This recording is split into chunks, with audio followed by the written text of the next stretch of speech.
Chapter 1. Traversing the Beast Realm. In the Beast Realm, on the southern continent, Chu Qi felt as though her mind was about to explode. The frigid wind howled, causing her to shiver involuntarily. It was so cold. Chu Qi struggled to pry open her eyelids, which felt as if they were glued shut, and after a considerable effort, she finally adapted to the light and surveyed her surroundings. So many towering trees. The sky was so blue. The clouds were so white. The sun was so large. And such filthy paws. Paws. Chu Qi slightly moved, feeling pain coursing through her entire body. At that moment, however, she could hardly focus on the pain, as she shook her still uncooperative head to glance down at herself. Chu Qi, what on earth was she now? She truly could not discern what she had become. All she could see was her body and 4 paws. Her first reaction was that her paws were so small, her legs so short. Her second reaction was that her fur was so dirty, her head so clumsy. Why was her head moving uncontrollably? Why couldn't she stand up? Why was she so tiny? Resigned, Chu Qi continued to lie on the ground, exhausted from her previous attempts to move. Once she settled, she began to ponder. She had traversed realms. If her assumptions were correct, it was highly probable that she had entered the beast realm. Of course, it could also be an animal world, where only she possessed a human brain. She wished to exclude that possibility. So if it was the beast realm, Chu Qi moved her body, striving to bring her 2 front paws together, and closed her eyes. She wished for a life surrounded by handsome beasts, enjoying a life of abundance, as depicted in novels. She desperately hoped. Chu Qi vowed that this was the most sincere moment in her 18 years of existence, without exception.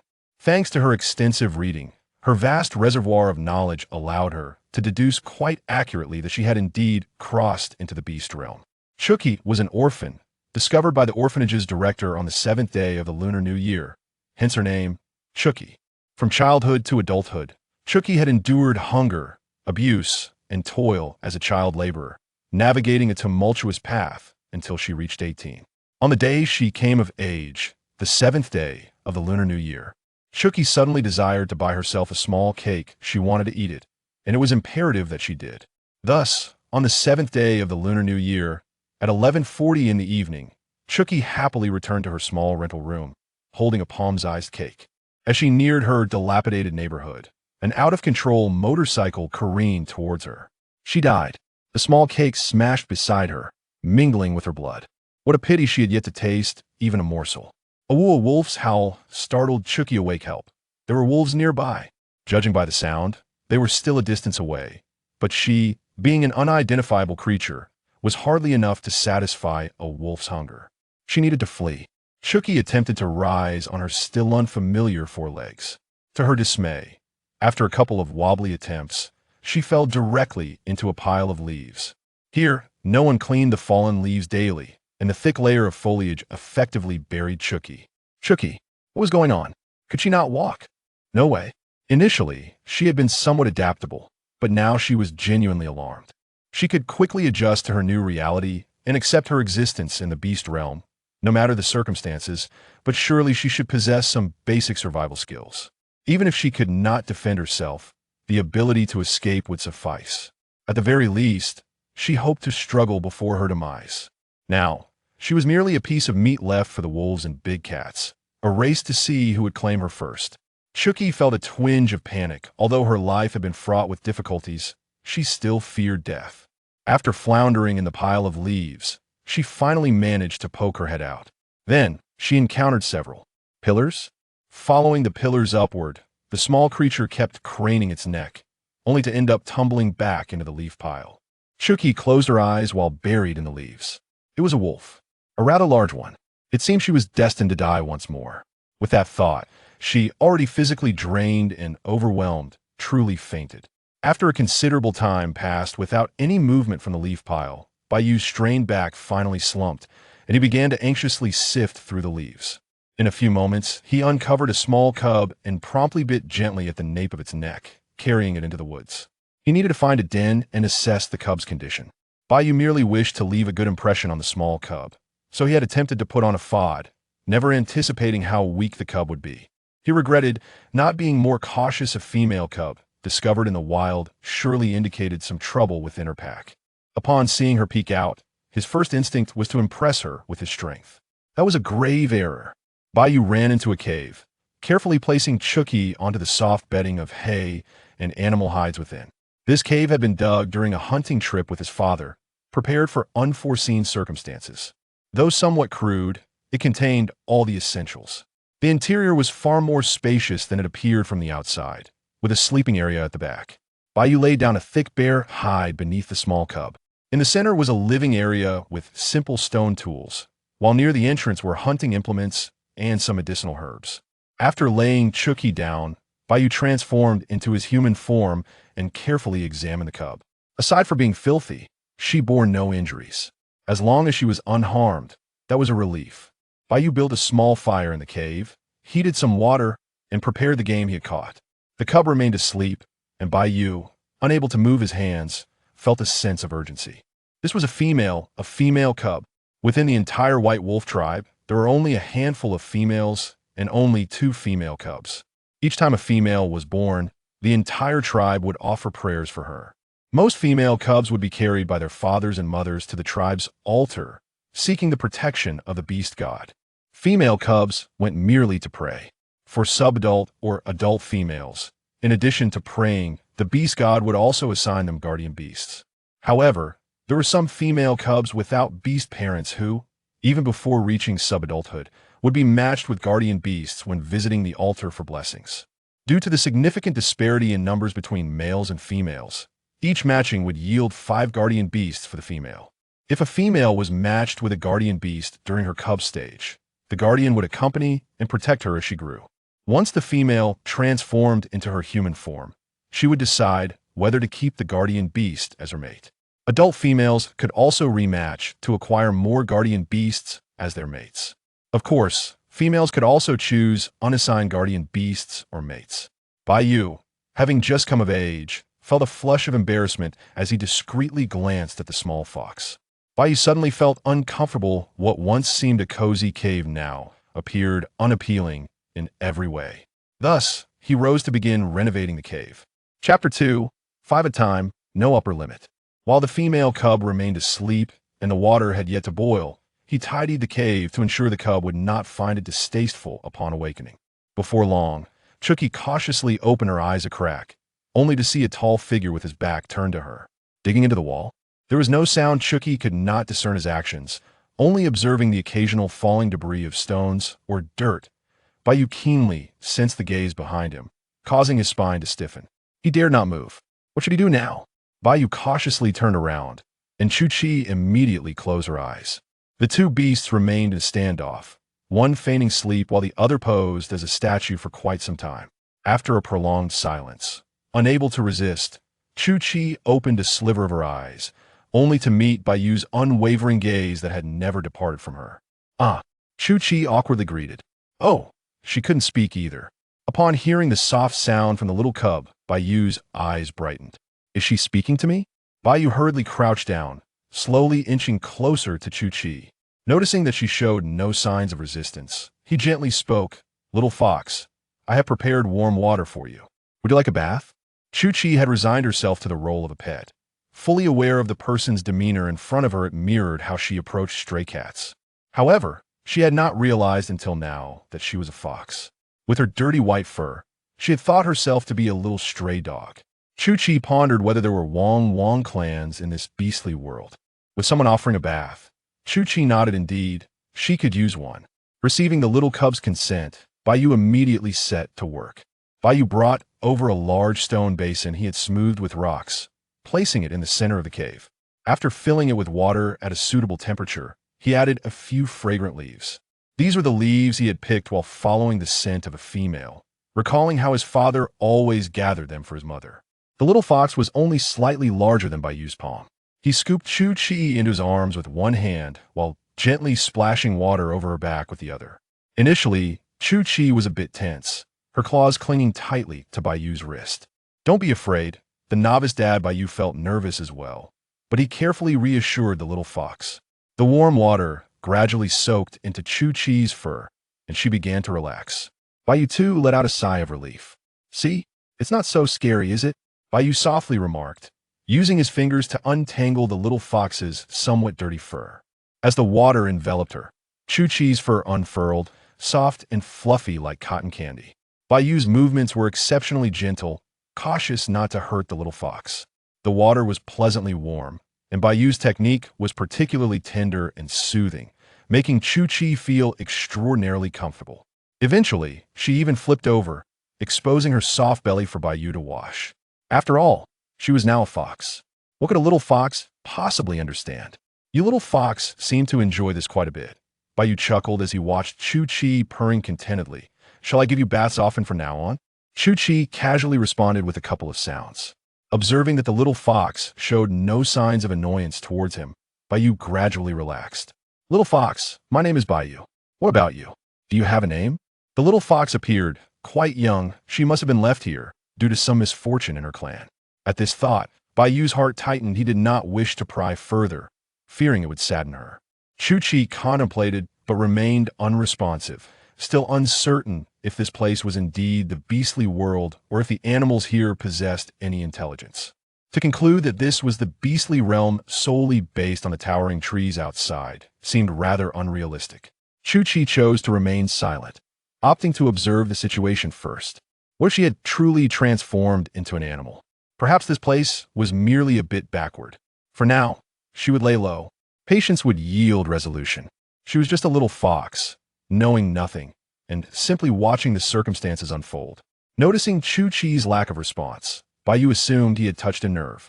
What to do now? Bayu swallowed nervously. His hand that was splashing water came to a halt. After a prolonged silence, Chu Qi shifted slightly in his grip, puzzled. What's wrong? Chu Qi nudged Bayu's wrist with her head. Bayu glanced at the little fox, relieved to see she did not appear particularly distressed. Little fox, you can't speak yet, so let me give you a name for convenience, all right? It implies she would be able to speak in the future. It seemed this truly was a beastly world. Indeed, reading novels had its merits. She had identified the correct answer at her first glance into this world. How wonderful! Chu Qi felt reassured and nodded at Bayu. Bayu's heart soared. How adorable! How adorable! The little female was the most charming creature in this realm. Once Chu Qi's fur was cleaned, Bayu wrapped her in a soft, dry pelt while thoughtfully pondering a name for the little fox. Chu Qi, however, was lost in her own world, wriggling within the pelt and emitting satisfied purring sounds. So comfortable. Jin An, upon hearing the sound, Chu Qi lifted her head. Bayu lowered his gaze to meet the little fox's eyes. Shall I call you Jin An? May the little fox have peace in this life and remain untroubled throughout. Chu Qi stared blankly at Bayu. Bayu, silhouetted against the light, bent down to meet the little fox's gaze. His delicate and handsome visage radiated warmth, his gentle smile gracing his features, the sunlight casting a golden hue on his white hair, enveloping him in a comforting glow. Is this life peaceful? Chu Qi nodded. All right. Seeing the little fox nod, Bayu's smile broadened. Jin An, I will take you to the Bai Lang tribe, all right? Bai Lang? Suddenly, Jin An recalled seeing a massive white wolf before fainting. Heaven, was he a Bai Lang? Jin An's eyes sparkled. She had never ridden a white wolf before and was eager to try. All right. Jin An was quite astute in unfamiliar territory. She could not survive on her own. Following Bayu was the best choice. Jin An, Bayu suddenly became a bit tongue-tied, his gaze darting about. Jin An looked up in confusion, wondering what was wrong. Bayu steeled himself, closing his eyes. Can I be your guardian beast? Guardian beast? What on earth is that? Jin An pawed at Bayu's arm inquisitively. Please explain. Bayu quickly understood and began to enlighten Jin An on the common knowledge of the beastly world. Once 5 partners, there was no upper limit. Jin An smirked. This was what a faithful follower deserved. He. Jin An proudly raised her head atop the pelt, modestly nodding. She had intended to elegantly stride over to pat Bayu's hand since she couldn't reach his shoulder. However, Chapter 3, Chaotic Departure. The 4 legs each harbored their own thoughts, each traversing their own path. With a thud, Jin An found herself tumbling onto the thick fur blanket. Bayu stifled a laugh, quickly covering his mouth. Upon catching the small fox's slightly annoyed gaze, he immediately ceased his amusement, reaching out to lift Jin An and steady her on her feet. Jin An raised a paw and stomped hard on Bai Yu's hand. Still laughing, Bai Yu embraced the little fox close to his heart, exclaiming, Jin An, from now on, I shall be your guardian beast. I am your very first guardian beast. Howl, howl, howl. Yes, yes, yes, you are formidable. Jin An, a petite fox, was pressed against Bai Yu's chest, feeling somewhat stifled as her 4 short legs began to flail. Bai Yu hastily released her. Did I hurt you, Jin An? I did not mean to. I was simply too delighted. How? No. What a childish wolf.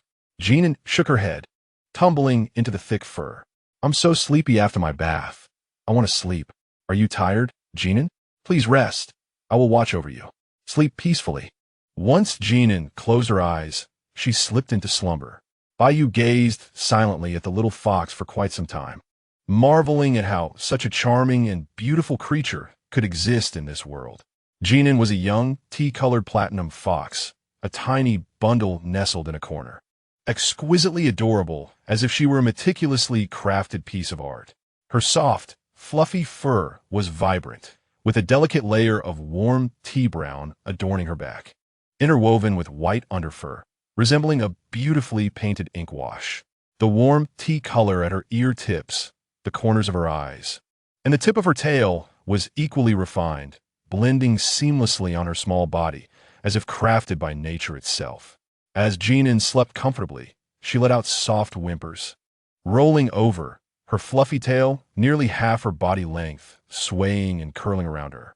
Bai Yu, captivated by the sight, could not help but gently poke Jin An's large tail. The beast deity had been exceedingly kind to him. How fortunate he was to encounter such a delightful female on his first solo hunting expedition. He vowed to accompany Jin An for a lifetime.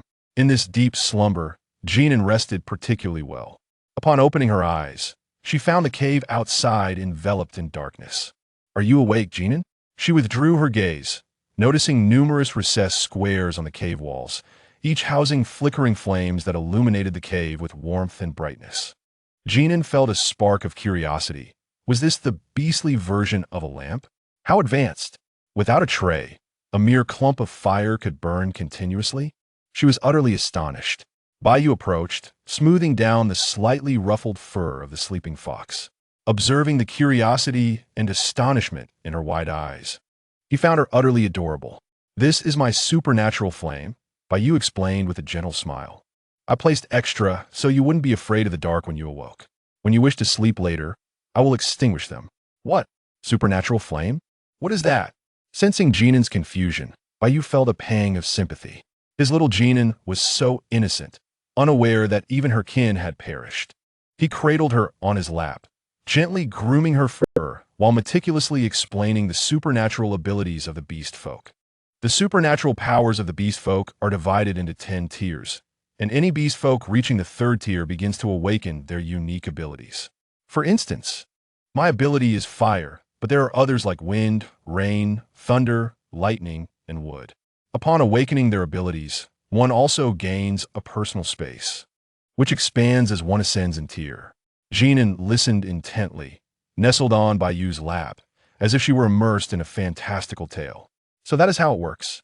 In this continent, there exist beast folk, extraordinary beasts, and wild beasts. Among them, male beast folk and extraordinary beasts possess 10 tiers.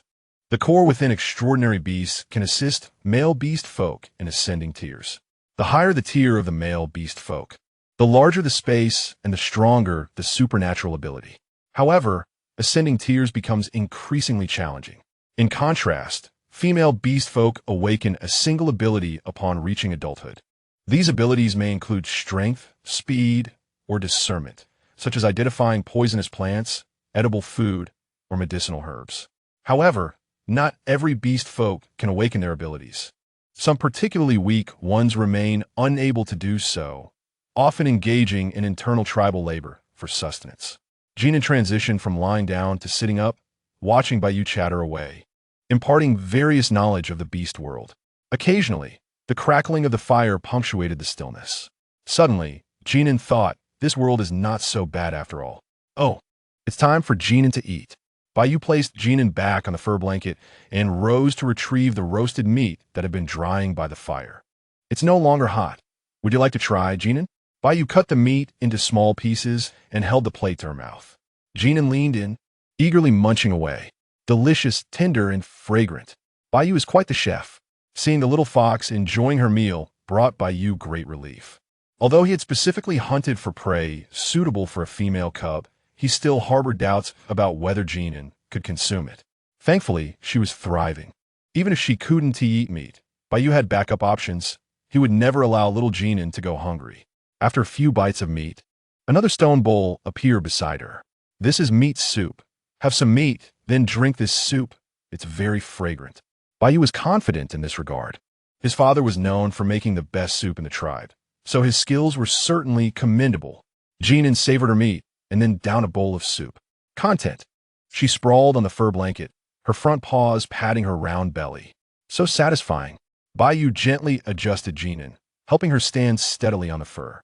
After finishing her meal, she needed to move a bit. Otherwise, she would struggle to sleep at night.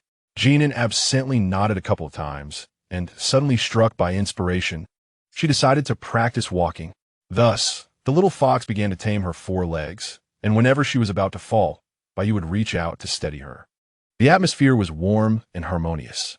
As the little T-fox was still young, her muscle strength and coordination were not yet well developed, and given that Jin An was originally human, she was not accustomed to moving on 4 legs, hence her clumsy attempts. However, she was quick to learn. The forest at night was exceptionally tranquil. Bai sat nearby, preparing food, while the exuberant little fox, having just learned to walk on 4 legs, dashed about the cave. Occasionally, she would stumble but would immediately spring back up. Initially, Bai felt concerned, but upon realizing that the little fox was not in pain and was rather enjoying herself, he felt reassured. Chapter 4. A welcome gift. Bai occasionally glanced at the jumping little fox, his heart brimming with satisfaction. After a while, Jin An grew weary. She nestled beside Bai on the grassy patch, regulating her breathing, occasionally flicking her large tail, quietly observing Bai as he prepared the food for the next day. The cave was filled only with the crackling of the fire. Jin An, tomorrow I will take you back to the Bai Lang tribe, all right? Jin An nodded in agreement. Of course, it was a good idea. Otherwise, how could a frail little fox like her survive? Once Bai had finished preparing the food and stored it in his space, Jin An was nearly too sleepy to keep her eyes open. Bai washed his hands and quickly scooped up the little fox, placing her on the fur. Upon returning, he would surely inquire with his father about the proper care for a young female. His Jin An had lost her father and mother, and he needed to be more attentive. The little fox curled up upon the fur, while Bai transformed back into its beast form, enveloping the small fox beneath its thick coat. Jin An, in a state of unconsciousness, nuzzled closer, one tiny paw tugging at a tuft of Bai's fur as it drifted into a sweet slumber. Bai extinguished a portion of its flames and embraced the little fox, both resting peacefully together. Outside the cave, the cold wind howled, yet it had no effect on the 2 beasts within. They enjoyed a restful night.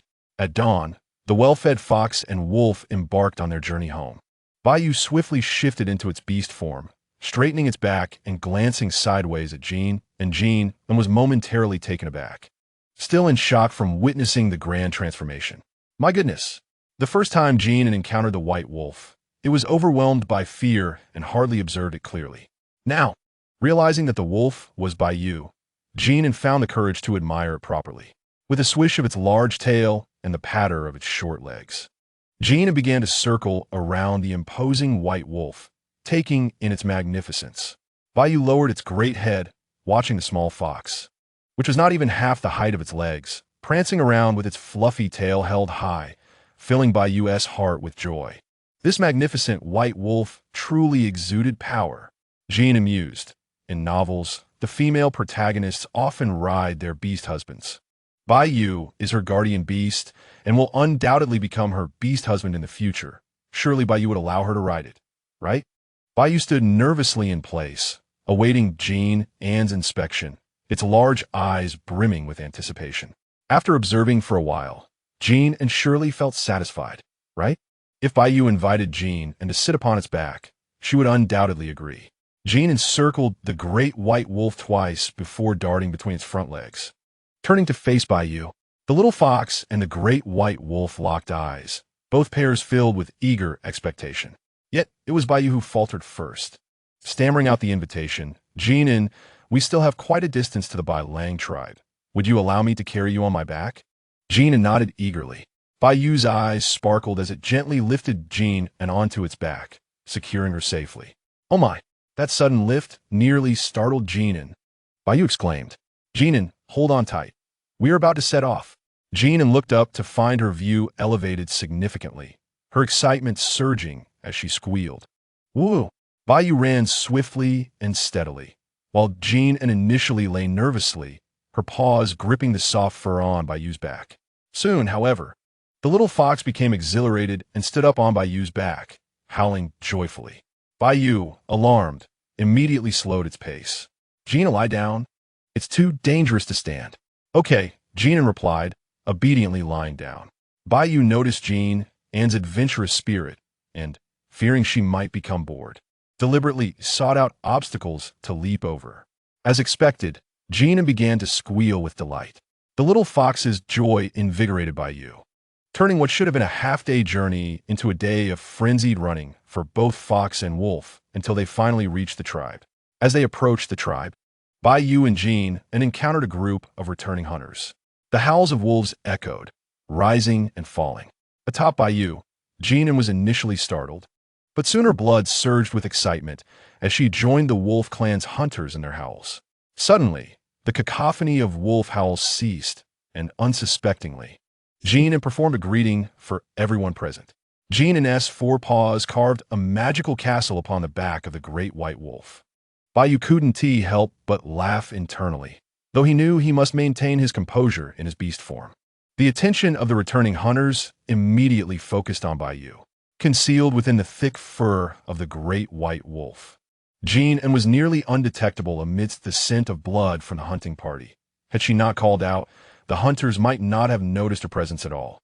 The hunters, along with those who had come to greet them, halted their running and transformed back into human form as they approached Baiyu. Sensing the presence of a female cub, the hunters were intrigued yet cautious, while some quick-witted individuals rushed off to find the tribe leader. Could it truly be a female cub? They exclaimed. By the beast god, I hope she is unharmed. Close your mouths.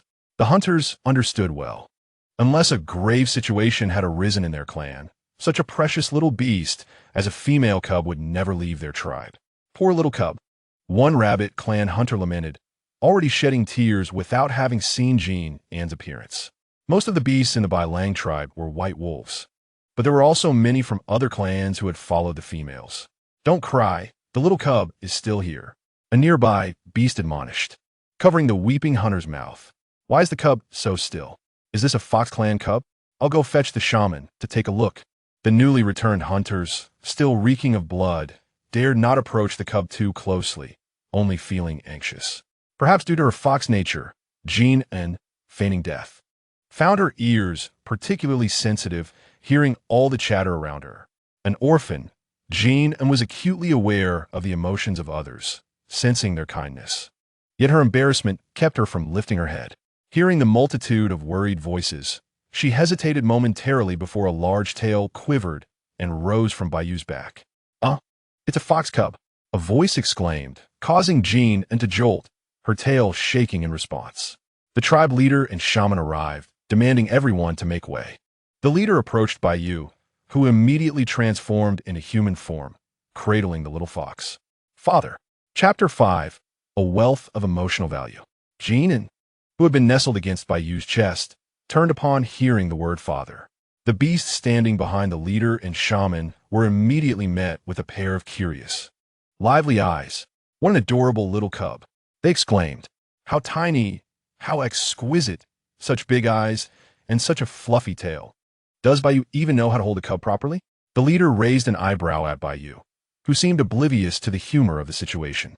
This lad truly had stumbled into good fortune, or rather, good luck. Let him have it, thought the leader. Baiyu, focused solely on Jin An, approached the shaman respectfully, greeting her. Shaman, this is Jin An. I discovered her while hunting, and she has no other kin.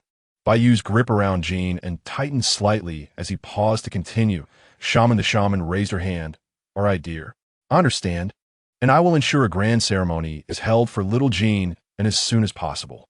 Upon hearing that Jin An had no other kin, the shaman comprehended Bai Yu's intention. Since Bai Yu had brought the little cub back, she would henceforth be a member of the Bai Lang tribe. The shaman's voice was old and gentle, instantly dispelling Jin An's anxiety. "You must be Jin An. May I hold you?" The shaman's gaze softened as it fell upon Jin An, her eyes filled with love and compassion. Jin An perked up her ears, raising her fluffy tail as she glanced at Bai Yu and then at the shaman. Though slightly hunched, the shaman emanated a reassuring authority. Jin An leaped from Bai Yu's palm into the shaman's embrace, giving a soft squeak. The shaman's arms were warm, exuding a comforting scent of herbs mixed with sunlight, bringing a sense of calm. One hand supported the little fox, while the other gently stroked her back. The shaman's touch tender and her face adorned with a smile. "Good little one," Wu softly murmured, soothing the tiny fox while delicately combing through Jin An's golden fur, treating it as if it were a precious treasure. Jin An sniffed the faint herbal aroma emanating from Wu, gradually relaxing. Seeing Jin An calm down, Bai Yu finally felt a sense of relief wash over him. Wu's palm radiated a gentle green energy that coursed through the little fox, confirming that there were no issues with its health before gently patting its small head. "Our little one is healthy. Tomorrow, and I will perform a ritual for our little ones, beseeching the great beast god to bestow a guardian beast upon them." The ritual was always a significant event within the tribe, and upon hearing that it would occur the following day, the onlooking beastmen swiftly dispersed to prepare for the ceremony. "Has our little one agreed to have you as a guardian beast?" The chieftain Bai Feng inquired, observing how tightly Bai Yu clung to the little fox. "Of course," Bai Yu replied with pride. "Such arrogance," Bai Feng chided. "Now that you have come of age, go tidy your den. A little female cannot be treated as you would treat your rugged self." The father and son soon parted ways. As Bai Feng walked, he sighed repeatedly, realizing that his son had evidently become infatuated with the little fox. Though he scolded Bai Yu, being his father, he worried that if the little fox did not match with Bai Yu as a guardian beast, it would not bode well for his son. The matched guardian beast would naturally be more in tune with the female and would be more likely to win her affection and comfort. Furthermore, while the matched guardian's fate was intertwined with that of the female, they were also afforded certain protections, as long as the female remained well. Even if the guardian was gravely injured, there was still a glimmer of hope. In contrast, an unmatched guardian could perish without the female sensing anything. And even if he became a beast husband, the connection would remain weak. Bai Feng was troubled by this. "Forget it. I shall return and pray to the beast god, requesting that my son finds fortune once more."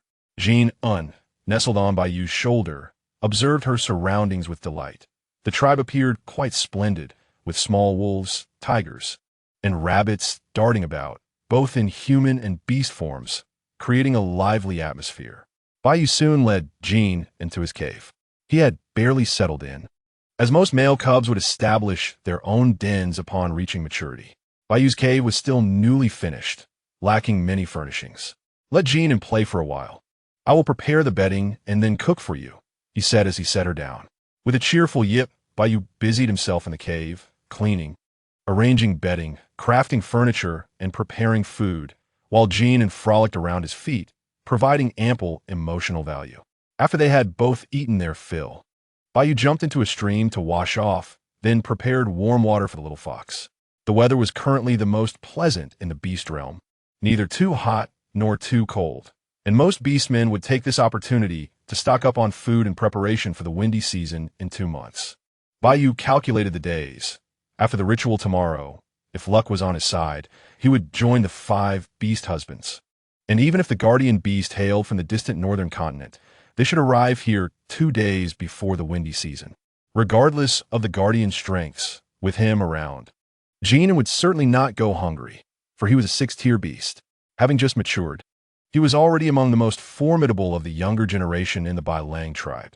Even if he was not chosen as Jin An's guardian, he would not easily be cast aside. Bai Yu had long decided that Jin An was the little female he had found, a name he had bestowed upon her. For his lifetime, he would be Jin An's beast, and none could separate them. At dawn the next day, after ensuring the little fox was well fed, Bai carried her to the ritual site. Placing Jin An before the altar, he gently smoothed her fur and reassured her, "Do not be afraid. It will be over soon." He then stepped back to join the crowd of beastmen awaiting their matches. The altar was not only graced by Jin An, but also by 5 or 6 other females awaiting their guardians. "Match me, match me, match me." A youth of similar age to Bai fervently prayed with his eyes closed. Given the long lifespans of the beastmen and the significant disparity in gender ratios, age was not of particular concern. Is that the little female he brought back? What a cute little one. Which tribe does this little fox belong to? I have never seen her before. Chapter 6. Is this paradise? Her fur is so beautiful. The surrounding beastmen chattered excitedly, and Jin An, under their scrutiny, felt a bit shy. Finally, Wu ascended the altar, and an immediate hush fell over the crowd. Jin An gazed up at Wu, adorned in ceremonial garb, and then at the enormous statue nearby, feeling the solemnity and grandeur of the moment. As Wu began to softly chant, the colossal statue gradually emanated a radiant glow. Jin An was taken aback. She had never witnessed such an event and felt as if she had stepped into a mythical realm. Was this truly happening? Was there really a beast god? The glowing aura expanded, enveloping several female beastmen in its gentle light. The moment Jin An was surrounded by the glow, she sensed an inexplicable surge of energy coursing through her, bringing her immense comfort. This energy seemed to cleanse every part of her body, and gradually, Jin An felt an unexplainable connection forming with certain individuals. Meanwhile, Bai, standing among the beastmen, could scarcely contain his joy, clutching his chest in excitement. It's the little fox. It's Jin An. He has truly become Jin An's guardian beast. As long as Jin An acknowledged him, he would have the chance to become her beast husband. Bai's eyes were fixated on his chest, where a vividly lifelike emblem of a small fox began to materialize.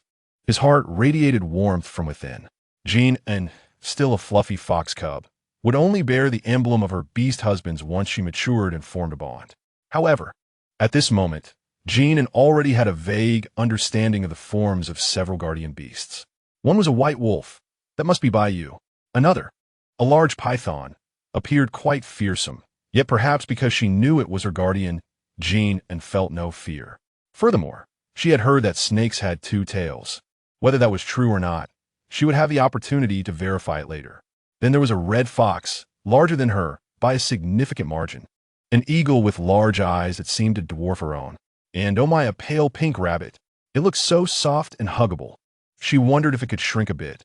It would surely be adorable enough to make her heart race. Is this truly paradise? Jin An couldn't help but smile broadly, momentarily forgetting her tragic past. Soon, the light dissipated, and several male beast husbands and their guardian beasts approached, causing a cacophony of cheers and howls around the altar. Bai quickly stepped in front of Jin An and began to spin her around in joy. "Jin An, I am your matched guardian beast." Yip yip yip. Jin An, feeling an inexplicable connection to several guardian beasts, was equally exhilarated, possibly influenced by the excitement and eagerness of her guardians. Bai happily carried Jin An back to his cave, unconcerned about the other 4 beasts, who would find their way here guided by their beast emblems. Regardless, he was the first guardian beast by Jin An's side. In the future, he vowed to demonstrate his worth, aspiring to become the foremost beast husband of Jin An. His position as Bai was unassailable. With a determined snort, the fox and the wolf returned to their respective dens. Having resolved the pressing matters of his heart, Bai was now invigorated and filled with hope. Unable to remain still for even a moment, transforming into his beast form, he playfully bounded about like a little fox. After exhausting the frolicsome creature to the point of slumber, Bai ventured out to hunt a few hunting beasts and tayo beasts, felled several large trees, and moved some hefty stones. After several trips back and forth, he settled at the cave entrance to begin processing his haul. From this moment forth, Bai was determined to capture additional prey daily to stockpile provisions for the wind season. In the beast realm, seasons are categorized into the rainy season, the hot season, the wind season, and the cold season. Unlike the modern world, The wind and rain seasons here last for 2 weeks, while the hot and cold seasons endure for 3 months. The daily duration in the beast realm is also extended, aside from the 4 seasons. The remaining time is designated for the normal production and daily lives of the beast folk. The hot and cold seasons are particularly harsh, with countless beast folk, exotic creatures, and wild animals perishing from heat or cold. A month prior to the onset of each year's hot and cold seasons, there are 2 weeks of relentless gales and torrential rains, referred to by the beast folk as the wind and rain seasons. These 2 weeks are regarded as a warning from the beast god, urging them to prepare for the impending hot and cold seasons. During this period, as long as the beast folk remain safely within their dens with ample food and water, they can weather the storm. Once these 2 weeks pass, the beast folk begin to migrate or stockpile provisions. Some female beast folk take their beast husbands and children to more suitable locations to escape the heat or cold. Though conditions remain dire, the casualties tend to be fewer. Although the wind season lasts only 2 weeks, the veracity of the beast cannot be underestimated. As the self-proclaimed foremost guardian beast of Jin An, Bayu must consider the welfare of all beasts and various unforeseen circumstances. He first prepared enough food and water for himself and Jin An for the wind season, subsequently making provisions for a few others, just in case of unexpected events during the journey.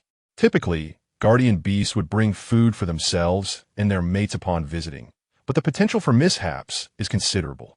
In the worst-case scenario, a guardian beast may be separated from their mate by land, and if their strength is insufficient, they may even perish along the way. Such instances are not unheard of. Naturally, the ability to match across continents signifies a high compatibility between the male and female, regardless of gender. Beast folk experience a period of heightened desire prior to their ascension. If they refrain from mating, they risk mental confusion or, in severe cases, madness, devolving into wild beasts. Those of lower rank may endure this phase, but as one ascends in rank, the likelihood of devolving into a beast and meeting a tragic end increases. Moreover, high compatibility between male and female greatly benefits their mutual ascension through mating. There remains much to accomplish and prepare, yet Bayu felt an immense sense of fulfillment. He diligently excavated a storage pit for food not far from the cave. Following his father's teachings, he processed and preserved the food, placing it in a stone basin he had polished. Next, he began preparing a large stone jar for water, meticulously crafting small stone bowls and plates for Jin An's use, as well as a large stone basin for bathing. Lastly, he split some wood, half for firewood and half to create toys for Jin An. After a flurry of activity, he glanced at the sun. It was time for Jin An's meal. Transforming back into his beast form, he swiftly dashed to the back mountain to wash himself before returning to prepare food for Jin An. By the time Bayu returned, Jin An had already awakened. Chapter 7. The Great Husband Receives the Second Husband. Drowsily nestled in the warm nest, Jin An sat in a daze, her ears twitching as she heard a commotion at the cave entrance. Turning her head, she saw Bayu returning and let out a soft, confused yip. The little fox curled up in its nest, peeking out with only its small head visible. Bayu's heart was instantly captivated by the sweet sound of Jin An's call, melting like spring water. He hurried to the nest's edge, placing the freshly picked berries and a few meat chunks wrapped in large leaves aside. He then crouched down and gently poked Jin An's fluffy little head with a finger. "Awake, Jin An? Are you hungry?" Bayu's voice, imbued with youthful clarity, softened specifically for Jin An, resonated with a unique tenderness. The melodious tone pleased Jin An immensely. "Play for a bit. I will prepare roasted meat for you," he added. At the mention of roasted meat, Jin An's drowsy eyes sparkled with excitement. Struggling to climb out of her nest, which Bayu had crafted specifically for her petite form, she found solace in its enveloping safety. When sleeping alone, she would curl up in this little nest, but when they shared a slumber, she nestled in the embrace of the great white wolf. Bayu, concerned that the little fox might tumble out and fall ill while sleeping, had made the edges of the nest a bit higher. As Jin An attempted to crawl out, her short legs slipped on the hay, causing her to topple over. Bayu swiftly caught her in his hand. The little fox lay in his palm, exposing her soft, white belly, while her tiny paws flailed helplessly in the air. Bai chuckled at the sight of her clumsy yet adorable demeanor. Jin An protested with a few yips, gradually purring under Bai's gentle strokes, her eyes narrowing with comfort, and her fluffy tail sweeping back and forth across Bai's arm. He set Jin An down to play for a while and turned to retrieve the prepared meat. This was the tenderest meat from the Tayo beast he had just caught that day, now meticulously sliced into small pieces by Bai's claws. He tossed a small spark onto the arranged firewood, igniting the flames. Soon, the sizzling sound accompanied by the rich aroma of meat wafted through the cave. Jin An, who had been bored and digging in the dirt at the cave entrance, caught a whiff of the delectable scent and dashed over to Bai, her large tail swaying behind her, her wide eyes fixated on the meat skewers in his hands. So fragrant. Jin An dutifully sat beside Bai, eagerly awaiting her share. Almost ready, Jin An, he replied, glancing at her with a fond smile. Bai expertly turned the meat pieces, adding a sprinkle of Beast Realm salt and seasoning, which soon emanated an even more tantalizing aroma. He placed the cooked meat into Jin An's small stone bowl, setting it aside, before picking her up and approaching the water jar to wash her paws. First, let's wash your paws. Yep. All done, let's eat. Yep. Jin An leaped onto Bai's lap, eagerly tilting her little head back with her mouth open, waiting for him to feed her the meat. Bai had never realized that life could be so blissful. The little fox chewed eagerly, finishing one piece before moving on to the next, basking in happiness.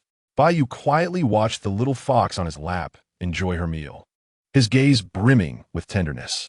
Once Jin An had devoured every morsel in the stone bowl, Bai offered her a few plum berries. Try some fruit to cleanse your palate. Jin An sniffed the sweet and tangy aroma enticing her. She opened her mouth, gently biting into a berry from Bai's hand, and the sweet juice burst in her mouth, making her squint her eyes in delight. Yep, so delicious. With several berries nearby, after finishing one, Jin An picked up another with her tiny paws and nudged it toward Bai's hand, lightly bumping her head against his palm. Yep, you should try some too. You want me to have some?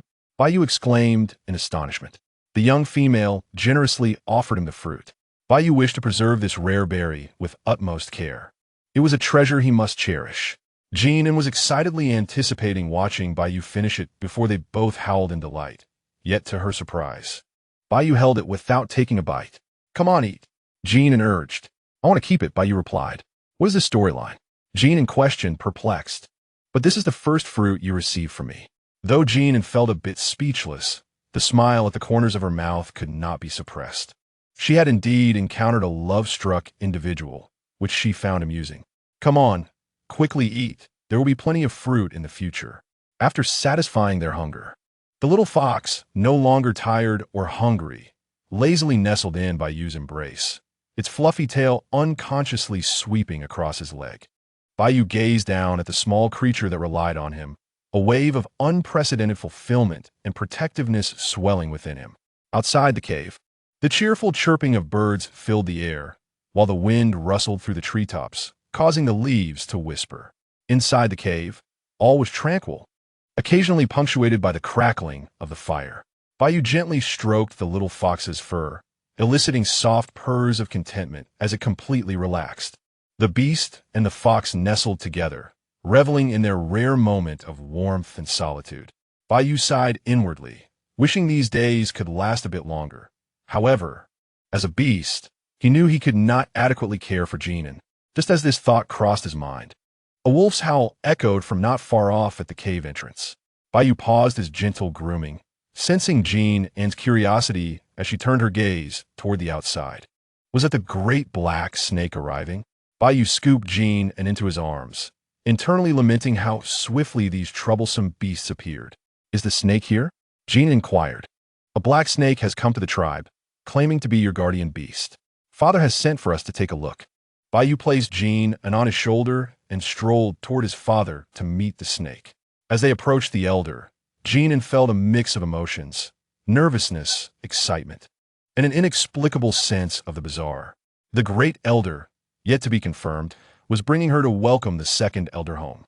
The situation was amusingly dramatic. Bai noticed the little fox on his shoulder, suddenly becoming restless with anticipation, and quickly reached out to pull her into his embrace. Was she so excited to meet that snake? With a lingering gaze and a gentle tone, Jin An emitted a soft whimper, reaching out a paw to pat Bai Yu's arm in reassurance. Experiencing multiple boyfriend for the first time was naturally exhilarating, a sentiment she justified to herself in her heart. Upon arrival, Jin An turned her head and found herself staring into a pair of blood-red eyes devoid of emotion. This fellow's gaze is somewhat intimidating, she thought. Since arriving in the beast realm, the beastmen she had encountered typically wore a simple cloth covering their lower regions. According to Bai Yu, this was a transformation of their own fur. However, this snake was different, draped in a black robe with pale skin exposed, and dark hair alongside crimson eyes that lent him an eerie allure. Nevertheless, he was quite striking. "Hello." The sociable little fox initiated the conversation. Bai Yu followed suit, introducing them to the great black snake. "This is the Fox clan's Jin An, and I am Bai Yu of the White Wolf clan." Since the appearance of the little fox, Imohan's gaze had remained fixed on her.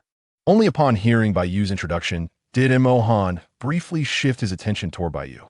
"Snalk a clon, Mohan. Well, now that we are all acquainted, let's return home. Imohan has traveled a long distance and must be weary. It is time to head back." After confirming Imohan's identity, the clan leader, by phone, cheerfully sent the three little beasts on their way. "You young ones should spend more time together. Your bond will naturally strengthen." "Father, we will return now." Go on, go on." After bidding farewell to clan leader by phone, Bai Yu carried Jin An back to the cave, with Imohan following closely behind. Bai Yu's tall frame shielded the little fox entirely, making it impossible to see even a single strand of her fur from behind. A flicker of disappointment crossed Imohan's typically emotionless eyes. Suddenly, a small sound escaped from Jin An, causing Imohan to swiftly raise his gaze. A part of the little fox's head emerged from Bai Yu's shoulder. Her fluffy ears quivered, revealing two round, sparkling eyes. Upon meeting Imohan's gaze, her eyes lit up, and her large tail began to sway excitedly. Although he appeared cold, the great snake was undeniably beautiful, despite Jin An's previous fear of snakes, especially such a python. The bond in the beast realm was not merely about compatibility in character, but also a connection of souls. Upon their first meeting, she felt a sense of joy. Upon returning to the cave, Bai Yu set Jin An down in her little nest, allowing her to frolic freely. Imohan retrieved various small creatures that the little females might enjoy, such as hum-hum beasts, moo-moo beasts, and cuckoo beasts, from his space and placed them just outside the cave. He then produced one 7th tier and one 8th tier beast core, handing them to Bai Yu. "Here." Imohan was as succinct as ever. Bai Yu stared at the two beast cores in Imohan's palm, unsure of how to react. Typically, when guardian beasts gathered, they would engage in a skirmish to establish dominance over the household, aside from the little females. Beast cores not only allowed the male beast to ascend in rank, but also enabled the females to do so while nurturing their bodies. Thus, such precious items were entrusted to the dominant male in the household until the females matured. From a moment Bai Yu laid eyes on Imohan, a chill ran through him. An 8th tier core was a rarity not just in the southern continent, but throughout the entire beast realm, likely amounting to no more than a handful. Throughout their return journey, Bai Yu remained silent, feeling inadequate even to contend with Imohan. Bai Yu was at the 6th tier, and it was no exaggeration to say that any difference of one tier among beastmen could be as vast as the chasm between heaven and earth. Even the strongest beasts found it exceedingly challenging to battle against an opponent one tier higher, let alone two. Bai Yu felt a bitter pang as he considered the formidable guardian beast arriving at his home. He wondered if he would ever have the chance to grow closer to Jin An again. Yet, at that moment, he pondered what the snake intended. Was he offering the beast cores as a recognition of his position, or was it a provocation to make him aware of his own standing? Observing Macau, Hans destined. Bai Yu mustered the courage to speak. "What does this mean?" Imohan frowned, seemingly perplexed, yet he added another word while extending his hand forward. "For you." Bai Yu studied Imohan's expression intently, then recalled something and inquired, "Do you understand what this signifies?"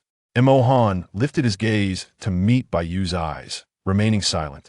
But Bai Yu discerned that he was utterly unfamiliar with the concept.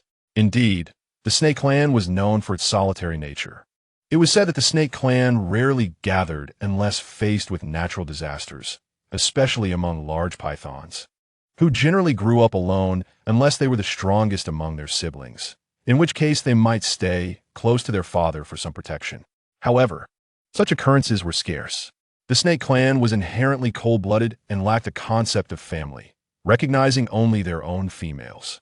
After a moment of reflection, Bayou provided Mo Han with a simple explanation, concluding, thus, the beast core is to be given to the primary guardian beast of the household. Mo Han, having heard Bayou's lengthy discourse, finally ceased his chatter but still did not accept the beast core. On their way, Mo Han had deliberately observed several clans from a distance, stealthily monitoring the interactions between various guardian beasts and the untransformed young females. He had noted that in every clan, there is always one weaker guardian beast responsible for managing everyone's bounty. To Mo Han, being an 8th-tier beast, he considered all other beastmen to be significantly inferior. His classification standard was simply 8th tier versus weaker beasts. Mo Han was keenly observing how this family interacted, eager to learn in order to avoid inciting the little female's disdain. However, he noticed that after each hunt, the guardian beast would hand over the beast cores to a designated beastman, leading him to believe this was a customary practice. Thus, he paid closer attention to the beastmen responsible for managing these matters in each household. After numerous observations, he concluded that each household had a rather weak steward. Upon first seeing Bayou, he immediately recognized that this family was overseen by a feeble wolf. Consequently, upon returning home, Mo Han presented the beast core he had specially brought for the little female. Take it, it's for the little female. The wolf was quite talkative, and Mo Han found himself somewhat overwhelmed, necessitating further explanation. But he thought it was unnecessary for him to expound so much. Since this snake had entrusted him with the authority, he would not hesitate to accept. Bayou received the beast core and placed it in the small treasury he had set up for Jin and in his spatial storage. Then turned to the pile of prey Mo Han had brought. You go keep Jin in company. I will handle the prey. As soon as Bayou finished speaking, Mo Han immediately turned to find the little female in the cave. Observing his promptness and lack of hesitation, Bayou felt speechless.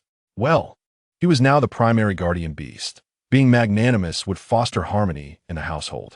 Besides, the snake tribe's method of eating was notoriously messy and crude, which would likely not accommodate the delicate tastes of little Jin and Mo Han enter the cave.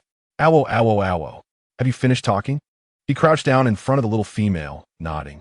Jin and scrutinized Mo Han's somewhat dazed yet adorable eyes. All right, I don't quite understand, but at least there's a response. Chapter 9. Lin Dayu pulling up the willow good. You're a nice snake. Owo. Where did you come from? Owo, owo. Introduce yourself. Very well.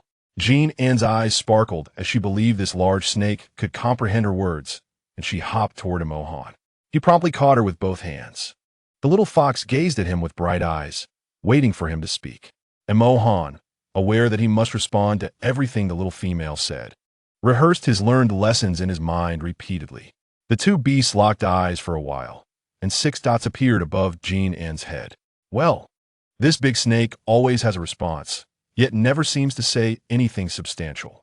Forget it. Who told her she couldn't speak yet? Jin An quickly reassured herself and began to bounce on Mo Han, leaping from his palms to his arms and then onto his shoulders, nuzzling her little head against his face.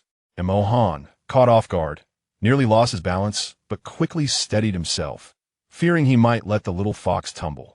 Having never encountered such a familiar little fox, the pale-faced Mo Han felt a slight blush creeping onto his cheeks. Jin An seemed to have discovered something amusing and became excited. Owo, are you shy? Owo, owo. How interesting you are. So much fun. Owo, owo, owo, owo. Pure-hearted handsome man, from now on you are mine. He he he. Taking advantage of the fact that no beast could understand her words, Jin An grew increasingly audacious. Mo Han, having been a little person in modern society, found this amusing. The little fox, taking advantage of her small size, flitted about on Mo Han. He was cautious not to hurt her, refraining from moving too much or grabbing her, which only emboldened Jin An's playful spirit. Indeed, The beast world did not deceive him. There were many handsome beasts. Starting out hesitant to move, and Mohan gradually realized that the little fox was quite resilient. Even after flipping off his shoulder, she showed no fear and quickly resumed her frolicking on his palm. Eventually, Mohan relaxed and sat down quietly to play with Jin An. After a couple of tumbles, she discovered that Mohan would always catch her accurately, leading her to jump directly onto his shoulder and be caught midair. Though he was not fond of speaking, Mohan was observant, noticing that the little fox was joyous with her leaps, so he gradually lowered his hands or slowed his reactions to catch her. Indeed, the little fox played ceaselessly, her excitement palpable to anyone nearby. After tiring out, Jin An nestled in Mohan's hands, the coolness of his palms providing exceptional comfort. She gently nuzzled against him, marveling at how delightful this felt. Truly, one could only live more freely in a completely unfamiliar place. This was undoubtedly thanks to Baiyu, the Bai Lang tribe, and her future guardian beasts. She expressed her gratitude for the blessings of the beast god. While the little fox and Mohan engaged in their amicable exchange in the cave, Baiyu swiftly managed the prey Mohan had brought for Jin outside. Of course, it was merely a rudimentary preparation, as such a large quantity could not be consumed by Jin and in one sitting. Although Mohan's arrival deprived Baiyu of some time alone with Jin and he felt a sense of security knowing an 8th-tier beast was present. This ensured Jin An's safety was absolutely guaranteed. After a meal, Jin An felt no hunger, and later that evening, after Mohan had quickly dined alone, the three beasts lay quietly in the cave. As Jin An cherished her little nest, she insisted on sleeping in the cozy space Baiyu had made for her. Baiyu, feeling helpless, transformed into his beast form and lay beside her, regretting not having crafted a larger, more comfortable nest for them to share. Mohan also transformed into his beast form after Jin and fell asleep, curling up on the opposite side of her little nest. They enjoyed a night filled with pleasant dreams. When Jin awoke, the outside world was already bright with daylight, and neither Mohan nor Baiyu was in sight. She rolled around in her little nest a few times, struggling before finally climbing out. Baiyu was pacing outside the cave, seemingly busy with something. Perhaps noticing the movement inside, he turned and met the gaze of the just-awoken little fox. Baiyu washed his hands before entering. "Awake, Jin An? Owl, are you hungry?" Baiyu smoothed Jin An's slightly tousled fur, then lifted her up. "Let us wash up, and then I'll get you something to eat." Owl. After grooming her fur and washing her paws, Baiyu helped Jin An rinse her mouth after she finished chewing a cleansing fruit. "All right, let us eat." Sitting by the campfire, after consuming a fruit, Jin An suddenly felt that something was amiss. "Owl, someone is missing." "Owl." The little fox looked puzzled. Baiyu quickly understood what she was inquiring about, and Mohan went hunting. "He will be back shortly." "Owl, you can eat first. There is no need to wait for him. He will fill himself." Jin An nodded, feeling reassured as she lay on Baiyu's lap, continuing to eat the meat offered to her. Before long, while Jin An was busy chewing her food, she spotted a tall, slender, handsome figure approaching, carrying an exceptionally large and bloody wild boar. Jin An thought to herself, unsure of how to express her shock at such a sight. Surely, it was akin to Lin Daiyu pulling up the willow. The beasts of the beast world were significantly larger than those in modern society. Typically, beast men would return with their prey in beast form. However, diligent Mohan had observed that most little females did not favor the snake tribe's beast form. Although he had not detected any aversion from the little fox towards his beast form, he distinctly sensed that her eyes sparkled whenever she saw his human form. Thus, as he approached the cave, he transformed back into his human form, carrying the prey. Baiyu glanced at the snake with a look of exasperation, then gently patted Jin An's head. "Swallow your food first. Eat properly, don't choke. Next time, prepare the prey by the river before returning. Otherwise, you might frighten Jin." And Mohan was somewhat confused, but obediently carried the prey to the riverbank a distance away. Having never processed prey himself, he was unaware of Baiyu's methods of preparation, but he understood the consequence of frightening Jin, and Mohan cast the prey to the riverbank, leaving behind his scent, and then transformed into his beast form and departed. After Baiyu ensured that Jin An was settled, he found that Mohan had yet to return. It seemed unnecessary for him to take so long in dealing with the prey, which caused Baiyu some concern. Although the snake was an 8th-tier creature, it inexplicably caused unease among the beasts. Baiyu approached the riverbank and discovered only a solitary wild boar, exuding a powerful 8th-tier aura. It was no wonder that the surroundings were so quiet, with no other beasts daring to approach. Where had the snake slithered off to? Just as he pondered this, the snake returned. Where have you been? Chapter 10. Growing up together to another tribe. To another tribe? What purpose does that serve? Are you seeking to exchange something? Baiyu questioned, perplexed. Mohan pressed his lips together, glancing at the other beasts. To observe the other beasts. Why would one do that? Baiyu was even more confused. To handle the prey. Baiyu was taken aback. Mohan, who was not fond of conversation, seized the opportunity while Baiyu remained silent and dragged the prey closer to the riverbank, beginning to mimic the actions of the nearby beasts in processing it. He washed, rinsed, skinned, and eviscerated the prey with meticulous precision, resembling a young beast newly learning the art of hunting. Baiyu watched quietly for a while before finally comprehending the meaning behind Mohan's earlier words. If you have questions in the future, feel free to ask me directly. Do not sneak off to other tribes. It may lead to misunderstandings where you are perceived as an intruding beast.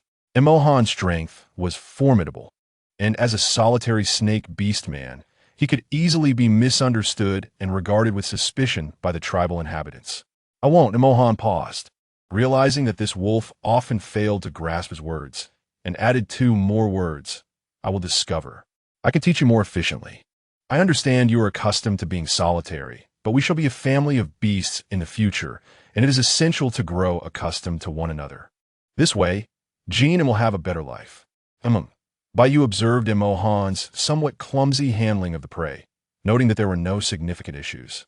Before turning to leave, beastmen typically learn to hunt and process prey alongside their fathers from a young age. It was something he had long grown accustomed to, yet he realized that some beasts were not familiar with it. In the cave, the mute Jin An was feeling distressed, letting out cries of frustration. Longing for the day when she could communicate, she rolled around in her nest, feeling bored and yearning for the ability to speak. When Baiyu entered, he was greeted by the sight of a fluffed-up little fox gnawing on a piece of wood. Baiyu hurriedly approached and took the little nest away from the fox. What is wrong with you, Jin An? Are you bored? Shall I play with you for a while? Jin An languidly rested on Baiyu's shoulder, feeling disheartened. Who could comprehend the pain of being unable to express her thoughts? I will make you a little ball to play with. Little cubs adore this. Upon hearing the mention of little cubs, Jin An suddenly perked up. How long does it take for a fox to mature? She recalled a time when she had encountered a fox and had taken the time to research about them. She needed to think this through. Around 10 months to reach sexual maturity, right? What about the little foxes in the beast world? Baiyu explained. Cubs reach their beast form only when they enter the subadult stage. When does one consider it subadult? At sexual maturity? So, in just a few more months. I will be there. Jin An pondered, curious about whether the foxes in the beast world were akin to those in the animal kingdom. Baiyu. What is it? Jin An? Are you unhappy? No, I just want to talk. Jin An raised her paw and patted the corner of Baiyu's mouth. Understanding her gesture, Baiyu realized that Jin An was inquiring when she would be able to speak. It was common for young female cubs approaching subadulthood to have such a desire for communication. Baiyu had always known that little foxes were intelligent. They understood words from a young age and were quite obedient. Though Jin An still had some time before reaching subadulthood, Baiyu was not surprised that she could articulate such thoughts. Jin An is the smartest. Jin An was astonished that Baiyu could understand her so easily. She perked up instantly. Baiyu supported Jin An and gradually began to explain. You will likely transform after the cold season, or at least by the end of it. When you grow up, you will naturally learn to speak. Jin An, my mother once told me that every stage of a cub's growth is fascinating. You are clever from a young age, so you will undoubtedly experience more joy than others, right? But you may also feel more sorrow. However, I will do my utmost to ensure that you do not encounter any sorrowful experiences in the future. Baiyu resolved in his heart. Do not worry, Jin An. We will accompany you as you grow. Once the other beasts arrived, he would ensure that Jin An always had companions to play with. so she would no longer feel bored or sad. Before long, Imohan returned after processing the prey. The three of them sat together after finishing their meal. Mohan, let us hunt more daily to prepare for the upcoming wind season. We must be ready in advance, especially since we do not know when the other three will arrive. Imohan nodded while holding the little fox. As an ice-type beast, I will need you to store some ice in the cave for our food reserves. My father, Lu Shan, is an earth-type beast. Tomorrow, I will ask him for assistance in connecting and reinforcing our cave and the food storage cave. Besides that, Jin and Mohan, do either of you have any modifications you wish to make to the cave? Tomorrow, I can ask Lu Shan to help with that as well. Upon hearing the mention of construction, Jin An's excitement surged. Bayu's cave was merely a large hole carved from the mountainside, deep yet simplistic. The innermost part was where the three beasts slept. Although each section of the cave had its purpose, it still felt rather crude. Jin An wished to carve out another chamber within the cave, akin to a bedroom in a modern house. She understood that they currently lacked the resources and did not desire extravagance. A simple nook for her nest would suffice. After gesturing animatedly, Bayu understood her intent. So, you want to create a space just like the storage room, but specifically for sleeping? Jin An nodded vigorously, leaping into Bayu's embrace and nuzzling him in appreciation. After considering it, Bayu found the idea quite agreeable. Jin An loved to roll around on the ground, and he often worried that she might hurt herself.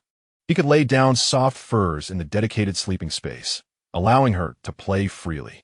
Additionally, the chamber should be spacious enough.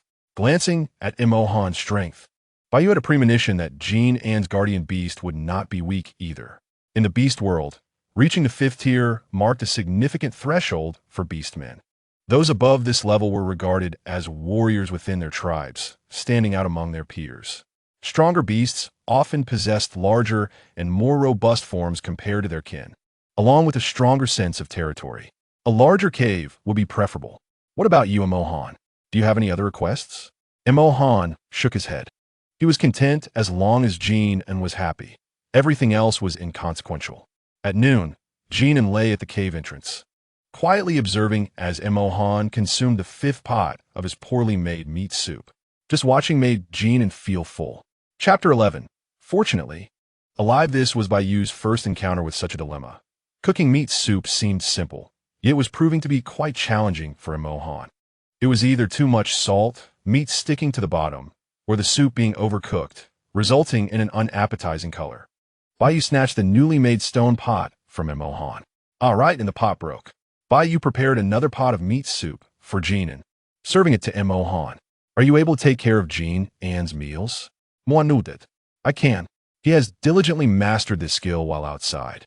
Imohan approached Jin An with a bowl in hand and said, Jin An, let me feed you. With a handsome man by her side, Jin An certainly would not refuse. Moreover, eating on her own was not convenient, so having someone to care for her was a delightful prospect. Jin An rested her head on Imohan's lap, eagerly opening her mouth as the spoon came closer, drinking it down immediately. When there was meat, she chewed happily, obediently. Imohan was somewhat astonished. This was not what he had expected. Typically, young creatures at this age are lively and active, often needing to chase after their food. While studying, Imohan felt fortunate to be a serpent, able to transform his lower body into a snake while holding the bowl with his upper body. He had prepared himself, yet it seemed unnecessary. Just as Jin An finished the meat broth, Bayu arrived with freshly roasted meat. Jin An, you did so well. You finished the broth. Jin An tilted her head up proudly. I am no longer the orphan who wanders in the wind and rain. I am now a little fox who has finished her broth splendidly. How about having 2 more pieces of meat? Jin An assessed her belly, realizing she could indeed manage a bit more, and immediately opened her mouth for feeding. Bayu chuckled as he offered her a piece of meat. After these few days together, he had understood her appetite well. The broth along with 2 or 3 pieces of roasted meat was just the right amount for the little fox. Meanwhile, the 3 of them enjoyed a peaceful moment together. On another front, a magnificent eagle soared high in the sky, exuding a regal presence, if one were to overlook the large rabbit squawking beneath its claws. Feng Long, you feathered fiend, you're going to jolt me to death. When we left the tribe, How did you promise Uncle Feng Hu? You said you would safely bring me to the little mistress. You deceived me, you wretched eagle. You intend to jolt me to death halfway, don't you? You dream on. Feng Lang ignored Mu Jin's incessant complaints and dove sharply. I was wrong. Woe is me. I truly regret it. Slow down. I'm going to be sick. I'm truly going to vomit. Feng Lang promptly dropped Mu Jin onto the grass, narrowly avoiding soiling his beautiful feathers. The mothers of Feng Lang and Mu Jin had been childhood friends, and Feng Lang was a few years older than Mu Jin. The Eagle Cliff was not far from the rabbit tribe's grassland, and the two families had maintained contact. Upon sensing he had become a matched guardian beast, Feng Lang promptly gathered his treasures and prepared to seek out the little mistress. However, he happened to encounter Mu Jin at the grassland's edge. What luck this rabbit had, coming of age and finding a little mistress. When Feng Lang saw Mu Jin waving, he descended to greet him, only to discover that the mark of the mistress on Mu Jin's chest was identical to his own. Coincidentally, Feng Lang's father, Feng Hu, spotted them while returning from a hunt and cheerfully remarked on their fateful connection, suggesting they accompany each other for safety on the journey. Feng Lang possessed a 7th-tier wind ability, making him a formidable fighter, while Mu Jin had a 5th-tier wood ability, lacking in combat strength but excelling in healing. Mu Jin was well aware of his own limitations. He did not wish to perish before meeting his mistress, for that would be quite the tragedy. He immediately agreed and assured Uncle Feng Hu that as long as Feng Lang did not perish on the way, he could be revived. Thus, the two beasts set off together, both eager to meet their mistress. Logically, Feng Lang's speed far exceeded Mu Jin's. Yet they still met at the grassland's border because Feng Lang had taken the time to gather his treasures for the little mistress. However, Mu Jin, upon sensing the location of his mistress, disregarded everything and dashed off, calling out to his mother. He was the luckiest little rabbit in the ancient rabbit tribe, having just come of age and yet already possessing a little mistress. How delightful! Originally, the rabbits scurried below while the eagles soared above. Yet both beasts felt they were moving too slowly. Just as Mu Jin was about to speak, Feng Lang grasped him with his claws and lifted him into the sky, causing the rabbit to squawk in fright. What rabbit could withstand such a shock? Mu Jin felt as though his heart might leap from his chest. Feng Lang, the eagle, did not even give him a heads up, leaving him no time to shrink down a bit. Being such a large rabbit hanging above only made him feel increasingly dizzy. The rabbit was truly on the verge of vomiting. After a while, Mu Jin managed to pull some herbs from his space and stuff them into his mouth, shrinking down further, looking quite pale. All right, let us go quickly. Feng Lang glanced at Mu Jin. You're not going to be sick anymore, right? I'm fine now. Feng Lang then lifted the smaller rabbit once more into the sky. Throughout the journey, the rabbit remained still, causing Feng Lang to check his breathing several times. Fortunately, he was still alive. On that day, Jin An was gazing at her spacious den, adorned with animal skins, excitement bubbling within her as she pawed by you, urging him to hurry and wipe her paws so she could roll around. Rolling and jumping, eyes closed, Bayu had long noticed Jin An's penchant for cleanliness. Before stepping onto the animal skin blanket, she would ensure she was impeccably clean. Imo-han picked Jin An up while Bayu used a damp animal skin to wipe her 4 little paws clean. Just as Jin An was joyfully howling, she suddenly heard several sharp eagle cries from above the den. Her heart leaped. She sensed it was the eagle and the rabbit.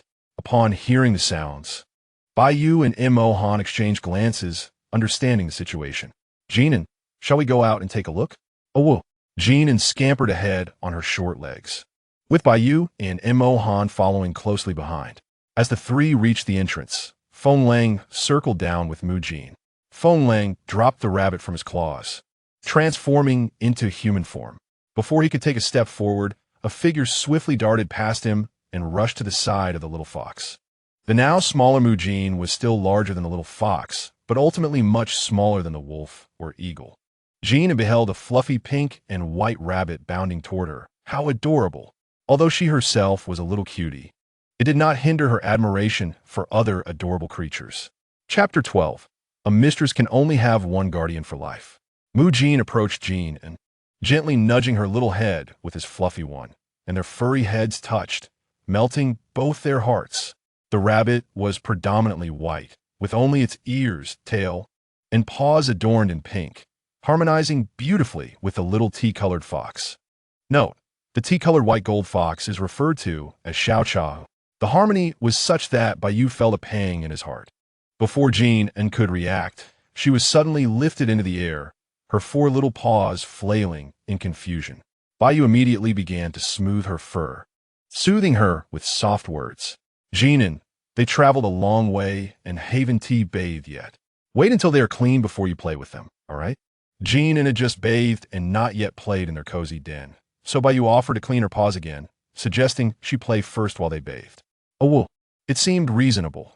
Jin An waved her paws at Feng Lang and Mu Jin, deciding bathing was effortless. They could chat later. Feng Lang intended to mention he had specifically bathed before coming to meet the little mistress, but then he noticed the chilling aura emanating from Mohan. An 8th-tier serpent beast. This was problematic. It would not be an easy encounter. The cold-blooded serpent clan rarely paired with outsiders. And this 8th-tier serpent beast was undoubtedly the first guardian beast beside the little mistress. He could not compete. Feng Lang took 2 steps back, waiting to assess the situation. And Mohan was aware that these beasts were now part of his little mistress's family, but the thought of them wanting to embrace his mistress made him feel displeased, and his displeasure manifested as a chilling energy radiating around him. Merely, we and Mohan are simply feeling a tinge of unhappiness, yet harbor no intention of aggression. Without the command of the little female master, he would never dare to turn against her guardian beast. However, Feng Lang and Mu Jin remain oblivious. It is not unheard of for guardian beasts to engage in a fierce battle behind their female master, if they have not become the male consort of the female master. Death is inevitable. The female master can sense this, but remains unaffected. Feng Lang dared not move, while Mu Jin immediately transformed into human form, cautiously standing beside Feng Lang. Both of them standing in punishment before Mohan. Baiyu had embraced Jin An and returned to the newly prepared nest, though Baiyu deliberately took Jin An away. He genuinely wished for the two to bathe first, as he did not want other beasts to soil his freshly laid nest. After a considerable time of brooding at the cave entrance, Mohan finally calmed his emotions and cast a curious glance at the 2 newcomers, who appeared somewhat dull, even more so than Baiyu, remembering the cleanliness of the little fox and her fondness for the grand nest. Mohan took the initiative to speak to someone other than Jin An for the first time, suggesting a bath. Mohan turned and returned to the cave. Feng Lang and Mu Jin exchanged glances and hurried off to bathe again. It was not that they were cowardly. They had yet to speak with the little female master and certainly did not want to be punished for neglecting their cleanliness. Feng Lang, this serpent beast, is quite fearsome. Indeed, let us appease the serpent beast and avoid inciting its wrath. Agreed. Let us wash quickly. I long to meet the little female master. She is so adorable. Her fur is soft, and she carries a delightful fragrance. I adore her. I do as well. The 2 beasts swiftly cleaned themselves and returned to the cave entrance, whereby you had already set up a fire and begun roasting meat. Jin An was exceedingly fond of her new nest and had certainly been eager to play on the beast's skin blanket, prompting Baiyu to prepare dinner in advance. May I assist? Can you make meat soup? I can. There are many beasts. We should prepare more. Very well. Feng Lang moved aside to prepare the meat soup, while Mu Jin retrieved various fruits from his space, placing them on large leaves and presenting them to Baiyu. Are these fruits safe for the female master? Wood-based. Yes. I am Mu Jin of the ancient rabbit clan, a 5th-tier wood type. Mu Jin gestured towards Feng Lang, who was processing the meat. He is Feng Lang of the Eagle clan, a 7th-tier wind type. Baiyu nodded in acknowledgement. I am Baiyu of the White Wolf clan, a 6th-tier fire type. Jin An has no dietary restrictions for now. You may let her try these fruits as she enjoys them. Jin An is quite clean. Please remember to wash your hands before approaching her nest. Mu Jin and Feng Lang immediately nodded. Baiyu is rather considerate, providing them with such details. This way, they would not provoke the little female and would avoid being easily rejected. As the 3 beasts cooked, they briefly got to know one another, for they would be protecting Jin An together in the future. The beasts were not malicious, and their interactions were rather pleasant. Mohan had gone hunting. He is of the Serpent clan, 8th tier ice type. We will go hunting more frequently each day to prepare for the wind and cold seasons. Once he returns, we can discuss our future duties. Agreed. The wind season is nearly upon us. Is anyone still unaccounted for? Yes, one remains missing. Hopefully, nothing untoward has occurred on the way. Baiyu shook his head, uncertain. Let us wait a couple more days. Logically speaking, even if far away, they should arrive soon. Has Jin An exhibited any unusual reactions? None. If the remaining guardian beast were in trouble, Jin An would certainly sense it. Her lack of response at least assures us that the beast is not in mortal danger. Understood. Knowing that Jin An was asleep, Emohan returned with several processed wild boars and cattle, dragging them in his beast form. Baiyu and Mu Jin assisted in placing them in the storage room, while Emohan used his powers to freeze the meat. The storage cave was already 1/3 filled with various frozen meats, and a small stone jar contained some frozen fruits. The flora of the beast world is exceptionally abundant, yet there are not many edible varieties, primarily because the beastmen are cautious about what they consume.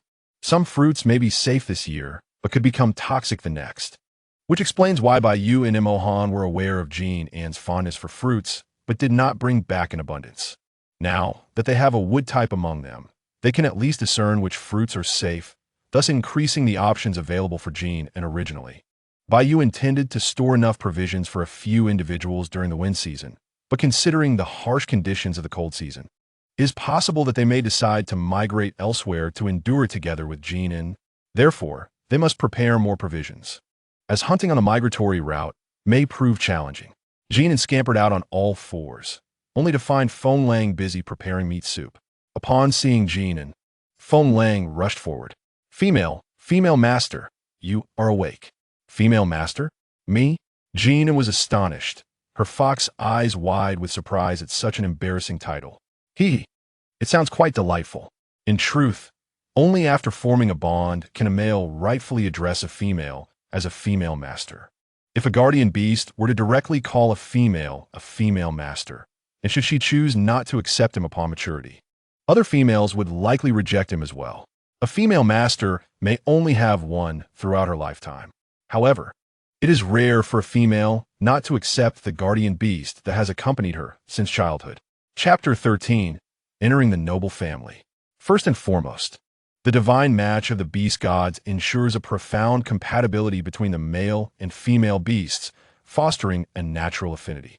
Even if a female were to develop an aversion to her guardian beast due to certain circumstances, having grown accustomed to his presence since childhood renders the situation more tolerable. She has an abundance of male options to select from. My name is Jin An. Though Feng Lang did not comprehend Jin An's words, being a courteous eagle, he noticed her lack of aversion to his proximity and squatted down to introduce himself. I am Feng Lang of the Eagle Clan, a 7th tier wind type. The beast man before her was tall, with a normal complexion that was neither too pale nor too dark, his long hair cascading freely, adorned with a few braids. However, these details paled in comparison to his strikingly handsome face and well-defined abs. Despite merely donning a simple bee-skin skirt, his youthful visage exuded an air of righteousness and vitality. Feng Lang, female master, you are awake. Mu Jin followed by Yu and Emohan outside, immediately spotting the petite little fox on the ground. The world's cutest little fox. Once again, Jin An heard that delightful title and turned to see a small, adorable pink-furred rabbit approaching her. This one seems a bit timid, the kind that would not dare to act. Lifting her gaze, Jin An found herself face-to-face with a small rabbit with short, pink fur. Female master, I am Mu Jin, an ancient rabbit clan beastman of the 5th tier wood type. Although my combat ability is somewhat lacking, my healing powers are exceptionally strong. I am quite useful. Jin An suddenly recalled that this was no mere human, but a soft and adorable rabbit. The beings of the beast world, oh no, the beasts, truly possess an extraordinary charm. Each face resonates deeply within her heart. Oh dear, this adds another delightful reason for her to live vibrantly. Shall we commence our meal? Jin An, Baiyu, Emohan, Mu Jin, and Feng Lang, the 4 beasts and one little one, gathered around the fire. As the wind season approached, The climate was most pleasant for the beasts, neither too cold nor too hot. A gentle breeze wafted through as they sipped the meat soup, feeling utterly at ease. The four waited until Jin An was satisfied before they began their meal, consuming it with remarkable speed. After finishing, Mohan retrieved 3 6-tier and 2 7-tier beast cores from his space and handed them to Baiyu. Here, Mohan had already reached the 8th tier. These cores held little value for him, yet knowing they were beneficial for females, he had developed a habit of retrieving cores whenever he encountered exotic beasts. The tier did not matter, as Jin An would surely make use of them, even if she did not require them. There were still a few weaker beasts in the cave. Mu Jin and Feng Lang had never encountered such a situation before, extracting 6 or 7-tier beast cores as if they were mere stones. The extraordinary beasts were particularly troublesome, despite the knowledge that beast cores could enhance the abilities of beastmen. They would rarely provoke these creatures unless absolutely necessary. Beast cores of lower tiers offered minimal assistance to the beastmen, and if one sought to ascend in rank, it required cores from beasts of a higher tier. For instance, Mu Jin, being of the 5th tier, would need a 6th-tier beast core to stabilize his ascent if he felt uncertain. The tiers of extraordinary beasts paralleled those of beastmen, beasts of the same tier. Lacking high intelligence, fought recklessly, often exhibiting greater strength than beastmen. While beastmen could enhance the abilities of extraordinary beasts, the solitary nature of the latter, coupled with the strong territorial instincts they possessed, made it suicidal for a single extraordinary beast to attack a beastman. Thus, interactions between the two were generally limited. 6 or 7-tier beast cores, and 5 of them at that.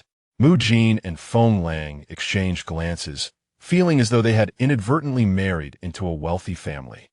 Baiyu accepted the beast cores, and Mu Jin and Feng Lang immediately recognized who the primary guardian beast of this household was. Typically, the primary guardian beast possessed the highest combat capability in a family, primarily to maintain order among other beasts, if one could command without resorting to force. They were deemed worthy of the title. Baiyu diligently assumed the role of steward for Jin and understanding the situation. Mu Jin and Feng Lang presented their prepared dowries to Baiyu. Each beast had its own resources, yet upon acknowledging her as their female leader, it was only natural to entrust those resources to her.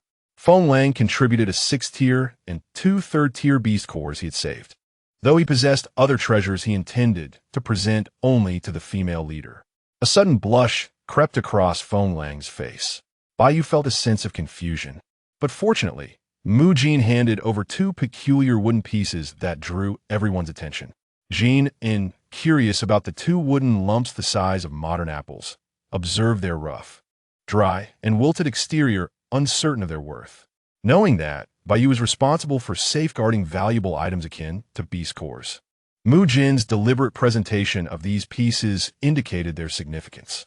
Many items in the beast world were quite novel, and no one, including Jin An, had seen such wooden lumps before.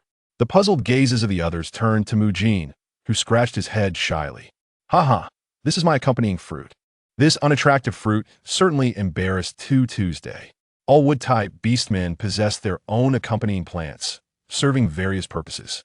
A small number of beastmen might produce accompanying fruits during their ascension to the 5th tier, with only 1 fruit being generated during the process, making it exceedingly rare.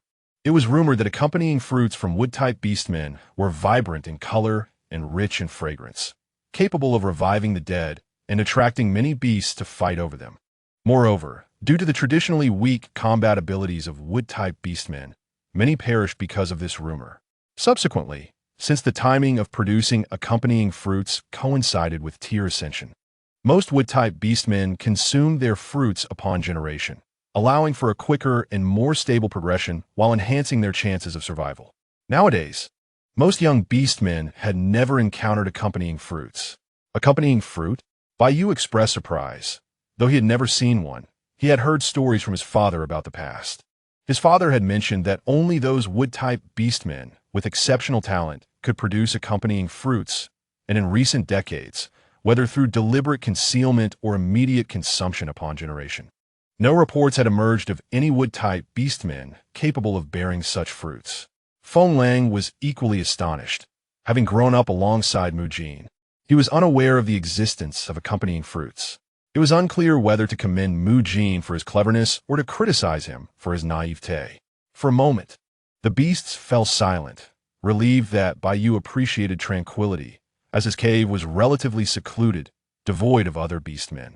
Otherwise, openly discussing such matters would be ill-advised, given the sensitivity of beastmen.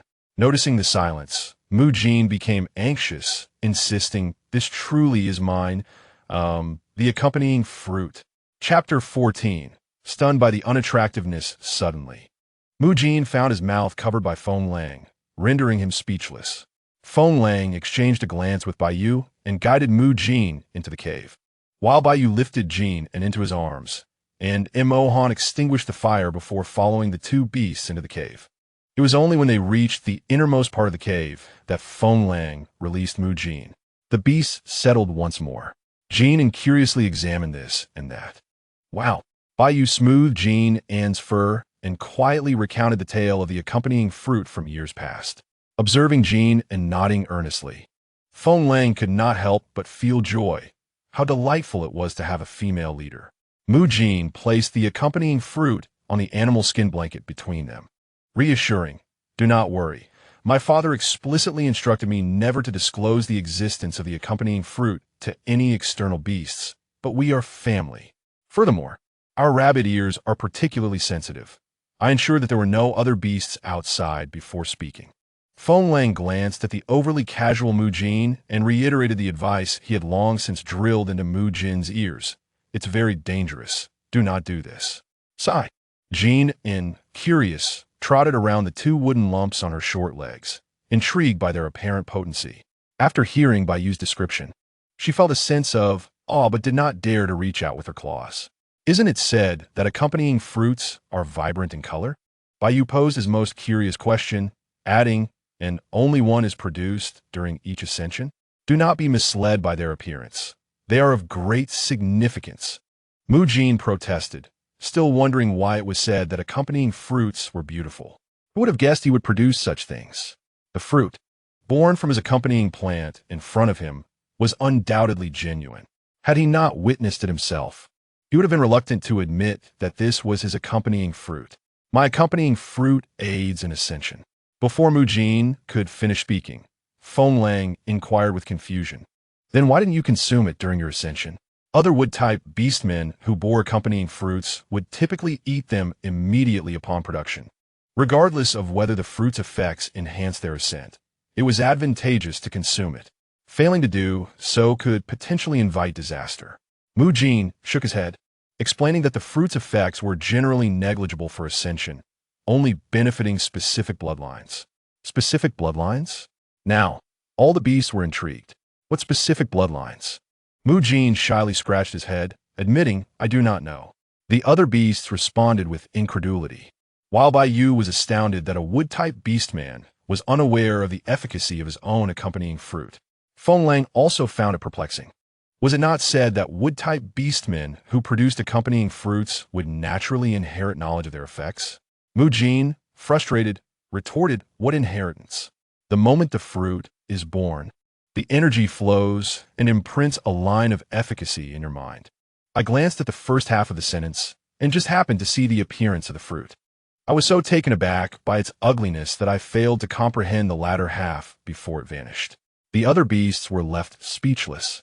Jin An found herself at a loss for words, pitying the unfortunate yet endearing child. It was my first time bearing fruit. I lacked experience. Mu Jin defended himself. "Everyone says it's about inheritance, but isn't it's supposed to be visible at all times? Who knew it would turn out like this?" "No beast respondeth," Mu Jin exclaimed.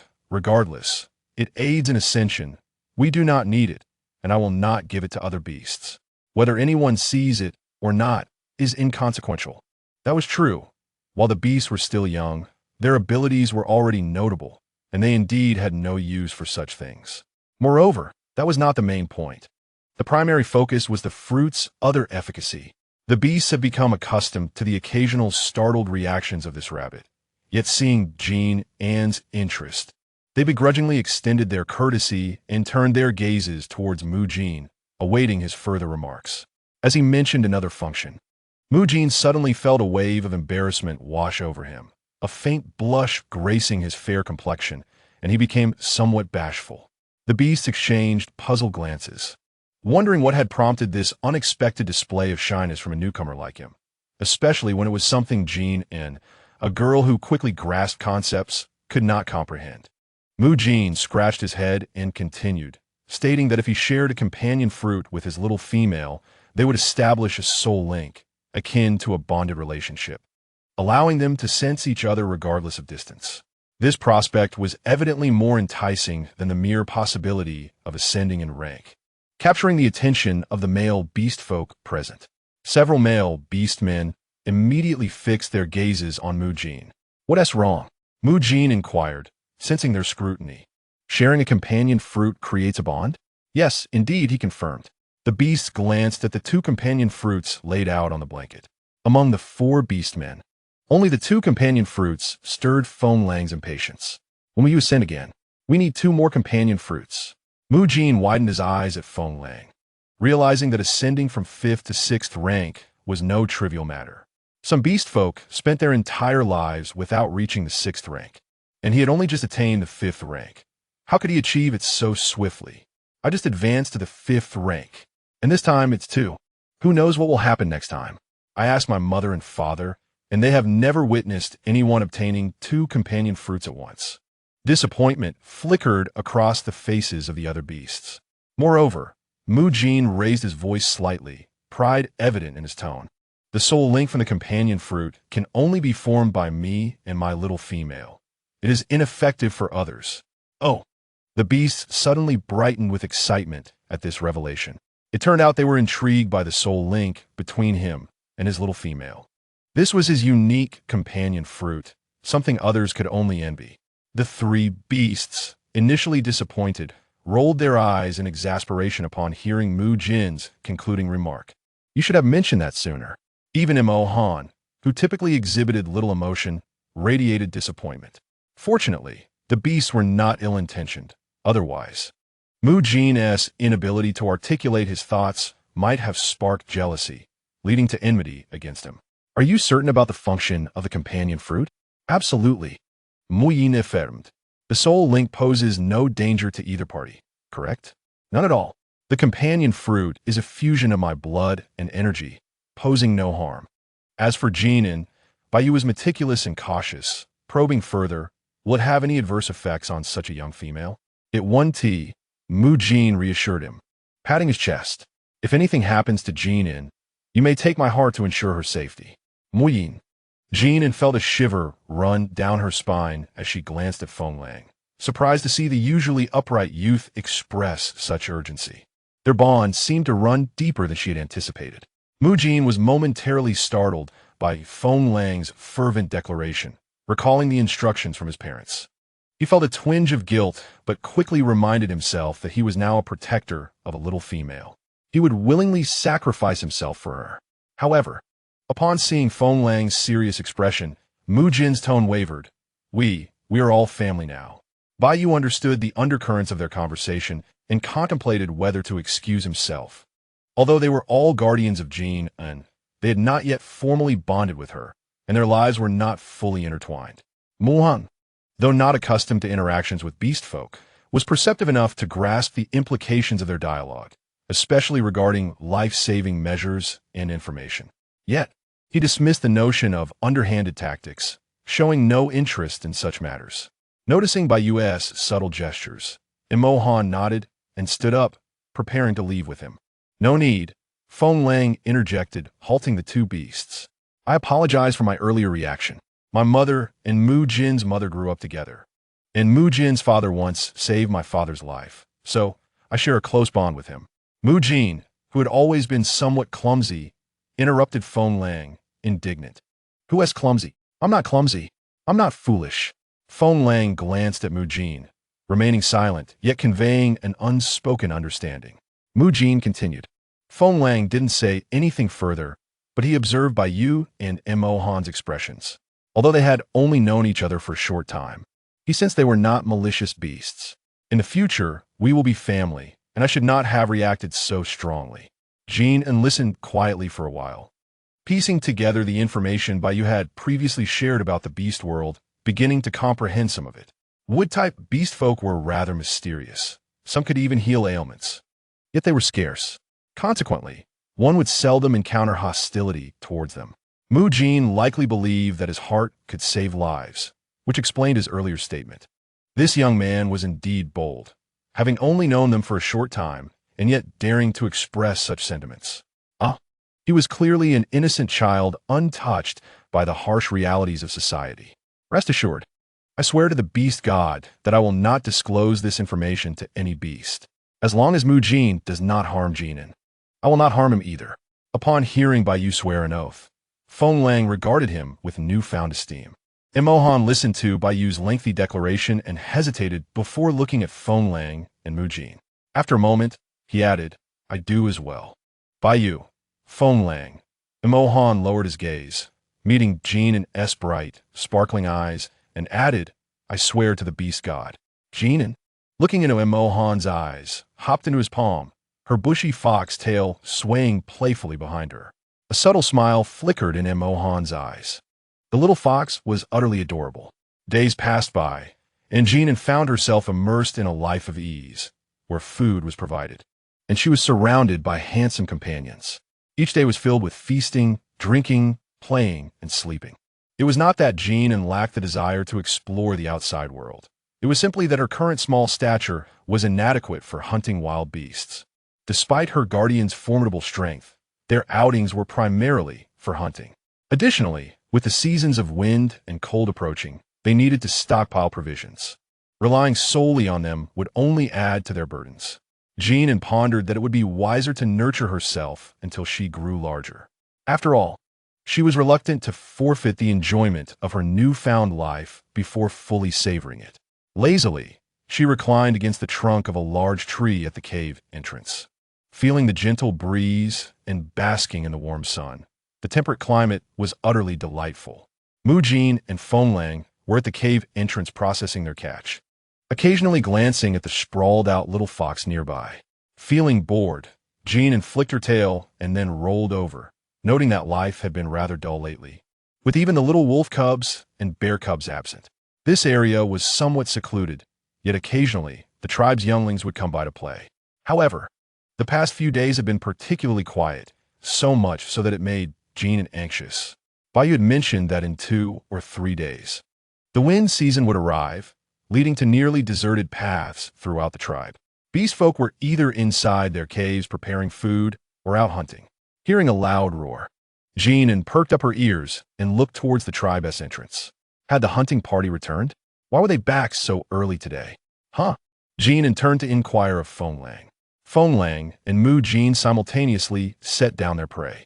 Feng Lang swiftly stored the food in the spatial pocket and dashed over to scoop up Jin An, carrying her into the cave. Before she could process what was happening, Jin An heard a sudden and overwhelming sound of rushing water. Jin An nestled closer to Mu Jin and turned around. Outside the cave, the sky, which had just been clear, was now shrouded in dark clouds, with torrential rain pouring down. What is happening? Jin An asked. Do not be afraid. The tribe is well prepared. The rain will cease after 2 days, Mu Jin reassured her. As if on cue, a snake and a wolf swiftly approached through the misty rain. Mahan and Baiyu had returned. The 2 beasts transformed into human forms at the cave entrance, barely drying off before joining Feng Lang. Together, the 3 began to block the entrance with large stones they had prepared over the past few days.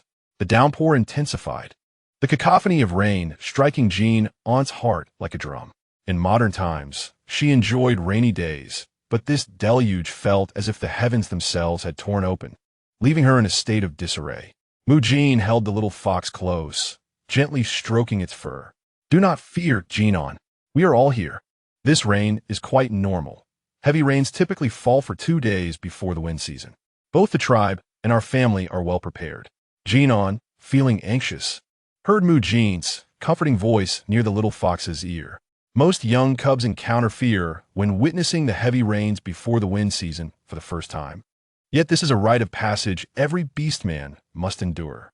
It reflects the duality of nature, cruel yet teeming with life. Jin attempted to carry Jin An deeper into the cave, but the little fox squirmed, unwilling to be moved. Under such harsh conditions, Jin An felt increasingly insignificant.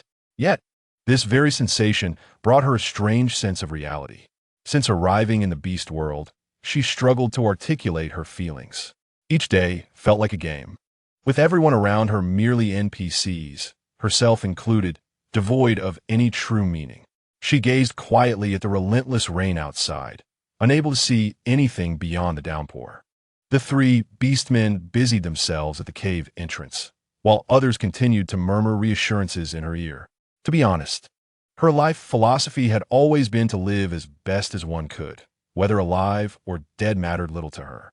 It was a polite way of saying she adapted easily, yet in truth, she had never anchored herself anywhere. Having lived in a rented room for nearly a year, the boxes left by the previous tenants still piled behind the door.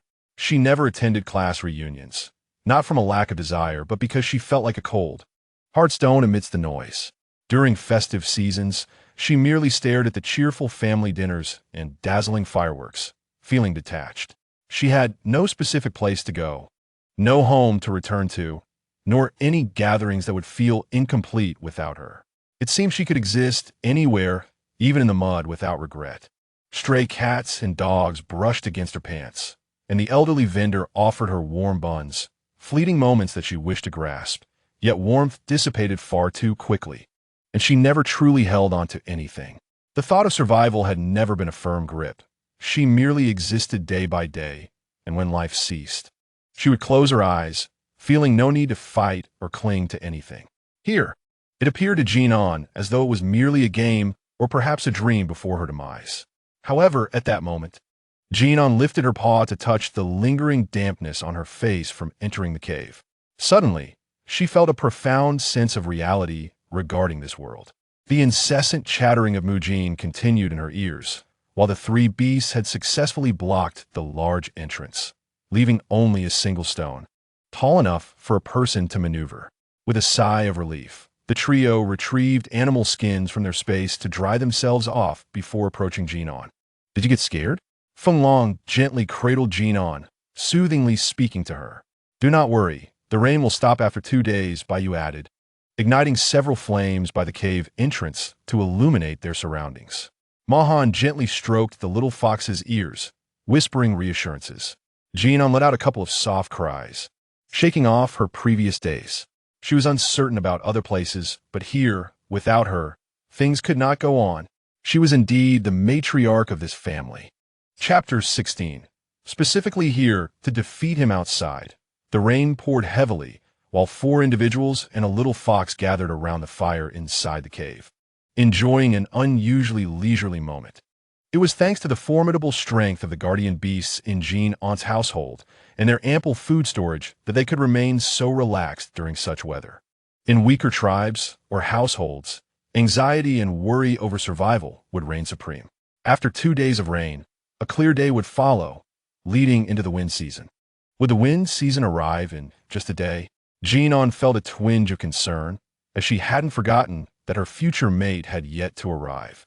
Previously, Baiyu had mentioned that all guardian beasts would arrive before the wind season unless unforeseen circumstances arose. So, was this an unexpected turn of events? Woo-woo. Jin An pawed at Baiyu's leg, pointing at the other guardian beasts with her claws, eager to inquire about the last one. Having lived together for so long, they shared a significant understanding, and Baiyu immediately grasped her thoughts. Jin An, there is still one guardian beast remaining, and we currently have no information regarding its situation. Before meeting their mate, guardian beasts do not share information with one another. Have you experienced any unusual discomfort or heartache recently? Baiyu inquired. Jin An reflected carefully and shook her head. Baiyu gently stroked the fur on her back, reassuring her that this indicated no life-threatening issues or imminent death. Perhaps it was merely a delay. Indeed, do not worry, Jin An. Our strength indicates that the last beast should be equally formidable and unlikely to perish on the journey. Jin, ever the optimist, added his thoughts while tending to the fire. although compatibility in the beast world is assessed based on a bond between male and female. Those who match with the same female must share common traits. Jin An remained silent, sensing that the large fox was not dead, but felt a nagging intuition that its current state was far from ideal. Yet, she felt powerless to act, especially in such inclement weather. The beast world is inherently survival of the fittest. If something truly had occurred, there was little she could do. Jin An repeatedly reassured herself, though anxiety lingered, as if she carried a weighty burden. The guardian beasts, sensitive to the little fox's emotions, exchanged glances. Jin An, while it is rare for guardian beasts to arrive after the wind season, it is not impossible. Indeed, if something happened to the tribe, it is normal for beastmen to be delayed. In Jin An, some tribes have their own customs. They must bring something they consider precious when meeting their mate, which could also cause delays. Correct. The vitality of beastmen is remarkably strong, especially those ranked above level 5. As long as they are alive, they can quickly recover to optimal condition. Yes, Jin An lay quietly in by Yu's embrace, nodding silently. Ultimately, worrying would not change the situation and would only add to her troubles. Meanwhile, the large fox she was concerned about lay in its cave, barely clinging to life. Eiji, are you awake? Are you all right? Hu Jing wiped the blood from her mouth and reassured her anxious sister. I am fine. The tone was frail and listless, lacking any semblance of normalcy. Xiaoling, you should return first. I need some time alone, said Hu Jing. Hu Ling glanced at Hu Jing, hesitated for a moment, but ultimately departed. The two companions, who had been waiting at the cave entrance for quite some time, approached quietly and inquired, How is Ah Xiong? Hu Ling shook her head, signaling them to leave first. Leaning against the stone wall, Hu Jing pressed his hand to the fox mark on his chest. Fully aware that he had been matched, yet he felt too apprehensive to see her. Hu Jing felt somewhat despondent, as siblings born of the same mother. Both Hu Jing and Hu Ling shared the lineage of the Chu Qi, and thus, they were indeed pure descendants of the Chu Qi. In the past, Hu Jing did not comprehend the significance of being a descendant of the Chu Qi. Now he understood it all too well. It was specifically designed to counter him. He was on the verge of ascending to the 8th tier and had just discovered he was matched with a female. It was a time of great joy, and he had planned to seek her out immediately after his ascension. Who could have predicted that, just as he approached the critical moment of ascension, the energy surging within him would unexpectedly reverse, causing his abilities to backfire and his bloodline to awaken, plunging him into despair. Forget ascending to the 8th tier. Hu Jing plummeted back to the 5th tier. Fortunately, he managed to stabilize himself quickly.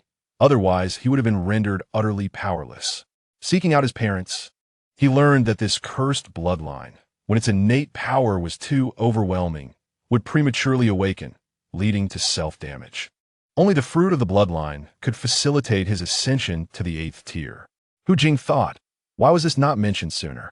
His father, feeling guilty, remarked that he never anticipated his offspring to be so formidable, nearly reaching the 8th tier at such a young age. After all, he had never witnessed it himself. Who would have thought that two seemingly ordinary Chi-Huks could produce a child destined for the 8th tier?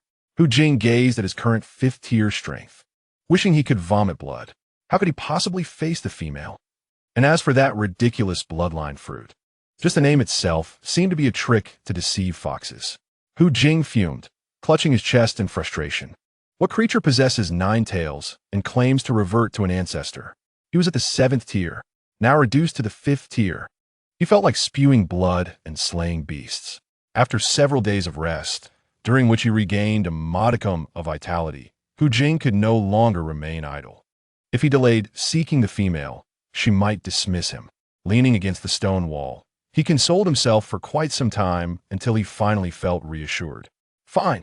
If I'm at the 5th tier, so be it. I ascended to the 7th tier once. I could do it again. At worst, I will simply linger at the threshold between the 7th and 8th tiers.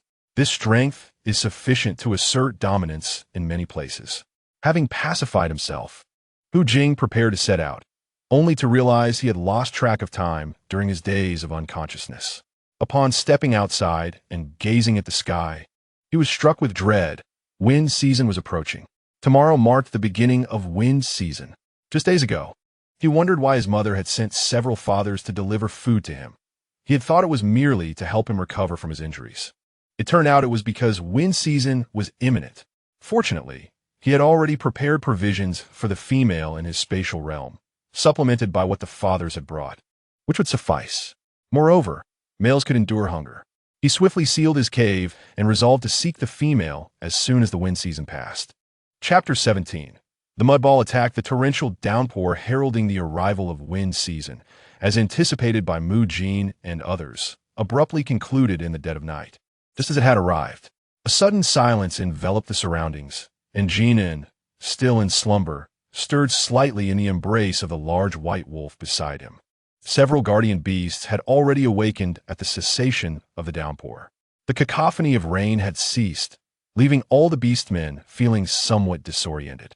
Baiyu draped a thick layer of animal skin over Jin An's small frame, while the four beasts cautiously vacated their sleeping area. Muhan, wary of disturbing Jin An's slumber, stopped Feng Lang and Jin, who were about to move the easily displaced stone blocking the cave entrance, and deftly shifted the boulder aside with his serpentine tail. Outside the cave, the entrance had transformed into a stream. The beasts had anticipated this scenario and displayed no surprise. Dispersing, Feng Lang and Jin utilized their abilities to divert the water from the entrance, while Baiyu sought out large stones to reinforce the outer cave entrance where they stored food, and Han went hunting. During the past 2 days of heavy rain, the beasts, after clarifying matters with Jin An, decided that once this wind season passed, the 5 of them would venture to the main city to escape the cold. The main city was the most prosperous large gathering tribe on the Beast World continent, home to many powerful beastmen, with excellent welfare for females and an advantageous geographical location. Although they would still need to remain in their caves during the cold season, it would not be as arduous as it would be elsewhere. In the early morning, without internet access, Jin An awoke feeling particularly refreshed after a good night's sleep. After rolling around on the soft, warm animal skin, the little fox rose and scampered to the cave entrance. Feng Lang and Jin had already dealt with the accumulated water at the entrance, and when Jin An arrived, only the gloomy sky and the damp air remained, remnants of the previous day's heavy rain. The little fox twitched its nose and inhaled deeply, savoring the fresh air. The post-rain atmosphere was exceptionally invigorating, infused with a faint aroma of grass and earth. The little fox had grown a bit larger, not only in size but also in strength. Jin An fidgeted with its paws, feeling a surge of restlessness and yearning to run outside. However, the ground was muddy, and its fur would get dirty. Torn between the decision to go out or stay in, Jin An was conflicted at the cave entrance. Jin An, you're awake. Upon looking up, she saw a large, muddy ball rushing towards her. No, don't come any closer. The little fox yelped, dodging the mudball attack. Hearing her frantic cries, Baiyu, Feng Lang, and Han quickly rushed over from various locations around the storage room, creek, and nearby woods.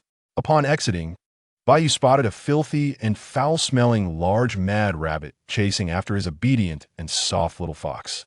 Baiyu's anger surged. Muyin. Jin An leaped into Baiyu's arms just as the large mud rabbit was sent flying by Han's tail. Feng Lang sidestepped to avoid the mudball, while Jin collided with a towering tree. Jin grimaced as he got back up, grateful for his thick skin. Shaking his head, he noticed Jin An looking at him from Baiyu's embrace and immediately broke into a grin. The mud rabbit was a mess, save for its white teeth. How dare you scare me, Jin? Baiyu soothed Jin An, gently petting her head. Don't worry, we won't play with the mud rabbit. Jin An, it's nice and cool outside now. Shall we take a quick run around the cave? Jin proposed to Baiyu. After the wind season begins, we won't be able to go outside. The prolonged confinement during the wind season could be quite difficult for the cubs. Naturally lively and growing quickly, the cubs often became restless and clamored to go out before long. While it was manageable to discipline male cubs, no beastman would dare allow female cubs to suffer. Baiyu imagined Jin An's forlorn expression and thought, no, I can't bear to see that. Jin An must be happy. The guardian beasts exchanged glances. Jin's suggestion was not without merit. Since they couldn't go out during the wind season, it would be better to take Jin An out for a little while today. Would you like to go out and explore, Jin An? Since we'll be stuck in the cave for the wind season, why not go for a little outing today? Jin An nodded, eager to go outside. When everyone ventures out together, safety is assured, and she no longer needs to traverse the muddy pits alone. What appears to be a minor puddle to Baiyu and the others is, for the little fox, a vast mire. Since it was agreed, Emohan disposed of the unprocessed game from the space, casting it aside in a location unseen by Jin An, and then several beasts set off together for an excursion. The stream near the cave had just been cleared, and combined with the drainage ditches dug around the tribe for the rainy season, the area was quite muddy. Jin An nestled on Baiu's arm, her small head scanning the surroundings. Since being rescued by Baiyu, she had yet to properly explore this place. Baiyu, being a singular beast, had already exerted considerable effort in her care, and the other guardian beasts were preoccupied with preparing food for the windy and cold seasons. So Jin An did not wish to trouble them. Now at last, she could thoroughly observe her surroundings. Accompanied by several formidable guardian beasts, they ventured a bit farther without leaving the territory of the Bailang tribe. Upon crossing the muddy ground, the world seemed to burst into a vibrant array of colors. The blue sky, white clouds, green mountains, and lush grass filled the air with the refreshing scent of mingled earth and grass. A nearby stream had risen slightly, its soft babbling accompanied by droplets cascading from the treetops. How beautiful! How delightful! The large tail of the little fox swayed joyfully behind her, occasionally brushing against Baiu's chin, causing him to blush slightly. Clearing his throat, Baiu squatted down, asking if Jin An wished to play. With a joyful yip, Jin An leaped onto the grass, running in circles around Baiu, Emohan, and Fenglang. She dashed into the stream, quickly cleaning herself, and upon seeing Jin An frolicking, Mu Jin bounded over. Jin An, let us play together. The stream's edge saw Baiu pulling out a beast skin blanket from the space, while Fenglang promptly raised his hand, summoning a breeze that swept across the grass, clearing away stones and weeds while drying the ground. Once Baiu laid out the blanket and placed some fruits upon it, they awaited Jin An's return from her play to rest. Emohan gathered several sticks and tossed them by the stream, and with Fenglang's wind ability, the wood was instantly dried. With Fenglang around, they no longer needed to carry a surplus of dry wood into space. In the 18th chapter, Truly Obedient, Baiu ignited the wood, while Emohan cut the prepared meat into small pieces for the little fox to eat later. Not far off, Jin An scampered about with her short legs, reveling in her freedom, thanks to the bloodline talent of the ancient rabbit tribe. While others could only shrink their beast forms when gravely injured, the Mu Jin clan could control their forms at will. Jin An was ecstatic to encounter a small rabbit of similar size. She bounded about, poking and prodding the little rabbit, particularly fascinated by its soft, pale pink fur. The rabbit affectionately nudged its head against Jin An's, and had it not been for the nearby guardian beasts, the scene would have been heartwarming. Regrettably, the three guardian beasts looked on with exasperation. Such a lack of beastly decorum to entice a little female. Baiu observed the carefree little figures frolicking on the grass, his gaze filled with tenderness. The two little creatures played together for quite some time. Finally exhausted, Jin An returned to Baiu, panting as she leaped into his arms. Are you tired? Baiu gently rubbed his chin against the little fox's fluffy head.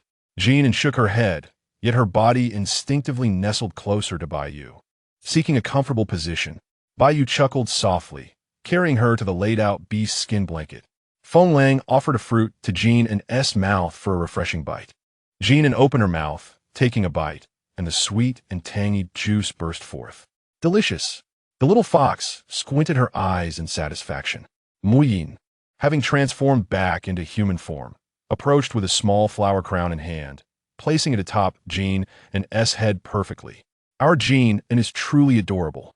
Of course, Baiu and Fenglang had begun roasting meat and preparing soup, while Jin An curiously poked at the flower crown that had just fallen from her head. Mu Jin's craftsmanship was remarkable. The crown was exquisitely woven. Intertwined deep and light green vines were adorned with flowers of various colors. Wait a moment. Jin An cautiously prodded the crown again. How could it be a complete vine circle without any joints? Did the flowers grow on it? A single vine sprouted flowers of many hues. Jin An scratched her head, feeling an itch as if her own head were about to sprout flowers. Isn't it beautiful? Jin An, this was crafted using my unique ability with vines, and it can last a long time. Jin's proud voice successfully diverted Jin An's attention. Unique vine ability? The little fox's curious gaze was all too evident, prompting Jin to extend his hand. Look! Jin An's eyes widened as a vine shot out from Jin's palm, startling her into a startled tumble. Jin quickly gathered the little fox into his arms, soothing her fur. No need to be afraid, Jin An, the vine won't harm you. After just a moment of distraction, Jin startled Jin An once more. Han, who had gone to the stream to wash fruits for Jin An, frowned and flicked his tail, striking Jin on the back of the knee. With a yelp, Jin knelt down, facing Jin An. Jin An thought to herself, there was no need for such theatrics. The vine was simply too lively, darting out from his palm like an eel. Anyone would be startled. Han shifted away from Jin, ensuring Jin An would not be alone with him. Dangerous, he reminded himself inwardly. Han handed the washed fruit to Jin An, who eagerly nibbled it from his hand. The small fruit, once bitten, released juice that trickled onto Han's hand. After finishing the tiny fruit, Jin An instinctively licked the juice from Han's pale hand. Feeling the touch, Han's body tensed momentarily, and a faint flush crept onto his usually pale face.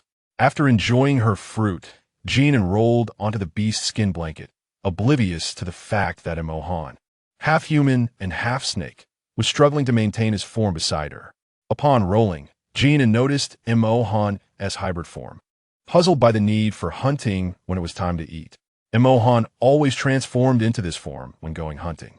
Concerned that Jin An might be frightened, he seldom revealed his full serpentine form to her.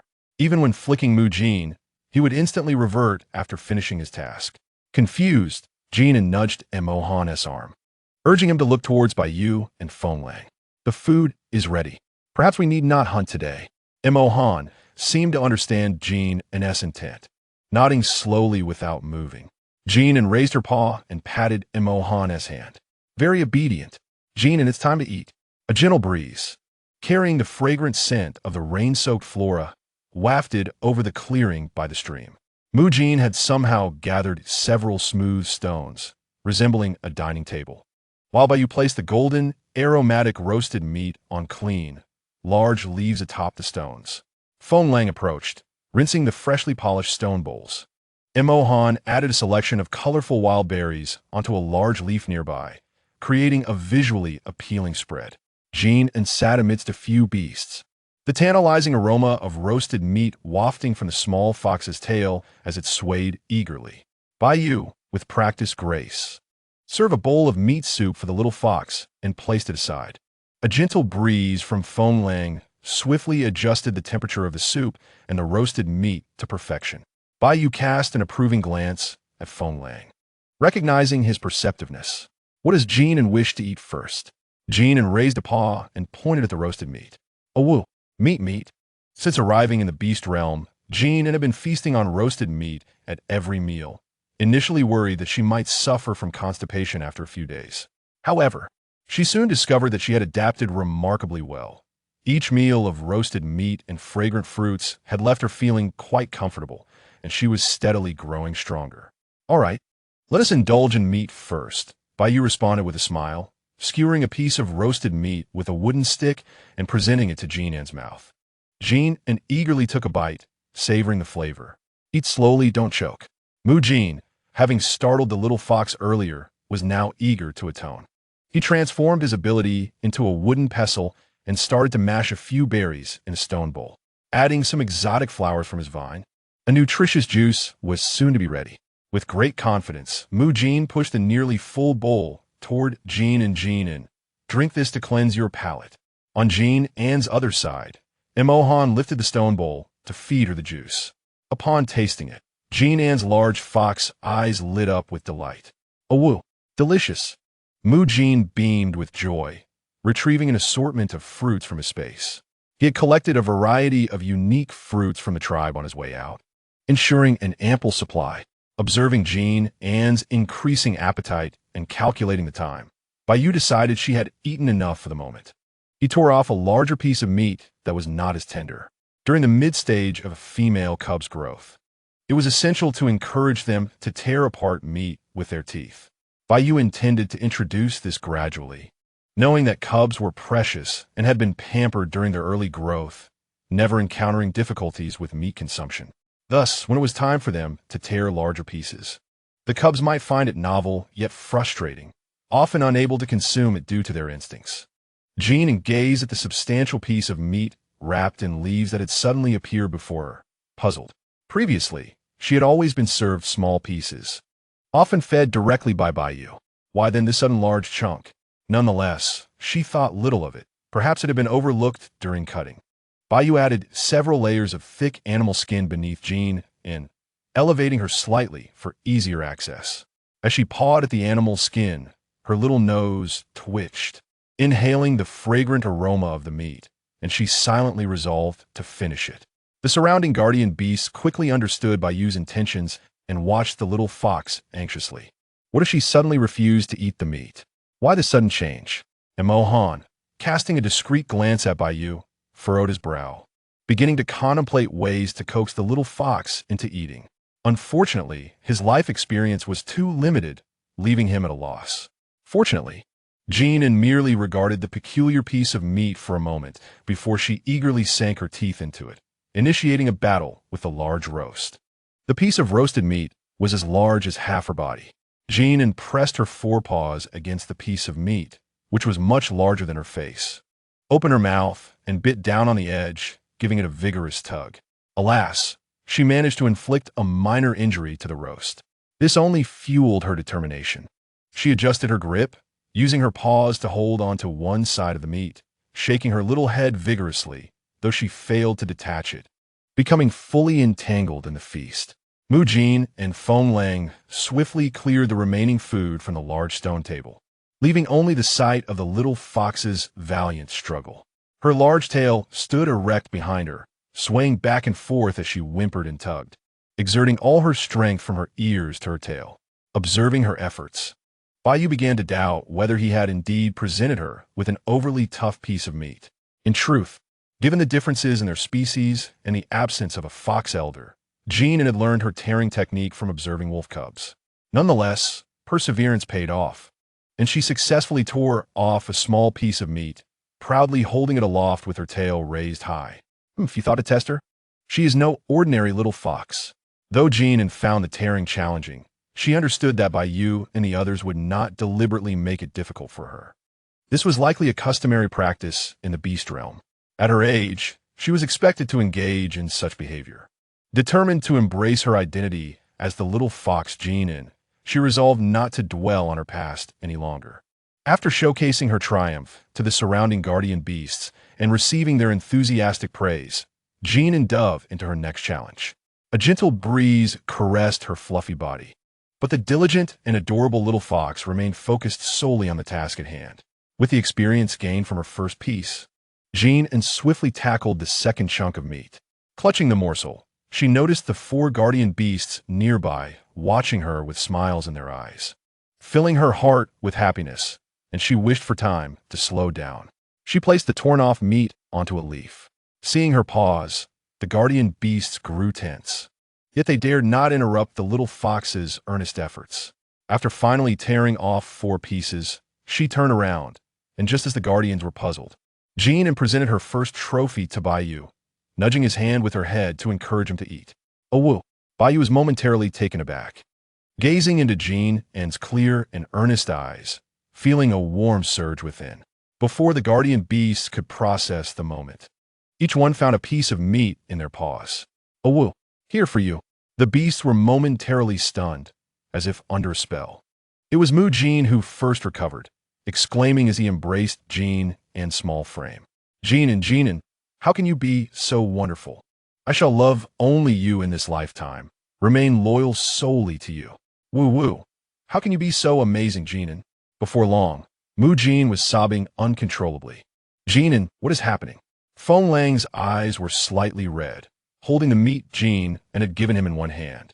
while pulling Mu Jin back with the other to prevent him from startling Jin, and Baiyu remained momentarily speechless, swallowing the meat, and after a long pause, gently stroked the little fox's fur. Jin An, with a face smeared in grease, looked on in confusion. What was going on? Mo Han remained silent, staring blankly at the piece of meat in his palm, lost in thought. In the beast realm, each beast possessed an exceptionally strong sense of territoriality, and food that enhanced their strength was fiercely guarded against any infringement or theft. Not even females, let alone males, would share their meat with other beasts. Only males bound by the blessings of the beast god, under the constraints of a guardian-guardian relationship or a mate bond, would share their food with females. However, the restrictions were less stringent for females, and they were never required to relinquish their food. No beast dared to take food from a female's mouth. This phenomenon led to a pronounced tendency among females to guard their food. This behavior was entirely natural. Females would not and could not relinquish their right to satiate their hunger, as it was fundamental to ensuring their vitality and strength. Consequently, within the realm of beasts, it is said that when a female shares her food with her partner during a meal, it signifies her profound acknowledgement or affection for him, expressing a willingness to share both glory and adversity henceforth. Chapter 20. Rigorous Training. Jin An remains oblivious to these customs. However, even if she were aware, it would not greatly concern her. This is akin to the vows exchanged during modern wedding ceremonies, where adherence relies solely on one's conscience. The relationship she shares with her guardians is built on mutual kindness. As long as her boundaries are respected, they will forever be a family, regardless of any absence of beast markings to bind them. Thus far, Jin An has truly regarded them as kin. After the guardians, matched by the beast god, arrive from their respective tribes to be with the female, they recognize that the chosen female must be most compatible with them. Yet, leaving their original tribes and binding their fates together naturally evokes a sense of trepidation. Nevertheless, the shared moments with Jin An have fostered mutual recognition, culminating in her acceptance of them. They are certain that their bond will only strengthen. Once Jin An finishes her meal, the guardians hastily consume the remaining food. The sun shines brightly, and a gentle breeze wafts through the air. The beasts shift into their beast forms, engaging in playful pursuits with Jin An for a considerable time. Mo Han, however, coldly declines her repeated invitations, choosing instead to quietly observe their frolics from the sidelines. It is only when the little fox, exhausted, lies down unwilling to rise that Mo Han carries her back into the cave. Inside the cave, Mo Han and Feng Lang have securely blocked the broad entrance with large stones. During the coming wind season, no beast shall venture outside the cave. Jin An, tomorrow marks the beginning of the wind season, and we will be confined to the cave for quite some time, Mo Han informs her. Jin An nods. Baiyu has previously enlightened her on this matter, and he shared their plans. Approximately 2 weeks into the wind season, they shall depart from the Bai Lang tribe to journey to the main city for the winter. She is mentally prepared for the arduous endeavor ahead. The sealed cave immediately darkens, but Baiyu has placed several ethereal flames throughout the spacious cavern, adding a touch of warmth to the atmosphere.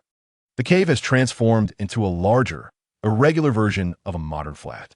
A vast living area, once Baiyu's cave, accommodates the guardians comfortably in their beast forms.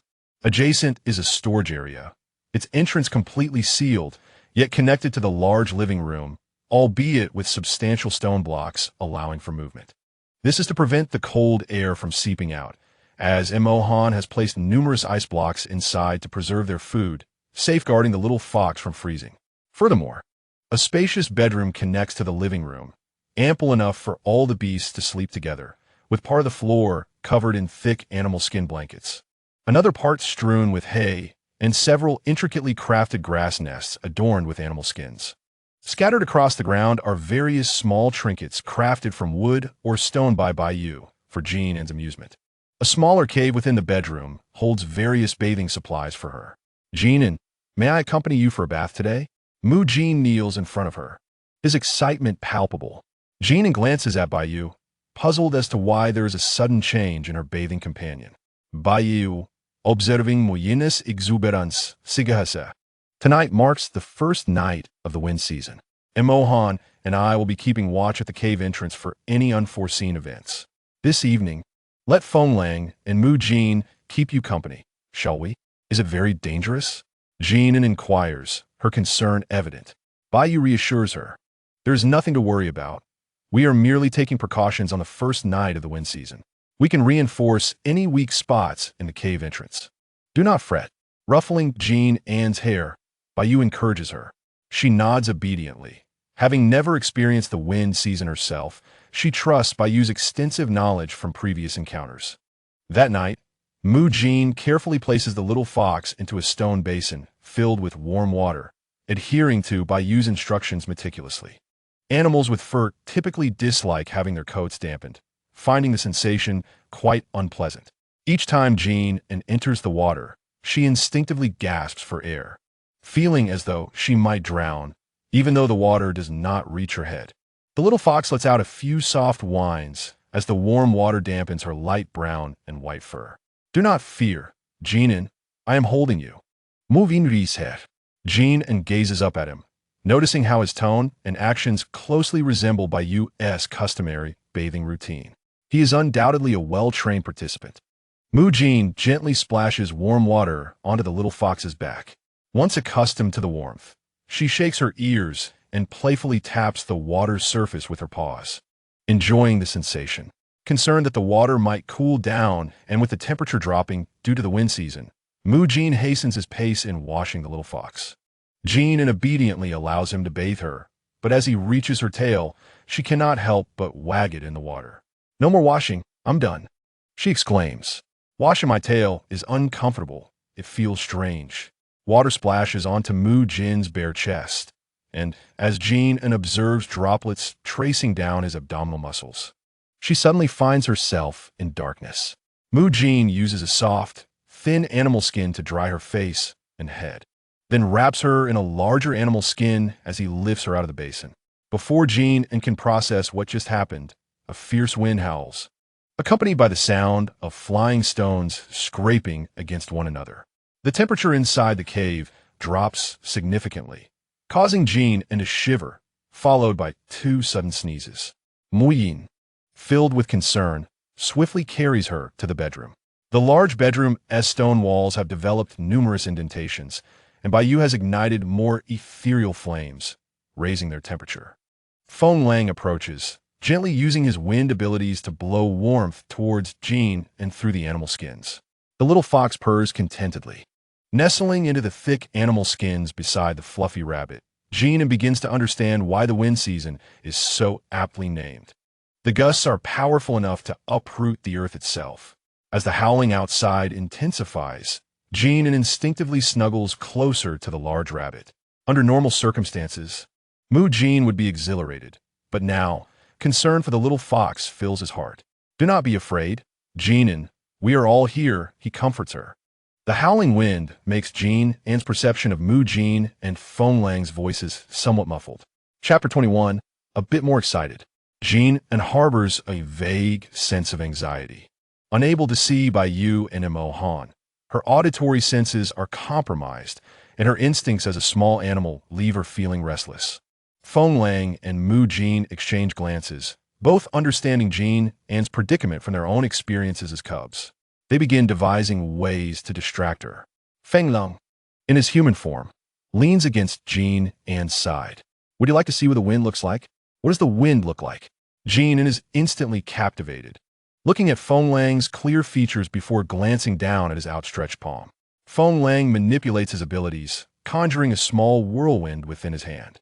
How marvelous! Jin exclaims. Jin An extended a tiny paw, yearning to make contact, and upon brushing against Feng Lang's hand, the gust in his palm abruptly transformed into the likeness of a small fox. Jin An exclaimed in delight, wow. The large rabbit beside them waved its paw, and in response, a flurry of blossoms was swept up by the wind, forming an adorable floral fox. How beautiful! Jin An exclaimed, captivated by the sight. Seeing the small fox's joy, Feng Lang and Mu Jin exchanged glances, feeling a sense of relief. Feng Lang harnessed his powers, orchestrating a whirlwind of an increasing number of flowers and colorful petals. Like a magician's trick, After circling Jin An twice, they gradually coalesced into a small fox, nearly the same size as Jin and enraptured by the spectacle before him. Jin An thought it was wondrous and delightful. Jin An nestled against Feng Lang's arm, and the floral fox cautiously approached the little fox, their noses touching in an unbearably cute manner. Jin An pointed at the nearby pink and white rabbit. Feng Lang and Mu Jin instantly understood. One manipulated the wind, while the other scattered some pink and white flowers, soon conjuring a rabbit slightly larger than Jin An. I want to touch noses with Jin An too. Mu Jin exclaimed eagerly upon seeing his own form take shape. Before Feng Lang could respond, Jin An stretched out her neck to bump noses with a wind rabbit. Mu Jin squealed with joy, and the large rabbit nuzzled against the little fox, nudging it straight into Feng Lang's embrace. Jin An blinked in surprise, and Feng Lang was momentarily taken aback. Mu Jin, without the aid of his powers, watched as the flowers and petals scattered around Feng Lang and Jin An. When Jin An looked up, she beheld a handsome young man adorned with blossoms. Suddenly, she was reminded of a description, an elegant scholar parading through the streets. Had Feng Lang been a touch paler, it would have been even more fitting. Nonetheless, this was splendid too, healthily radiant. Jin An tilted her little head, pressing against Feng Lang's solid abdomen. She wondered. It seemed a tad softer just moments ago. Since Mu Jin had transformed into a rabbit to provide warmth for Jin An, Feng Lang refrained from reverting to his beast form for convenience. Feeling the fluffy texture against his stomach, Feng Lang swallowed nervously, afraid to move. He gently brushed away the petals clinging to the little fox. Jin An, you should cover yourself with the fur blanket quickly. Don't catch a cold, he stammered. Jin An, as if awakening from a dream, felt a sudden rush of bashfulness at being caught off guard. Hey, I'm a fox. What's wrong with a little nuzzle? She thought. Moreover, wasn't he this her future husband? How absurd. She puffed up defiantly. Jin An looked up, meeting Feng Lang's blushing face. Jin An, huh? Her excitement surged. What's this all about? Feng Lang cleared his throat and gently tucked Jin An back under the fur blanket between him and Mu Jin. Mu Jin's fluffy paw embraced the little fox's small frame through the blanket. So warm, Jin An exclaimed, as a few small flowers clung to Mu Jin's fur. She playfully blew at them, causing the flowers to flutter and rise. Following them with her eyes, the petals soon converged into a vividly lifelike flower petal eagle. Wow, it's Feng Lang. Jin An cheered. Feng Lang chuckled softly, guiding the little eagle to gently nuzzle the little fox's cheek. And there's also the big white wolf and the big black snake, Jin exclaimed, although Feng Lang was unsure of her words, adhering to a principle of fairness. He conjured a small wolf into being before Jin An. She struggled to extend her paw from her cozy nest, reaching out to touch the little wolf's head. After receiving her affection, the wolf gradually dissipated, transforming into a small snake that coiled around Jin An and Mu Jin. Jin An followed the snake's movements with her gaze, her head bobbing along. With a chuckle, Mu Jin playfully tapped Jin An's forehead. How could there be such a cute little fox? He laughed. Jin An pointed outside the cave's entrance, inquiring about Baiyu and Mo Han. Yes, she nodded. Reassured, Jin An knew Baiyu and Mo Han were resting outside, the cave entrance secure. However, as a precaution, on the first night of the windy season, Baiyu and Mo Han would keep watch there. Jin An nodded in agreement. Baiyu and Mo Han lounged in the living room, the howling winds outside having no effect on their contentment. Listen, our little fox is concerned about them. What a remarkable female partner they had. Suddenly, a wolf's howl echoed in, and Jin An's eyes sparkled. It was Baiyu's voice.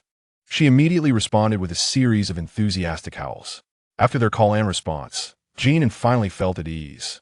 Under the gentle guidance of Feng Lang and Mu Jin, the little fox managed to calm her earlier anxiety, playfully engaging with the two beasts nearby. Baiyu and Mo Han, hearing the little fox's calls from within the cave, twitched their tails, relaxing as they half-closed their eyes on the ground.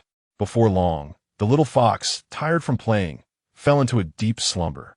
The cave was enveloped in tranquility, only the sound of the raging wind outside enhancing the coziness within. The following morning, Jin An awoke early. Noticing that the wind's howl had not lessened, Rather, it seemed to intensify. "You're awake?" Bayou said, bending down to touch the little fox's forehead. "Are you hungry?"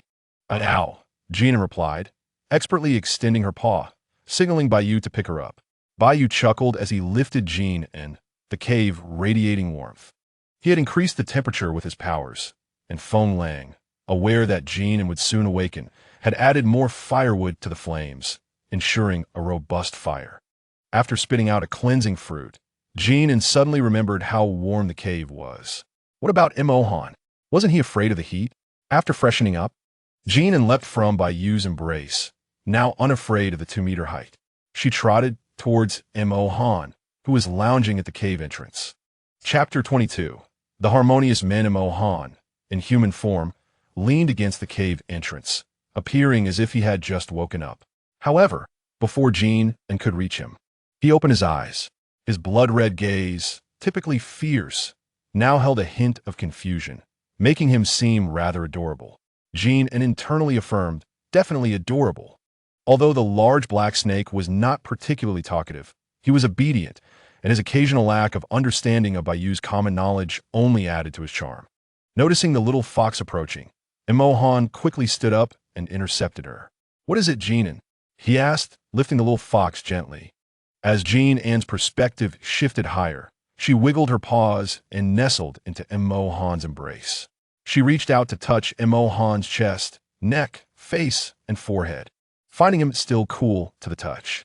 Seeing that he seemed fine, Jin An sighed in relief. Everything was all right. However, Imohan suddenly stiffened at her touch. One of Jin An's paws rested near his jaw, and as she pondered if beastmen were not overly sensitive to such things, she noticed his face beginning to flush a deep crimson. Imohan's pale complexion made even a hint of color exceptionally noticeable. Suddenly, Jin An's eyes widened, and she urgently pointed towards Mu Jin, who was roasting meat. Was she asking him to take her to find Mu Jin? Imohan tentatively walked towards Mu Jin, and Jin An nodded enthusiastically. "Ow, ow, ow." Jin An's calls attracted the attention of the other 3 beasts in the cave. Upon seeing Jin An and Imohan approaching him, Mu Jin hurried over, concern etched on his face. "What is wrong?" "Don't worry, Jin An." Jin An raised his paw, gesturing towards Mu Jin's hand and then pointing at Imohan's face, using all 4 limbs to illustrate for a considerable time. Mu Jin hesitantly spoke up. "Do you want me to treat Imohan?" It was no wonder that the others failed to grasp Jin An's intentions. They had never considered that direction at all. By the grace of the beast god, who would have imagined that an 8th-tier beast would require medical attention? Not to mention that in the entire beast realm, 8th-tier beasts could roam freely, and no other beast would dare to provoke them. Even if an 8th-tier beast were to be gravely injured or on the brink of death due to some other reason, Mu Jin would assert, without exaggeration, that as long as the 8th-tier beast still drew breath, it could rely on its formidable regenerative capabilities to recover before succumbing, provided it wished to live. Moreover, an 8th-tier beast would surely possess ample high-tier beast cores to ensure its survival. Jin An nodded repeatedly, leaning his small frame in Imohan's embrace to reach for Mu Jin's hand, urging him to examine Imohan. Imohan's face began to flush, fearing it might become too warm. Snakes are particularly sensitive to heat. Jin An recalled a question from a past exercise stating that snakes are exceptionally attuned to temperature, with the light and heat produced by flames interfering with their sensory systems. Mu Jin obediently extended his hand, and the tendrils of his ability paused beside Imohan's hand. Imohan switched to holding the small fox in one arm while extending his other hand for the tendrils to attach. With Imohan's consent, Mu Jin felt reassured and released his wood-type ability, circulating it swiftly within Imohan's body. Everything appeared to be in excellent health. Jin An felt at ease, observing Imohan's complexion, which seemed untroubled. Imohan's cheeks had returned to their natural hue. Jin An pointed towards the particularly vibrant fire, indicating for Imohan to look. "Owo," he queried. "Are you afraid?" Imohan followed the little fox's paw to the fire, suddenly comprehending Jin An's earlier actions. In Imohan's eyes reflected the image of Jin An, and he mused that this must be what other beasts referred to as family when he was away learning. Now, he too had family who cared for him. "I am not afraid," Han replied succinctly, as is his nature. An 8th-tier beast is not intimidated by heat, though he still felt a hint of discomfort. After all, being a serpent, he retained certain traits intrinsic to his species. However, this minor discomfort was hardly worth mentioning for Han. Oh, I see, that's good. Does that mean you don't need to hibernate? Jin An wished to ask, but he lacked the means to articulate this thought through gestures. Ah, never mind. The little fox suddenly flopped its head onto Han's arm, resembling a boneless creature, pressing its entire body against him. Han pursed his lips and settled with the little fox at a comfortable distance from the fire. Thanks to Bayu's fiery ability, the cave's temperature was not particularly cold, and the little fox would not feel chilly even a bit farther from the flames. In their daily lives, they were either out hunting or busy with other tasks. Aside from the night, they had rarely enjoyed such a gathering, especially with the entire family of beasts together for such an extended time. Typically, after breakfast, Jin An would play beneath the great tree at the cave's entrance, observing ants and chasing butterflies, but now confined to the cave, he was at a loss for what to do. Feeling bored, Jin An lay on his back in the cozy nest within the living room, rolling about. He wondered how the beast folk passed their time in the cave. It was only the beginning of the windy season, merely 2 weeks. How could he endure the cold season and the fiery season, lasting 3 months? That would be dreadfully dull. As he pondered, Jin An shifted his body sideways. The 4 guardian beasts were stationed at each corner, holding beast skins and what appeared to be needles, long and slender, fashioned from some animal's bone. Then, they each retrieved a bundle of thread from their spatial storage. The beast realm had thread too. Their beast skins were transformed from their own fur, and Jin An had thought the beast folk had no need for sewing clothes. To his surprise, the beast realm possessed its own version of needles and thread. As if discovering a new world, Jin An sprang from his nest and scampered over to Bayu, who had begun sewing the beast skins. Curiously, Jin An observed Bayu's movements without causing any disturbance. Simply watching, Bayu's heart softened at the sight, and he set down his needlework to lift Jin An. Are you bored? A bit, Jin An admitted. What is this? Jin An asked, using his paw to tap the needle and beast skin that Bayu had just put down. Bayu, noticing Jin An's curiosity, explained each item he held. This is a bone needle, used for mending beast skins. And this, Bayu picked up the bundle of thread, is white silk made by the Changjiao beast tribe, used to sew beast skins. It is very sturdy and won't break easily. Changjiao beast? It can't be a spider, can it? As the cold approaches, you haven't grown much yet, so we're sewing some beast skins for you to keep warm. Making clothes? Jin An's eyes widened in astonishment. What a domestic man Bayu was. Owo, you go ahead. I won't disturb you. Jin An nudged Bayu's hand. Eager to see the outcome, his curiosity piqued. Chapter 23. Inside, there were actually jade stones. Knowing that the beasts were busy, Jin An refrained from causing any disruption and scampered to the bedroom to rummage through the toys Bayu had made for him. Small wooden balls, varying in size, and even a vine strung with several little wooden balls, provided endless entertainment as Jin An batted and kicked them about. He grabbed the vine and dragged the string of small wooden balls into the living room, running and jumping in delight. The spacious living room was ample enough for Jin An to frolic. The 4 guardian beasts sat at each corner, each capable of spotting the little fox in the center. After a few laps, Jin An grew tired. His fluffy tail curled beside him as a makeshift pillow, his ears drooped slightly, and his once bright eyes began to droop. The little fox's breathing gradually slowed, his nose occasionally twitching, and before long, he drifted off to sleep. Seeing this, Bayu placed Jin An into the cozy nest in the living room. Typically, during the day, Jin An would take a short nap before waking up. He rolled over, snuggling into the soft hay and thick beast skins in his nest. Covered by the skins, his little body enveloped in the fragrant scent of fruits used for cleaning. One small paw unconsciously grasped the edge of the beast skin, and he slept soundly. The room fell into silence, the only sound being the crackling of the fire. Near the cave entrance, the 4 guardian beasts sat together, a flame devoid of warmth flickering among them, casting a bright light. The fire illuminated the focused yet gentle faces of the 4 guardian beasts. What do you think of this? Feng Lang transformed into beast form, taking several feathers of various sizes from his body, deliberately lowering his voice to inquire of Baiyu. Yes, that will do. Baiyu rummaged through various stones in his spatial storage.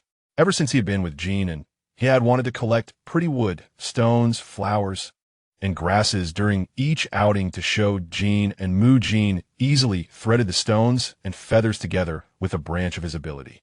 This suddenly spoke Mo Han, who had been quietly passing the materials. Is this useful? Mu Jin looked up and noticed the serious expression on Mo Han's face. Of course it is. But I'll need to make a small hole in it with my vines. Is that all right? Mo Han nodded, perhaps recalling something, and added, thank you. Mu Jin waved his hands dismissively. No need to thank me. When Jin An awoke, the four guardian beasts were still huddled together, working on their crafts. Owo. Upon waking, Jin An noticed the beasts were gathered in a cluster, seemingly engaged in some task. After a moment of contemplation, he ambled over to their side. Jin An is awake. Come look. The vibrant voice of Mu Jin brightened Jin An's mood considerably. This is a little trinket I made for you. Do you like it? Jin An looked up at the assortment of stones, feathers of varying sizes, and glossy scales that Mu Jin held, all intertwined with vines adorned with delicate flowers. It resembled a modern wind chime. Jin An excitedly reached out with a paw to touch it, causing the vines to sway beautifully. Huh. Jin An wondered why this was suddenly made for her to play with. Mu Jin explained, I noticed you were having so much fun playing with a string of wooden balls this morning, so I thought to create something more enjoyable for you. We had some new ideas and ended up with this. Wow, amazing and beautiful. Jin An enthusiastically praised the others, giving each of them a big hug. Let's play inside, Mu Jin said as he carried Jin An into the cave. In Mu Jin's embrace, Jin An stretched out her little paws to touch the strings, exploring each one. As the vine swayed, Jin An suddenly found that the seemingly dull days without connectivity were not so boring after all. Hearing Baiyu's reminder, several beasts recalled that the entrance was not as warm as deeper within the cave, and they promptly got up to move inside. Jin An hopped down from Mu Jin's arms and scampered ahead, her large tail wagging behind her. The four beasts following the little fox couldn't help but smile.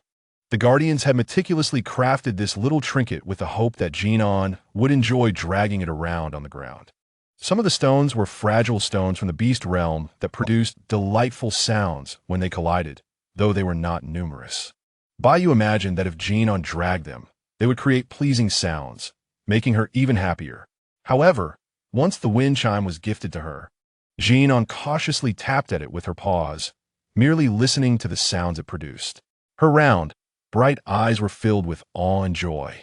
Why aren't you playing? Don't you like it? Baiyu and the others were puzzled. Jin An, why aren't you playing? Mu Jin, unable to contain his impatience, asked anxiously. Is the vine not pretty? Mu Jin hesitated and added, if you'd like, we can make you another one. Just tell us which one you prefer, and we'll create it. Jin An, who was carefully admiring the beast realm version of the wind chime, raised her head and yipped twice. No need to make another. This one is sufficient and very beautiful. This wind chime was the first gift she had ever received in her life, and she treasured it dearly. How could she bear to drag such a lovely item around? That would be sheer wastefulness. Due to the language barrier, the four guardians only understood that Jin An occasionally tapped it with her little paws, leading them to believe she did not like the gift. The beasts huddled around her, quietly observing for a while, trying to discern the little fox's thoughts. After a series of excited yips and paw dances, Mu Jin, who had the most in common with Jin An regarding play, suddenly understood. He held the wind chime close to Jin An, adjusting it to a height that matched her raised paw. Gently shaking the wind chime caused the specially crafted fragile stones and scales to collide, producing a series of clear, melodious sounds. Jin An's ears perked up immediately. Indeed, there was a sound reminiscent of jade stones clashing. Just a moment ago, as she had been pawing at the stones, she had sensed a few making sounds akin to jade colliding. Now, with Mu Jin's gentle shake, the sound was even more pronounced. Could it be that jade stones were mixed in? No wonder Jin An couldn't identify them.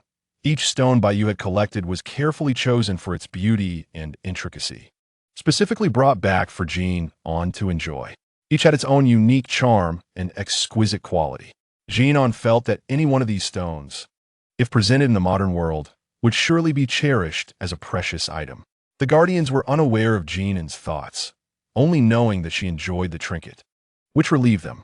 Mu Jin played with Jin An while the other three continued their sewing. As they played, Mu Jin suddenly transformed into a medium-sized rabbit. His ability to change size allowed him to engage with Jin An even more energetically.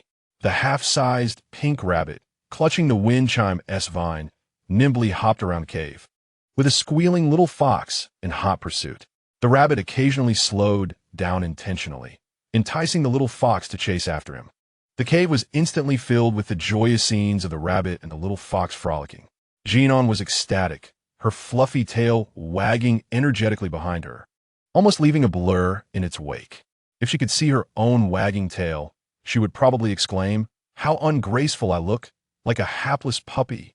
Jin An squealed happily, using all four limbs to chase after the large rabbit before her. Baiyu, Fenglong, and Mahan were also notably relaxed, smiles gradually appearing on their faces. They continued their sewing work with peace of mind. Baiyu and Mahan deftly stitched together the animal skins that Jin An would wear. Fenglong was busy sharpening tools, as the bone needles wore down quickly, requiring extra effort to prepare.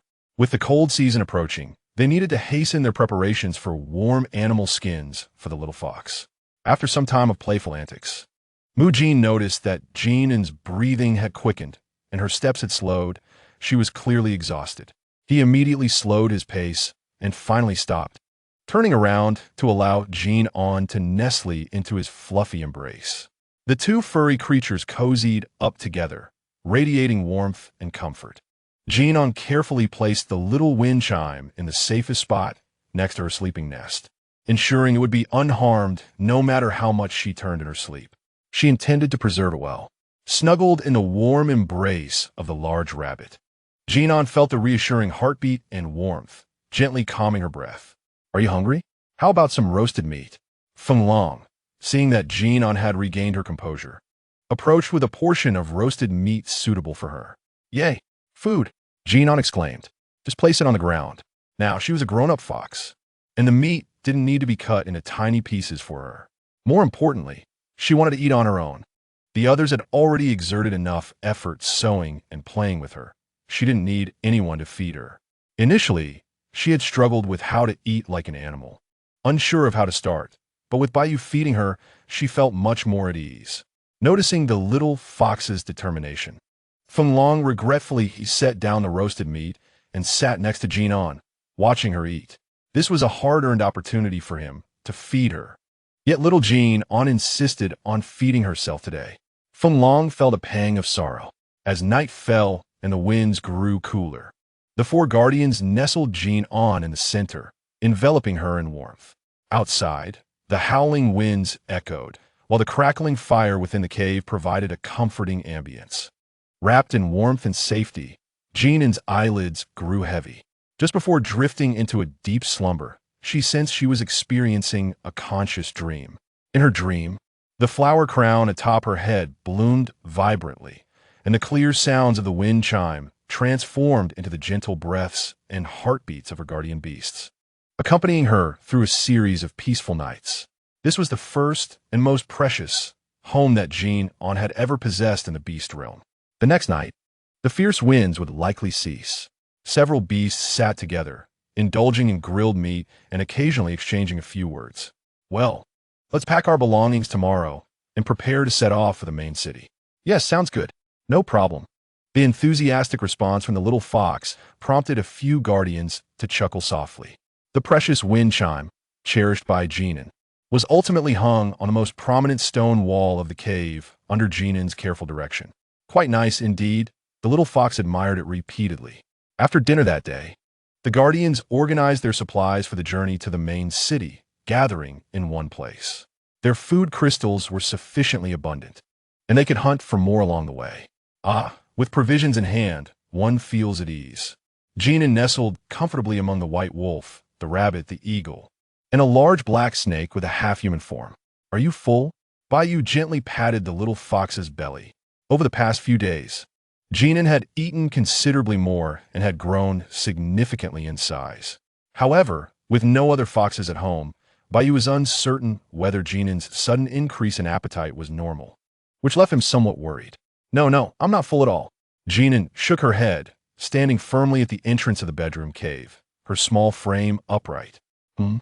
Jin An gestured for the beast to come and see how much she had grown, ever since they noticed the little fox's increasing appetite and rapid growth. The guardians had taken to marking her current height and length on the stone wall from time to time. Jin An had indeed grown quite a bit recently, and Baiyu carefully compared it to the last measurement. Jin An is going to grow up soon. The rabbit cheered and rushed over to snuggle with Jin An. Will you be able to transform by the cold season? Feng Lang estimated the little fox's sub-adult timeline with some concern. On our way to the main city, we might need to look for transformation fruit.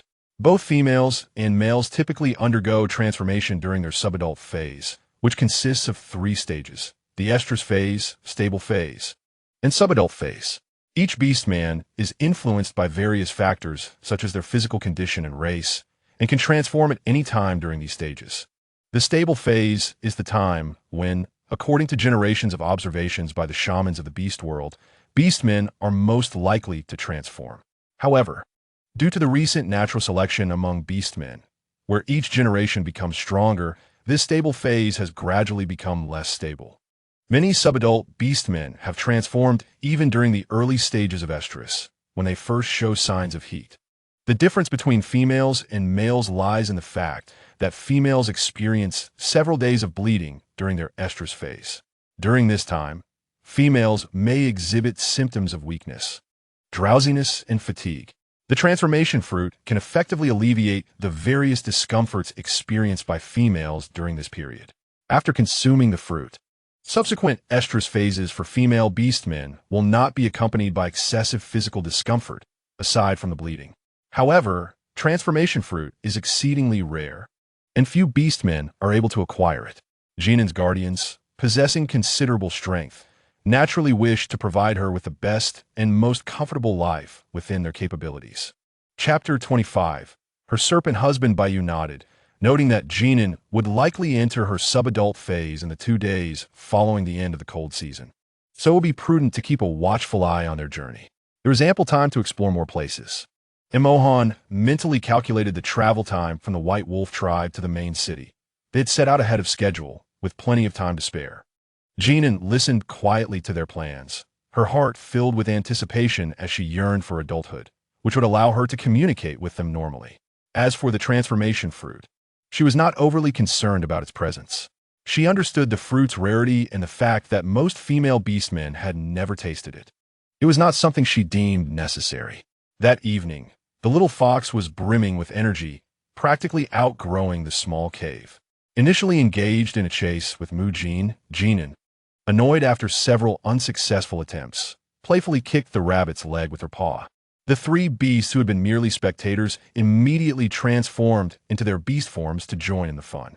The spacious beast cave suddenly felt much smaller, yet it did not hinder Jin An's delight. Though Jin An had grown significantly, she was still smaller compared to her guardians. Nevertheless, they no longer needed to tread carefully in their beast forms, fearing they might accidentally step on the exuberantly frolicking little fox.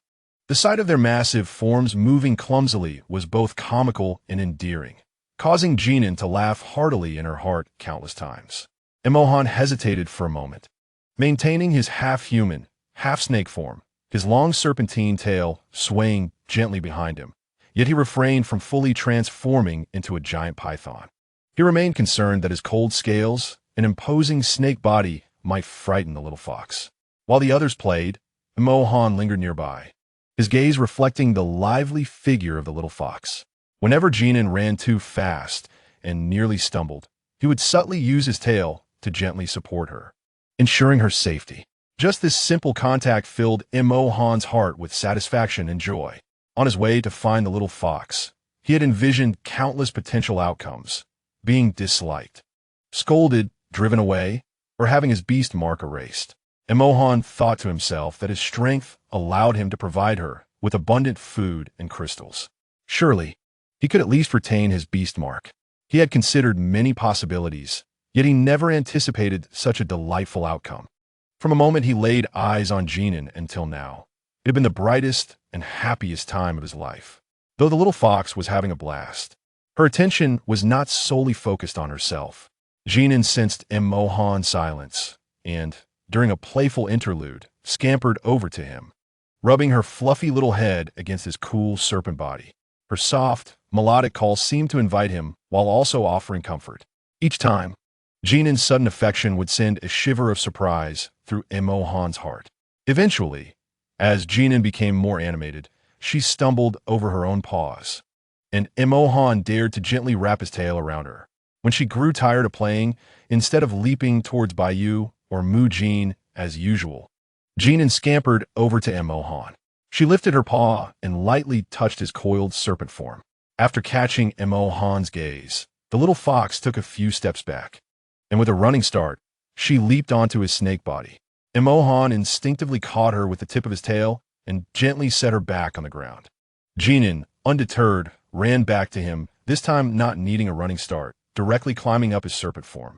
Realizing her intentions, Mohan's lower serpent body tensed nervously.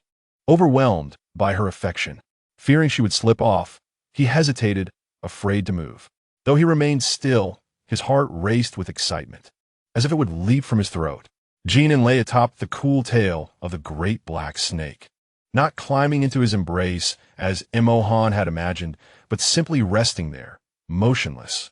Thinking Jin An was too tired to move, he reached out to gather her into his arms. Yet before he could act, the little fox had already stirred. Jin An nuzzled against Mohan's cool scales, and upon noticing his tail suddenly lift, she reacted as if she had discovered a new world. She climbed higher and slid down the scales, treating them like a slide.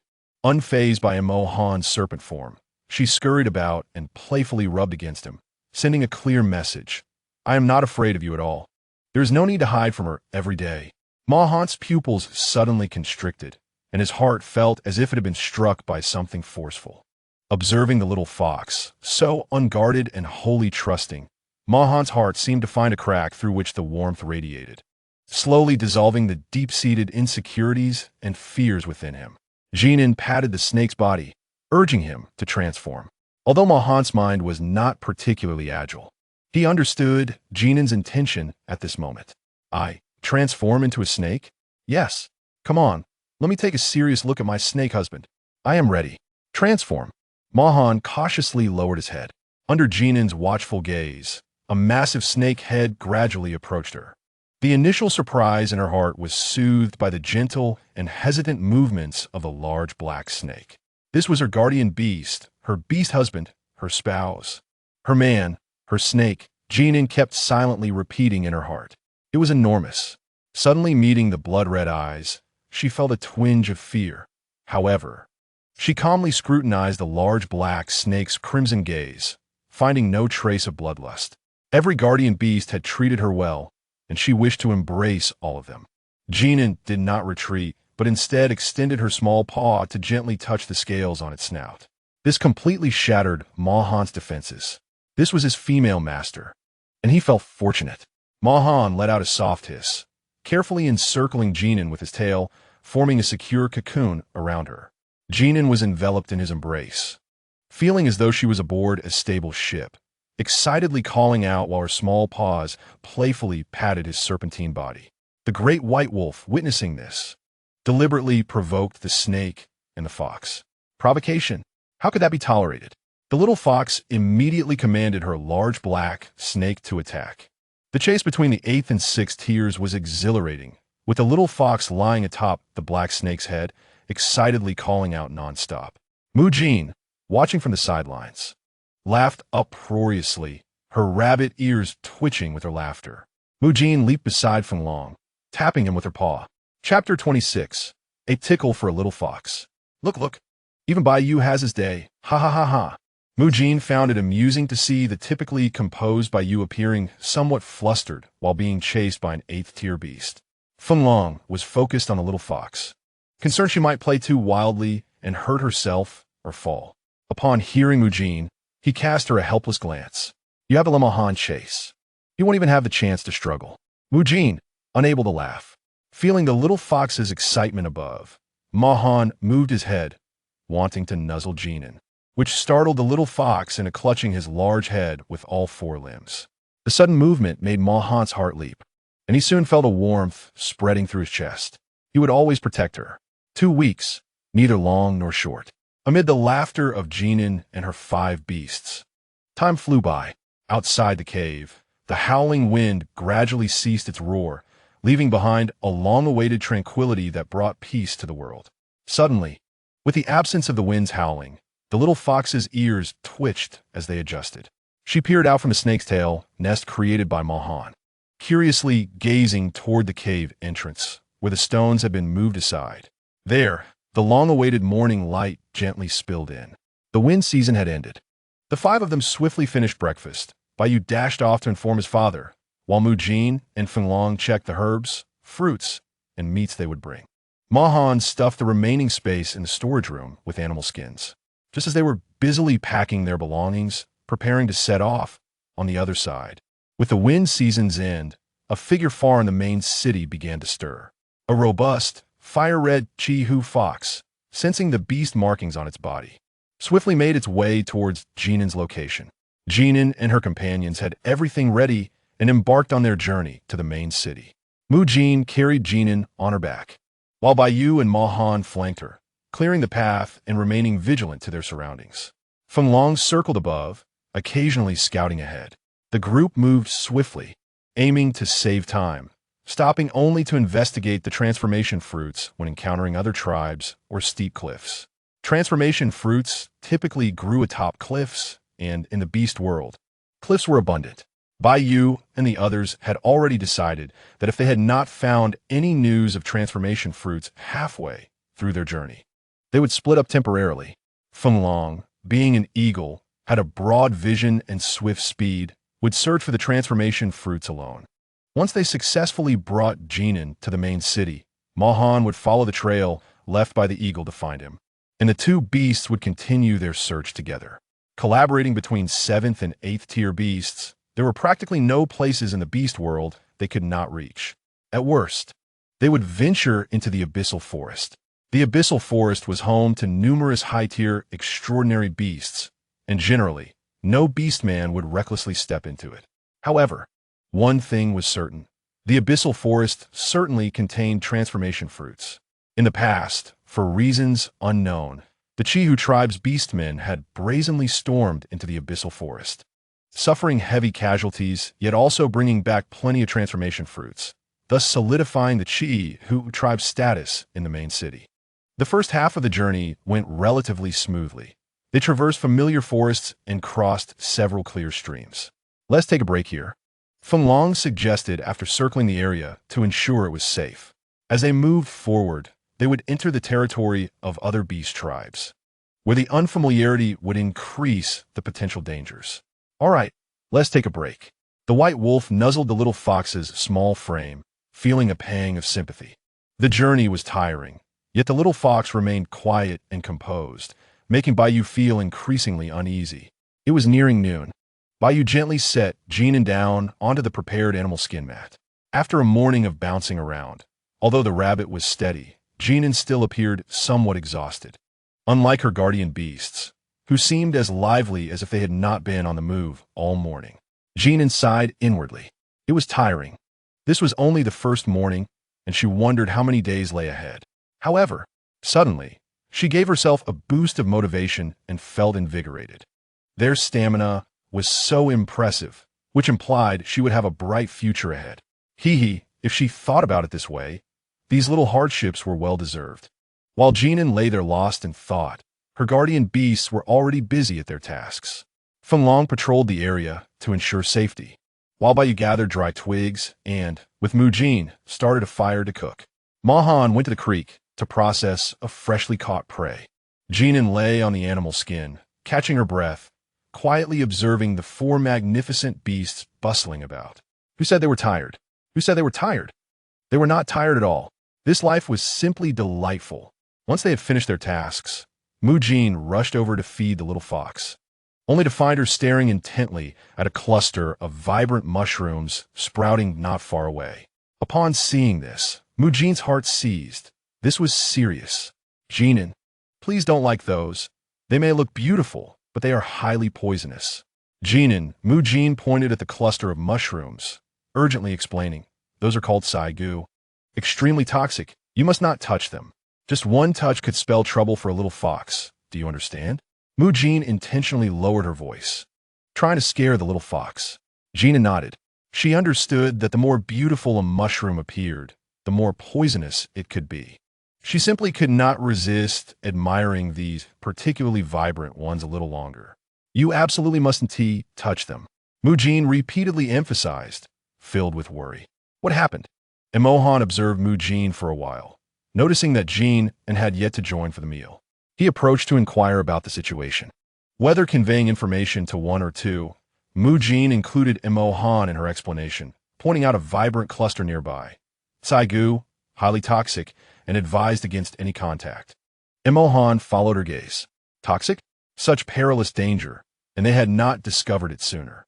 Fortunately, the little fox had not wandered off. Otherwise, Emohan furrowed his brow, conjuring a serpent's tail to smash and disperse the mushrooms.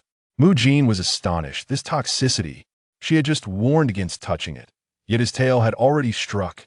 Emohan. She hurried after him, scrutinizing him closely. Are you unharmed? Emohan appeared puzzled, while Jin was even more perplexed. Logically speaking, high-tier beastmen were not known for possessing immunity to toxins. Could it be that those of the 8th tier were invulnerable? In the beast realm, the toxins of mushrooms were exceedingly potent. Contact meant certain death. Generally, beastmen would refrain from consuming any mushrooms unless a wood-type beastman or shaman confirmed their safety. Even then, many beastmen would avoid such things altogether, including herbivores. You're not afraid of the poison? I carry toxins too. No, I mean that extreme toxicity. Moanudet, affirming. I too possess extreme toxins. Jin was taken aback. Surely, there must be a distinction between beastmen who carry poison and those who are immune to it? In Chapter 27, the unfortunate series of events, Jin had encountered other beastmen with inherent toxins, yet they too could succumb to external poisons. Just because one bears toxins does not imply immunity to all. Jin's incessant chatter was overwhelming, and Emohan, unaccustomed to such noise, found himself speaking more than usual. If I do not bear toxins, I am unafraid. Throughout his life, Emohan had never encountered anything more toxic than himself. Jin was experiencing an unprecedented shock regarding the wood-type beastman. The Serpent Clan had little connection to external beastmen, and a youth like Jin had even less understanding of their prowess. Was the Serpent Clan as formidable as Emohan, or was he uniquely powerful? After a brief rest, the group of beasts continued their journey. For several consecutive days, they traversed, resting intermittently, maintaining an accelerated pace. Fortunately, there were no unexpected incidents along the way. One afternoon, as several beasts prepared to cross a sparse woodland to replenish their water supply, the circling Lang suddenly emitted an urgent shriek. He dove down, transforming into human form, his expression tense. Yu and the other beasts swiftly gathered around Jin An. There is a situation ahead. Lang lowered his voice, noting signs of struggle. A strong scent of blood. He had not approached too closely, but sensed that the beasts there were formidable. The surrounding beasts immediately became alert. They were not eager to involve themselves in any trouble. However, the path ahead was unavoidable, and taking a detour would extend their journey by several days. I will take a look. Emohan stealthily moved forward, parting a thicket, and the sight before him made his pupils constrict.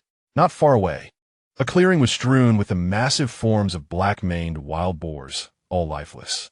Beside them, a fiery red figure stood with its back to them, seemingly examining its spoils. It was a Chi who. A horde of black-maned wild boars was no trivial matter. Moreover, this Chi who was alone, clearly of only the 5th tier, it seemed to possess strength beyond that. Emohan frowned. Was it deliberately concealing its true power? In the beast realm, each beastman had their own means of survival. Though Emohan had never known of a way to mask one's tier, that did not preclude the existence of such a method. Not a good beast. Emohan thought to himself. The Chi who glanced over its slain prey, satisfied, before shifting into human form to gather its spoils into its space. Its slender figure and defined musculature spoke of a seasoned warrior.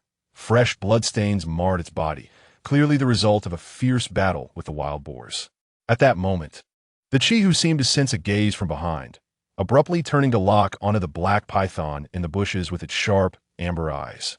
Mo Han did not flinch, meeting the Chi-Hu's gaze without hesitation. There was no beast that Mo Han feared. Their eyes locked. The atmosphere became palpably tense. Mo Han's serpentine tongue flicked, his cold, slitted pupils assessing the perceived threat. The Chi-Hu, now in beast form, prepared for another skirmish, but suddenly felt an unusual warmth in its chest. Lowering its gaze, it realized the beast mark was radiating heat. A female nearby? The Chi-Hu sniffed carefully, but detected nothing. Of course, it could not. Mu Jin had mixed special herbs onto the four guardian beasts, and ample amounts had been applied to Jin An's claws, effectively masking any trace of the female as scent. The beast mark could not err. The female was undoubtedly nearby. And this serpent, was it a guardian beast of its family? The possibilities seem high. Mo Han paid no mind to the Chi-Hu's thoughts, launching his serpent tail like a blade toward the Chi-Hu, exuding an icy aura. The Chi-Hu narrowly evaded, but was still chilled by the frigid air. Just how strong was this beast? The little fox twitched its ears, keenly hearing the sounds of a fierce battle in the distance, anxiety swelling within. Such commotion could only be attributed to Mo Han's actions. We be in danger? No worries. Mo Han is 8th tier. No beast could harm him. Bai gently reassured the little fox. The beast had all transformed into their beast forms, surrounding Jin An, their utmost priority being her safety. Jin An was filled with worry, and the subtle unease in her heart was suppressed. The Chi-Hu found itself once again knocked to the ground. Before Mo Han could strike again, the Chi-Hu abruptly transformed back into human form, seizing the moment of Mo Han's pause to surrender, pointing at its chest. Serpent brother, I very likely share a female master with you.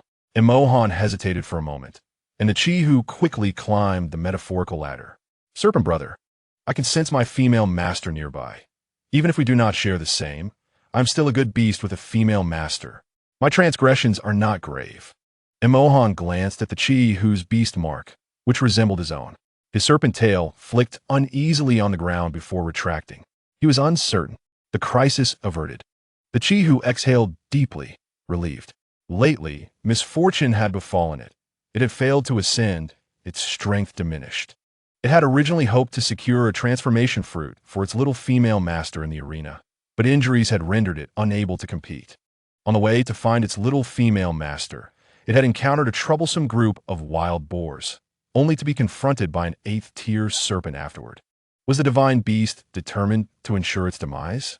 When it had been on the cusp of ascending to the 8th tier, it had desperately sought an opponent, but found not a single 8th-tier beast among several tribes. Now bereft of strength, it unexpectedly faced a rude serpent of that very tier. Why was its fate so cruel? Mo Han and the Chi-Hu stood not far apart, one upright and the other prone, observing the Chi-Hu, who seemed genuinely incapacitated. Mo Han hesitated for a brief moment, recalling Jin An, and tossed the Chi-Hu a 5th-tier beast core. Here, recover. The Chi-Hu unexpectedly found itself struck by a beast core falling from the sky, causing it to cough up blood. Mo Han, the Chi-Hu, with great effort. The Chi-Hu extended its hand, glancing at the beast core, then back at Mo Han, taking a deep, shaky breath. Thank you. It seemed they were indeed of the same family of beasts. Mo Han, who shunned radiance, donned a black robe in human form, concealing the beast mark beneath his chest. The Chi-Hu could only speculate. The beast core was precious. Typically, one would not offer it to another beast. Yet he did not appear to be just any beast. He had encountered his little female master beforehand. Very well, it seemed the divine beast had opened its eyes this once. Hu Jing now, indeed, found it increasingly difficult to endure, and without pretense, he directly absorbed the 5th-tier beast core given by Mo Han. He did not wish to leave a feeble and inadequate impression on his first encounter with the little female. As the energy of the beast core was gradually absorbed, The various wounds on Hu Jing's body healed at a visibly accelerated pace. Although his aura remained weak, he was no longer in the pitiful state of imminent death. Hu Jing gritted his teeth and struggled to rise, introducing himself to Ma Han. Chi Hu Zhu, Hu Jing, 5th tier of the lightning element. Ma Han's cold gaze flickered. 5th tier? Hu Jing waved his hand dismissively, explaining that he was not originally 5th tier, but had suffered an unfortunate setback in strength. However, he assured Ma Han that his power would return in due time. In the beast world, beasts predominantly communicated through strength, and Hu Jing secretly worried about being accepted, as most beasts who experienced a decline in power rarely regained their former might. Yet, Hu Jing was different from those who had suffered grave injuries. He was merely afflicted by that unfortunate bloodline. Chapter 28. His joyful din resolving his doubts, Ma Han refrained from further elaboration. Shizu Ma Han, 8th tier of the ice element. After exchanging introductions, Ma Han turned and left, confident that Jin An would be alarmed. Hu Jing immediately followed closely behind. The two beasts moved swiftly, and in no time, they spotted Jin An and several other beasts on high alert not far ahead. Hu Jing's gaze quickly locked onto the small, snowy figure nestled protectively among Bai Yu and the others. Was this his little female? Even more petite and adorable than he had imagined. Moreover, this little female was also a small fox. Which tribe did this charming little fox belong to? Before Ma Han and Hu Jing could approach, Jin An caught sight of Ma Han. "Awoo!" Jin An called out to Ma Han, his large tail wagging anxiously, clearly concerned about whether he had sustained any injuries. A rare softness flickered across Ma Han's icy visage as he gently tapped the little fox with the tip of his tail. Transforming into his human form, he reassured, "I am fine, Jin An." Before Ma Han could reach him, Jin An leaped from Bai Yu's embrace straight into Ma Han's arms, startling both beasts into a flurry of motion. Ma Han swiftly caught the little fox, exhaling a sigh of relief. The little fox scrutinized Ma Han for a while, finding no injuries, and then curiously pawed at Ma Han's collar, peering inside. No injuries, she concluded. Ma Han remained motionless, embracing Jin An, for she was the female master and could do as she pleased. He silently chanted in his heart, though his cheeks still betrayed him with an uncharacteristic blush. The clothing of beasts was woven from their own fur, and whether male or female, shedding one's pelt in front of the opposite gender was tantamount to an invitation to intimacy. Naturally, the other beasts were aware that the little fox was still innocent, yet it did not prevent them from feeling a twinge of jealousy. Jin An had never pulled the pelts off of them. Once assured that Ma Han was unhurt, Jin An felt a sense of relief, though a peculiar feeling began to swell within her. She extended her tiny paw to press against her chest. Has the red fox arrived? The little fox tilted her head, her gaze drifting past Ma Han's shoulder to meet Hu Jing's eyes, which were fixed intently upon her. With alabaster skin, fiery red hair, and striking features, he was even more exquisite than the ethereal beings depicted in Liao Zhai. His captivating peach blossom eyes were enough to ensnare one's heart. No wonder he was a fox spirit. Jin An felt herself nearly mesmerized by his allure. How could he be so handsome? Jin An quickly averted her gaze from Hu Jing. "Awoo?" she questioned, glancing between Ma Han and Hu Jing, perplexed as to why they had both returned simultaneously. The three beasts, Bai Yu and his companions, had initially regarded Hu Jing with caution, but upon observing the identical beast mark on his chest, they lowered their guard and silently took a few steps back. Hu Jing, noticing that the other beasts were finally willing to acknowledge him, took a step forward to introduce himself. Chi Hu Zhu, Hu Jing, 5th tier of the lightning element. He scanned the strength of the surrounding beasts, noting that even the weakest among them was 5th tier. However, they were wood element beasts, and no tribe disrespected the wood element. Hu Jing turned his gaze toward Jin An, offering a timid explanation. "I was originally 7th tier, but due to an unfortunate incident, my strength regressed to 5th tier. I assure you it is not due to serious injury, and my power will return." "Is your delay due to the regression of your strength? You're not being pursued by enemies, are you?" Bai Yu inquired, for he had to ensure Jin An's safety and could not allow a beast in conflict to trouble her. No, you need not worry," Hu Jing hastily reassured them. I came directly from the main city and did not provoke any other beasts along the way. Hu Jing had discerned that the primary guardian of this home was the white wolf. It was quite intriguing. An 8th-tier serpent and a 7th-tier eagle willingly obeying a 6th-tier wolf. Could it be that the little female was from the same tribe as the 6th-tier wolf? Raised by the 6th-tier wolf? If the little female was raised by a 6th-tier wolf and lacked beastly parents, then the wolf status would undoubtedly be unparalleled. The beasts briefly introduced themselves, and Bayou gestured toward the little fox, stating, "The female master is from the fox tribe, Jin An." Hu Jing edged closer to Jin An and Ma Han's embrace, saying, "I apologize for my late arrival. I happened upon a group of black-maned wild boars, and, not yet knowing Ma Han, we ended up in a scuffle. Fear not, there are no dangers ahead. You are from the main city of the Chihu tribe?" Bayou asked, surprised. Currently, the two widely recognized fox tribes were the Chihu tribe and the Honghu tribe. Both were red foxes, but it was said that the Chihu tribe boasted a purer bloodline, infused with that of the nine-tailed fox, while the Hong were merely ordinary foxes. Thus, the two tribes had always been at odds. The most frustrating aspect for the foxes was that outsiders could not distinguish between the two tribes based on their beast forms. Only the foxes of the two tribes continued to fight among themselves. Indeed, Hu Jing nodded. Now, where are we headed? In the beast world, there were two preferable options to escape the cold: the main city or Tianjia. Tianjia was coastal and could be traversed comfortably during both the cold and warm seasons, albeit the journey was longer. So, are we heading to the main city? Bayou confirmed with a nod. Hu Jing's spirits soared. The main city was splendid. He was well acquainted with it. It was his joyful den. Then let us go. I know the way to the main city better than anyone. Wait a moment, Bayou interjected, stopping the exuberant fox who was nearly ready to take off. Jin An needs to eat. Oh woo, there is a river not far ahead. We can rest there. What does that sound? Hu Jing could hardly contain his inner delight. The windy season had been exceedingly dull, and he had tidied up his cave, thinking that perhaps the little female might visit. The beast gods above, indeed. Fortune favors the prepared fox. Is Jin An hungry now? If not too famished, shall we proceed a bit further? Bayou asked Jin An, realizing that if they reached the river, it would be more convenient and would better obscure their scent and traces. Oh woo! Jin An nodded in agreement. Seeing her consent, the other beasts ceased their deliberations and promptly followed Hu Jing to the riverbank. As Hu Jing had mentioned, the water was not far from them. At least, it was not a long distance for the beasts.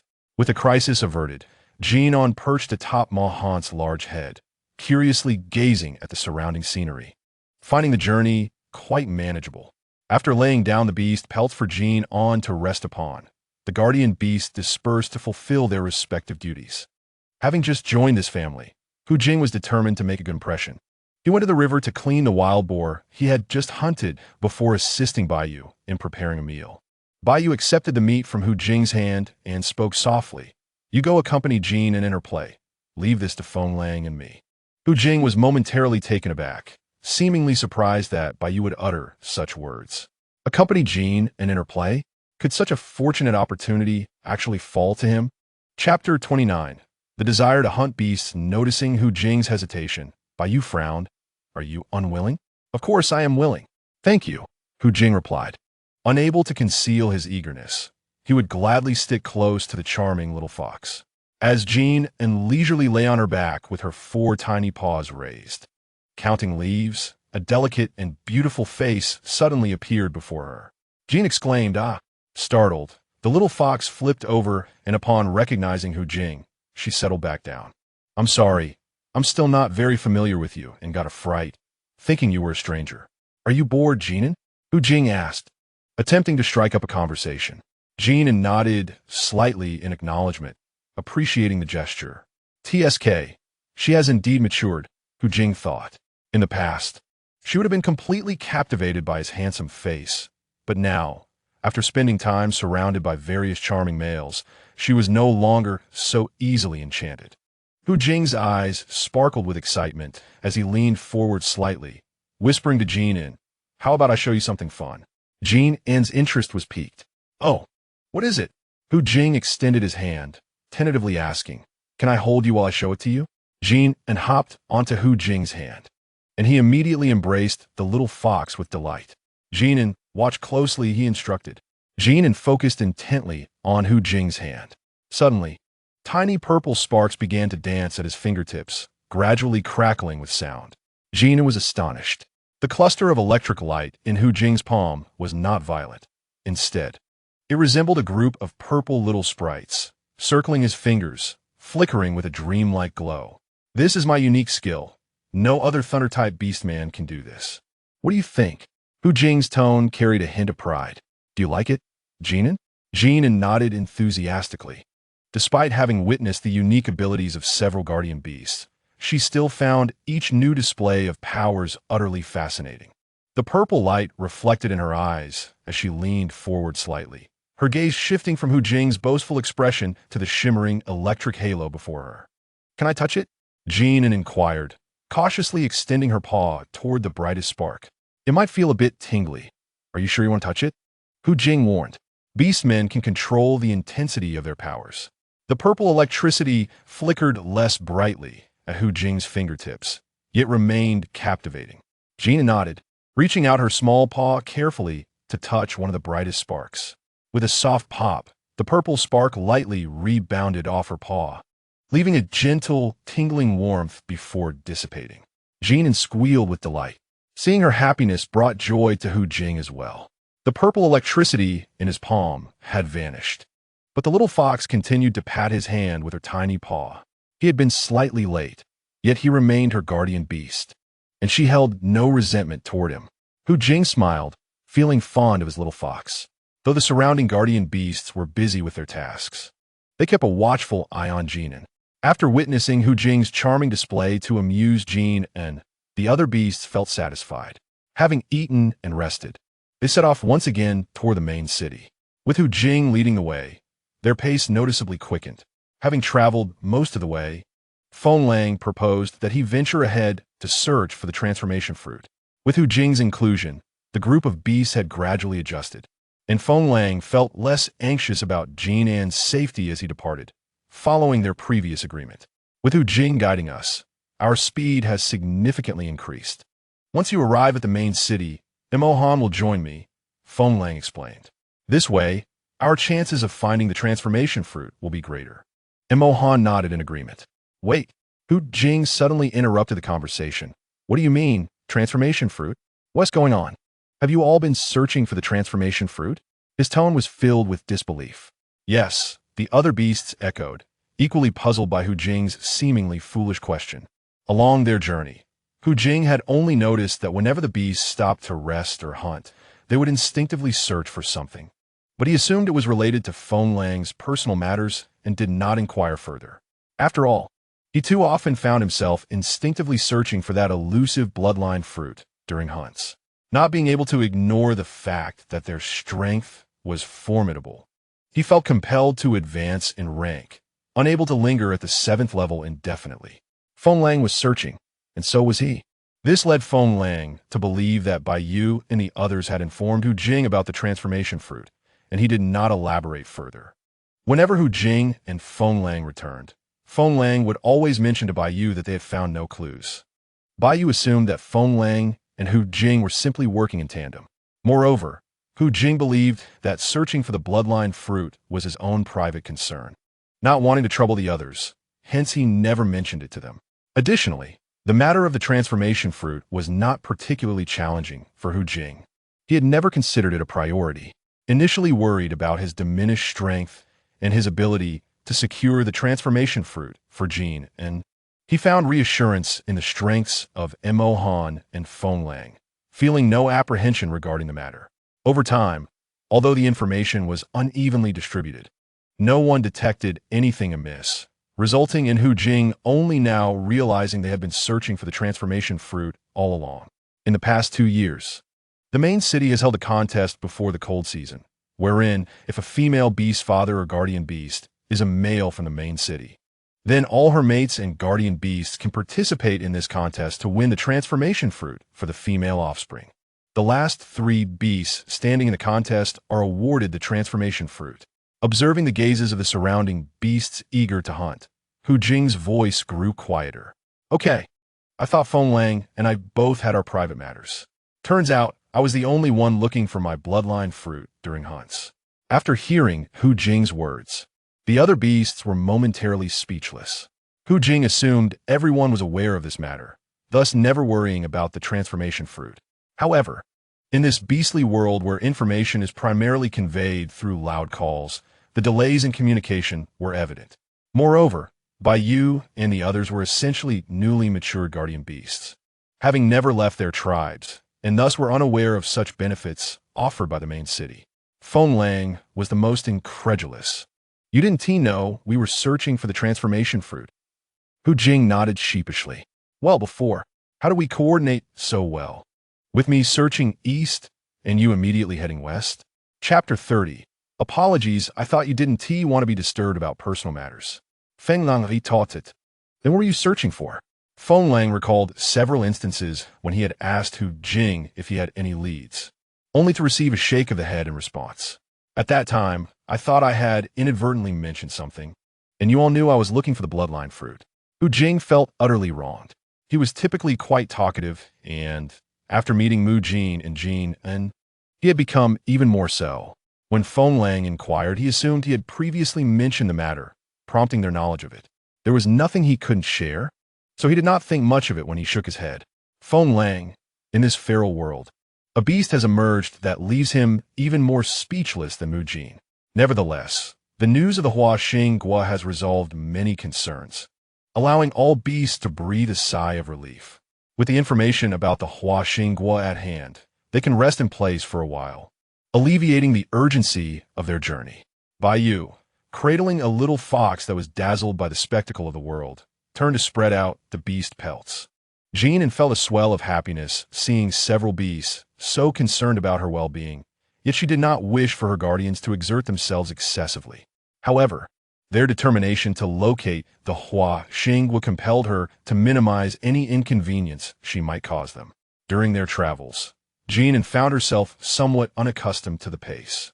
But she bore it in silence, as she was the only one not required to run.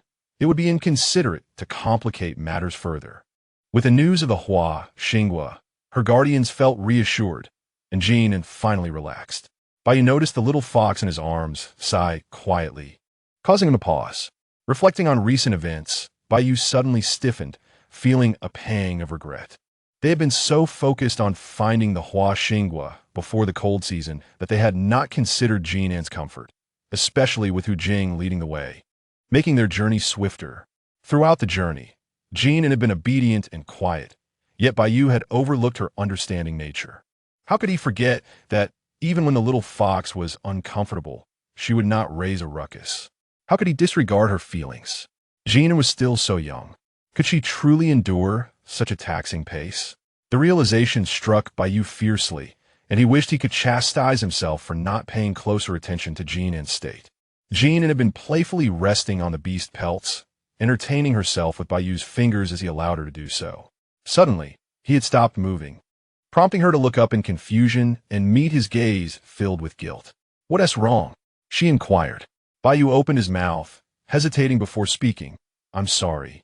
Jin An, has our hurried pace made you uncomfortable? We didn't consider whether you could adapt to it. Despite his attentiveness, Bai Yu was still quite young himself, and it was unrealistic to expect him to be aware of every detail. Jin An shook her head, patting Bai Yu's paw with her tiny paw. It's all right. Traveling can be tiring, but I'm not that uncomfortable. Besides, her guardians checked on her several times a day, ensuring she was fed. Whenever she felt hungry, they would stop to eat, and there were always beasts to play with her. Life was already quite delightful. Bai Yu gently squeezed Jin An's small paws, feeling more guilty as he realized she did not hold it against him. How could he neglect Jin An's kindness and not consider her feelings? Really, it's fine, Jin An exclaimed, seeing the look of impending tears in Bai Yu's eyes. She eagerly climbed up his arm, gently tapping the corner of his eye, cooing in comfort. Jin An. She swiftly covered his mouth with her paw, silencing him. It's fine, she insisted, shaking her head resolutely. Bai Yu, gazing into the round, glimmering eyes of the little fox, felt his heart soften further. He vowed to be more attentive in the future, ensuring Jin An lived comfortably and happily. While Mu Jin and Hu Jing were grilling meat, Jin remained puzzled about the nature of the bloodline fruit. What exactly is this bloodline fruit? I have never heard of it before. The Dote tribe had produced a significant number of wood-type beastmen and shamans in this feral world. Growing up beside his father, he had never encountered any mention of a bloodline fruit. The Chu tribe required the bloodline fruit to ascend to the 8th tier. Otherwise, attempting to ascend forcefully would result in a significant drop in strength, much like what he had experienced. So what is this bloodline fruit? He had no idea. Jin remarked, while Hu Jing, equally perplexed, felt that the fruit seemed elusive. After hearing Jin's words, he believed that his father was merely spinning tales. Yet the truth remained. He could not ascend. Was his drop in strength truly due to that mysterious bloodline fruit? Hu Jing hoped it was not. However, during their time in the main city, the wood-type beastmen had ruled out all other possible reasons for failing to ascend. Not wishing to dwell on sad topics, he continued grilling the meat, extending his other hand towards Jin, prompting him to observe. This aligned perfectly with Jin's intentions. He extended his ability, entwining a vine around Hu Jing's wrist, allowing wood energy to flow through. It truly feels quite healthy. I will assist you in searching for the bloodline fruit. Jin's spirit was invigorated. Thank you, Hu Jing replied, his voice lacking vigor. This cursed bloodline fruit, I don't even know what it looks like. How can I search for it? But I must ascend to the 8th tier.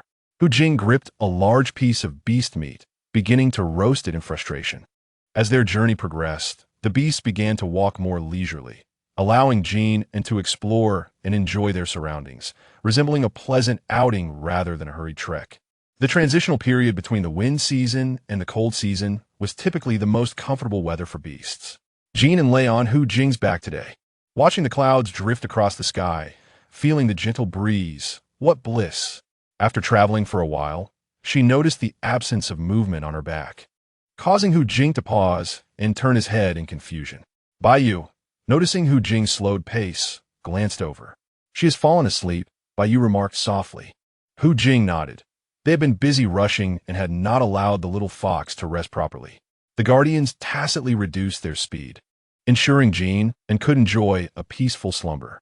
Shall we dig a cave for a good rest tonight? Baiyu suggested. Previously, they had merely found a large tree to place Jin in between Baiyu, Jin, or Hu Jing, covering her with beast pelts and long fur from larger beasts for warmth.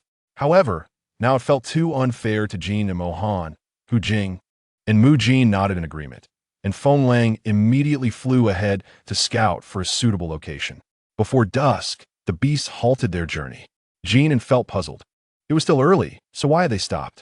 Feng Lang gently patted the little fox's fur, announcing that they had discovered a great spot to dig a cave for resting. Dig a cave? That sounds troublesome. We don't need to go to such lengths in the middle of our journey. Jin exclaimed. Isn't it unnecessary? Chapter 31. Surprised and delighted Feng Lang softly reassured the little fox. Don't worry, we will do it together, and it will be quick. At the foot of the mountain, Baiyu, Hu Jing, and Jin swiftly dug out a temporary dwelling, and Mohan and Feng Lang entered to smooth out any rough edges. Be careful not to harm the little fox. The cave was small, but the beasts decided to sleep in their human forms that night, allowing ample space for everyone. The little fox nestled at the back of the cave, while Baiyu created a small fire nearby for warmth and light. The guardians busied themselves outside, and Jin soon fell into a deep sleep on the soft beast pelts inside the cave. Although she had previously slept surrounded by beasts, which kept her warm and comfortable, there was an inherent sense of safety in sleeping within a shelter that protected her from the elements. When Hu Jing entered, he was greeted by the sight of the little fox sleeping soundly on her side. The flickering firelight illuminated her gradually growing form, appearing both enchanting and delicate in Hu Jing's eyes. Suddenly, he froze, sprinting out of the cave. Where are you going? Yin, who was preparing soup at the cave entrance, questioned, noticing Hu Jing's haste as if pursued by a ghost. Weren't you supposed to call Jin in for dinner? Hu Jing dashed out without looking back, transforming into his beast form and disappearing within moments. The other beasts outside exchanged puzzled glances. I'll go fetch Jin and Mohan announced, leaving the roasted meat behind to wake Jin and for dinner. Meanwhile, Hu Jing had plunged into the nearby river. After some time, the sound of splashing water emerged, and Hu Jing surfaced, his red hair completely soaked, clinging to his face as droplets cascaded down. Ah, youth is truly impetuous, he mused. Jin, it's time to eat. Mo Han gently prodded the little fox. The little fox, soundly asleep, smacked its lips and swatted away the hand that disturbed its sweet dreams, settling back into slumber. Unbeknownst to it, the gentle touch roused Mo Han, who felt a subtle joy blossom within. Jin, wake up. The roasted meat is ready. It is time to eat. Mo Han called out to Jin, using the volume he had reserved for addressing a crowd. Fortunately, the little fox soon stirred, grumbling slightly before rolling over, only to be scooped up by Mo Han. With its head nestled against Mo Han's shoulder, Jin squinted sleepily, still clinging to the remnants of its dreams. Even before they reached the cave entrance, the enticing aroma of roasted meat had awakened a ravenous appetite within Jin. I'm so hungry, it exclaimed. Feng Lang and Mu Jin spread out the animal skins and beckoned Jin over to partake in a meal. Mo Han gently set Jin down beside the fire. Jin eagerly leaned forward, vociferously demanding food. Feng Lang, however, reached out to pull the little fox back, cautioning it against getting too close to the flames, which posed a danger. Just as the meal commenced, Hu Jing returned, seamlessly joining the gathering. He took his designated spot without a hint of any discord. A few beastmen quietly enjoyed their meal around the fire. As night deepened, the group lay in a rare alignment outside the cave, with a diminutive, fluffy fox nestled among tall and handsome companions, all gazing at the moon and stars. The great, round moon hung high in the sky, seemingly close enough to touch. Wow, why is the moon so enormous here? The little fox's excited exclamations, though unintelligible to the others, did not deter their enthusiasm. The moon is beautiful, Jin. Mu Jin chimed in eagerly. There are so many stars, remarked Feng Lang. Tonight, the moon and stars shine brightly, added by you. Indeed, Mo Han agreed. Jin is more beautiful than the moon and stars, declared Hu Jing. Owl. Jin responded enthusiastically. As the group of beasts proceeded on their journey, Jin found more energy to leisurely appreciate the picturesque scenery along the way. The little fox rested atop Mo Han's serpentine head, curiously surveying its surroundings. Initially, it had hoped to ride with Feng Lang, yearning to soar through the skies upon an eagle's back. However, the guardians unanimously deemed it too perilous, particularly since they were in unfamiliar territory, straddling the lands of another tribe, uncertain of its nature. Jin's scent was masked by Mu Jin's herbs, which was inconsequential when beastmen passed by, yet could lead to needless troubles if discovered aloft. Even though the beasts were formidable, they were still relatively young, with Mo Han being the sole one possessing wilderness survival experience. The others were all native to their respective tribes. The guardians patiently explained the situation to Jin, who nodded in understanding. After all, her future mates, when gauged by modern standards, were merely 18 or 19 years old, with Mo Han being just over 20. Moreover, beastmen enjoyed extraordinarily long lifespans, typically around 300 years, only beginning to age rapidly at 250 when their bodily functions began to deteriorate. In the eyes of the beastmen, they were still considered youngsters. Jin inhaled the crisp air, filled with enthusiasm while observing her surroundings, free from air pollution, basked in sunlight, and caressed by a gentle breeze. How delightful! The distant mountains undulated in waves, and, as the group passed through, they startled birds from the trees. Sunlight filtered through the leaves, casting dappled shadows, lifting Jin's spirits. She gazed up at the towering trees. Wow, these trees are so tall. Suddenly, she spotted fruits growing on some branches and remembered Hu Jing's quest for the bloodline fruit. She gestured with her paws to indicate her desire to sample various fruits, reasoning that since she was uncertain of the fruit's appearance, it would be wise to taste a variety in hopes of finding it. Are you craving fruit, Jin? The beasts paused in their tracks. Mo Han extended his tail to reach a nearby branch, offering the fruits to Mu Jin. Are they poisonous? He inquired. Not particularly, Mu Jin replied, inspecting the fruits before declaring them safe to eat. Bai Yu took a few fruits to wash, presenting the first to Mu Jin. Oh no, please let Jin try it first. Mu Yin erit. You taste it. Let me know if it's good. Your palate is most similar to Jin An's. All right then. Mu Jin sampled the fruit, nodding appreciatively. It was indeed sweet, as expected from Jin An's selection. Bai Yu confidently offered the fruit to Jin An, encouraging her to taste it. Yet, Jin An pointed at Hu Jing, insisting he take the first bite. The others initially misunderstood Jin An's intentions, assuming she was favoring Hu Jing by allowing him to eat first. They felt a pang of jealousy, but dared not express it. Bai Yu hesitated, tried to regain his voice. Jin An, there are plenty of fruits. You should eat. I'll wash another for him. No need. Hu Jing wouldn't let Bai Yu wash fruit for him. Jin An should eat first, and if there's any left, I will have it. Although Hu Jing felt delighted to be favored, he restrained his emotions, aware that he could not afford to display excessive enthusiasm in front of the other beastmen, whose strength surpassed his own. Jin An sensed a sudden shift in the atmosphere, looking around at the others with confusion. Chapter 32. Fruit Fox. Though she couldn't articulate her thoughts, she fervently tried to convey her message. Jin An reached out her paw toward Hu Jing and Mo Han. Concerned for the little fox's safety, transformed into his human form and cradled her as he approached Hu Jing. Hu Jing quickly moved to meet them. Jin An pointed at Hu Jing's hand, and he obediently raised it. Owo, owo, remember the thunder, your extraordinary ability. Jin An clapped her paws in excitement, attempting to communicate. As she tapped his palm, Hu Jing recalled the small display of power from that day and tentatively asked, Do you wish to see my abilities, Jin An? Jin An responded with eager yelps. Hu Jing's fingertips flickered with tiny sparks of electricity, prompting Jin An to signal Bai Yu to place the fruit in Hu Jing's hand. Is this a reward? Hu Jing inquired. Jin An shook her head vigorously. Would you like to use your powers to cook the fruit? Again, she fervently shook her head. At this point, the other beasts recognized that Jin An was not being partial, but was trying to convey something significant. They gathered around, intrigued by her strong desire to express herself, noting how much she had grown. Mu Jin speculated, Are you suggesting we use lightning to eliminate the fruit? Feng Lang added, Should we let the lightning consume the fruit? Jin An interrupted, Do you even hear yourselves? Tired, she wondered when she would be able to speak clearly. Amidst their wild guesses, it was the usually reticent Mo Han who finally spoke up. Bloodline fruit? Jin An nodded emphatically. Hu Jing was taken aback, not realizing that the little fox had been keeping the search for the bloodline fruit in mind.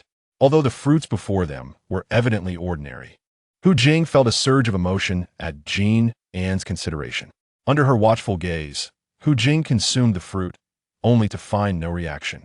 What is the sensation after eating a bloodline fruit? Feng Lang inquired. If you don't know what to expect, how would you know if it were genuine? We can't keep testing every time we ascend to the 8th level. Hu Jing, feeling somewhat bemused, admitted, I'm not entirely sure either. My father said that, according to legend, consuming a bloodline fruit would awaken one's bloodline, igniting a fiery sensation throughout the body, and if one endures, the path to future advancements would be remarkably smooth. Mu Jin expressed great interest. So your Chi-Hu clan truly possesses the bloodline of the nine-tailed fox? I always thought they were merely a myth. I only discovered the truth of the nine-tailed fox bloodline after failing to ascend to the 8th level. Fortunately, they did not have to rush their journey, allowing the beastmen to leisurely assist Hu Jing in searching for the fruits. Consequently, regardless of which pair of beasts went hunting, they consistently returned with an array of fruits. The fruits brought back were first shown to Mu Jin. The toxic ones were discarded, while the non-toxic ones were kept for Jin An, Hu Jing, and Mu Jin to enjoy, primarily for Jin An and Hu Jing. It was a rare delight for Hu Jing to share the same treatment as Jin An. Every time they ate the fruits together, Hu Jing felt an inexplicable joy. Living with a little female was such bliss. No wonder father clung to mother every day. Along the way, Hu Jing lost count of how many different fruits he had consumed. Some with peculiar appearances were forbidden for Jin, and yet all found their way into his belly. Unfortunately, despite tasting so many varieties, his body showed no reaction. There was none of the sensation of awakened bloodline that father spoke of, nor any discomfort. Everything felt cool and refreshing in his stomach. Hu Jing gradually felt uncertain. Yet he was not too disheartened. After all, everyone was helping him search, which was better than searching alone. Never mind. Let us focus on reaching the 7th tier first. Another day of devouring fruits lay ahead. Hu Jing shook his head at the beasts looking at him. Mu Jin remarked, "It seems the bloodline fruit is well hidden." Feng Lang added, "If it weren't well hidden, it wouldn't be called a bloodline fruit." Bai Yu comforted, "Some things are about fate. We must not force them. But we also cannot give up." Jin An nodded in agreement, letting out a cheerful yip. Hu Jing fondly embraced Jin An and kissed her forehead, exclaiming, "Jin An, how wonderfully kind you are." Jin An yipped, her saliva dampening her fur. "Even if you are handsome, you cannot leave saliva on her." Mu Yin teased, suggesting that Hu Jing was almost the leader of the fruit clan, and it would be hard to find another beast who could eat more fruits than him. The group laughed. Hu Jing took a hearty bite of the consolation fruit that the little fox had handed him, and the sweet and sour juice burst in his mouth. Suddenly, Hu Jing felt that even if he could not find the bloodline fruit or reach the 8th tier, it might not be such a dreadful situation after all. After 3 more days of travel, they passed through a dense forest, and their view suddenly opened up. They had reached the borders of the main city. Hu Jing could hardly contain his joy. It was surprising how quickly he had returned, this time bringing a little female with him. The group moved onward, and soon they arrived at the outskirts of the main city. Jin An stood up on Bai Yu's back, her clear fox eyes filled with wonder. The towering walls were constructed from enormous stones sourced from who knows where, lacking the regularity of modern walls. Each massive rock bore a primitive roughness, evoking a sense of grandeur and majesty from afar. "Wow, is this the main city?" Hu Jing, noticing Jin An's curiosity, began to explain that they were at the outskirts of the main city. The beasts listened as Hu Jing described how the main city was originally a gathering place for various tribes from the southern continent, and even now, it remained a melting pot of races. However, as time passed, the Qihu clan, the Lingyang clan, and the Scorpion clan gradually emerged as prominent figures, now representing the main city. The leaders of these 3 clans thus managed the entire main city. You need not worry about the Qihu clan. The Lingyang clan is gentle and avoids conflict. It's the Scorpions that are troublesome. They are adept with poison and quite cunning. Yet, they rarely make mistakes in public, making it difficult for other tribes to speak against them. Do remember to exercise caution around them. Hu Jing briefly introduced the situation, and upon nearing the outer city, he reminded them to take good care of Jin An, as the outer city was a mixed crowd. The beasts subtly surrounded Bai Yu and Jin An. The moment they stepped into the outer city, a cacophony of mingled scents and warmth surged towards them. The little fox, now with an enhanced sense of smell, instinctively buried her head into Bai Yu's fur. "Ugh, it stinks." Hu Jing leaned closer to comfort Jin An, rubbing against her small frame. "Let us move quickly." Several beasts nodded in agreement and quickened their pace. Although the smell was unpleasant, Jin An could not suppress her curiosity. She pushed her front paws against Bai Yu's fur to cover her nose while her big eyes scanned the surroundings. The outer city primarily housed weaker or injured beasts, along with some who temporarily resided in the main city or came to trade. Thanks to the dedicated patrols of beastmen, overtly malicious brawls were rare. Jin An cautiously peeked around.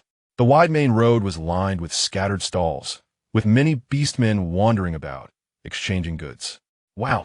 Jin An gasped softly, spotting a bear nearly 3 meters tall carrying a wild boar of similar size toward the east, with blood dripping from its arm. A few small beastman cubs surrounded the bear, making various sounds of excitement. This bear was quite generous, often trading meat for goods, making it quite famous in the outer city. Walking beside Bai Yu, Hu Jing followed the little fox's gaze and provided her with explanations. Jin An was captivated by the sights. Just then, a female beastman clad in leopard-patterned fur, trailed by 7 or 8 male beastmen, passed by the group. Jin An's eyes sparkled with fascination. This female moved gracefully through the crowd, her waist adorned with a red fox tail as decoration, her gaze sharp and vigilant. She was the next leader of the leopard clan, Leopard Bridge. Jin An nodded. It was her first time seeing a female outside the Bailang clan. The distance from the outer city to the inner city was not short, and as they journeyed, the flow of people was incessant, with various beastmen coming and going. There were brawny men resembling bears, nimble figures like leopards, and a variety of smaller beastmen in both human and beast forms. They either carried prey, wielded tools, or conversed in groups, with a cacophony of shouts and low growls intertwining, starkly contrasting the serene woods Jin An had traversed before. Wow, is this the main city? How lively! As they approached the inner city, the chaos lessened. Several beasts noticed Jin An gradually adapting and showing interest in her surroundings, so they transformed into human forms. Jin An, cradled in by Yu's arms, curiously observed everything before her eyes filled with awe. The air was rich with the aroma of grilled meat, the bitterness of herbs, the distinct scent of fur, and the strong, aggressive aura unique to beastmen. The myriad of scents blended together, forming a primal, vibrant essence exclusive to the world of beasts. Hu Jing led the way, unfazed by the sights. They were nearing the inner city. Although the inner city was not as chaotic as the outer city, it still housed various tribes and beasts, so one should remain vigilant. Soon, they entered the inner city. The streets within were broad, and the ground was compact and smooth, worn by countless footsteps. Occasionally, the group passed by caves, some of which were supported by large wooden beams or giant bones, resembling makeshift shelters. Dried meat and pelts hung overhead, adorned with vibrant feathers and flowers. The inner city was also divided into outer and inner districts, with residents determined largely by tribal affiliation and individual strength. Those like Hu Jing, who were powerful both personally and within their tribes, naturally resided in the inner district. Listening to Hu Jing's explanations, Jin An suddenly felt as though she were hearing about the origins of modern civilization. Upon entering the inner city, even in the outer district, the number of female beastmen was noticeably higher. Most of the beastmen here moved about in human form, and a mere glance revealed an unmistakable primal wildness. Occasionally, they encountered female beastmen, whether robust and muscular, graceful and lithe, agile and swift, or vibrant and adorable, each surrounded by several protective beasts or mates. The appearance of Jin An and her companions has undoubtedly drawn a mixture of curious, scrutinizing, and sympathetic gazes. She is a female cub.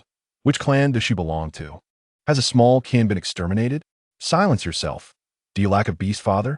With such a multitude of high-ranking guardian beasts accompanying her, this female cub is destined for greatness.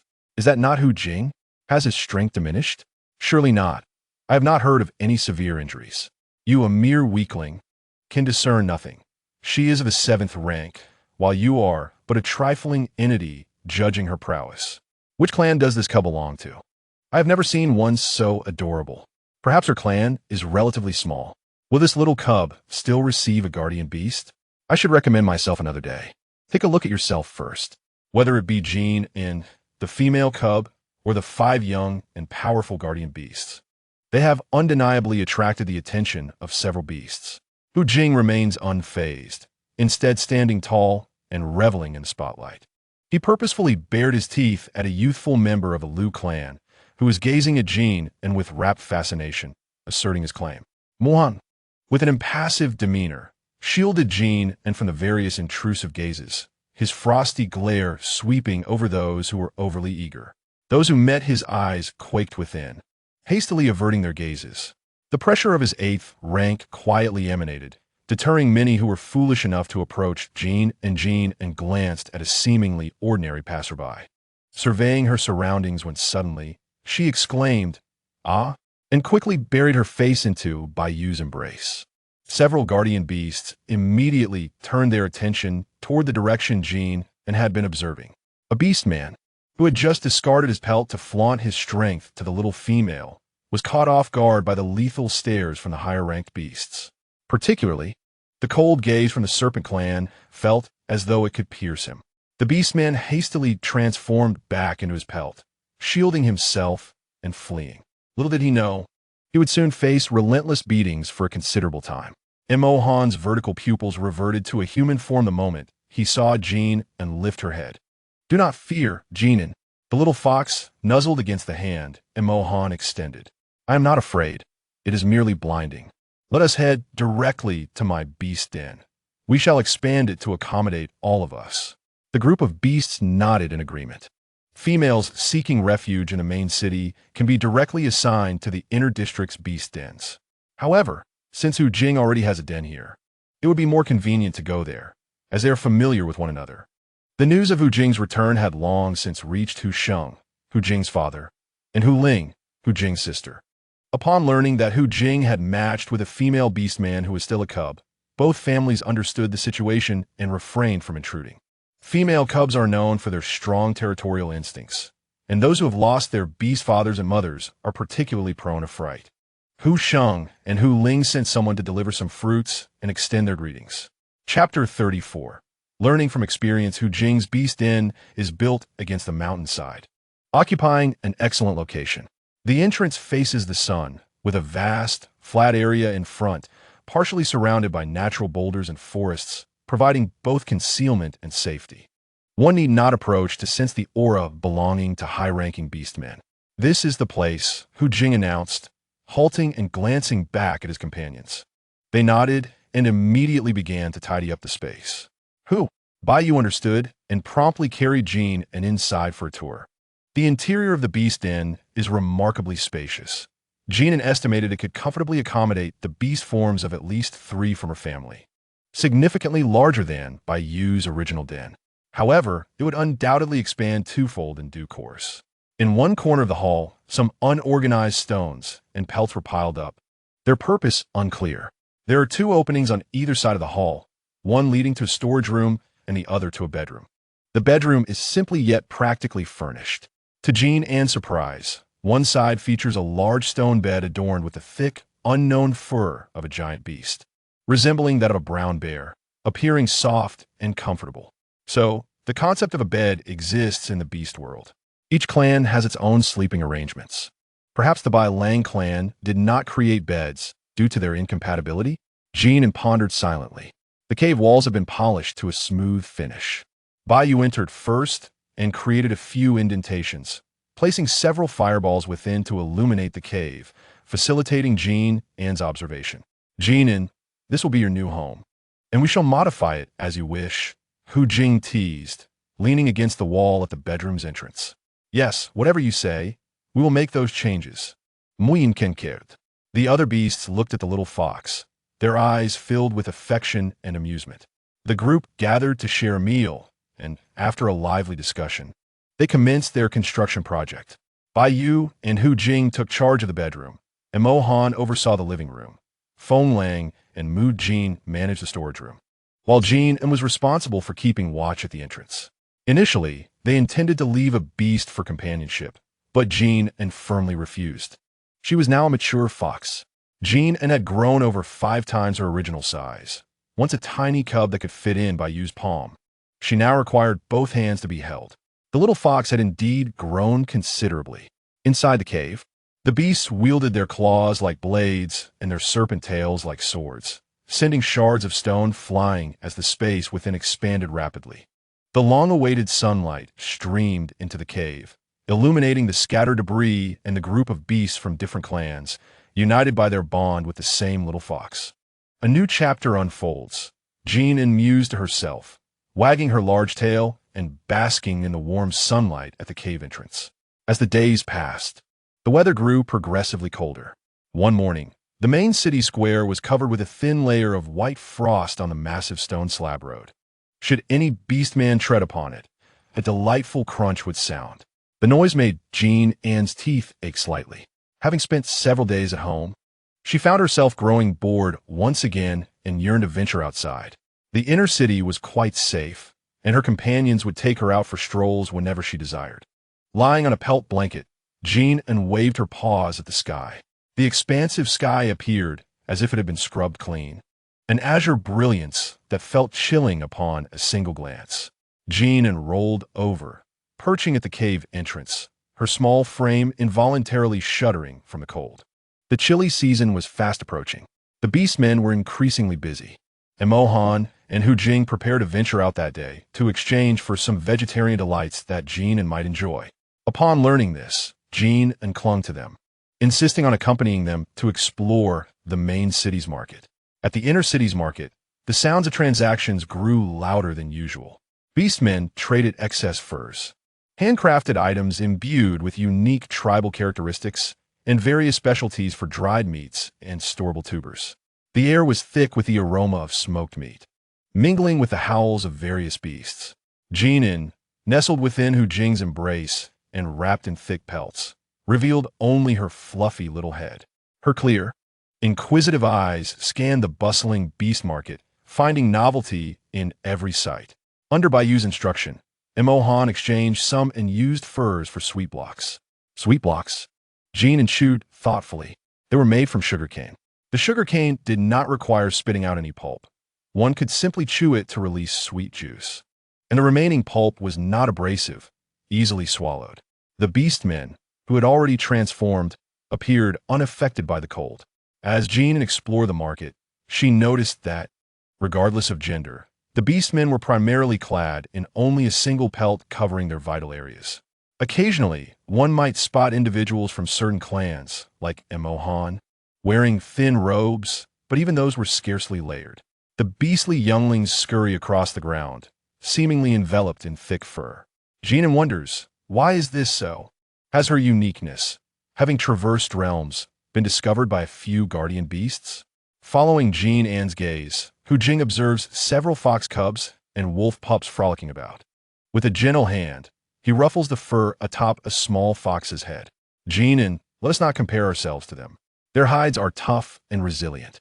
They will learn from the cold, while you, my dear Jin An, are wise enough to wrap yourself in beast skins. Hearing Hu Jing's soothing words, Jin An feels a sense of relief. Everything appears to be normal, and she is indeed a typical cub of the beastly realm. In truth, beastly younglings are not as fragile as they seem.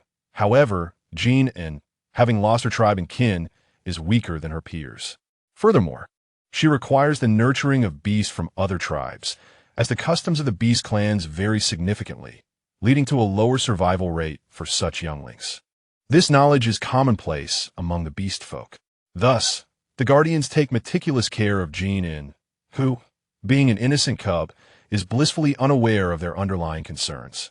On their return, they pass through the plaza, a vast open space that Jin An has whimsically dubbed the plaza. Here, numerous beast folk congregate, even from a distance. The trio can hear the low growls of beasts and the dull thud of their bodies colliding. Jin An ponders. Hu Jing explains, with the cold season approaching, all tribes must select a portion of their warriors to form hunting parties. Additionally, there will be a ceremony before winter featuring competitions where victorious beasts can obtain transformation fruits. Hence, for the past few days, many beasts have been sparring. Jin An, Hu Jing calls her attention. I will be departing soon to join the Fox tribe's hunting team. In the Red Fox tribe, beasts of the 5th rank and above are automatically included in the hunting party, although they may choose to withdraw. However, it is a matter of pride for the beast folk to contribute to their tribe, a responsibility bestowed upon those under the tribe's protection, and a symbol of their prowess. The beasts in the hunting party also receive a larger share of food. Though Hu Jing's absence is regrettable, being in the main city necessitates participation. Is it dangerous? Jin An exclaims, her concern palpable. After spending considerable time together, a mutual understanding has developed between Jin An and her guardians. Hu Jing reassures her with a gentle pat on the head. Fear not, all will be well.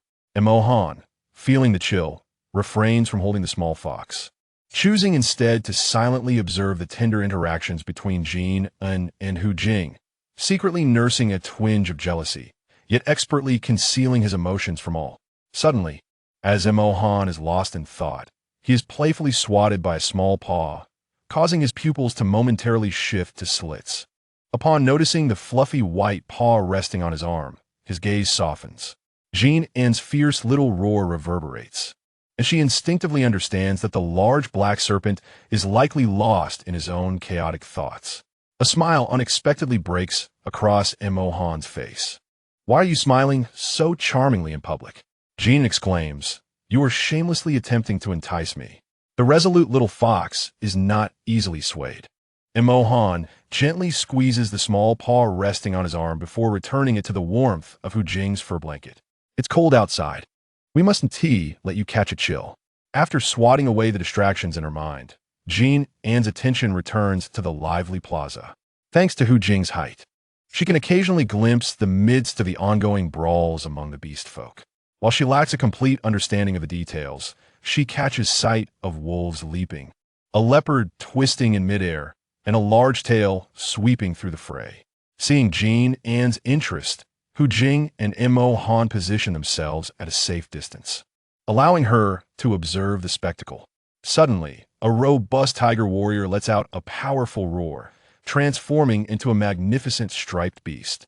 His massive paw strikes the ground, sending dust swirling before he lunges at a giant bear, seemingly the victor in the arena. Jin An stretches her neck to see better. The clash of bear claw and tiger paw reverberates through the air, a primal display of strength. The beast folk erupt in cheers, their shuffling feet gradually obscuring Jin An's view. Just when it was getting good, she exclaims in frustration, "I can't see anything. This is as frustrating as being caught without paper." She points towards the commotion, eager to catch a glimpse. "No, Jin An, we mustn't get too close. They are too wild and filthy. What if they dirty your pristine white fur? Moanku Huns."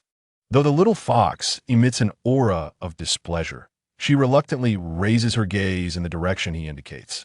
On the opposite side of the plaza, several gray wolf warriors transform into their beast forms, darting swiftly across the open space. They chase and bite one another, their movements in perfect harmony, their speed mesmerizing Jin An. The wolf clan excels in group hunting, and they typically train together before a collective hunt. Observing Jin An's attention shift, Hu Jing seizes the moment to showcase his prowess. "Do not be angry with me, little fox."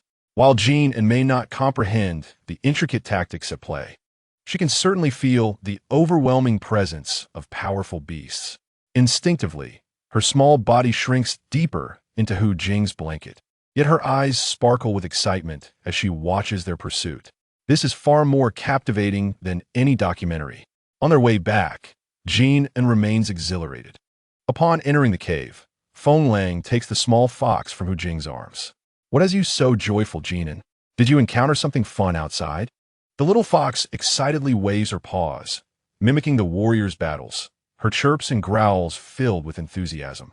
As the days progress, the weather grows increasingly frigid.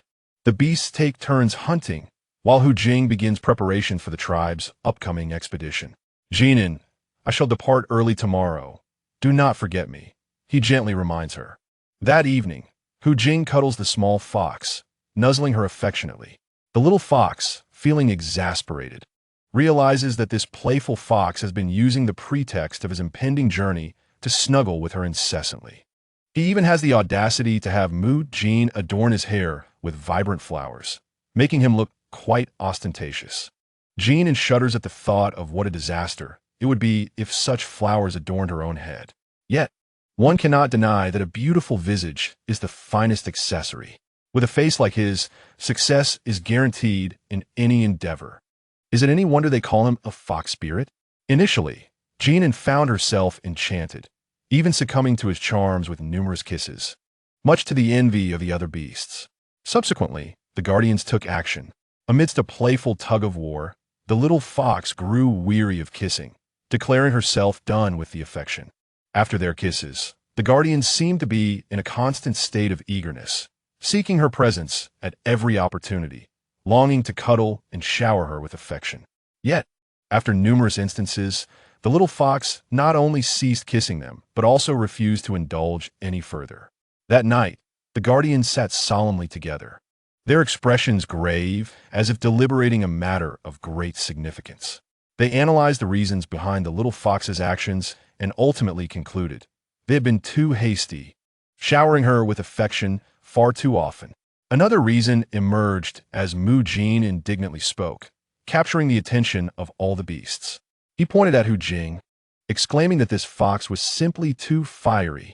Although Jin An had grown significantly and was nearing transformation, this fiery fox had once frolicked with Jin An, and when it leapt around him, not only did it not restrain itself, but it also emitted a provocative sound. How infuriating! He could not believe that he could not evade a little fox that had yet to transform. The fiery fox's antics were simply too numerous, rendering it utterly disgraceful. Hu Jing, unfazed by Mu Jin's accusations, languidly reclined on the ground, asserting that everyone relied on their own abilities.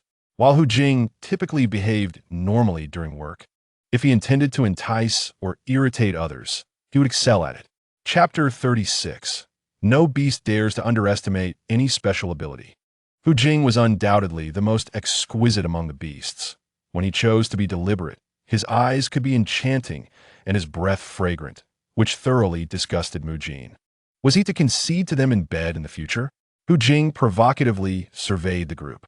After spending some time together, the beasts had come to understand one another. They knew that in matters of great importance, they would not betray each other, allowing for trust. However, that did not imply that they would defer to one another while serving their female leader. Hu Jing certainly would not concede. He was undoubtedly the best at this. Bar none. What did such trivial quarrel signify? Mu Jin, in a fit of anger, attempted to pounce. Hey, what are you doing? You unreasonable rabbit. Resorting to violence when you can't win an argument. You howl. And Mohan frowned and, with a flick of his tail, sent the two bickering beasts flying. It was late at night, and if they continued, Jin An would be disturbed from sleep. All right, I got it. I want to forget you. Bai could no longer bear to watch and pulled Hu Jing away, stating that Jin An needed to sleep. Howl! The following morning, when Jin An awoke, Hu Jing had already set off. Although she silently cursed the wild fiery fox, she could not help but feel concerned after their time together. Fear not, Jin An. With Hu Jing's strength, nothing will happen. Howl! As the first snowflake silently descended upon the highest wall of the main city, the figures of the hunting team appeared on the horizon. At that moment, Jin An was tumbling in her nest, only to halt abruptly, sensing it almost instantly. Howl! Hu Jing is back.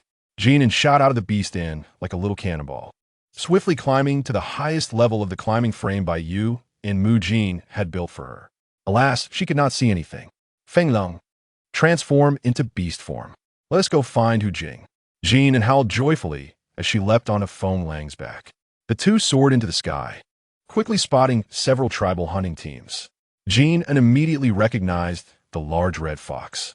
Although the foxes of the Qi Hu tribe all bore a similar appearance, she inexplicably found her own fox to be the most beautiful. She recognized her at a glance. The main city buzzed with excitement as the beastmen cheered, celebrating the bounty of the hunt. Jin An peered down from the air, scanning the large fox multiple times, unable to discern any apparent wounds amidst its crimson fur. Unsure if it was bleeding, upon entering the inner city, the beastmen transformed back into human form. Most bore injuries covered in green herbal juice, yet their faces radiated victorious smiles. Beast cores allowed wounds to heal rapidly. However, the beastmen often refrained from wasting cores on minor injuries. After transforming back into human form, Hu Jing immediately waved at the little fox in the sky. Feng Lang dove downward, and Hu Jing strode forward, enveloping Jin An in his embrace, inhaling her sweet and reassuring scent deeply. I'm back. Hu Jing's voice was somewhat hoarse, tinged with fatigue. Howl! The little fox patted his head, offering comfort to the large fox. After receiving the cheers from their kin, the hunting team dispersed, heading home. Jin An, I brought back many novel fruits for you to taste after Mu Shi examines them. Tonight, the tribe will distribute the spoils, and we can block the beast in and start preparing for the cold season. Rest assured, this winter will be abundantly filled with meat. We want to let Jin An go hungry. Along the way, Hu Jing seemed eager to share everything he had bottled up over the past few days, chattering nonstop. Jin An provided ample emotional support, howling enthusiastically, encouraging Hu Jing to speak even more passionately. The end of the hunt also signified the approach of the most significant event before the cold season, the grand ceremony of sacrifice and blessing. This had become a traditional custom in the main city. Before the onset of the cold season, all the beastmen would gather at the central altar to present the most generous offerings to the beast god, praying for the safe passage of their kin through the long winter and for the healthy growth of their young. The most exhilarating segment of the ceremony would be the final competition. Sated and refreshed, the male beasts would demonstrate their prowess. Some would engage in friendly sparring, some to impress the female beastmen, and others for the prizes. Each year, the main city would prepare prizes for the last 3 beasts remaining in the competition. Regardless of gender, female beastmen typically did not possess the same brute force as their male counterparts. Yet some awakened powers, such as strength and speed, would still take to the stage. It was not that non-combatant female beastmen lacked combat potential. Rather, they generally did not need to intervene. Unlike the well-known elemental abilities of male beastmen, wood, metal, water, fire, earth, wind, and thunder, the types of abilities among female beastmen varied greatly and served different functions. Moreover, as female beastmen typically did not need to fight, no beastman had yet accurately identified the various types of female powers. What was generally known were but a few: strength, speed, healing, and discernment. The unexpected abilities of female beastmen would always catch others off guard, and no beast dared to underestimate any special ability. The competition was a pure contest of strength and skill. The beastmen were forbidden from utilizing any external substances, including toxins produced by themselves. They could only rely on their own strength, speed, and combat instincts while switching between human and beast forms to determine the victor. This year's competition was more captivating than any previous editions, due to discussions among the 3 major tribes of the main city. This year's final 3 beasts would receive transformation fruits. Such fruits were coveted by all. Attaining a transformation fruit would undoubtedly make it easier to gain the favor of females. Young female beasts were treasured by every household.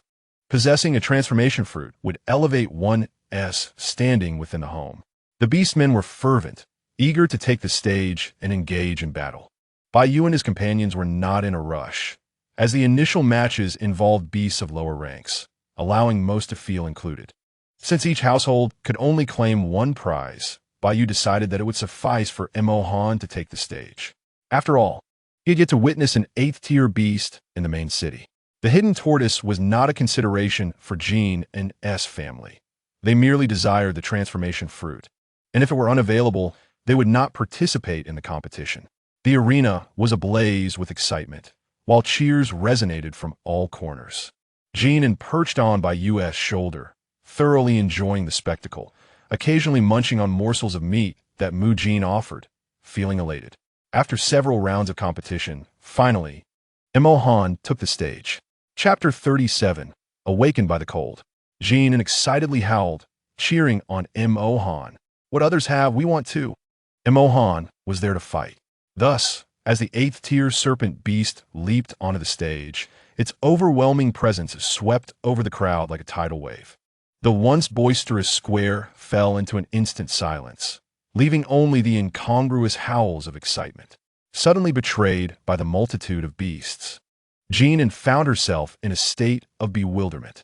One can die, but one cannot suffer social death. It is permissible to experience social death once, but not repeatedly. Wasn't it lively just a moment ago? Why has it grown so quiet? Such an important announcement, yet why was she not informed? Jin An buried her head deeply in the ground. If she could, the little fox would have started to dig, wishing to bury herself entirely within the earth. An 8th-tier beast. This level of strength is formidable anywhere. Typically, the arrogant 6th-tier and 7th-tier beastmen would fall silent, their eyes filled with a mixture of reverence and trepidation. To challenge an 8th-tier beast? That is not bravery, but sheer folly. However, the blood of beastmen flows with an indomitable spirit and pride. After a brief silence, several 7th-tier beastmen from different tribes could no longer contain themselves and leaped into the center. The 7th-tier black bear beast was a prominent figure in his tribe. An 8th-tier beast of unknown origin might very well be a newly ascended one, before the black bear could stabilize his position. A 7th-tier tiger beast lunged forward like a shadow, its sharp claws aimed straight at Mo Han's face. Mo Han did not even raise an eyelid. Remaining in his human form, he merely shifted his body slightly to evade the tiger's seemingly inevitable strike. Although it missed, it still elicited waves of cheers from the surrounding beasts. Amidst the fervent commotion, several six-tier beasts joined the fray. Should we join too? Mu Jin felt anxious watching the scene unfold. There's no need. Mo Han can easily toss them all aside with a flick of his tail. Hu Jing remained unperturbed, leaning casually against a large stone pillar to observe the spectacle. Let us assess the situation. The main city is a mix of chaos. If Mo Han can handle it, we will protect Jin An. If they overwhelm us, we will intervene, Bai whispered to Mu Jin, observing the unfolding events. Mo Han initially considered sweeping them all off the stage with a single sweep of his tail, but then recalled that Jin An seemed to enjoy watching beast fights. Thus, he tempered his strength, deciding to prolong the encounter. As the tiger beast charged, Mo Han deftly dodged, while a few six-tier beasts attempted to sneak attack from behind. Mo Han flicked his tail, sending them stumbling back. Such a gentle display of force only fueled the pride of the beasts facing him. An eighth tier isn't so terrifying after all. Mo Han patiently engaged them in a couple of exchanges, but noticed Jin and was not excitedly cheering as expected, leaving him puzzled. Was Jin An unhappy? Did she no longer enjoy watching fights? As he pondered this, the surrounding beasts grew increasingly agitated, pressing closer to him. The large black serpent, having lost its patience, unleashed its massive dark tail in a swift arc, moving with astonishing speed. Bang, bang, bang. Several dull thuds echoed simultaneously. The surrounding beasts were sent flying from the central arena.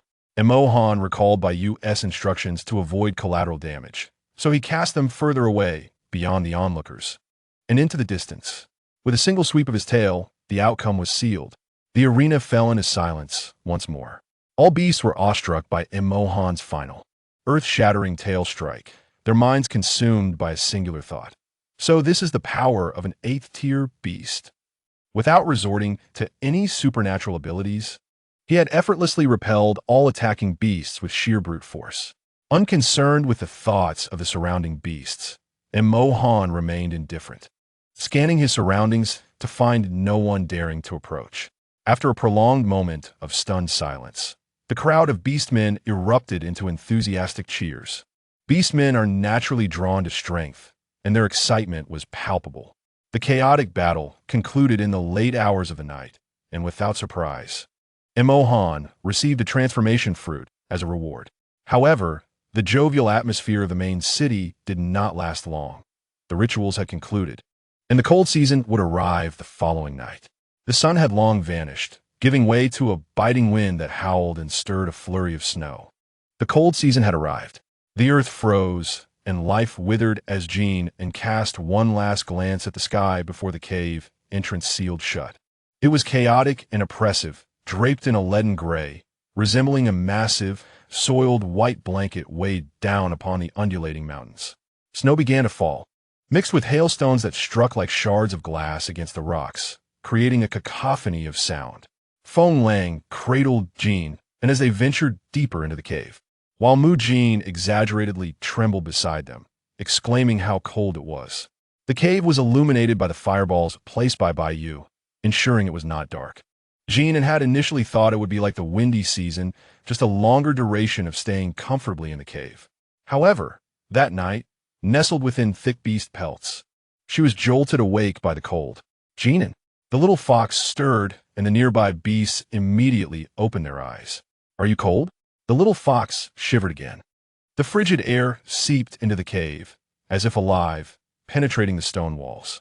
Even without approaching the entrance, merely being near the interior walls brought an unbearable chill. When they first arrived in the main city, Bai Yu had noticed Jin An's fondness for the bed. So he and Feng Lang had constructed a slightly shorter bed for the little fox, to prevent any painful tumbles. Jin An's bed had long been moved to the center of the beast den, layered with thick pelts and accompanied by a large bonfire nearby. Despite this, she was still awakened by the cold.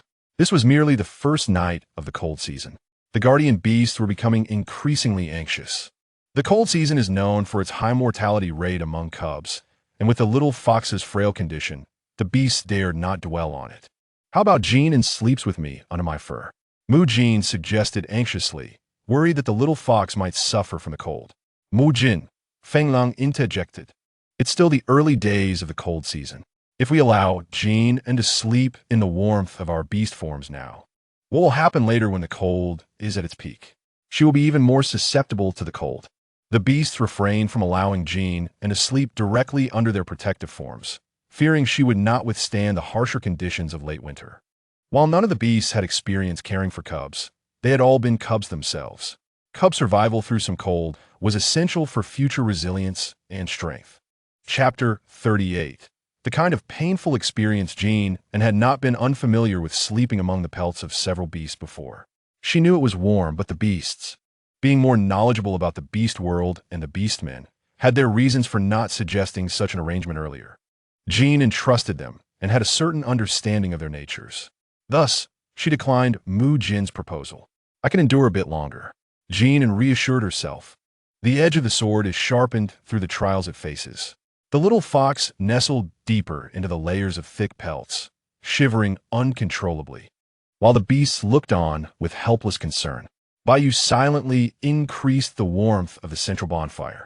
Perhaps during the early days of the cold season, Mu Jin and Hu Jing can accompany Jin An, and in the later stages, I can use my powers to raise my body temperature to keep her warm, he contemplated, unwilling for the little fox to suffer.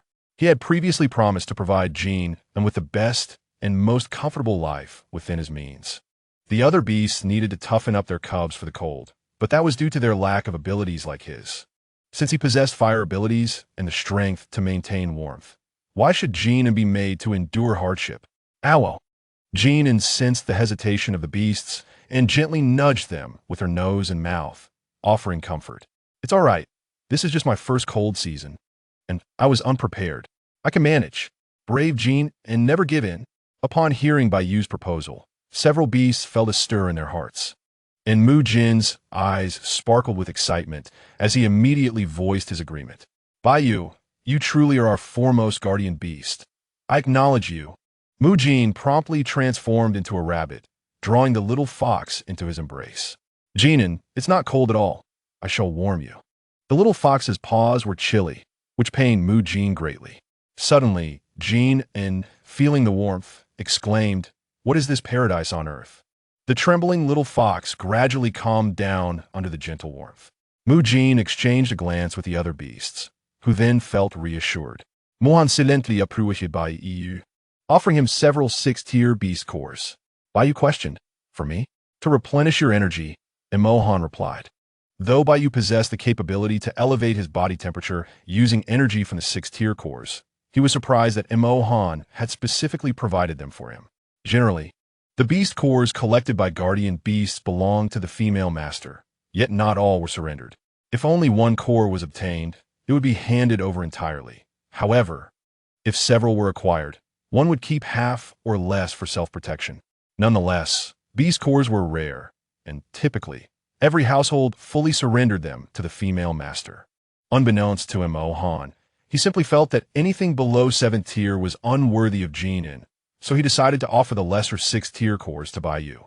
Females were not restricted by the tier of beast cores they could utilize. Baiyu, unaware of Mohan's thoughts, gazed at the 3 6-tier beast cores in his palm, pondering how this snake was increasingly embodying the essence of a beast.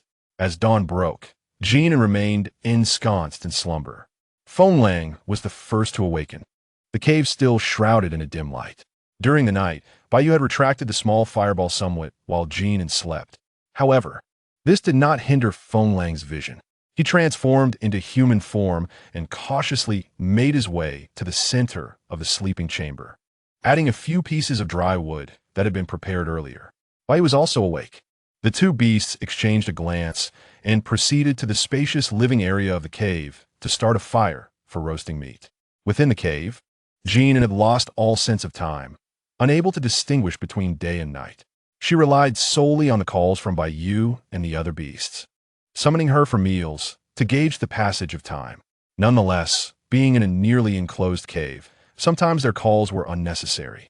The rich aroma of meat was more effective than any alarm clock, rousing the little fox from her slumber. Jin An, have you awakened? Come eat some meat. Jin An languidly stirred under the warm animal skins for a while.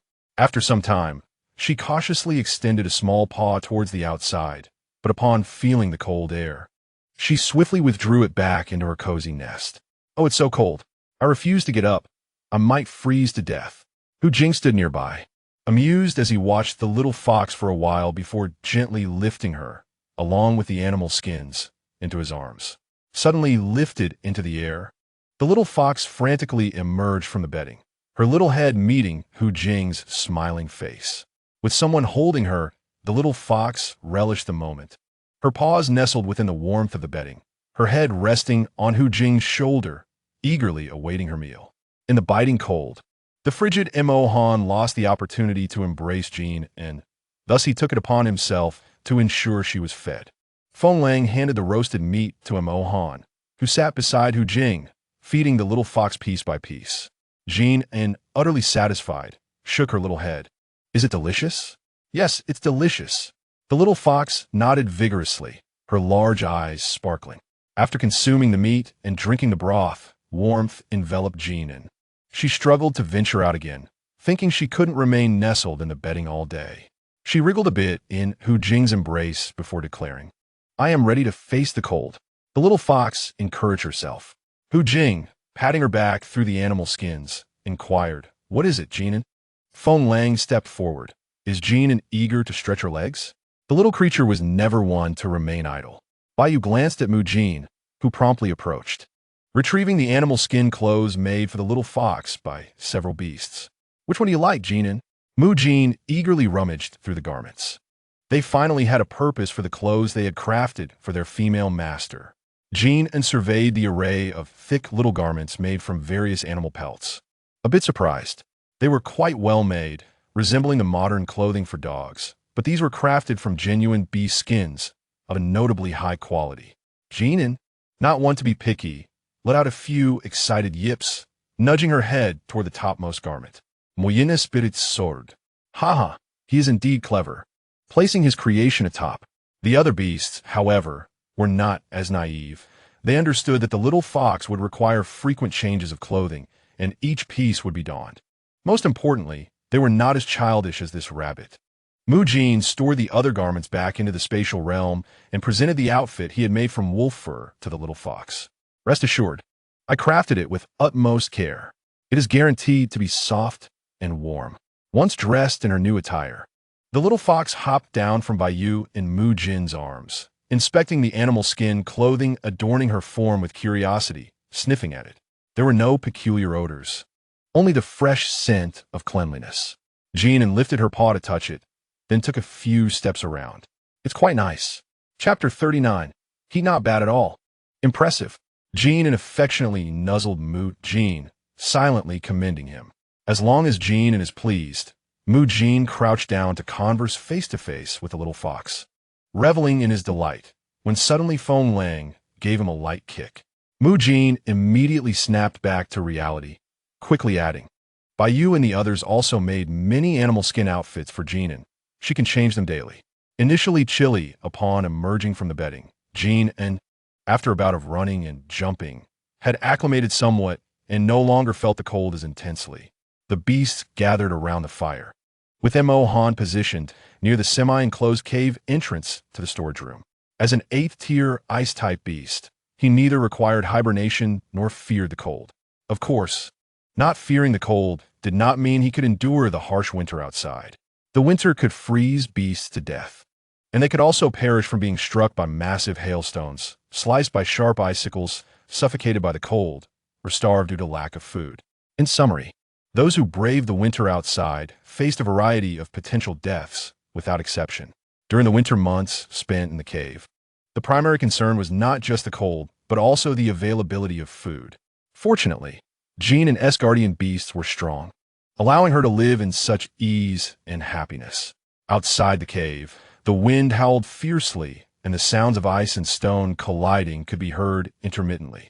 Inside the cave, the glow from the fire illuminated the beasts, casting warm shadows of 5 large and 1 small on the walls, creating a cozy atmosphere.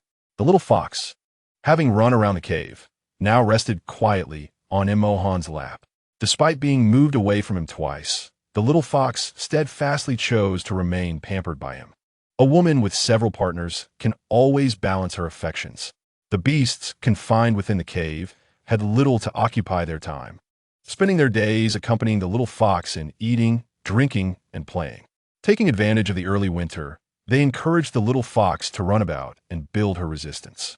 The beasts transformed into their beast forms in turns, engaging with the little fox in a game of chase. Hu Jing held a distinct advantage in this game. Not only was he skilled at playing, but being a fox, he was more reliable than the snakes and wolves. He could even teach the little fox some hunting techniques. Although it was unnecessary for her to hunt at home, Jin An frolicked, chasing this and that, while the other beasts playfully accompanied her, occasionally allowing her to catch them. Jin An was thoroughly delighted, though it left her quite exhausted. The little fox sprawled lazily, taking a moment to rest, observing the little fox tire from play. Several beasts found their own spots to lie down. With no pressing matters at hand and no need to hunt, the little fox was exceedingly well-behaved, alleviating their constant worries, yet leaving the beasts feeling somewhat restless. Jin An reclined on the ground, her large tail leisurely swishing behind her, with no concern for hunger. She had begun to acclimate to the current temperature. In a state of contentment, her mind wandered as she surveyed the other beasts, and she attempted to rise and express her thoughts, only to be reminded that she currently lacked the ability to speak or use her paws, leading her to settle back down. When would she become human? She longed to play games, and with so many male companions around, a game of blindfolded tag with handsome boys was in order. Everything was perfect except for her own human form. She yearned to grow up quickly. The tantalizing sight of food just beyond her grasp felt unbearably dull. Huxing, unable to resist the charm of the little fox lying on the ground, quietly transformed into his beast form and nestled beside her, swaying his fluffy tail in sync with hers. Initially, Jin An was listlessly rolling her eyes, but suddenly her gaze was captivated by the large, fluffy tail behind Huxing, which was much larger than her own. She glanced at Huxing, who was pretending to nap with his eyes closed.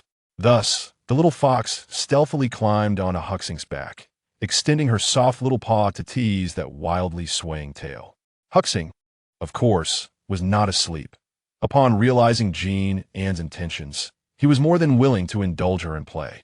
The speed of his tail's swaying varied from slow to fast, enticing Jin An to pounce and grab at it, thoroughly enjoying herself. Her joyful squeals filled the air, her small body twisting with excitement. The harsh winter seemed to have no end in sight, and the wind outside continued to howl relentlessly. Yet, within the warmth of the cave, accompanied by her fellow beasts, Jin An felt snug and well-fed. Her days were simple and filled with joy, occasionally leaping to catch this or that, using Huxing S or Baiyu S tails as toys to hug, grab, and nibble, or sliding down from a Mohan's head. She would also cling to Feng Lang, asking him to take her on low flights within the cave. Jin An's sheltered life was indeed vibrant and colorful. As time passed since her arrival in this world, she increasingly felt that her previous life was but a fleeting dream. With no discomfort in this beastly realm, and bolstered by the company of her companions, she truly felt like a little fox. Days rolled on, and as winter deepened, the weather grew increasingly frigid. The beasts had initially worried that Jin An might not withstand the cold, but to their surprise, she was remarkably healthy and sturdy, which eased their concerns. Our Jin An is simply wonderful. She eats well, sleeps well, and her body is undoubtedly robust. Yes, Jin An should eat a few more pieces of meat to keep warm. She had grown quite a bit. More to eat. There is still meat soup. Our provisions are certainly sufficient. However, in the past couple of days, the wind and snow outside seemed to be more ferocious than usual. One morning, Jin An was lively, chasing after a grass ball with Mu Jin. After their usual meal of fruits at noon, she curled up in her grassy nest, covered with thick animal skins for an afternoon nap. The beasts, aware of Jin An's newfound fondness for sleep in the cold weather, made a conscious effort to move softly, allowing her to rest peacefully. In the midst of her slumber, Jin An stirred slightly, sensing something was amiss, but her eyelids felt heavy, and she merely grunted before drifting back to sleep. As the afternoon wore on, Jin An did not rise to pester Feng Lang for low flights. nor did she demand to slide down Mo-han's back, remaining curled up under the animal skins. Initially, the beasts assumed she was merely tired from her morning play or too lazy to venture out into the cold, as such behavior was not unprecedented. It was not until Huxing brought a bowl of warm meat soup to check on Jin An, instinctively reaching out to stroke her little head to wake her, that he was shocked by the intense heat radiating from her forehead. Jin An. Chapter 40. An Uncommon Fever. How could her body be so hot? Huxing's expression changed abruptly as he rushed outside to summon Mu Jin, who was busy arranging animal skins. Mu Jin quickly check on Jin An, seeing Huxing so anxious. The other guardian beasts sensed something was amiss and hurriedly followed him in. Is Jin An running a fever? Huxing asked urgently, placing his hand on the little fox's forehead, filling the cave with a tense atmosphere. In the beast realm, a fever could be far more serious than in the modern world. A slightly severe case could even lead to loss of life. Fortunately, they had a wood-type beastman among them. The beasts suppressed their rising anxiety and awaited Mu Jin's examination. Mu Jin retrieved several herbs from his space and handed them to Baiyu. Baiyu, please brew this into a potion for Jin and a drink. Typically the most composed, Baiyu's palms were now slick with cold sweat. All right, make sure to take care of Jin An. He hurried into the main room to boil water and brew the medicine. Mu Jin's wood energy circulated through Jin An's body, and sensing her comfort, she let out a few soft grunts and opened her eyes slightly. Jin An? Jin An? The beasts, fearing to frighten her, could only call her name in hushed tones, their voices trembling slightly. Are you cold, Jin An? Jin An felt an overwhelming heat coursing through her body, unable to clearly hear the sound around her, but instinctively wished to alleviate their worries. The little fox weakly let out a soft grunt. Huxing transformed into his beast form, enveloping Jin An with his fluffy body, leaving only her little head exposed for Mu Jin to examine her. Jin An instinctively nestled her little head deeper into Huxing's embrace. Closing her eyes once more, she fell silent, causing great alarm among the beasts.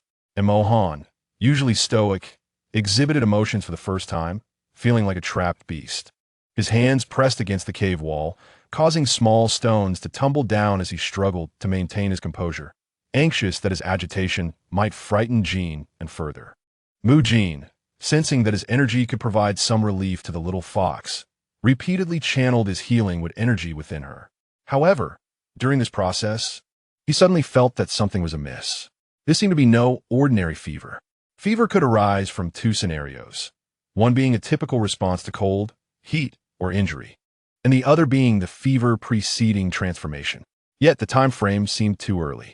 Jin An's transformation should not occur until the end of winter during her first heat.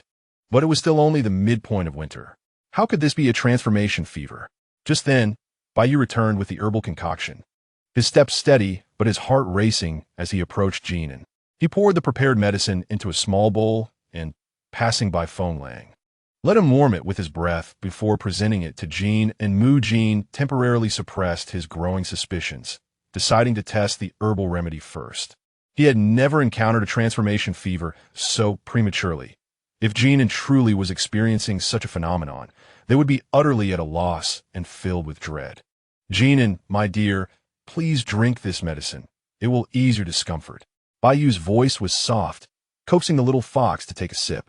Jin An tightly sealed her lips. The discomfort was unbearable. Her bones felt as though they were being scorched by fire, aching and painful, leaving her without the strength to open her eyes. What to do? Baiyu's heart sank. The little fox was too fragile, and he dared not resort to forceful measures to make her drink. Let me.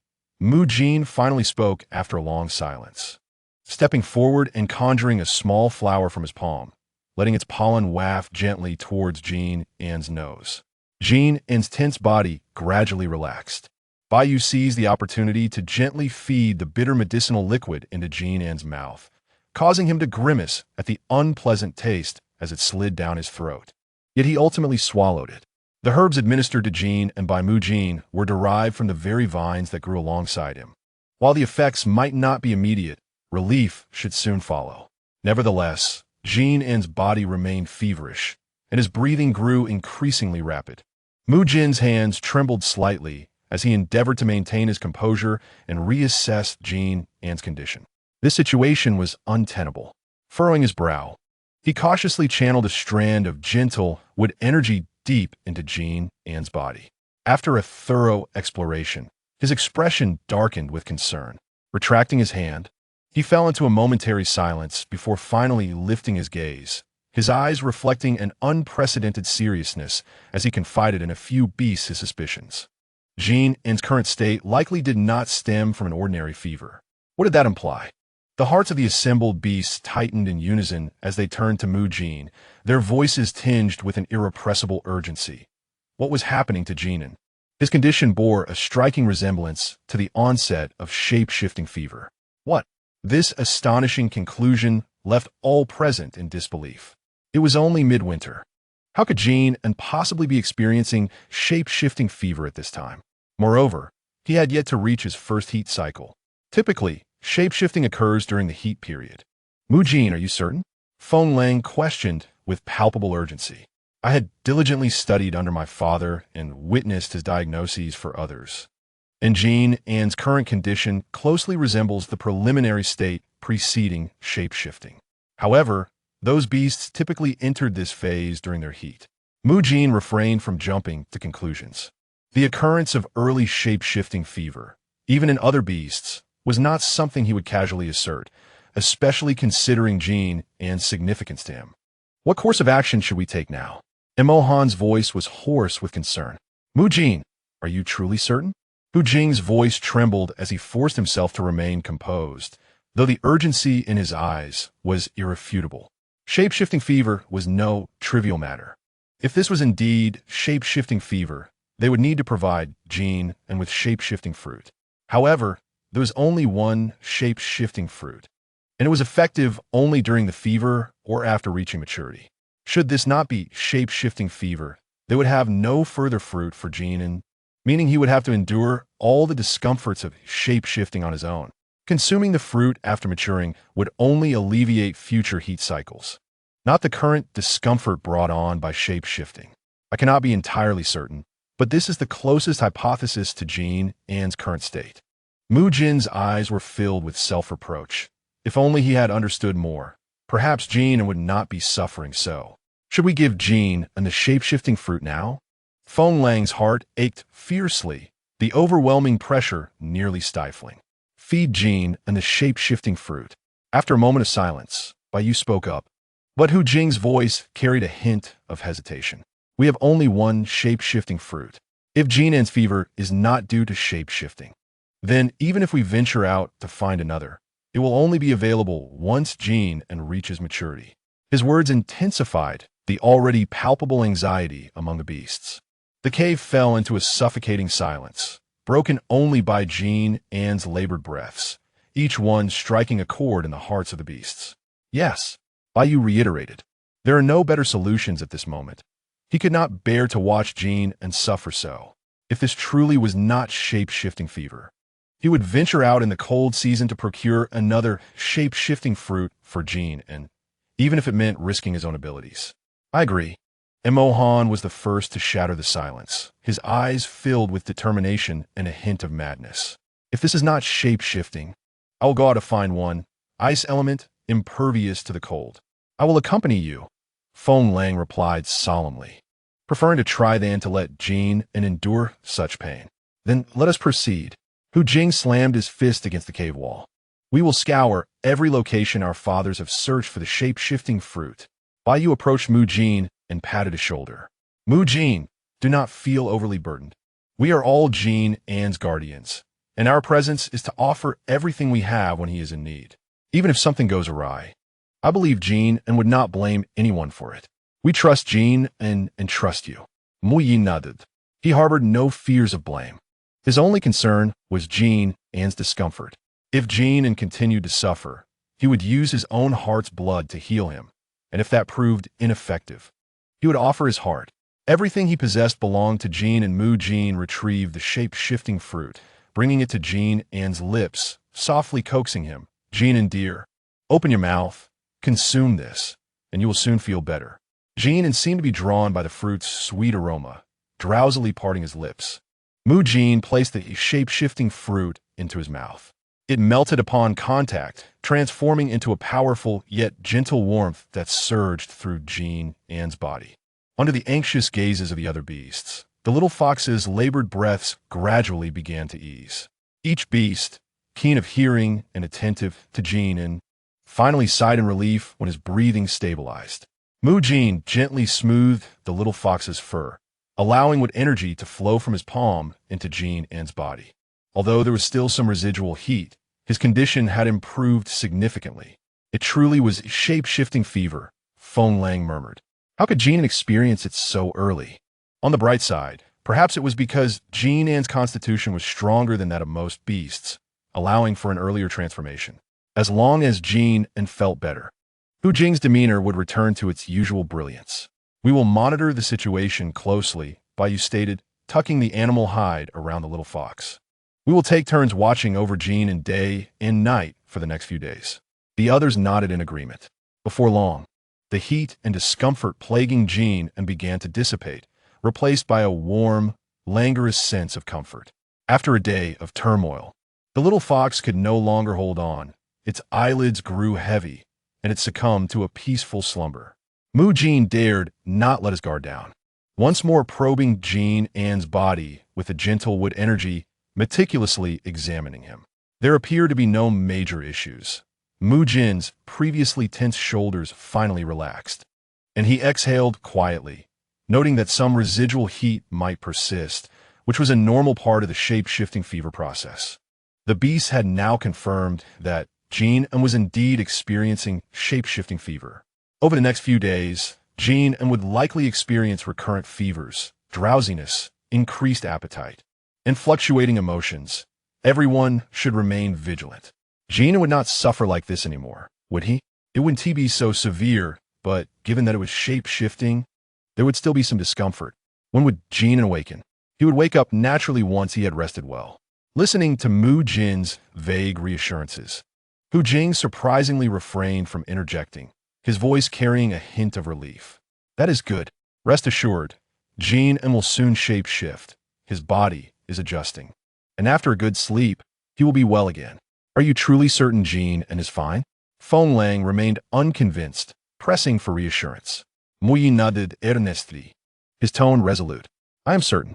The weight on their hearts finally lifted, and the beast's taut nerves began to relax.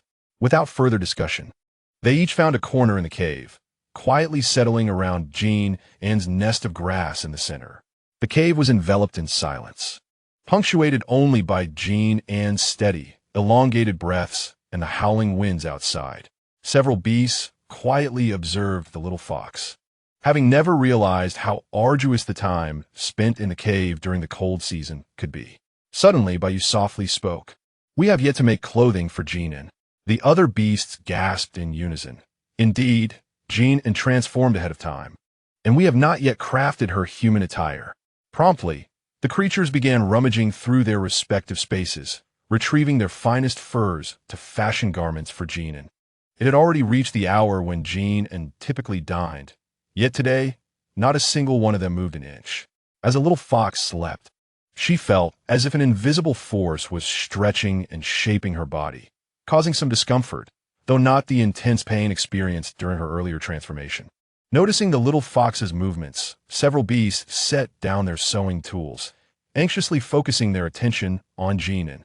Under the watchful gaze of the guardian beasts, the little fox's form was suddenly enveloped in a gentle, tea-gold luminescence.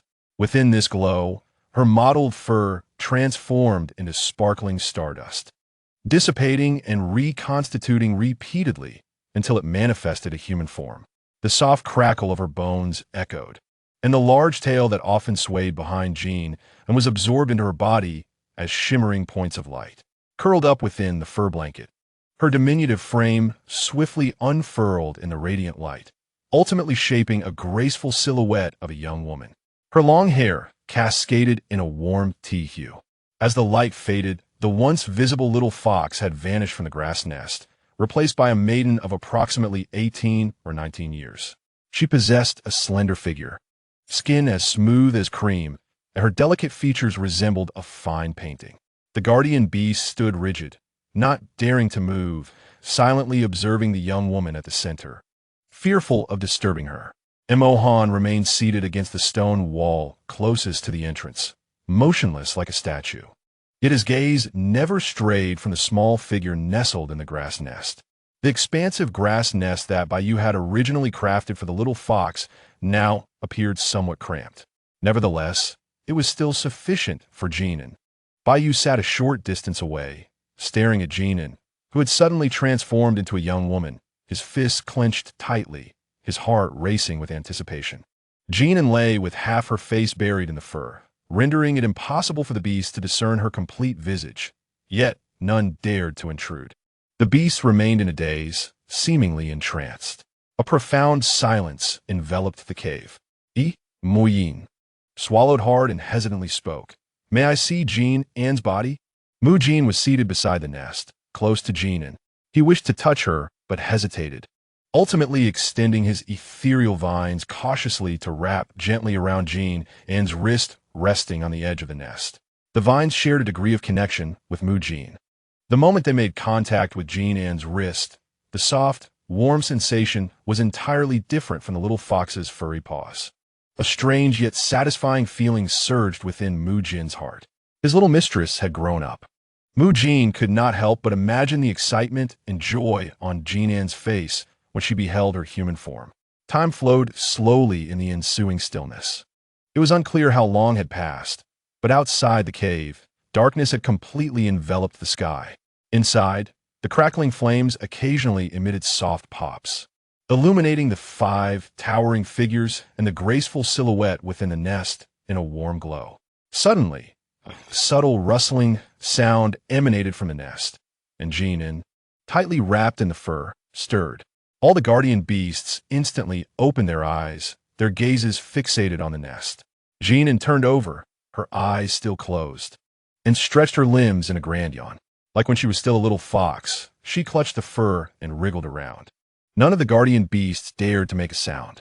Jin An had yet to manifest her own fur clothing, and her flailing arms and legs protruded from the thick fur blanket, suddenly catching a chill. The beasts hurriedly approached. Jin An yawned widely and opened her eyes. Upon seeing the several guardian beasts gathered around her, she immediately broke into a radiant smile. How fortunate it was to awaken surrounded by such handsome figures. Jin An thought to herself. "Baiyu, I am so hungry," she said, as usual, reaching out her arms to Baiyu for a hug. "I am hungry. It is time for me to eat." As Jin An rose, the fur blanket slipped down. "So cold, so cold." She quickly retracted her arms and snuggled back into the fur. Suddenly, Jin An felt something was amiss. "What is this slippery thing?" She withdrew her arms again. "What? What is this? Where are my paws? Is this a hand? This is my hand." Jin An's voice was filled with astonishment. "Don't be afraid, Jin An. You have successfully transformed. It's all right," Mu Jin stammered, trying to reassure her. Hearing his voice, Jin An lifted her gaze, and their eyes met, her amber golden eyes meeting Mu Jin's, causing his heart to race, leaving him speechless. Jin An turned her attention to her slender, fair hands, feeling a strange emptiness behind her. It was cold. With a sudden motion, she lay back down. Why did I suddenly transform? Jin An thought, her heart racing. Do I have any clothes? The question left the beasts blushing furiously. All the beasts were relatively young, filled with vigor. Since the little fox had transformed ahead of schedule, they had not yet prepared clothing for a human form, leaving them flustered and unsure, their gazes darting about, unable to meet Jin An's eyes. Females could indeed use their original fur to manifest their fur clothing, but males typically crafted beautiful garments from various furs. Thus, females often wore different fur clothing. Now that Jin An had just transformed, she was unable to conjure her own fur attire, and the guardian beasts had not yet completed the garments. "Jin An, you can wrap yourself in fur for now. Your clothing will be ready shortly," Feng Lang replied, somewhat awkwardly. Jin An nodded. "All right." A silence fell. Jin An felt embarrassed and at a loss. What should she do now that she was no longer a little fox? How would she interact with these individuals? Despite her inner musings as a fox, now that she had transformed, she found herself paralyzed by shyness. It felt strange and awkward. What should she do? She felt the urge to use the restroom. Is Jin An hungry? Baiyu quickly broke the tension, interrupting her unease. Jin An instinctively nodded. Seeing her nod, the beast sprang into action. Is Jin An hungry? I will roast meat. Hu Jing declared, already moving. I will make meat soup. Mu Jin chimed in. I will prepare clothing. Feng Lang turned and nearly collided with Hu Jing at the cave entrance. Both beasts stumbled, typically exchanging playful jabs, but now they remained silent, focusing solely on their tasks. The beast could sense Jin An's discomfort, uncertain of how to proceed, fearful that their actions might offend her. Baiyu was the most adept at calming Jin An. Thus, they gradually left, allowing Baiyu to converse with Jin An alone, hoping to ease her tension. Imohan glanced at Baiyu and then at Jin An, and with everyone gone, he said, I will wash the fruits. Inside the chamber, only Baiyu and Jin An remained. Jin An curled up within the fur, feeling uneasy. She preferred her previous state as a little fox when she could act freely. The little person within Jin An's heart quietly shed tears. Baiyu settled beside Jin An's grass nest, observing as Jin An buried his head within the animal hide. He gently reached out to caress Jin An's delicate tea-colored locks. With a soft voice imbued with reassurance, he spoke, Jin An, do not be afraid. Jin An lifted his gaze, meeting Baiyu's eyes. Their gazes locked, Baiyu's voice clear and tender, each word resonating with meaning. Transformation signifies our Jin An has matured. Regardless of whether in beast form or human guise, Jin An remains Jin An. We are forever his guardian beasts, and this will never change. Baiyu paused, his tone growing increasingly earnest. Jin An can continue to interact with us as he always has, or choose his own way to engage with us, without any reservations or discomfort, understood? Baiyu's words flowed like a warm current, gradually soothing Jin An's frantic heart. Jin An pulled the animal hide down slightly, meeting Baiyu's gaze with a nod of acknowledgement.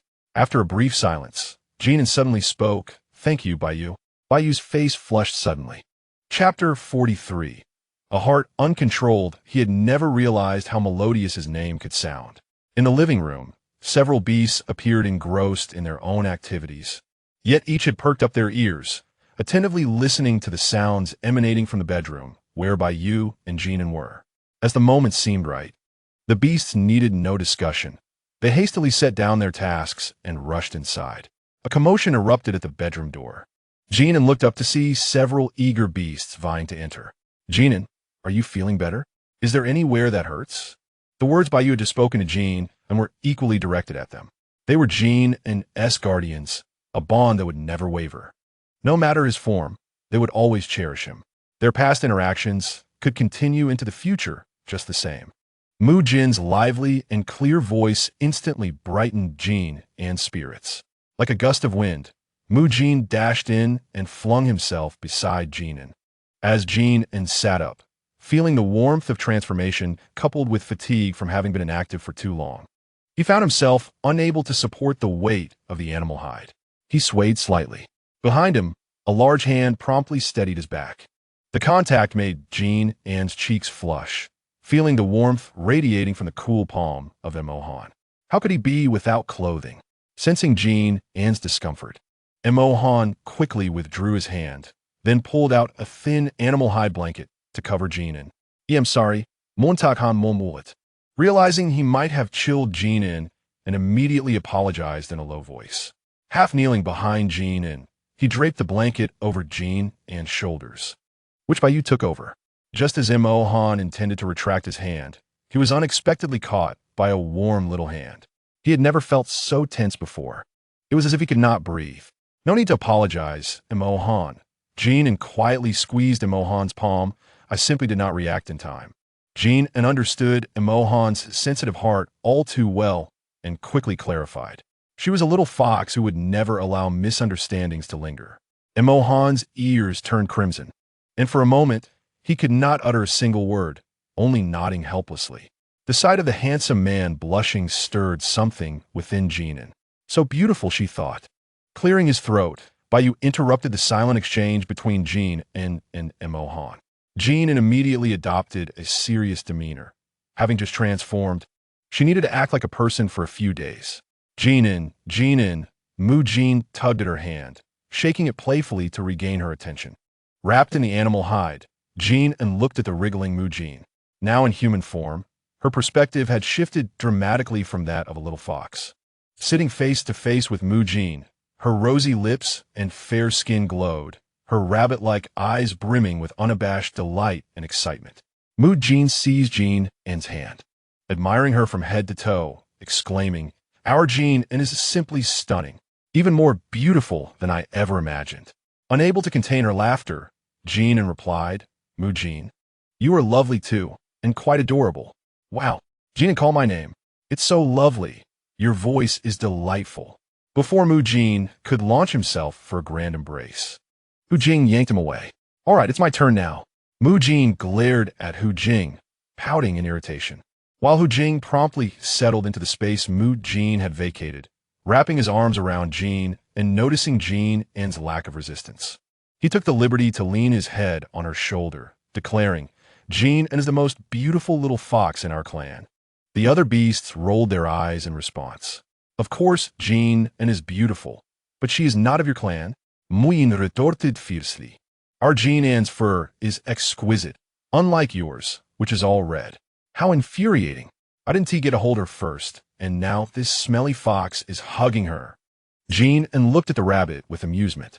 Hu Jing, unfazed, playfully nudged his chin against Jin An's neck, purring complaints into her ear. Jin An shivered at the sensation. The reputation of the fox spirit was not unearned. "Are you cold?" Feng Lang finally seized the opportunity, his words tumbling out in a nervous jumble. Upon catching Jin An's gaze, his face flushed crimson. Jin An recognized Feng Lang as shy nature. How amusing! Among the household beasts, Mo Han and Feng Lang were the most bashful, albeit one was reserved while the other exhibited his shyness openly. In contrast, Hu Jing and Mu Jin were the most vivacious, one reveling in attention while the other simply sought Jin An's notice. Bai Yu remained the most composed. Regardless of his inner turmoil, Jin An extended an arm from beneath the animal hide. "I shall wear it now." As the hide shifted, the smooth curve of her shoulders and delicate collarbone cast enticing shadows in the light. The remaining parts were concealed beneath the warm hide, barely discernible. Her fair, delicate skin peeked out, causing the beasts to awkwardly avert their gaze, their hearts racing uncontrollably. The temperature in the cave seemed to rise. Feng Lang hastily placed the finished animal hide into Jin An's hands, his hands trembling slightly, unaware of the discomfort among the beasts beside her. Jin An examined the hide he had crafted, noting its thickness, akin to that of a bear's skin. "Thank you, Feng Lang." "No, you need not thank me, Jin An," Feng Lang replied, his face a deep shade of red, struggling to contain a smile. "Let me help you put it on." "No, I could do it myself."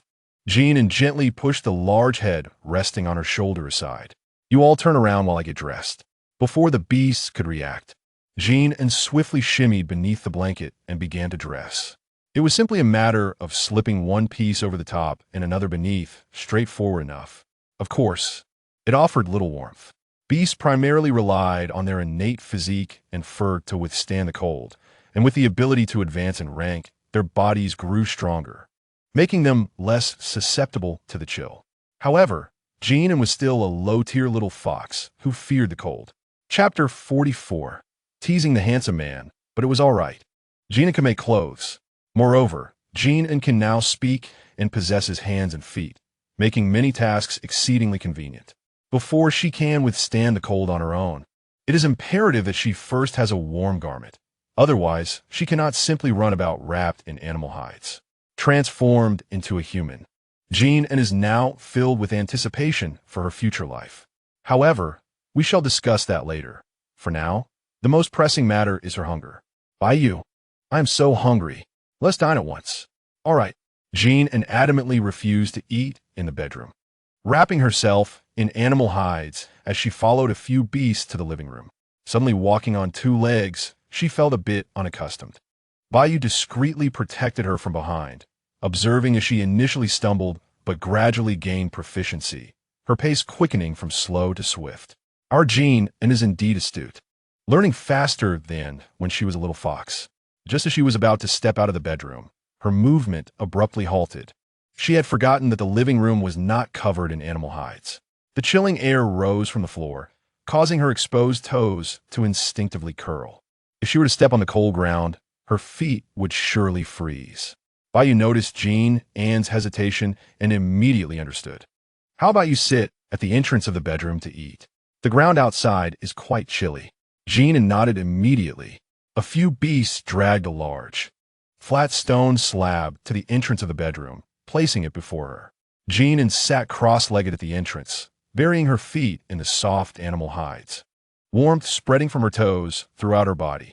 Bayu is truly considerate, always able to sense her discomfort promptly. The crackling fire not far away filled the air with the enticing aroma of roasted meat. Jin An extended her arms, feeling a bit cold, and observed a few beasts arranging the roasted meat. So she cocooned herself in the animal hides, leaving only her head exposed, and moved closer to the fire. Is it very cold, Jin An? Bayu asked with concern. Logically, a beast person should be more resistant to cold after transformation than in their cub stage. Are you feeling unwell? Jin An shook her head. No, I am just afraid of the cold. Since childhood, winter has been her greatest fear. The thin blankets, the frost on the windows, the damp chill seeping into her bones. All these fears of cold are etched into her very being, forming the deepest imprint of her childhood. Just the mention of winter makes her instinctively shiver. Furthermore, the cold season in the beast world is even more frigid than modern winters. Transformation has not altered her aversion to cold, and the cold season feels like a trial to her. Come, please drink while it's hot, Hu Jing said, bringing a bowl of meat soup and sitting beside Jin An to warm herself. Shall I feed you? No need, Jin An waved her hand, accepting the stone bowl. Oh, this bowl is quite heavy.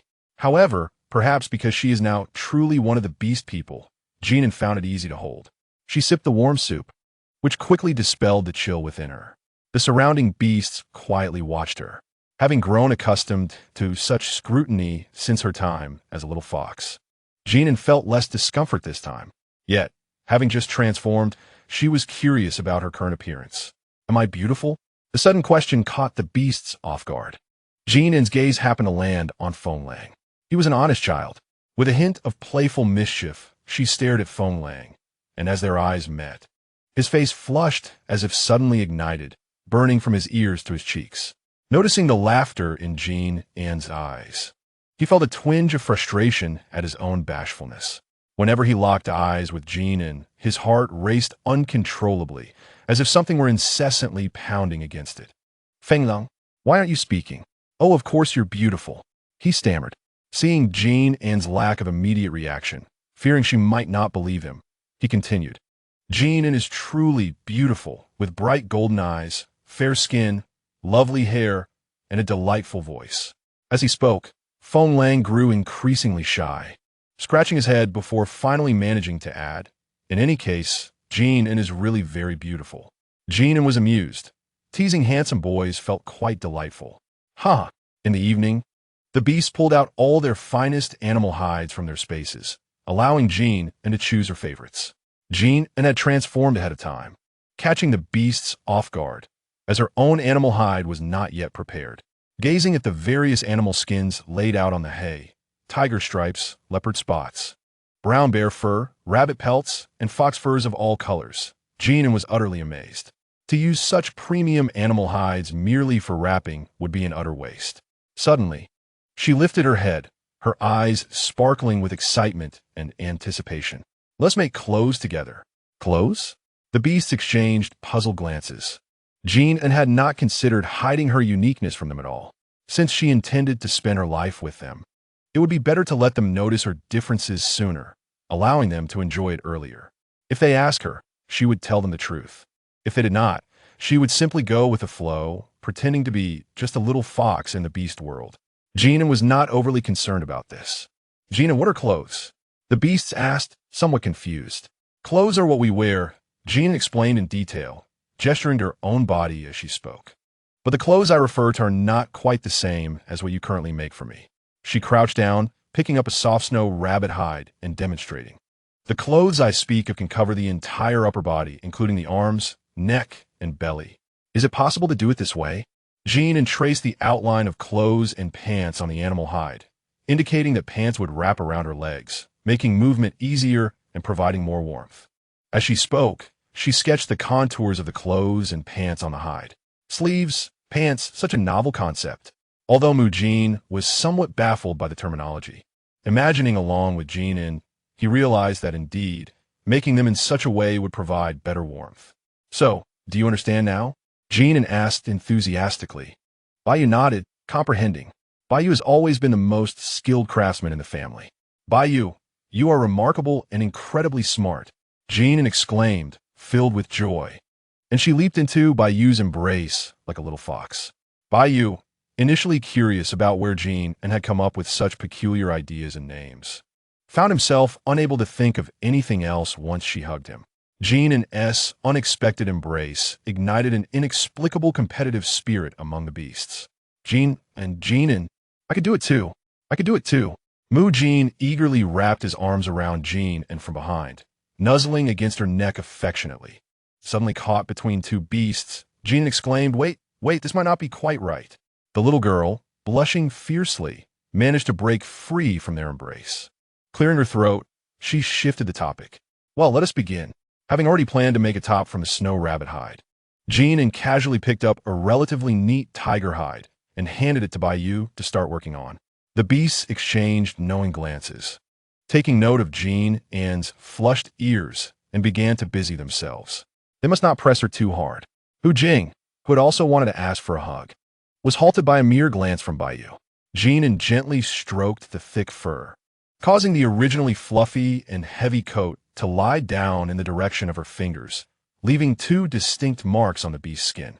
Imohan remained silent, intently observing Jin An's movements.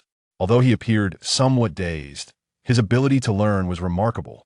Holding a piece of brown bear skin, he imitated Jin An's gestures, transforming his fingertips into sharp claws. Following her sequence, as he pressed down with his wrist, several straight and smooth cuts appeared on the beast's skin. Imohan looked up at Jin An, his eyes filled with inquiry. Is this correct? Jin An generously offered her praise, giving Imohan a thumbs up, exclaiming, You're fantastic.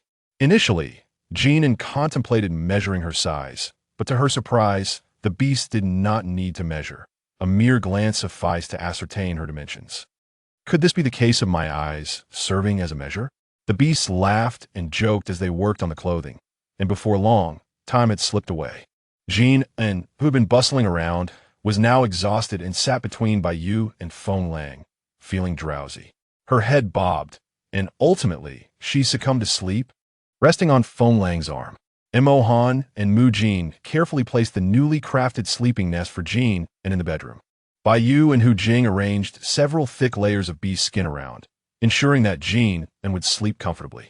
All right, let us carry Jin An to bed, Feng Lang said, lifting her slightly in his arms, his chin brushing against her hair, a secret joy and happiness blossoming within him. Kneeling gently, he laid Jin An into the nest and tucked her in with the beast skin. Jin An enjoyed a night filled with sweet dreams. Upon waking the next day, she discovered several finished garments placed beside her nest. Her eyes sparkled as she shook out the neatly arranged clothes and admired each piece. They were splendid, retaining the original colors and patterns of the beast's skin, exuding a wild charm. While they could not compare to modern attire in terms of aesthetics, they were nevertheless quite satisfactory, and Jin An felt a deep sense of contentment. She casually picked up a set of clothes and put them on, examining herself closely. Although the fit was not particularly tailored, it was undeniably snug and warm, enveloping her in a comforting weight. The garments she wore were likely crafted from brown bear skin. She mused that if she had a hat made from it, she might just resemble a human brown bear. This thought amused her. Jin An meticulously folded the remaining clothing made from beast skin and placed them neatly in one spot, gazing at the substantial stack of garments. Warmth and happiness spread through her heart. The effort that went into creating so many clothes and pants in a single night indicated that the beast had invested considerable thought, likely staying up all night. In this world, there were those who would go to such lengths for her. She was certain that she and they would share a wonderful life together. Jin An, you're awake. Hu Jing entered the bedroom. unable to resist embracing the adorable bear cub before her. Now in her human form, Jin An had a bit of fluffiness, which made Hu Jing laugh.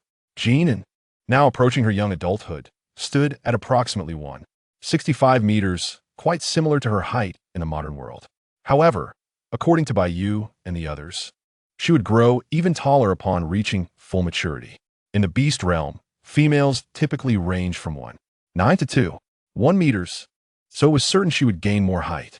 Hearing Hu Jing's words, Jin An felt somewhat speechless and pushed away the large head that was nuzzling her neck. All right, let's go out for a meal. Dressed in a brown bearskin outfit, though somewhat heavy and clumsy to walk in, it was undeniably warm. Jin An's body finally relaxed in the chilly air of the season. How can Jin An be so adorable? Just as Jin An stepped out of the bedroom, she bumped into Mu Jin, who immediately showered her with compliments. And how can Mu Jin be so cute? Jin An mimicked Mu Jin's tone in response. Feng Lang approached, taking Jin An's hand. Jin An, shall we go eat? He was no longer as shy, occasionally taking the initiative, yet his ears still turned red whenever he spoke to Jin An or made physical contact. Sure. The group of beasts quickly finished their meal. Mu Yin, what exactly do you want to say? After Mu Jin had covertly gazed at Jin An for the nth time and was caught, Jin An could no longer contain her curiosity. Chapter 46. The fox who could not reach the grapes. Mu Jin suddenly felt guilty. Finally, under the scrutiny of the others, he hesitantly pulled out a companion fruit. Jin An, let us share this companion fruit. Upon seeing the oddly cute companion fruit, Jin An suddenly recalled what Mu Jin had previously mentioned about its effects. If we eat this, does that mean we're bonded? What? A shocked Hu Jing exclaimed. What kind of fruit is so powerful? Why does it suddenly lead to bonding? Jin An is still underage. Bonding? She needs to be an adult. Hu Jing was now unconcerned with the fruit. In any case, bonding must occur only after Jin An officially reached adulthood. Mu Jin, this wild hare, may not be as good-looking as him, but he certainly has lofty ambitions. Bai Yu held back the furious Hu Jing, patiently explaining the effects of the companion fruit that linked males and females to him. If they could establish a soul connection with Jin An before bonding, it would enhance her safety, which was indeed beneficial. However, only Mu Jin could do this. No wonder the fruit was so unattractive. Oomph. Jin An watched Hu Jing sulk and suddenly burst into laughter. She recalled a saying, "The fox that cannot reach the grapes says they are sour." Hu Jing was now that fox who could not reach the grapes. Is this fruit truly effective only for you and Jin An? Feng Lang still found it hard to believe. He too wished to establish a soul connection with the female master. Really, truly, absolutely. Mu Jin shouted into Feng Lang's ear. He was tired of being asked this question ever since Feng Lang learned about the fruit's effects. Feng Lang rubbed his ears and shifted a bit further away from Mu Jin. All right then, if you really don't believe me, there's another companion fruit here. Whoever wants to try can eat it. The other four beasts exchanged glances. It was known that this was a companion fruit from a wood-type beastman, rare and priceless. Mu Jin had repeatedly told them that the effects of the companion fruit were exclusive to him and Jin An. How could they take this companion fruit? Even though they had been getting along well lately, they still understood the boundaries that should not be crossed. Some things were off limits. The companion fruit was far too precious, especially since after Mu Jin and Jin An had one, only one remained. Mu Jin was not a liar, and they were not greedy beasts. Naturally, they would not covet this companion fruit. Although Mu Jin usually had a carefree personality, he was not ignorant. Seeing that the beasts before him remained motionless and silent, he understood their concerns. How about this? When I level up next time, I'll acquire a few more companion fruits, and then each of you can have one. Mu Jin glanced at the expressions of the surrounding beasts.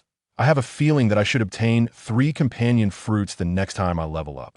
The beasts were somewhat astonished. This was too extraordinary. Typically, a wood-type beastman would produce only 1 companion fruit upon leveling up, making Mu Jin a truly exceptional case. You don't need to look at me like that. I trust Jin and I trust you all. We are a family of beasts.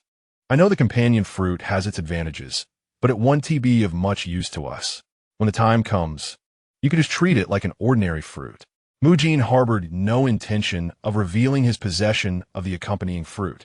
nor would he ever consider sharing it with external beasts. He understood the principle of having a jewel in hand brings guilt. He trusted that the few beasts at home would refrain from speaking indiscreetly outside. After a prolonged period of companionship, a modicum of trust had indeed developed among them. As he spoke, Mujin meticulously washed the accompanying fruit and divided it into two halves. After offering one half to Jin An, he eagerly consumed the other half in one swift motion. The surrounding beasts observed intently. Jin An remarked, "There is no need to be in such a rush." The accompanying fruit was not large, and Jin An finished it in just a few bites. After savoring it, Jin An felt a warm sensation enveloping his body, radiating from within, leaving him utterly at ease. The other beasts watched Jin An with unwavering attention. Noticing their anxious expressions after he finished, Jin An promptly reassured them of his current state. "Do you have any other feelings? Is there anywhere you feel uncomfortable?" Bai still bore some concern, particularly because Jin An's situation was unique. Not only was he in the process of transformation, but he was also approaching his estrus period, necessitating greater vigilance. Jin An shook his head. Just as he was about to speak, an extraordinary sensation struck him, prompting him to gaze at Mujin. Mujin, filled with joy and excitement, bounded over to Jin An like an exuberant hound, exclaiming, "Jin An, do you feel it too? It's as if we are one now. Wherever I go, you can sense me." Mujin enveloped Jin An in his embrace, his tone brimming with exhilaration. "Surely, my beast mark must be on you now, haha." Jin An, sensing something, lifted the hem of his garment to reveal a rabbit-shaped design adorning his abdomen, resembling a tattoo. It was approximately the size of half a palm, resting quietly on his belly. As Jin An gently touched the small rabbit, the tattoo suddenly glimmered, transforming into a vividly lifelike pink and white rabbit image. Startled, Jin An withdrew his hand, then stared in delight at the little rabbit on his abdomen. At that moment, Mujin's overwhelming joy and elation seemed to transmit directly to Jin An's heart through the beast mark. "Is this what it means to bond?" No, this is not bonding," Hu Jing swiftly interjected. "It merely resembles the state post-bonding. The connection will deepen after we bond." At this juncture, Hu Jing's voice shifted with a tinge of anxiety. "Jin An, can you accept me?" Jin An was taken aback by the suddenness of the question. The mention of bonding stirred a palpable tension among the beasts, especially since Jin An had transformed and could now decide their fates. The previously silent Fenglong, upon hearing their conversation, felt his tender gaze ignite with a fervent emotion. "Once Jin An enters his estrus, we will bond. At that time, we will always be together." Fenglong looked at Jin An, his eyes shimmering with a hint of cautious anticipation. "Is that all right, Jin An?" His words acted as a catalyst, igniting a sense of urgency in the others, who began to express their intentions. Mohan stepped forward, his towering figure completely enveloping Jin An. Jin An looked up, meeting Mohan's gaze. With every word, Mohan seemed to muster all his courage, his voice solemn yet slightly husky. "Jin An, may I remain by your side?" Chapter 47. Could it be menstruation? Mohan paused, seemingly searching for every word he knew to convey his resolve. After much contemplation, he finally expressed a simple promise. "I will always treat you well." Me too, Mujin exclaimed, nearly jumping in his eagerness. Despite Mujin's mark on Jin An, if Jin An was unwilling, he could not remain by his side. Mujin's eyes brimmed with pleading, reminiscent of a dog fearful of abandonment. "Jin An, please let me stay by your side. I will gather the finest fruits for you. I promise to make you happy every day and never anger you." Bayu gently tightened his grasp on Jin An's hand, his fingertips trembling slightly. Though he said nothing, Jin An understood that his actions conveyed a similar yearning. Surrounded by the beasts, Jin An could distinctly feel their various emotions, some fervent, some anxious, and others apprehensive. Jin An's heart felt as though it had been struck by something heavy, a mix of sweetness and tenderness swelling within, leaving it heavy and tight. She could not forget the loneliness of her past life and the fear she felt upon entering this unfamiliar world. It was they who had given her a home in her most vulnerable moments. Their meticulous care and unconditional love made it impossible for her to let go or refuse. Jin An moved closer to each beast, offering them an embrace. Her voice was soft yet strikingly clear, akin to a gentle spring breeze that dispelled their tension and unease. Haven't you always been by my side? If not here, where else would you wish to go? Pausing, she observed the beast's eyes illuminate with delight, her tone adopting a hint of playful pride reminiscent of a little fox. There has always been a place for you beside me. You are not permitted to leave. The atmosphere inside the cave instantly brightened. The beasts and Jin An embraced, jumping and cheering joyfully. The beasts had been busy for days, and it was unclear what they were up to. Bored, Jin An approached Feng Long, who was closest to her. What are you doing? Jin An scrutinized the small beast skin mat. Reaching out to pinch it, it was thin, soft, and appeared absorbent. This is for your estrus period. For estrus? Jin An's mind began to wander back to novels she had previously read. In the beast world, estrus signified adulthood. Could it be menstruation? She realized she had yet to thoroughly understand the estrus cycle of female beasts. Feng Long, will I bleed during estrus? Feng Long nodded, his face flushing slightly. Recognizing Jin An's lack of understanding, he began to share what his father had once told him. During estrus, females will first bleed for 3 days. Thereafter, they will enter estrus, feeling hot and having an intense desire for mating. The first estrus period is unpredictable, determined by the day each female reaches adulthood. Subsequent estrus periods generally occur at the beginning of each cold and hot season. Males, however, have estrus periods largely dictated by their species characteristics. Furthermore, females will bleed before estrus and may feel unwell during this time. Feng Long's eyes were filled with compassion as he gently ruffled Jin An's hair. Do not fear. We will take good care of you. So, I will bleed twice a year? Feng Long nodded. However, since Jin An has consumed the transformation fruit, it should not be too uncomfortable. And with Mu Jin around, we will all look after you, so do not worry. So this little mat is for me to use underneath when I bleed?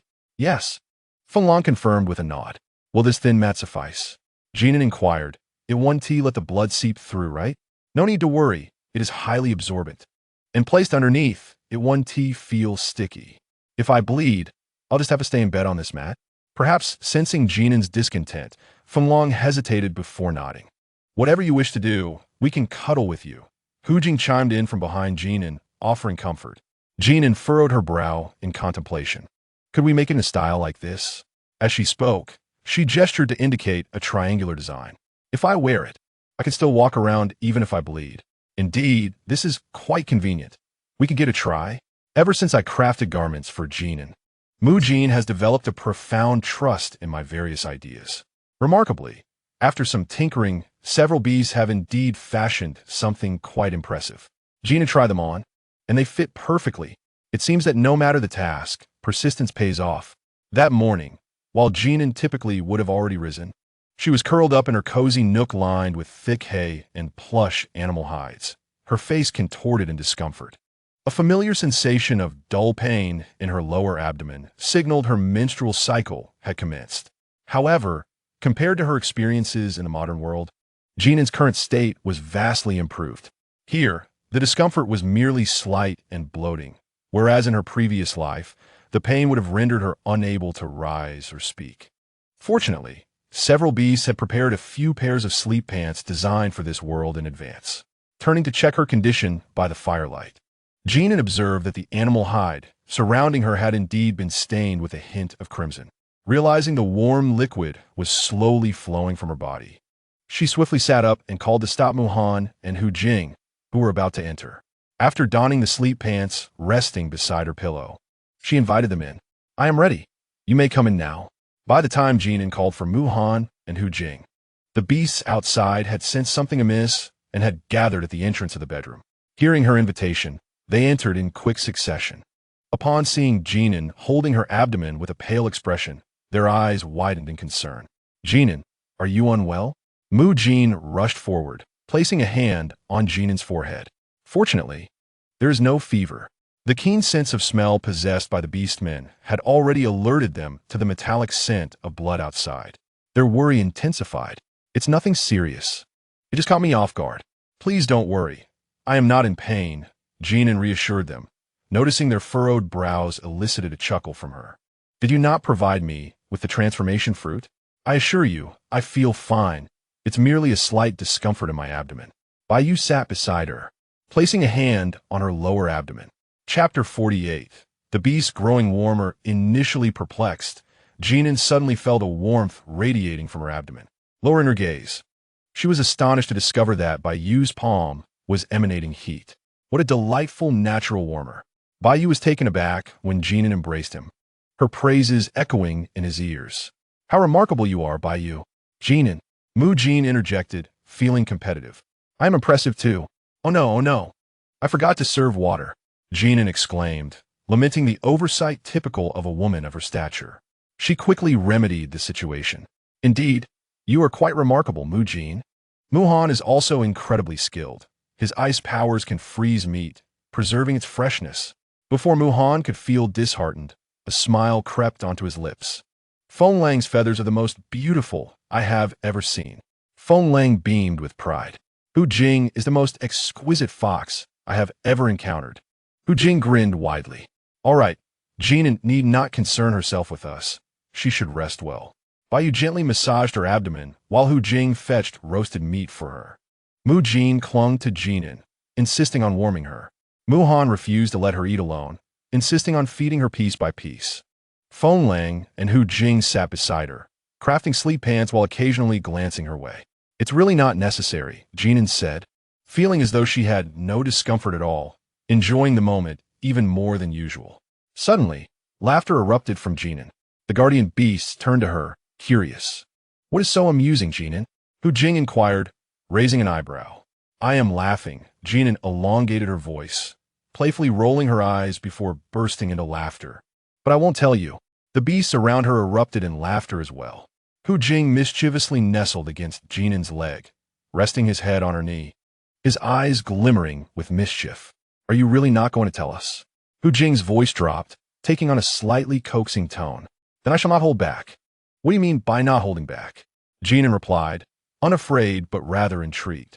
Before she could finish her thought, she suddenly felt her hand becoming damp. Hu Jing playfully nibbled on her hand and then licked the spot. Huh, you.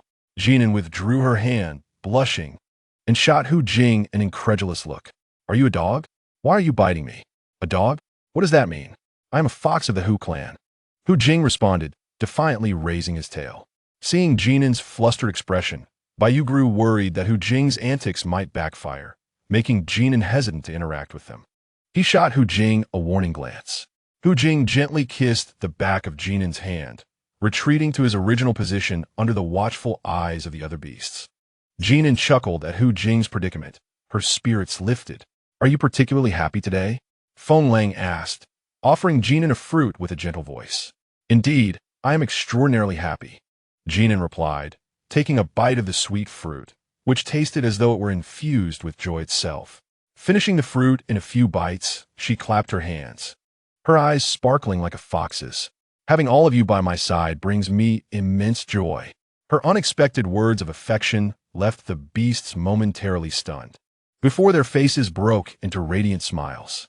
The flickering firelight cast elongated shadows of the 6 companions within the cave. Since Jin An entered her estrus phase, she noticed that the beasts around her seemed increasingly heated. During dinner, the rich aroma of meat stew wafted through the cave. As Jin An settled down with her small stone bowl, ready to enjoy her meal, a commotion erupted beside her. On one side sat Mu-Han, while on the other, Hu Jing and Mu Jin were engaged in a playful tussle reminiscent of 3-year-olds. Perhaps as a result of her gradual maturation, Jin An felt her ability to withstand the cold was improving. Thus, over the past few days, during their meals, the beasts had gathered around a slightly larger stone table. Foregoing the central fire pit, Bai and Feng Lang sat across from Jin An, each holding a large piece of meat, cutting it into smaller portions to offer to her. Mu-Han was beside her, preparing fruit juice. Though the 3 more mature beasts were not as childish as the other 2, they were subtly competing with one another. Before Jin An could swallow one piece of meat, another was already being offered to her. Placed on the plate, Jin An sighed in exasperation. Mu-Han held the fruit juice to her lips. Try it. After taking a bite of meat, Jin An sipped the juice from Mu-Han's hand, giving him a thumbs up.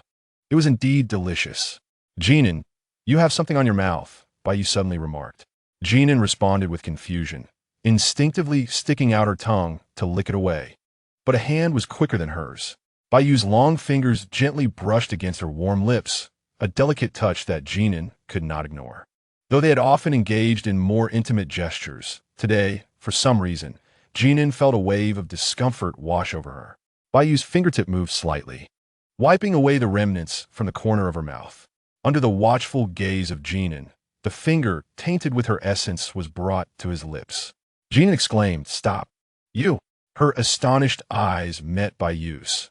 Where once there was only purity and gentleness, now there flickered a desire that Jin An could discern. This fiery wolf. A blush crept across Jin An's cheeks. In her ear, the voice of Hu Jing echoed with a hint of melancholy. Startled, Jin An shivered. The victorious Hu Jing sat beside her, almost leaning against her, delicately offering her morsels of meat cut by Feng Long and Bai Yu, softly urging her to eat more for her health. The warmth of Hu Jing's breath brushed against her ear and neck, sending a ticklish sensation through her. Such flirtation. Jin An inwardly scorned this fiery fox, but could not help the blush and racing heart that betrayed her. As she shifted slightly to one side, her head collided with a solid chest. Turning, she found Mahan. His deep red gaze reflected her form with clarity. His usually cool demeanor seemed to radiate an unexpected warmth. "Mahan, are you all right?" Jin An furrowed her brow. "You feel unwell? Why is your body so hot?" "I believe I'm about to enter my heat cycle." Jin An, Mahan replied with an unsettling calmness that made his words seem shockingly mundane. What Jin An was unaware of was that she was indeed in her heat, exuding a fragrance that was irresistibly enticing to males. This aroma had been tormenting the beasts around her for days. Especially at night, they struggled with all their willpower to refrain from disturbing her. While Jin An slept soundly each night, the others were left to toss and turn, alternating between dousing themselves with cold water to quell the flames ignited within. At this moment, Jin An was still in her menstrual cycle, and thanks to the transformation fruit, she felt little discomfort. In truth, her real challenge would begin once her cycle ended, a fact she remained blissfully ignorant of. The young beasts were equally unaware of the trials that lay ahead for them. Clearing her throat to alleviate the awkwardness, Jin An noticed the stunned silence that followed Mahan's declaration. Embarrassed, she fidgeted. I'm full now," she declared, placing her bowl down and preparing to rise. "Just a bit more," came the chorus of voices. Jin An gazed at the mountainous pile of meat and fruit before her. Losing her resolve, the beasts were well aware of her appetite and ceased their teasing. "We won't bother you. Just eat a bit more," Jin An, resigned. She opened her mouth and accepted a whole piece of roasted meat from Bai Yu, chewing as if she were a hungry cub.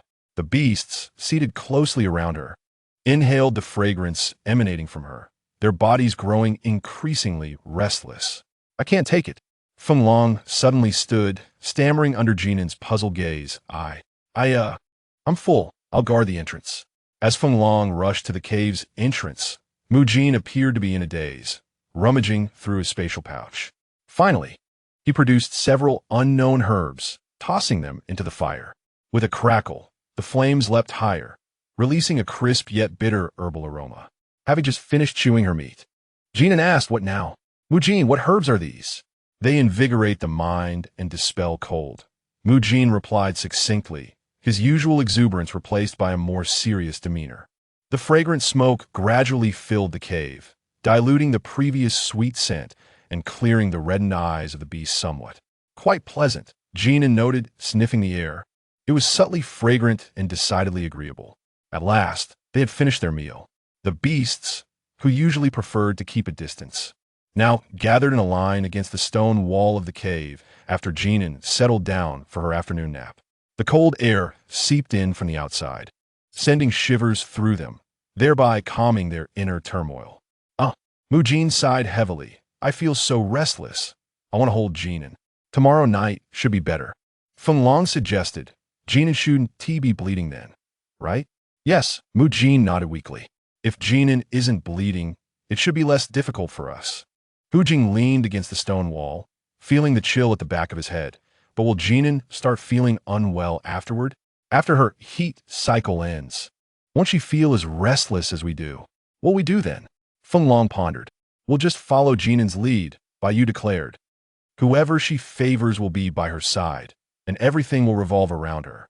Moreover, Bai Yu continued, Jin An's mood might be a bit volatile. We must all be perceptive. The beasts nodded in agreement. Wrapped in her fur garments, Jin An nestled in her blankets, feeling warm and cozy. As she rolled over in her sleep, suddenly jolted awake. She realized, oh no, it's about to overflow. With a swift movement, she sprang up and rushed to her bathing area. As soon as she stirred, the beasts sensed it and sprang to their feet. Why is Jin An awake so early? Jin An? Ma Han was the quickest, entering the bedroom only to find her no longer hidden beneath her blankets, a hint of confusion crossing his face. Without hesitation, he dashed outside, using his ice abilities to rapidly freeze the water in the large tub, then dousing himself with the chilling water. The icy liquid cascaded down his face, soaking the outer robe he had transformed into. Before the others could react, the mingling scent of Jin An's fragrance with a metallic tang of blood wafted through the cave, instantly alerting them to the situation, igniting their inner heat. I'm bathing here, Jin An called out, hearing the commotion at the cave entrance. Mu Jin, pass me a blood-soaked beast pelt. All right, Jin An, just a moment. Mu Jin responded, hurriedly tossing more herbs into the fire. Knowing Jin An was shy, he extended an arm into the cave, handing her the pelt. I've got it, Mu Jin. Just leave the bloodied pelt there. I'll take care of it later. So don't touch it. Hearing the splashing sound of water, Mu Jin kept reminding her, just focus on resting. He scooped her up, carrying her away from the bathing area. Startled by the sudden lift, Jin An felt as though her gentle, well-mannered pet had transformed into a man, leaving her in shock. Mu Jin gently placed her on the small bed. Get some more rest. I'll take a wash. Jin An nodded, feeling slightly embarrassed. In this beastly world, blood-soaked pelts were rare, and they couldn't simply discard them. They had to be washed and reused. Although the beasts took turns washing her, Jin An still felt a twinge of discomfort. Forget it, forget it, forget it. Jin An draped the animal skin over her face. After all, this was her future husband. Wasn't it his duty to help her with this? What is there to be uncomfortable about? She felt completely at ease. Jin An silently reassured herself. Suddenly, the animal skin covering her face was lifted. It was Bai Yu. At this moment, Jin An found herself unable to sleep. So she got up and pulled Bai Yu into the living room, preparing to ask them to teach her how to transform her own animal skin and elevate her rank.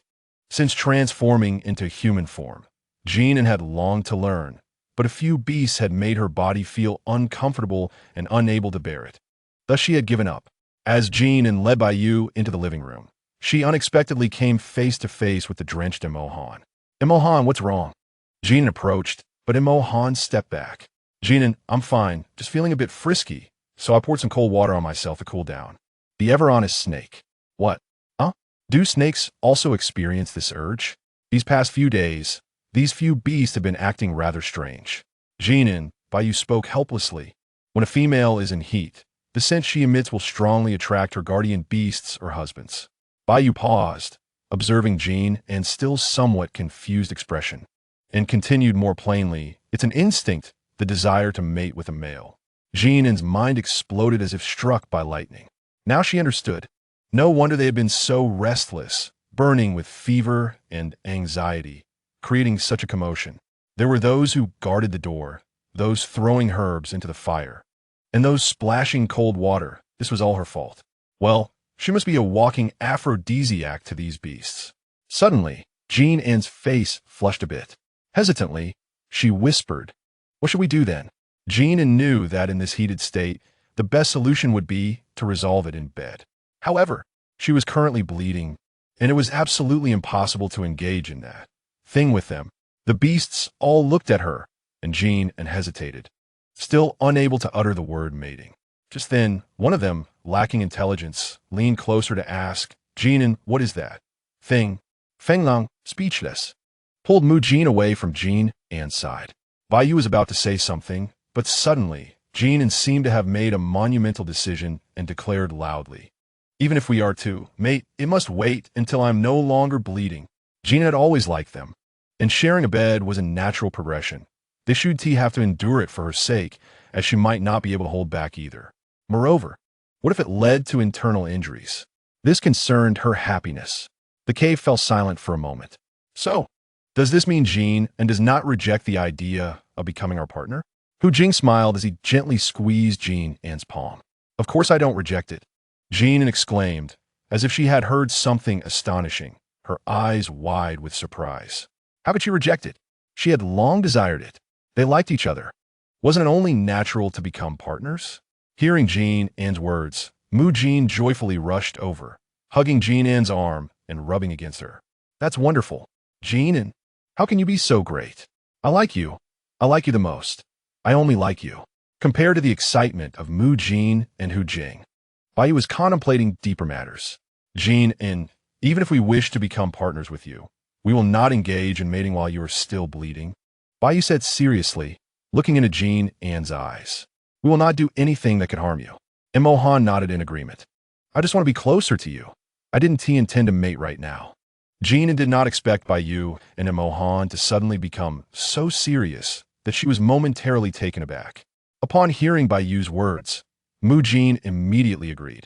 Yes, Jin An, we would never mate with you while you're suffering. We are not that kind of beast. Hu Jing leaned against Jin An's shoulder, feeling wronged. How could you think of us that way? We are not merely beasts in heat. Jin An felt guilty. She had indeed regarded them as wild beasts. Feng Lang's eyes were filled with seriousness and determination. We are Jin An's guardian beasts, but our protection of you is not solely for that purpose. We will not harm you.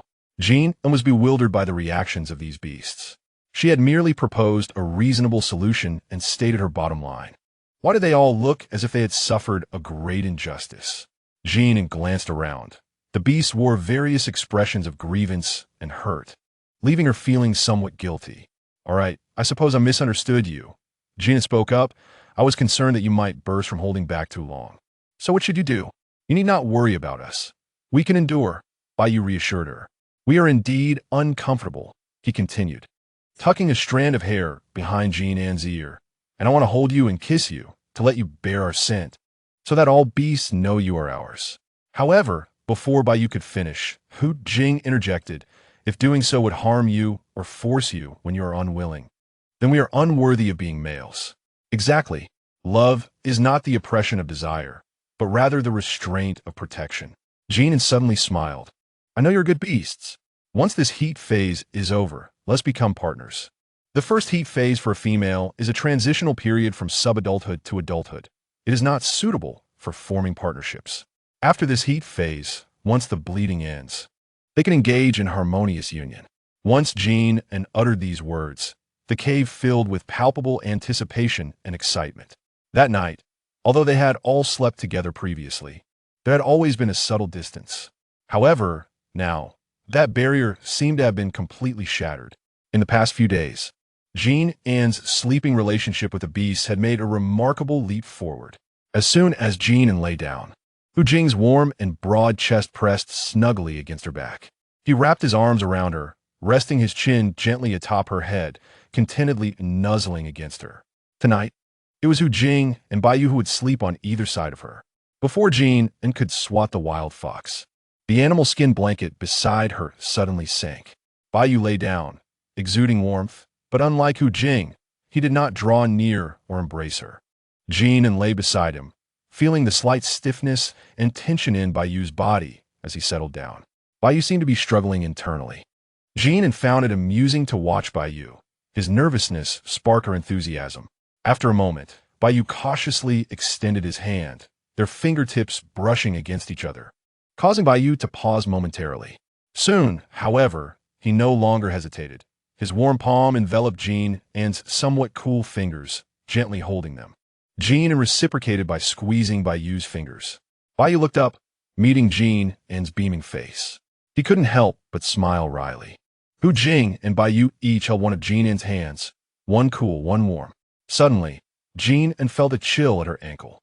She raised her upper body slightly to glance at her feet, and indeed, a large snake was coiled there, its tail tip secretly sneaking into her blanket, wrapping around her ankle.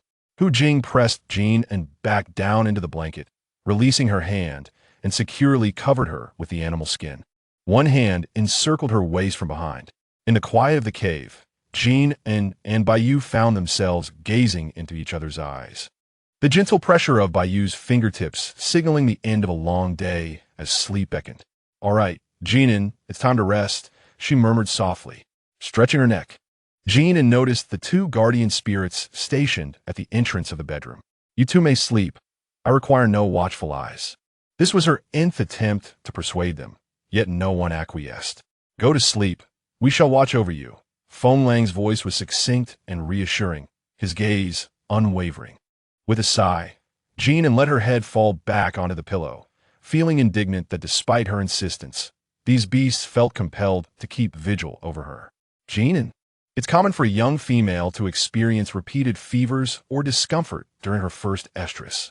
Our presence is for your peace of mind." Feng Lang's tone was soothing, cutting through the silence with clarity. "Indeed, rest easy, Jinan. We've arranged shifts, and there's little to worry about. Besides, during this cold season, there is hardly anything to attend to. A good night's sleep is hardly an inconvenience." Mu Jin's voice was light-hearted, devoid of any weariness, brimming with joy at the prospect of ensuring their little female's comfort. "Very well, I appreciate your efforts. If you tire, do not hesitate to rest. It's not good for your health to stay awake," Jinan relented. Soon, the cave fell into a profound silence. The following evening, Jinan was pleasantly surprised to discover that her menstruation had indeed concluded, just as Baiyu had predicted. "Baiyu, how remarkable you are!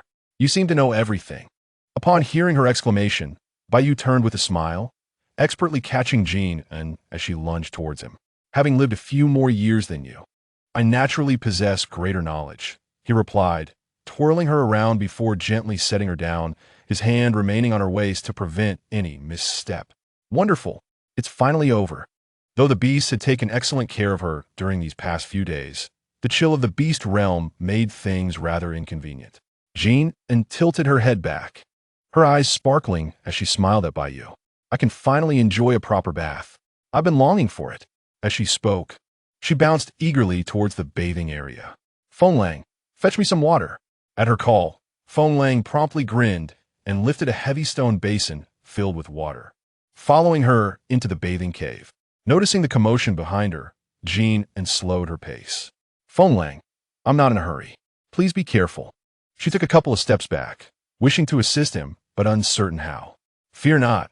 This weight is nothing," Feng Lang reassured her, his arm flexing under the strain. "All right then, take your time. We aren't in any rush," Jin An said, patting Feng Lang's taut arm. Together, they stepped into the cave. Once Feng Lang placed the water down, Baiyu entered to heat it. "Do you need assistance?" he inquired. "No need," Jin An replied, ushering them out. "While I bathe, could you please wash a few fruits for me?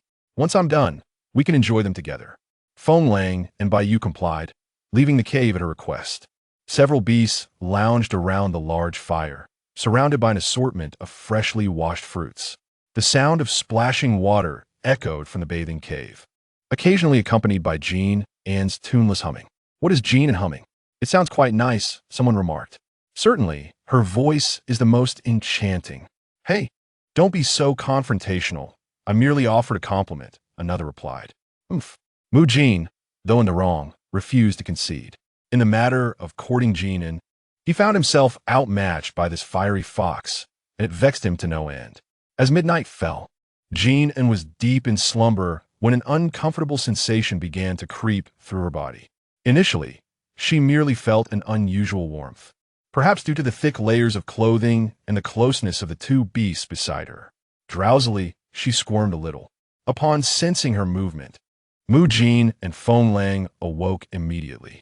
Feng Lang gently patted Jin An's back, urging her to continue sleeping, while Baiyu approached to check on her condition. Observing her flushed face, Mu Jin delicately prodded her forehead with a vine. His brow furrowed as he exchanged concerned glances with the others. At this moment, Feng Lang and Mo Han had also gathered. They quickly understood the implications of Mu Jin's expression. Jin An was beginning to enter her estrus. In her dreams, the faint warmth within Jin An intensified into an all-consuming fire, spreading from her abdomen to her limbs. Ugh, she frowned in her sleep, discomfort overwhelming her. The heat coursed through her cheeks, and her breathing grew rapid, akin to a small beast yearning for something, yet uncertain of its desires. Restlessly, she struggled, instinctively kicking off the furs that covered her. The warm garments felt like a confining shackle, and in her agitation, she reached for them, desperate to free herself. So hot, Jin An murmured, waking groggily, her voice still husky and disoriented. Overwhelmed by both heat and fatigue, she half closed her eyes and began fumbling with the buttons of her clothing. The garments, crafted by Bayou, featured a row of small horn buttons. Jin An, please, don't panic. Hey, don't tug at that. Mu Jin exclaimed, reaching out to restrain her restless paws, but Jin An, in her fevered state, swatted him away. The buttons popped open, revealing a tantalizing expanse of her collarbone as the fragrance from her body began to waft through the cave. As Jin An continued to struggle, she found herself unable to unfasten the high-quality furs and buttons that held her captive. Suddenly, in a bewildering turn, she transformed into a small fox, wriggling out from beneath the heavy furs. Without hesitation, she nestled into the collar of her fur garment and promptly fell asleep, though her slumber was far from peaceful. The next morning, Jin An awoke to find herself sprawled across Hu Jing's lap. What? How had she reverted to her fox form? And in such an awkward position? Stealing a glance at Hu Jing, who was peacefully reclined against the furs, she felt a rush of embarrassment and guilt, preparing to sneak away as if nothing had happened. However, the moment she moved, Hu Jing's eyes fluttered open. Awake, little Jin An, he drawled, his voice laced with warmth. Jin An feigned sleep, claiming ignorance of the world around her. Amused by her antics, Hu Jing chuckled softly, shifting his legs. Startled, Jin An leapt away in fright. Did you just move? She glared at him, indignation in her gaze. I assure you, it was unintentional, Hu Jing protested, feeling wronged. Yet, he still lowered his voice, apologizing. Jin An, I'm truly sorry. I didn't mean to disturb you. Jin An let out 2 sharp yelps at him, as if to say, what are you talking about? If Jin An were in human form at that moment, his face would surely be flushed with embarrassment. I won't say anything more. Yet, a mere few seconds later, Jin An slumped down, feeling utterly miserable and yearning for water. The little fox lay on the ground, listless. Just then, Feng Lang entered with a bowl of warm water. Jin An, would you like some water? Yelp. Feng Lang approached with the water, cradling the little fox in one arm while feeding him water with the other. Jin An took a sip and insisted, I want cold water. Cold water isn't good for you, Jin An. No, I must have cold water now. And I also want a cold bath. Jin An felt as if he could no longer contain the primal force within him. He rested his fluffy head against Feng Lang's arm. It was pleasantly cool, and Jin An nuzzled closer. Feng Lang, both happy and helpless, replied, even if you're being cute, you shouldn't. It could make you ill. Hu Jing glanced at Feng Lang, bemused by his lack of understanding. Jin An was not being cute. He was clearly feeling unwell. Hu Jing swiftly gathered Jin An into his embrace and began to groom the little fox's fur. His touch was neither too light nor too firm, perfectly easing each tense muscle of the little fox. Jin An relaxed.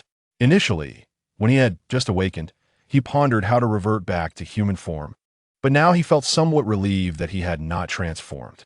Noticing the little fox's relaxation, Hu Jing gradually lightened his touch.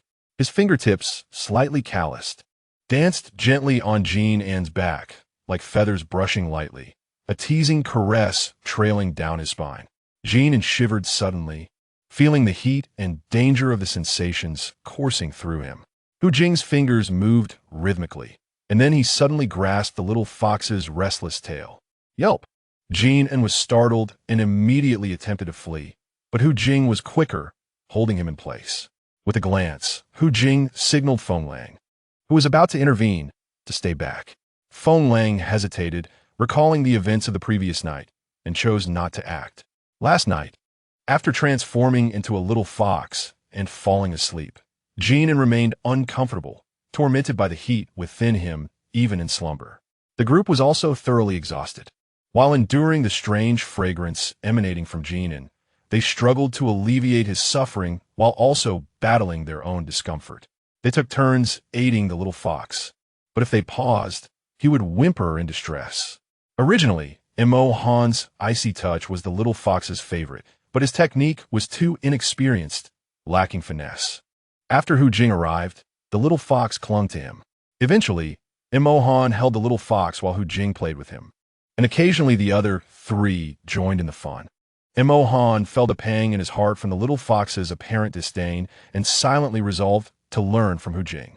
Thus, none of them took a break. They diligently observed Hu Jing's methods. At this point, the little fox's mind was no longer spinning. He simply felt a mix of comfort and discomfort. Waves of heat surged through his body, only to be swiftly alleviated. Hu Jing gripped Jin An's fluffy and slightly damp tail, sending a tingling sensation racing along his nerves, straight to the crown of his head. Yelp! Jin An occasionally regained a moment of clarity, only to be startled by his own voice, covering his mouth with his paws. Jin An, there's no need to hold back, Hu Jing teased, lightly tapping the tip of the little fox's tail. Jin An ignored him, feeling quite embarrassed. Time drifted on, and eventually, Jin An sensed a slight restoration of his consciousness, struggling to free himself from Hu Jing's embrace. The ungrateful little fox. Hu Jing chuckled and gently patted Jin An's head. Humph! The little fox was unconcerned, unable to comprehend human speech, completely oblivious to what had just transpired. Hu Jing raised an eyebrow at the little fox, who was playfully feigning ignorance, smiling enigmatically. Jin An leaped from Hu Jing's arms, determined to act as if nothing had happened, only to turn around and find a row of beasts behind him. Jin An stared wide-eyed at them. Chapter 53. Adding fuel to the fire, the beasts collectively noted. By you cleared his throat. Jin An, you must be hungry. I'll go get you something to eat. Feng Lang, ever perceptive, quickly got up. I'll wash some fruits for you. Although Mu Jin was not the brightest, his diligence shone through as he followed Feng Lang. I have plenty of fruits in my space. I'll fetch you some more. Make sure to wash a lot for Jin An. He looked so tired. Jin An felt a pang of embarrassment as only Mo Han remained quietly seated, watching him. Yelp! The awkward little fox, unable to vent his embarrassment, grew even more annoyed at Mo Han's unmoving and expressionless demeanor. With a sudden yelp, he propelled himself forward like a little cannonball, ramming his head into Mo Han. Mo Han remained steadfast, allowing the fluffy little head to collide firmly against his abdomen. To Mo Han, this force felt more like a display of affection. Just as the little fox leaned back slightly due to the momentum, two large hands securely enveloped him. Mo Han embraced the puffed-up little creature entirely. Yelp! Jin An is angry. Stinky-muan. I'm gonna bathe. That S still stinky. Then I'll wash again shortly.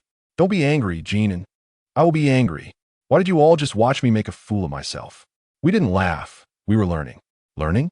This left Jin An utterly bewildered. Mo Han, who never lied, claimed they were learning? Learning what? Mo Han transformed his tail into that of a snake and placed the little fox atop the cool scales. Jin An rolled over, finding the temperature quite pleasant. Mo Han extended his hands protectively beside the little fox, preventing him from falling. Yes, learning how to make Jin An comfortable. Jin An was taken aback, abruptly looking up at Mo Han, his fox eyes widening in surprise. Was he implying what she thought? Huh? Jin An likes Hu Jing serving you. Jin An? How did you come to that conclusion? Who said that? I felt it myself last night. Jin An? Confusion clouded Jin An's mind. What had transpired last night? A bad premonition began to creep in. Last night, Mo Han had just begun to speak when Jin An quickly covered his mouth with his paw. All right, actually, I don't need to hear it. Even though I don't know what happened last night, I don't really want to know the details. Mo Han's crimson eyes remained fixed on Jin An, as if inquiring about her well-being. Ahem, no need to say anything. Jin An awkwardly shifted the topic. Can you teach me how to transform back in a human form? I suddenly can't revert. Mo Han, ever obedient, immediately began to respond to Jin An's query. You need to eat well, sleep well, and move around more. After a few more days of growth, you'll be fine. Jin An? Hu Jing observed the interaction between the flustered little fox and the earnest black python, initially intending to watch longer. However, the snake's response was so unhelpful that the topic changed easily. He had hoped to witness more of the little fox's awkwardness. Nevertheless, since Jin An was discussing a serious matter, he decided to respond earnestly. At the juvenile stage, beast men often experience this. It is quite normal to struggle with transitioning between human and beast forms, so there is no need for Jin An to worry. Oh, all right. After the group enjoyed a hearty meal, Jin An rolled around on the fur blanket in boredom. It was a bit warm. I want to drink water. Although he had transformed back into a little fox, he was still able to speak, which was far more convenient than before. Spotting Mo Han sitting at the cave entrance, Jin An directed him to fetch water for him. Unbeknownst to Baiyu, a fleeting look of unease crossed his face. Upon hearing Jin An mention drinking water, Baiyu's mind uncontrollably drifted back to the events of the previous night. In an instant, his earlobes flushed crimson, and the warmth spread to his cheeks. I want to drink water. Jin An, in a daze, felt akin to a fish gasping for air on the brink of demise. I will fetch you some water. Baiyu immediately turned to retrieve a modest stone bowl of water, which soon became warm under the influence of his extraordinary abilities. He brought the water to Jin An's lips. The little fox, already engulfed in a feverish heat, felt as though its internal organs were ablaze, making it impossible to accept anything even remotely warm. Jin An, dear, take a sip, Baiyu urged gently, lowering his voice in a soothing manner.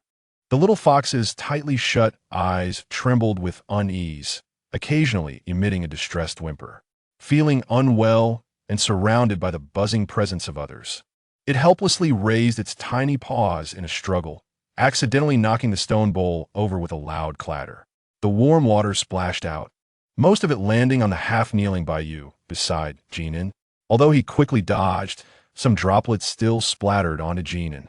The water, while not particularly hot, was further cooled by the contact with Baiyu.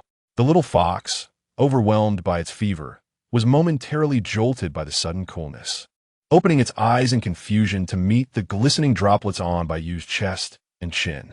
For Jin An at that moment, it felt like a heavenly blessing. The little fox whimpered pitifully, awkwardly clawing at Baiyu's bee-skin skirt, attempting to climb into his embrace. One paw grasped the edge of the skin, while the other faltered, landing squarely on Baiyu's sensitive area. A muffled groan escaped Baiyu's throat, causing him to shudder, the sensation almost rendering him unsteady. Yet, the little fox continued to wriggle in his arms, compelling Baiyu to endure the discomfort and hold her securely. The other beast men were flustered, but the little fox paid them no heed, lifting her tiny head to nuzzle Baiyu's chin. Baiyu was already struggling to maintain composure, and this only added fuel to the fire. Just as he intended to place the warm little fox into Mo Han's embrace, the soft touch slipped from his jawline and landed on his lips. Time seemed to freeze at that moment, and Baiyu felt an intense heat wash over his lips. The gentle caress, warm breath, and soft whimpers mixed with an intoxicating fragrance left him momentarily dazed, his breath nearly stalling. The little fox's warm tongue left an indelible mark on his lips, face, and body, a delightful torment. Baiyu forced a hoarse word from his throat, attempting to push the little fox away, yet he found himself utterly powerless. He could not bear to hear Jin An mention drinking water again, his mind consumed by memories of the little fox in both her human and beast forms from the night before. Jin and water. The little fox, aided by Mo Han's hands, drank water while her large, expressive eyes darted around, captivating everyone present. In that instant, she locked eyes with Baiyu, who immediately averted his gaze. Jin An thought, everyone here is acting so strangely today. Last night must have been quite explosive, and she dared not dwell on it. Normally, she would tease Baiyu at such a moment, but uncertainty gnawed at her. What if it was all due to last night? Cough. She was not curious at all, not in the slightest. Yet, the peculiar sensations coursing through her made it impossible to control her thoughts. Jin An lay curled up in her nest, appearing to rest, yet filled with inappropriate thoughts. Mo Han, having set the stone bowl aside, sat beside Jin An, keenly noticing her sudden increase in heartbeat, confusion flickering in his crimson eyes. Remembering how Jin An's heartbeat quickened when she felt unwell, he furrowed his brow and took action. Don't worry, I'll help you. Jin An was taken aback, her little body stiffening before her limbs grew limp. What are you doing, you rotten Mo Han? In Montagnes and Blaise, the little fox trembled slightly but remained defiant. With a bright sun overhead and everyone present, Imohan's sudden actions raised eyebrows. Burning snake, mon pose. Realizing Jin An was not in a distressed state, Hu Jing could not suppress a laugh, while the other bewildered beasts looked on. Hu Jing could already envision a delightful future where Jin An would surely prefer his company. The on-again, off-again nature of her transformations only added to the embarrassment of the guardian beasts, leaving them flustered and red-faced. Fenglang, in particular, had nearly lost control of himself. As time passed, the heat within Jin An gradually diminished, her internal turmoil seemingly extinguished. Her eyelids grew heavy, and she drifted into a deep slumber in Fenglang's embrace. The tenderness in Fenglang's gaze was palpable as he adjusted her position for her comfort. Baiyu indicated to Fenglang to place Jin An in her nest. Hu Jing and Mu Jin built several small fires, concerned that Jin An might feel cold upon waking after a fever. The little fox's breathing steadied, and she slept soundly, while the beasts took turns bathing, allowing themselves to unwind.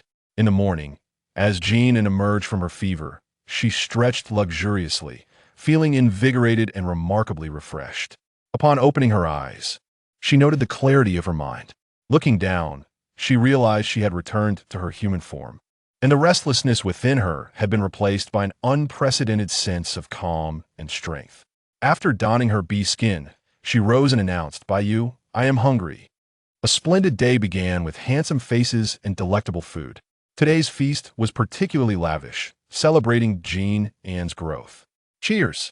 Jin An raised the stone bowl filled with juice, standing up to clink bowls with the others. The beasts, initially taken aback, quickly adapted. The 6 of them gathered together, clinking bowls with fervor. Now that Jin An had fully matured, she possessed an abundance of energy and methods to express it. Feeling restless, she sat on a stone stool, swaying her head and searching for Baiyu, ultimately discovering him near the firewood pile. In the innermost part of the cave's living room, against the windward wall, a towering stack of firewood stood. As the cold season neared its end, the supply was ample, yet frequent use had left the pile somewhat disheveled. Since Jin An seldom visited that area, the beast had not organized it much in recent days, resulting in some logs rolling onto the ground.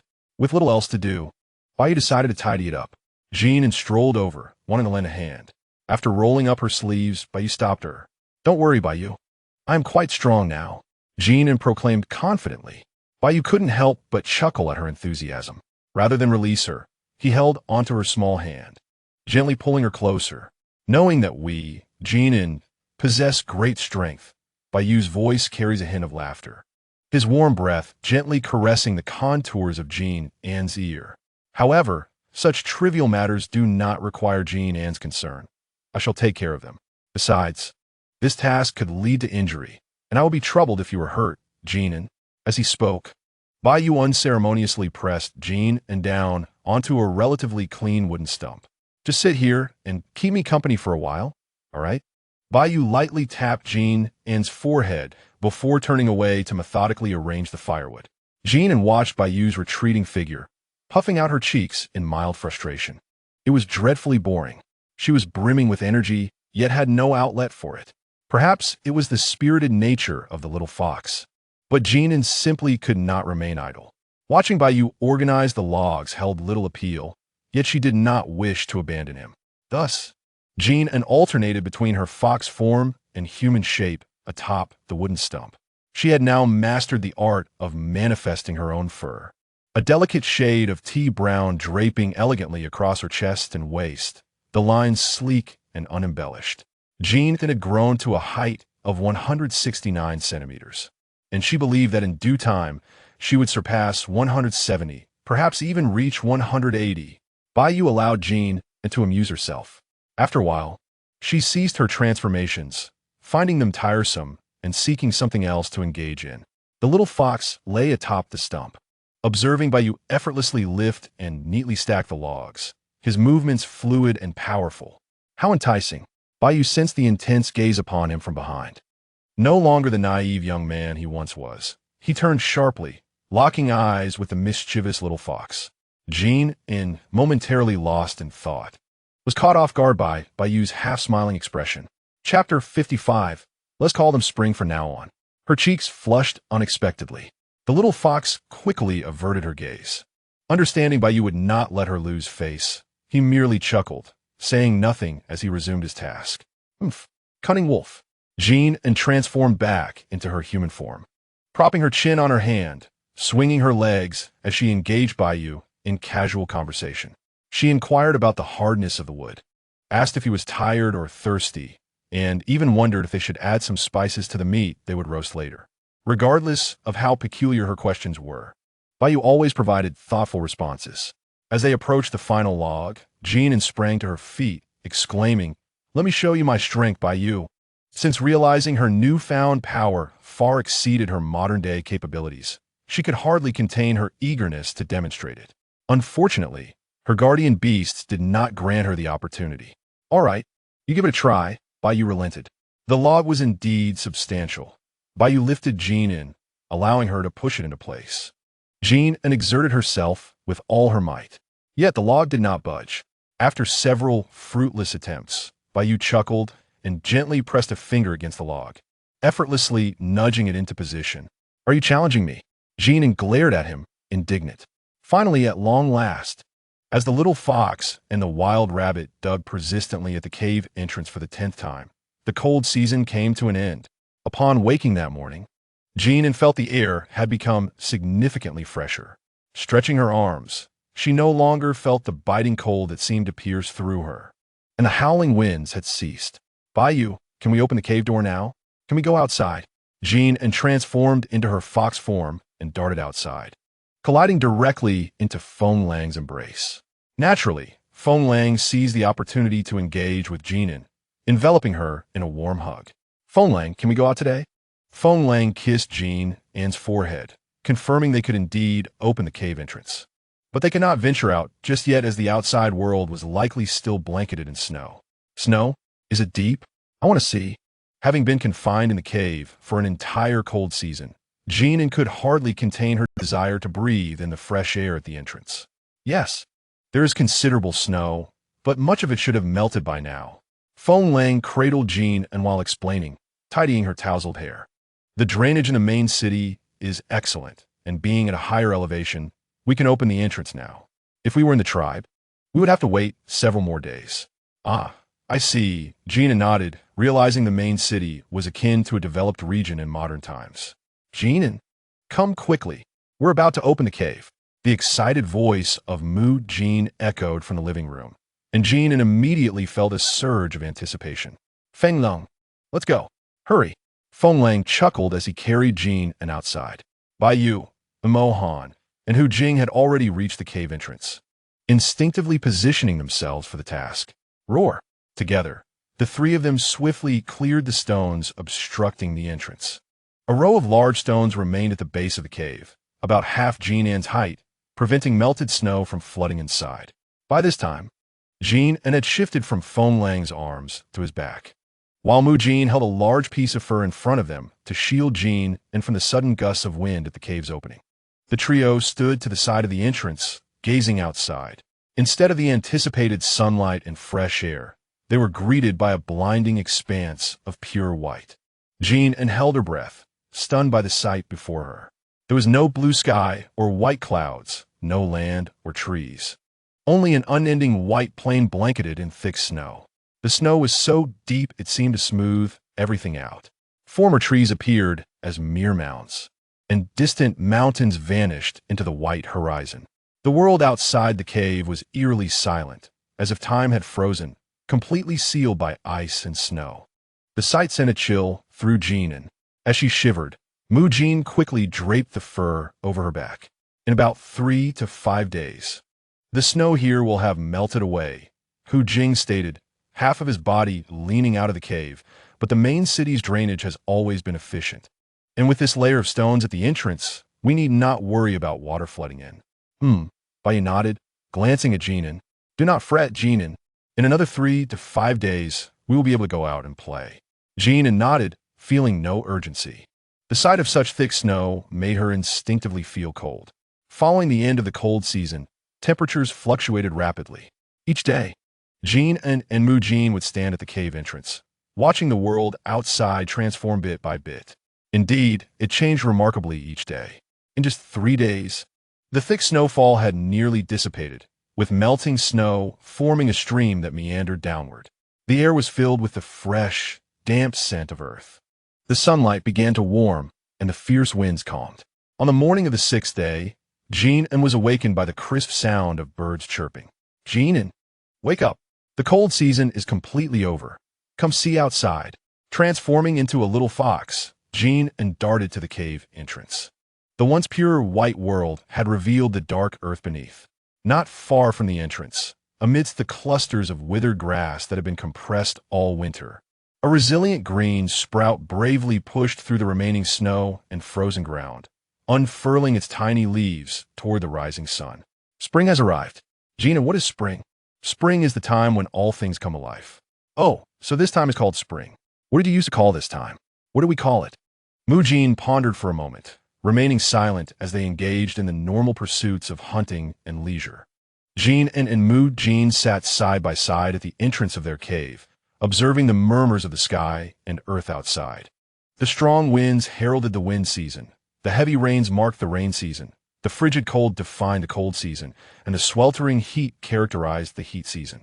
Mu Jin, with an affectionate embrace around Jin An's arm and her chin resting lightly on Jin An's shoulder, mused that, surprisingly, the most joyful and comfortable days had no name.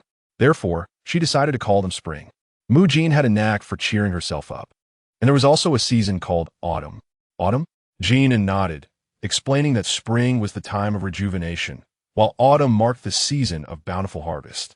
Bountiful harvest means when the trees are laden with numerous fruits. Right, Jin An? Indeed, Jin An's choice of words was delightful to hear. It's not my own term. It comes from my original tribe, who referred to it this way. Chapter 56, Gratitude Now Understanding. Mu Jin refrained from mentioning Jin An's former tribe, fearing it might evoke painful memories, and swiftly changed the subject. So, before the wind season, when all things revive, it is called spring, and before the rain season, when there's a bountiful harvest, it is called autumn. Right, Jin An? Yes. Am I clever, Jin An? Jin An repeated it, and Mu Jin felt delighted as she drew closer, playfully seeking affection. Clever, clever. Mu Jin is the smartest. The forest was already alive with the movements of either beastmen or wild creatures. With the cold season behind them, many beastmen had exhausted their food supplies and began emerging in search of sustenance. After the noon meal, having filled their bellies and awakened from their afternoon nap, Jin An drowsily observed several beastmen gathered in the living area, engrossed in a hushed conversation. Their voices were particularly soft, so much so that they were unaware of her waking presence. When humans engage in mischief, they are remarkably alert. Jin An immediately shook off her drowsiness, transforming into a little fox, ready to stealthily approach and eavesdrop on their discussion. However, her endeavor was thwarted midway. What does the little fox intend to do? Mu Jin scooped up the little fox, eliciting a playful bite. Jin An swatted at him, but her efforts were harmless. She was primarily concerned about her claws injuring Mu Jin's beautiful face, which would be a pity. I'll spare you for now. Mu Jin promptly expressed his gratitude, declaring that Jin An truly loved him, unwilling to inflict pain upon him. Our Jin An is the best little fox in the beast realm. After this commotion, Jin An forgot her initial intentions, with Bayu's agreement to allow Mu Jin and Mo Han to take her out for a stroll. Jin An became entirely oblivious to her original purpose. The first outing following the end of the cold season filled both Jin and Mu Jin with exuberance. At Jin An's enthusiastic insistence, she walked along the path wearing the Beast Realm version of shoes crafted during their moments of boredom in the cold season. Though called shoes, they resembled soft leather wraps encasing their feet.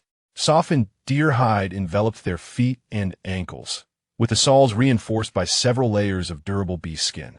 Mu Jin and Mo Han walked alongside Jin An, one on each side, as they stepped outside the cave. A blend of moist earth and the fresh fragrance of budding flora enveloped them. Jin An inhaled deeply, feeling as though the stagnant air accumulated over the entire cold season was expelled from her lungs. She felt considerably lighter. The trio trod upon the dark, soft ground. The trees nearby had shed their winter desolation, sprouting tender buds on every branch. Sunlight filtered through the sparse canopy, casting mottled patches of warmth upon the three of them. Jin An gleefully glanced around, akin to a newly hatched bird, brimming with curiosity about everything. What flower is this? Jin An suddenly spotted clusters of blue-violet flowers peeking from beneath a large tree. Are they already blooming? She crouched to admire the blooms. These are called Han Binghua, the first flowers to bloom after the cold season ends. Mu Jin explained while gently grasping Jin An's hand to prevent her from touching the flowers, cautioning that the pollen could be difficult to wash off. Difficult to wash off? Then they could serve as a dye for fabric. Too bad, I don't know how to use them. They wandered through the inner woods of the main city, where dangers were scarce and wild beasts were few. After some time, they transformed into their beast forms. Emohan circled around, watching small foxes and wild rabbits frolicking nearby. They were having a splendid time. Gulu, gulu, a loud noise emanated from the little fox's belly, prompting her to revert to human form and clutch her stomach. I am hungry. Emohan and Mu Jin followed suit, returning to their human forms. Mu Yin approached, ruffling Jin An's hair. Are you hungry, Jin An? Here. She produced 2 fruits from her space and handed them to Jin An. Have these to tide you over. Should we eat now or head back? Emohan and Mu Jin exchanged glances, realizing it was about time for their meal preparations. After contemplating, Jin An suggested, let us return and eat with Baiyu. All right. They chose a different path back, encountering a small stream along the way. Muhan, Baiyu. Should we catch some fish to roast for dinner? Fish? You mean those swimming little creatures? Jin An pointed at the small water beasts in the stream. Mu Jin craned his neck to glance at the fish flitting about. Not tasty, Emohan interjected, they have spines. The ice atop the stream had melted, and the water flowed gently and clearly. In the beast realm, very few beastmen enjoyed these aquatic creatures. The fish were plump and unafraid of humans, leisurely gliding through the stream. Spines? Have you eaten them along with the spines, Emohan? I eat meat without spitting bones, but Emohan glanced at Jin An. You can't eat bones. You'll choke. Jin An, of course, she was aware of that. Emohan's expression of confusion was puzzling. Do you want to eat these? Mu Jin surveyed the shoals of small water creatures, confident he could catch them. He turned to Emohan. It's fine. We can remove the bones and let Jin An try them. It's normal for her to want to taste something she hasn't had before. However, he then looked back at Jin An, but Jin An, these small water creatures are indeed not very tasty. Jin An recalled the method of cooking fish. She should be able to manage it, perhaps. She had loved eating fish in modern times, though it was expensive, and she seldom indulged. When she did, it was usually small, boneless fish. She had seen tutorials online for cooking fish, often making her stomach rumble, but she had only theoretical knowledge and never practiced it. Oh well, it's all right. I can try when we get back. If all else fails, we still have Baiyu, whose culinary skills are unrivaled. Then let us catch some small water creatures to take back. Mu Jin was already prepared to wade into the stream. Jin An nodded vigorously. Muhan, noticing Jin An's desire to eat, transformed his tail into a serpent to spear the fish. Mu Jin stepped barefoot into the slightly chilly stream, moving gracefully, and zeroed in on a fish swimming past his feet, striking swiftly, splashing water everywhere. Soon, he held a lively, wriggling fish in his hand. Wow, impressive. Mu Jin is amazing. Jin An clapped her hands in delight from the shore. Emohan stood close to Jin An in the wild, never straying far from her side. He merely dipped his tail into the stream, spearing a fish with ease, and with a flick, several motionless fish lay on the bank. Chapter 57. Sun Renovations. Jin An watched in awe, utterly captivated by the impressive display of prowess from both beastmen. I want to catch one too. Jin An, who had never played in the creek before, eagerly wished to remove her beast-skin shoes and catch fish in the water. However, she was swiftly restrained by Emohan, who declared it too cold. It's not cold at all. I feel robust, as strong as an ox. I guarantee I can catch you a magnificent water creature. Emohan, pulling back his tail that had dipped in a stream, presented the water-drenched tip to Jin and appeared puzzled. But she extended her hand to touch it. The icy tail, splashed with creek water, sent a shiver through her unprepared form. Reluctantly, Jin acquiesced for the moment. Observing Jin in the water, seemingly at ease and unaware of the chill, she mistakenly thought the temperature was normal. Jin behind you. To the left. Jin watched Jin floundering alongside the fish, utterly captivated. Such a minor chill could hardly dampen the excitement of the little fox. Just then, Jin caught a fish and tossed it ashore, mere feet away from Jin, and suddenly, Jin transformed into a little fox and pounced. The plump fish, however, flicked its tail, evading her grasp and splashing her face with water. Arg! Undeterred, the little fox lunged again, only to slip and tumble onto her back beside the creek. Caught by Han's tail. Contact with Han's water-slick tail made the little fox gasp in surprise. Jin and Han rushed over. Jin chuckled as he lifted the little fox from the ground, while Han swiftly gathered all the fish they had caught into his space. Han then strode over to Jin, producing a bee skin to wrap the damp little fox snugly, and cradled her in his arms. Jin was swathed like a cocoon, with only her bright, round eyes peering out. Throughout their return to the cave, Han did not set the little fox down. A mere whimper from Jin made him glance over. No, you might catch a cold. Bayou had advised that the little fox needed to be wrapped up immediately after contact with water to avoid exposure to the cool breeze, which could lead to illness.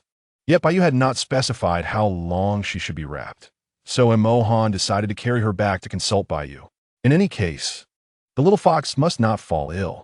Reluctantly, the little fox poked her head out, resting it on Han's shoulder. At the cave entrance, Han solemnly handed the wrapped little fox to Bayou, who received her with a puzzled expression. After hearing the sequence of events from the three companions, Bayou quickly grasped Han's intentions from his sporadic words. He had previously instructed Han on how to tend to the little fox after her bath, and wrapping her up was entirely routine. Bayou would never have expected Han to be so meticulous about such matters. It's fine if Jin only got a little wet, just drying her off will suffice. However, if she were thoroughly soaked like after a bath, she would indeed need to be wrapped to prevent illness. Han nodded earnestly in agreement. Bayou, observing the situation, thought, it's as if he has preemptively taken on the role of a caretaker. However, he confined this thought to his mind, for despite Han's naivete, he was not someone to be crossed. Once Jin was set down, she immediately transformed back into her human form and embraced Bayou. I'm back, she exclaimed, darting into the cave like a returning bird. Yet, she abruptly halted. What is going on? Why is the place suddenly being renovated? On the left side of the living area, where there had previously only been one bedroom, a brand new entrance had appeared. It was pitch dark inside. Bayou had not yet lit a fire, indicating it was a freshly excavated, spacious cave. Why has another cave been dug? Is our space insufficient? Jin marveled, glancing around at the several beasts standing nearby. What is this new cave for? Bayou regarded Jin with gentle amusement, but refrained from providing a direct answer. Instead, he stepped forward, using a warm, damp bee skin to wipe Jin's slightly chilly hands. Did you have fun today? Go rest for a bit while I prepare some fish for you, all right? Is there a secret? The other beasts wore expressions of secrecy, and though Jin was filled with questions, she temporarily set her curiosity aside and explored the cave. Nothing was amiss. I'm not curious at all. As night fell, a warm campfire crackled to life within the cave. Jin had initially intended to use her modern knowledge to guide Bayou in cooking the fish, but she soon realized her mind was as empty as her stomach. Never mind, I trust Bayou. Jin casually shared a few snippets of knowledge she could recall, hoping they would assist in cooking the fish. She sat beside Bayou, watching him skillfully prepare the fish and inspired by her suggestions. He added a few extra steps before skewering it onto sticks and placing it over the fire. Soon, the aroma of the fish wafted through the air. Bayou meticulously removed the tenderest part of the golden, sizzling fish, ensuring all bones were extracted. He then blew gently on it before offering it to Jin. She opened her mouth to take a bite, and the delightful flavor exploded in her mouth, completely devoid of any fishy taste. Delicious, Jin exclaimed, chewing eagerly and giving Baiyu a thumbs up. So fragrant, so tasty. She mumbled happily, her fox-like eyes squinting with joy. The seasonings Jin had gathered blended together, creating a flavor reminiscent of cumin. Dinner consisted of the roasted fish, crispy on the outside and tender on the inside, accompanied by the sweet berries Jin had inexplicably procured. Jin An felt particularly satisfied. Perhaps it was her imagination, but the atmosphere around the table seemed more vibrant and harmonious than ever before. After their evening wash, Jin An noticed that, apart from Baiyu, none of the other beasts had entered the bedroom that night. Curiously, she peered out to find Mo Han, Hu Jing, Feng Lang, and Jin all busy in the newly opened cave, each engaged in their own tasks. Baiyu, Jin An turned. Are we going to sleep in separate rooms now? Are they not going to sleep with me anymore? Baiyu remained silent, his expression tense. Jin An's confusion deepened. Baiyu approached and extended his hand toward her. Suddenly, Jin An seemed to understand something. Her cheeks flushed slightly as she cleared her throat, placing her hand into Baiyu's warm, broad palm. Baiyu led her toward her usual sleeping area. Jin An paused in surprise. The low bed, hidden behind a large grass nest, had been meticulously arranged. Chapter 58. The essence of spring. The wide low bed was layered with a thick covering of soft snow wolf fur, and nearby small fires burned with soothing herbal scents. Jin An inhaled deeply. The wind chime she adored hung from the stone wall at the foot of the bed. Additional small openings had been carved into the wall, where Baiyu's flames flickered, casting a warm, hazy glow in that corner. Night had deepened. The only sound in the cave was the crackling of the fire. With her eyes closed, Jin An leaned comfortably against Baiyu's broad chest. Both felt a twinge of nervousness. Jin An could distinctly hear Baiyu's steady, powerful heartbeat, each thump resonating in her own heart. Perhaps the calming scent of the herbs was at play, and with Baiyu remaining silent for a while, Jin An finally began to relax. However, the rhythmic drumming near her ear seemed to gradually lose its tempo. Jin An shifted slightly, feeling the warmth of Baiyu's chest intensify and his heartbeat quicken. She tilted her head upward, only to find herself gazing into Baiyu's eyes, filled with emotion and struggle. Baiyu's breathing was somewhat labored. In this comfortably warm weather, beads of perspiration formed on his forehead. Such tension. Jin An's gaze slowly descended along Baiyu's taut body, resting upon the animal hide skirt that encircled his waist. It rose prominently, quivering slightly with each breath Baiyu took, as if on the verge of breaking free from its constraints. Are you so excited? Jin An inquired. Baiyu's cheeks instantly flushed crimson. I need to step outside for a moment. Jin An, you should sleep first. Yet, Baiyu hesitated to take that final step, cursing himself inwardly. He seemed to struggle against an inner turmoil, awkwardly attempting to rise and flee. Don't go sleep. Jin An's voice rang out. Baiyu froze, paralyzed and unable to move, swallowing nervously as he sought confirmation from Jin and Wh. Jin An, exasperated, wondered why he was acting so timid, feeling compelled to take the initiative. To stay here or switch to another beast. Baiyu promptly nestled against Jin An, leaning in closer. I'll take charge. Baiyu pressed his lips against Jin An's, showering her with delicate kisses. Jin An, have you truly made up your mind? Are you willing to accept me? Baiyu scrutinized Jin An's eyes, fearful of any hint of reluctance. Upon receiving her affirmative answer, he could no longer contain himself and pulled her into an embrace, kissing her fervently. This was not the tentative exploration of before. This time, it was infused with long-suppressed passion and desire, wild and fervent. The flickering firelight elongated their entwined silhouettes, casting shadows upon the stone wall, swaying elegantly. The animal hide skirt ultimately flew away. Outside the cave, nature awakened, while inside, the air brimmed with springtime vitality. When Jin An awoke again, it was already the following afternoon. She stirred, her eyelids heavy, and upon opening her eyes, she met the clear, bright gaze of Jin. Jin An opened her mouth, intending to speak, but found her throat somewhat hoarse, prompting her to close it again. Jin quickly offered her a cup of slightly sweet herbal water, grumbling about Baiyu not being much of a beast. Jin An remained silent. Though she had also criticized Baiyu the night before, she felt quite comfortable. Suddenly, she sensed a warmth on her left chest. Looking down, she discovered a vividly depicted little white wolf beast mark. She touched it, finding it rather adorable. The beast mark suddenly glowed softly, radiating heat. Jin An sensed something and looked up to see Baiyu standing at the entrance of the bedroom, his face slightly flushed. The sight of Baiyu made Jin An abruptly recall the events of the previous night, causing her own cheeks to redden.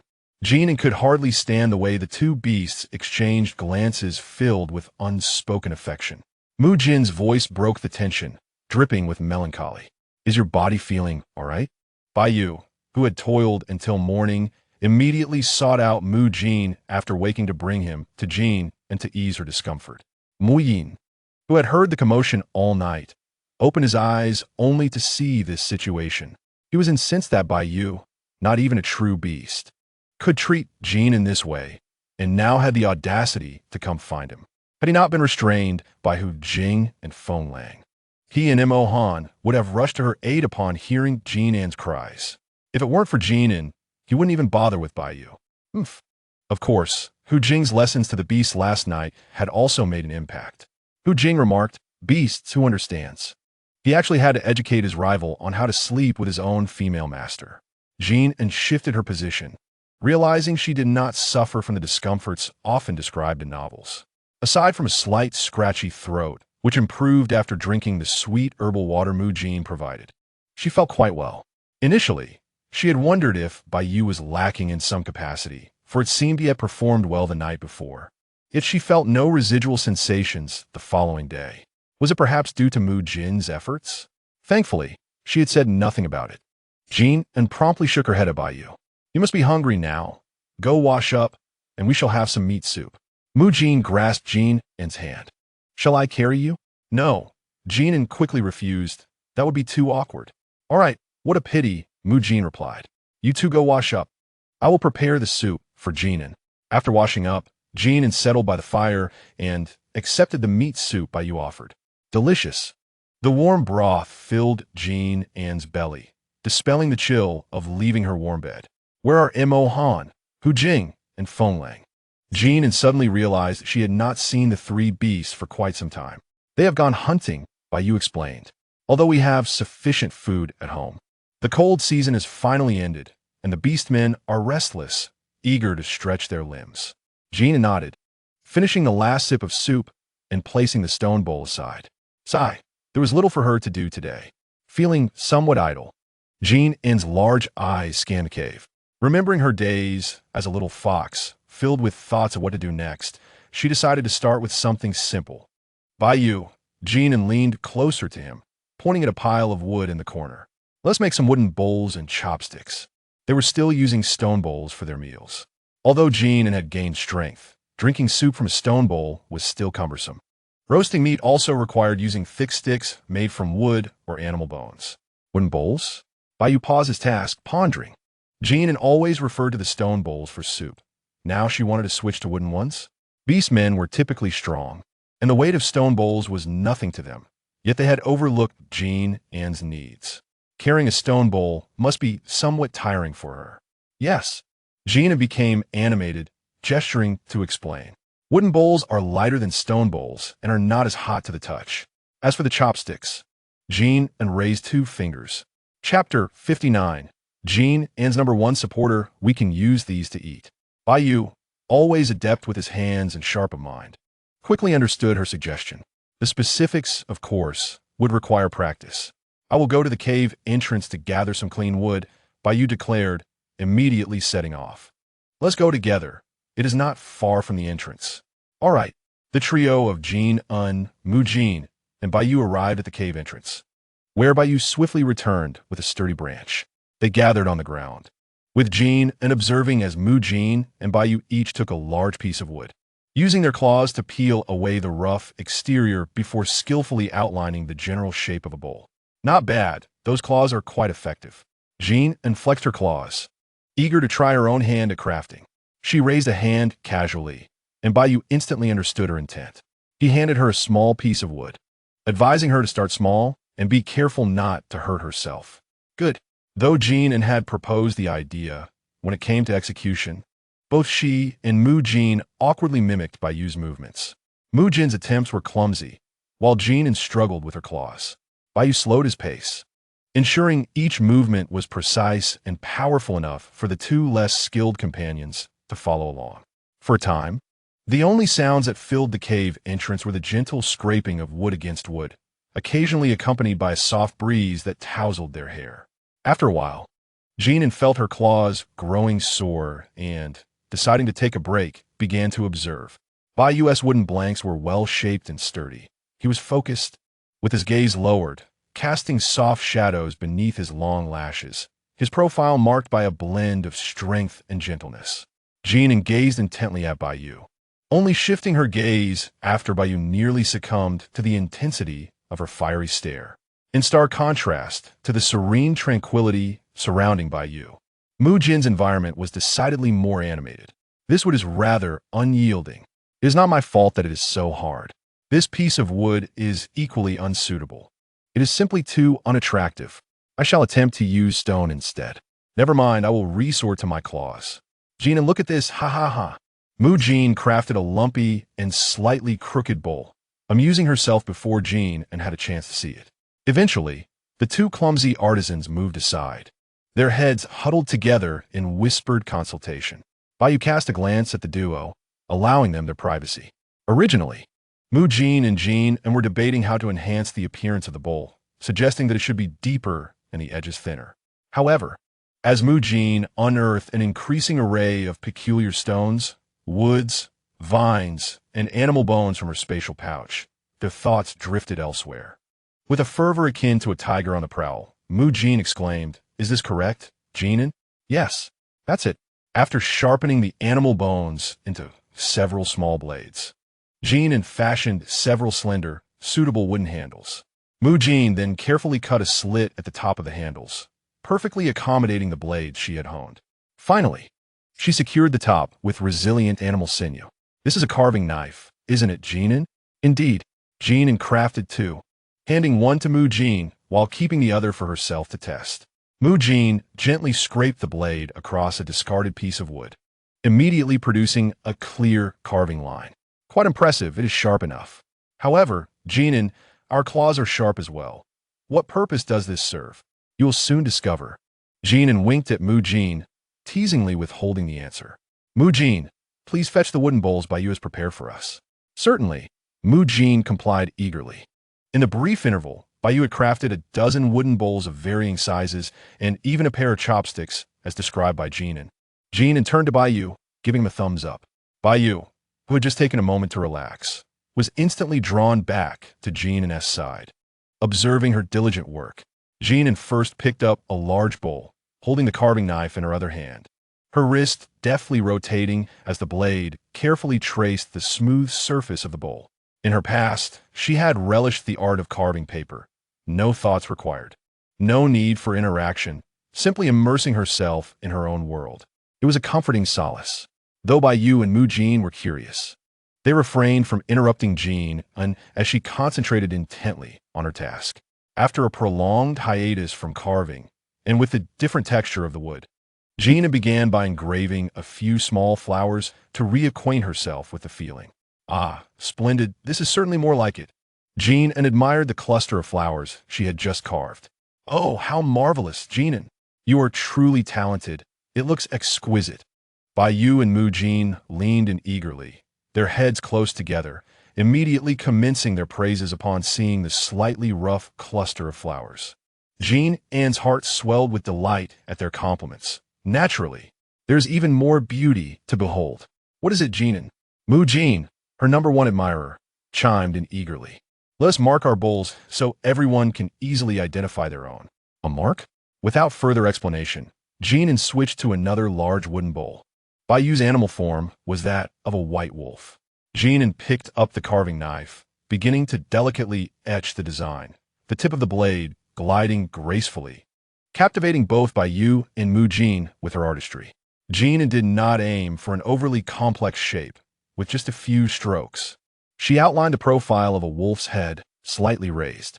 The lines were simple yet powerful, and with the addition of eyes, it exuded a cold, watchful demeanor, as if gazing at distant prey. Baiyu, look, a wolf. Jin An presented the bowl before Baiyu, her eyes sparkling with anticipation. Is it beautiful? Baiyu, caught off guard by Jin An's sudden proximity, was momentarily entranced, hardly aware of the wolf's image, merely murmuring, "It's beautiful, beautiful. You've not even seen it yet, and you already know it's beautiful?" Jin An, observing Baiyu's dazed and dismissive expression, playfully punched his chest in mock displeasure. Startled awake, Baiyu quickly lowered his gaze, mumbling, "Oh, right, let me see the bowl." Fool! Upon seeing the vividly carved wolf head on the bowl, Baiyu finally grasped that Jin An had been asking if it was appealing. "It is beautiful, truly beautiful. Jin An, your wolf carving is remarkable." "Of course," Jin An exclaimed. "Jin, I want one too." Mu Jin chimed in, affectionately leaning closer. "Naturally, I will carve one for you, Mu Jin." Jin An's head nudged against Mu Jin's as they shared a moment of camaraderie. "Choose a bowl you like." "I want this one." Chapter 60. He is simply too unappealing to beasts. Mu Jin pointed to the wooden bowl closest to Jin An. The sizes and shapes of the bowls crafted by Baiyu were quite similar, and he had already polished them to a near-smooth finish. Jin An lifted the bowl indicated by Mu Jin and began to carve a small rabbit curled up in its nest on the lower half of the bowl's exterior. Its long ears gently rested against its back, the entire body forming a fluffy ball, with only a tiny nose peeking out, peacefully sleeping with its eyes closed.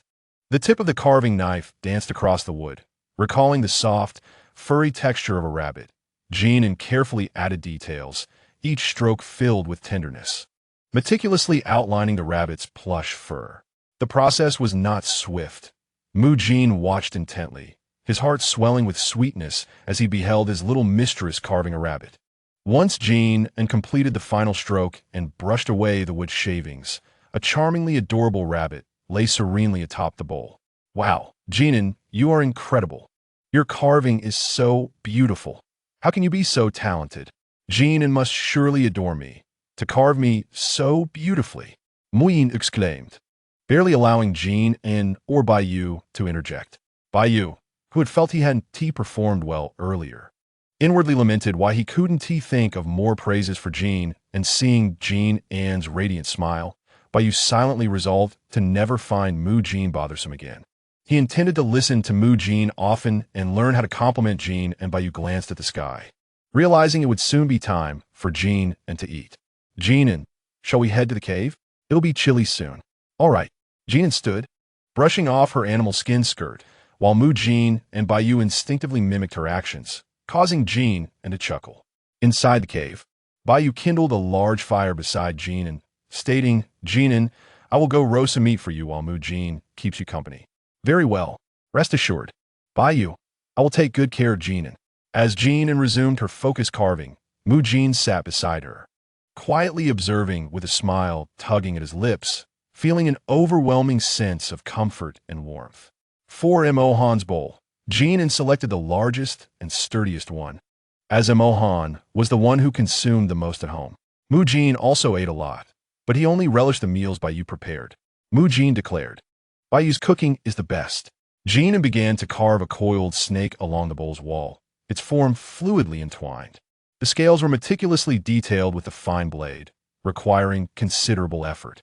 The snake's head was raised, its tongue flicking out, exuding a sense of dangerous beauty, much like Emohan himself. Next to Jiao and was Hu Jing, with a fluffy tail and a mouth that curled upwards, resembling a mischievous smile, complemented by a pair of lively and spirited eyes. The mere thought of Hu Jing's playful demeanor brought a smile to Jiao-en's face. Finally, there was an eagle soaring, its wings spread wide, each feather distinct and powerful, as if it were about to break free from the confines of the wooden bowl and take to the skies. Jiao-en initially contemplated carving a little fox on her bowl as well, but the thought of the various inexplicable jealousies among the beasts made her reconsider. If it resembled Hu Jing's fox, with that flamboyant demeanor, it would surely incite envy and boastful displays. The other beasts were not easily appeased. Jiao-en grasped her bowl, deep in thought. After some contemplation, She picked up the wooden bowl she had initially carved with a cluster of small flowers and added a few more clusters beside it. The blooming wildflowers mirrored the nameless blossoms she had first seen upon her arrival in this world, symbolizing hope and rebirth for her. The flames danced, creating an atmosphere that was both tranquil and warm. Once Jin An finished her carving, Jin took several bowls to meticulously polish them. Jin, after a quick rinse, "We can use them. I shall use the bowl you painted for my meals from now on. Tomorrow, I will also carve our beast forms onto my chopsticks." "Excellent. Are you tired, Jin?" Jin inquired, leaning in closer. "Let me massage your hands." Jin nestled against Jin, watching Baiyu begin to ladle out meat soup. What a fortunate little life she led, one that had come her way. When the weather improved, and Baiyu and the others took her out, she intended to explore whether this world had other edible delights akin to those of the modern era. Reflecting on this, Jin felt a sense of relief. Her previous poverty had meant she seldom had money for meat. Consequently, she now relished every bite without feeling overwhelmed, but rather filled with an extraordinary happiness. However, it was also quite possible that her newfound identity as a beastman contributed to this joy. "Shall we eat now?" Baiyu asked. "Let us wait a bit until they return to eat together. They should be back soon." "All right," Baiyu said, sitting down beside Jin and naturally taking her other hand to massage it. Thus, Jin rested in the embrace of one beast while observing another. Meanwhile, on the other side, Han and the three beasts were racing back, dragging their catch. Han had hunted numerous prey today, all of which Jin adored, and he had ventured into the outskirts of the deep forest alone, taking down several level 6 beasts and extracting their cores. The reckless fervor he displayed made Feng Lang and Hu Jing tremble slightly, yet they knew better than to intervene. They understood Han's thoughts, now that the female leader began forming pairs with them, and given that snake beasts were traditionally less favored by beastmen, Han likely worried that the female leader might not wish to bond with him. By hunting more prey and acquiring more beast cores, many females would consider a strong beast despite their initial dislike, keeping them close. Han was indeed concerned about this. He had seen many beast households, and snake beasts were among the least favored, particularly by females. Cold-blooded and ruthless was the universal sentiment towards snake beasts among all beastmen. Han contemplated that he might be the last to bond with Jin, and he recognized that even being able to bond was already a great fortune. Although Jin had previously expressed her affection for him, vowing not to abandon him, there were still 3 other beasts ahead of him, and the soonest he could bond would be in 3 days. The closer he got to that moment, the more anxious he became. 3 days. What if Jin suddenly regretted her decision and no longer wanted him? The snake beast was undeniably unattractive, especially with his entirely dark form, which made him all the more unappealing. Additionally, he felt cold. Throughout the entire cold season, he had refrained from embracing Jin. Even when she offered to embrace him, he would refuse. He was simply too unappealing among beasts. He needed to hunt more, to gather more beast cores to remain by her side. Jin had always been soft-hearted, and he believed if he pleaded, she would allow him to stay. He truly despised himself for such thoughts. Chapter 61. What nonsense is she talking about? After spending so much time together, Han understood that even if Jin genuinely changed her mind about bonding with him, she would likely refrain from voicing it out of concern for his feelings. Thus, he dared to hope for a future together. However, he was unwilling.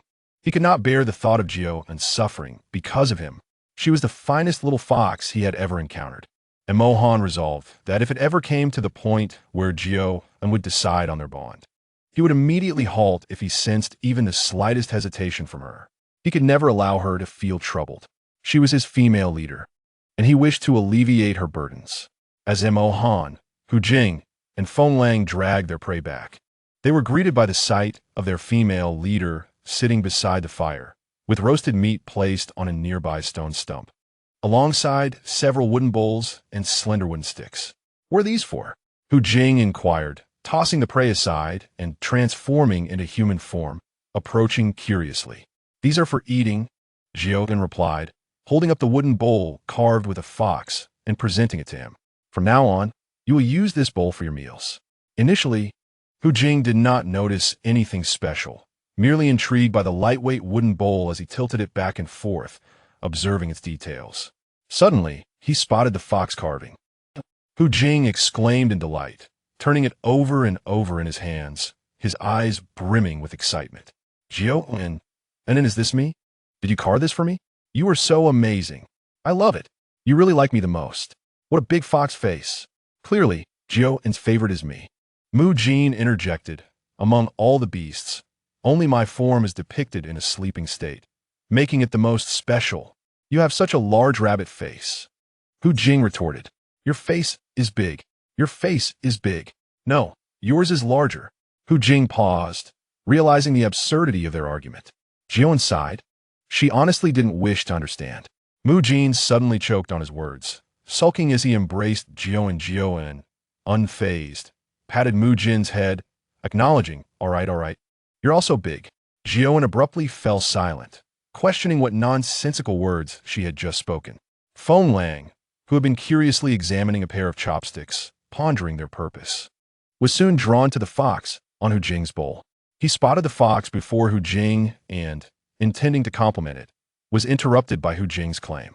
It's not good looking at all. No, Jin An's carving is beautiful. It's Hu Jing's fox that isn't pleasing. If Jin An can carve such an adorable fox, she is truly remarkable. As an idea struck him, Feng Lang's gaze began to wander among the bowls on the stone table, quickly landing on his own bowl. Baiyu had polished several bowls, but only those engraved with their beast forms remained on the stone table, as the others were already stored away with the processed meat for later use. Feng Lang picked up the bowl engraved with his beast form, gently caressing the smooth lines of the eagle's wings, a silly grin spreading across his face. Do you like it? Jin asked. Feng Lang nodded vigorously. I love it. Chapter 61. Tonight is yours. After spending the afternoon with Jin An, Baiyu and Mu Jin stood up to cut the roasted meat into pieces, making space for the three beasts who had just returned. Montag Han approached Yuan, his gaze fixated on the bowl carved with a snake. Ma Han lifted the bowl, delicately tracing the intricate and lifelike scales with his fingertip, his crimson eyes deep with emotion. Jin An, I cherish this wooden bowl, but I cherish you even more. His words were straightforward, quintessentially Ma Han. He clasped Jin An's hand within his broad palm, gently massaging her fingers, his head bowed in contemplation. Suddenly, he spoke. Jin An, I wish to spend my life with you, to become your partner. Will you accept me? The unexpected confession left Jin An momentarily stunned. It was quite an articulate display from this serpent, and he had certainly been quite verbose. Initially, Jin An had intended to pair according to the order in which she encountered them. It was indeed Ma Han's turn. She nodded. Of course, I accept you. Tonight is yours. Ma Han's head shot up, his crimson eyes sparkling with joy. It was a rare sight. He seldom displayed such fervent emotion. As Baiyu was acknowledged as the default first beast husband among the others, he was the first to bond with Jin An. Regarding the remaining four, they had collectively decided to follow Jin An's whims. She could choose whom to spend the night with first. Jin An, I will always heed your words. They all chimed in as they gathered for their meal. These wooden bowls have been polished and cleaned by myself, Mu Jin, and Baiyu. We can use the new wooden bowls for our meal. The beasts eagerly filled their bowls with meat soup. Jin An, drinking soup from this bowl enhances the flavor of the beast meat. Hu Jing exclaimed, savoring the aroma with exaggerated delight. Feng Long caressed the eagle wing patterns on his bowl, his eyes brimming with affection and happiness. Unbeknownst to them, Ma Han had stealthily retrieved the unique wooden bowl Jin An had carved for him, hiding it away in his space. He secretly replaced it with a plain bowl, only to be caught red-handed by Jin An. Ma Han, why aren't you using that bowl? He's stiff and I want to keep it safe. Keep it safe. Use it. If it breaks, I'll make you another. Will there be another? Of course. All right then. The meal concluded in a warm and delightful atmosphere. As they sipped their soup, the beasts raised their bowls high to admire their own carvings. Jin An found their antics amusing and heartwarming. Having eaten her fill, she felt invigorated, clapping her hands and picking up the wooden chopsticks she had prepared earlier. She was eager to find something to occupy herself with, no matter what it was. Baiyu, aware of Jin An's intent to carve, increased the number of small fireballs in the cave, illuminating the space further. Jin An, if you tire, you can rest. You can carve tomorrow. I'm not tired at all. This is fascinating. Rest assured, by you, I will take a break soon. Jin An focused intently, carefully carving the chopsticks with nimble fingers. The other beasts either sat or lay nearby, quietly watching over her. Mujin, I leave the rest to you, she said, finally stretching her limbs and handing the carved chopsticks to Mujin. You might need to polish them a bit, otherwise they might be rough on the mouth. Just as she gathered the chopsticks, several hands reached out simultaneously. Chapter 62. We are experienced sisters. The beasts each took their respective pairs of chopsticks. Your hand speed is quite impressive, Jin An remarked. Mujin, holding her chopsticks, sparkled with excitement. Don't worry, we'll manage our own. Feng Long nodded in agreement. Indeed, we beasts will handle our own. Baiyu echoed this sentiment, lovingly caressing his chopsticks. Hu added, exactly, Jin An, if someone can't polish well, let the chopsticks prick their own mouths. All right, Jin An replied. Mahan worked with delicate precision, his fingertips gently brushing over the small carvings on the chopsticks. His gaze focused and tender. In the cave, each was absorbed in their tasks. Jin An leaned against the stone wall, quietly observing the beasts as they faced the wall, as if guarding their treasures, unable to suppress a soft chuckle. As night fell, Jin An felt a flutter of nervousness lying on the beast's skin. After finishing her bath, she listened to Mahan bathing nearby, taking several deep breaths to calm her nerves. Despite her confident demeanor, the reality of the situation made her a tad anxious. Suddenly, the sound of Mahan finishing his bath echoed. The rustling suggested he was drying off. Oh no, Mahan is about to come out. What should I do? She reassured herself. She has experience. Mahan is the one who should be nervous. Jin An mentally encouraged herself. I am an experienced sister. Mahan is just a younger brother. Why should I be anxious? Shtantat. Determined, she resolved to be bold tonight. Mahan, too, felt a twinge of nervousness, as he had no prior experience to draw upon. His only knowledge stemmed from observing Jin An during her moments of vulnerability and from what he had learned through practical experience with Hu Jing. He recalled how Jin An had critiqued his technique when she was vulnerable. His hands trembled slightly as he heard his footsteps drawing closer. Just as Jin An, who had been full of confidence, instinctively closed her eyes in trepidation, a tall figure approached her side, bringing with it a familiar and refreshing aroma. It was Mahan. Her heart skipped a beat. After a moment of silence, unable to bear the stillness any longer, she opened her eyes. In the dim light, she gazed at Mahan, whose features were accentuated by the flickering firelight, casting shadows that deepened his already striking contours. Jin An's vision was keen, and she noticed the turbulent emotions swirling in Mahan's crimson eyes. As their gazes met, Mahan's throat bobbed as if he wished to speak, yet his lips remained tightly pressed together, uttering not a single sound. Would you like to sit down? She asked. He replied, yes, and sat beside her, his posture still tall and regal. Yet, the hands resting at his side curled slightly, betraying the inner turmoil he felt. Before the fearsome black python, he appeared as a clumsy hatchling, utterly at a loss. Jin An's heart softened at the sight of his nervousness. She found this anxious and awkward Mahan to be even more endearing than usual. Not waiting any longer, she discreetly extended a finger, gently hooking it around Mahan's slightly cool fingertip. Mahan stiffened, as if struck by a jolt of electricity, frozen in place, unable to move or turn away. Jin An, he stammered. Yes? Why aren't you lying down? Do you plan to sleep sitting up next to me? No. Mahan turned to her. Jin An, have you truly made your decision to become my partner? Of course. Jin An affirmed earnestly, meeting Mahan's gaze. I have made my decision. To Mahan. Her words felt like an unspoken invitation, shattering all his tension and restraint in an instant. He leaned in, cautiously burying his head in the crook of Jin An's neck, his breath quick and slightly stifled. Jin An, he murmured softly. Mahan made no grand gestures, merely turned to the side, his crimson gaze fixed intently on Jin An, as if wishing to etch her image into his very soul. Seeing the tension and affection in his eyes, Jin An suddenly smiled, leaning forward to press her lips against his. Noticing his lack of reaction, she playfully nipped at his lip.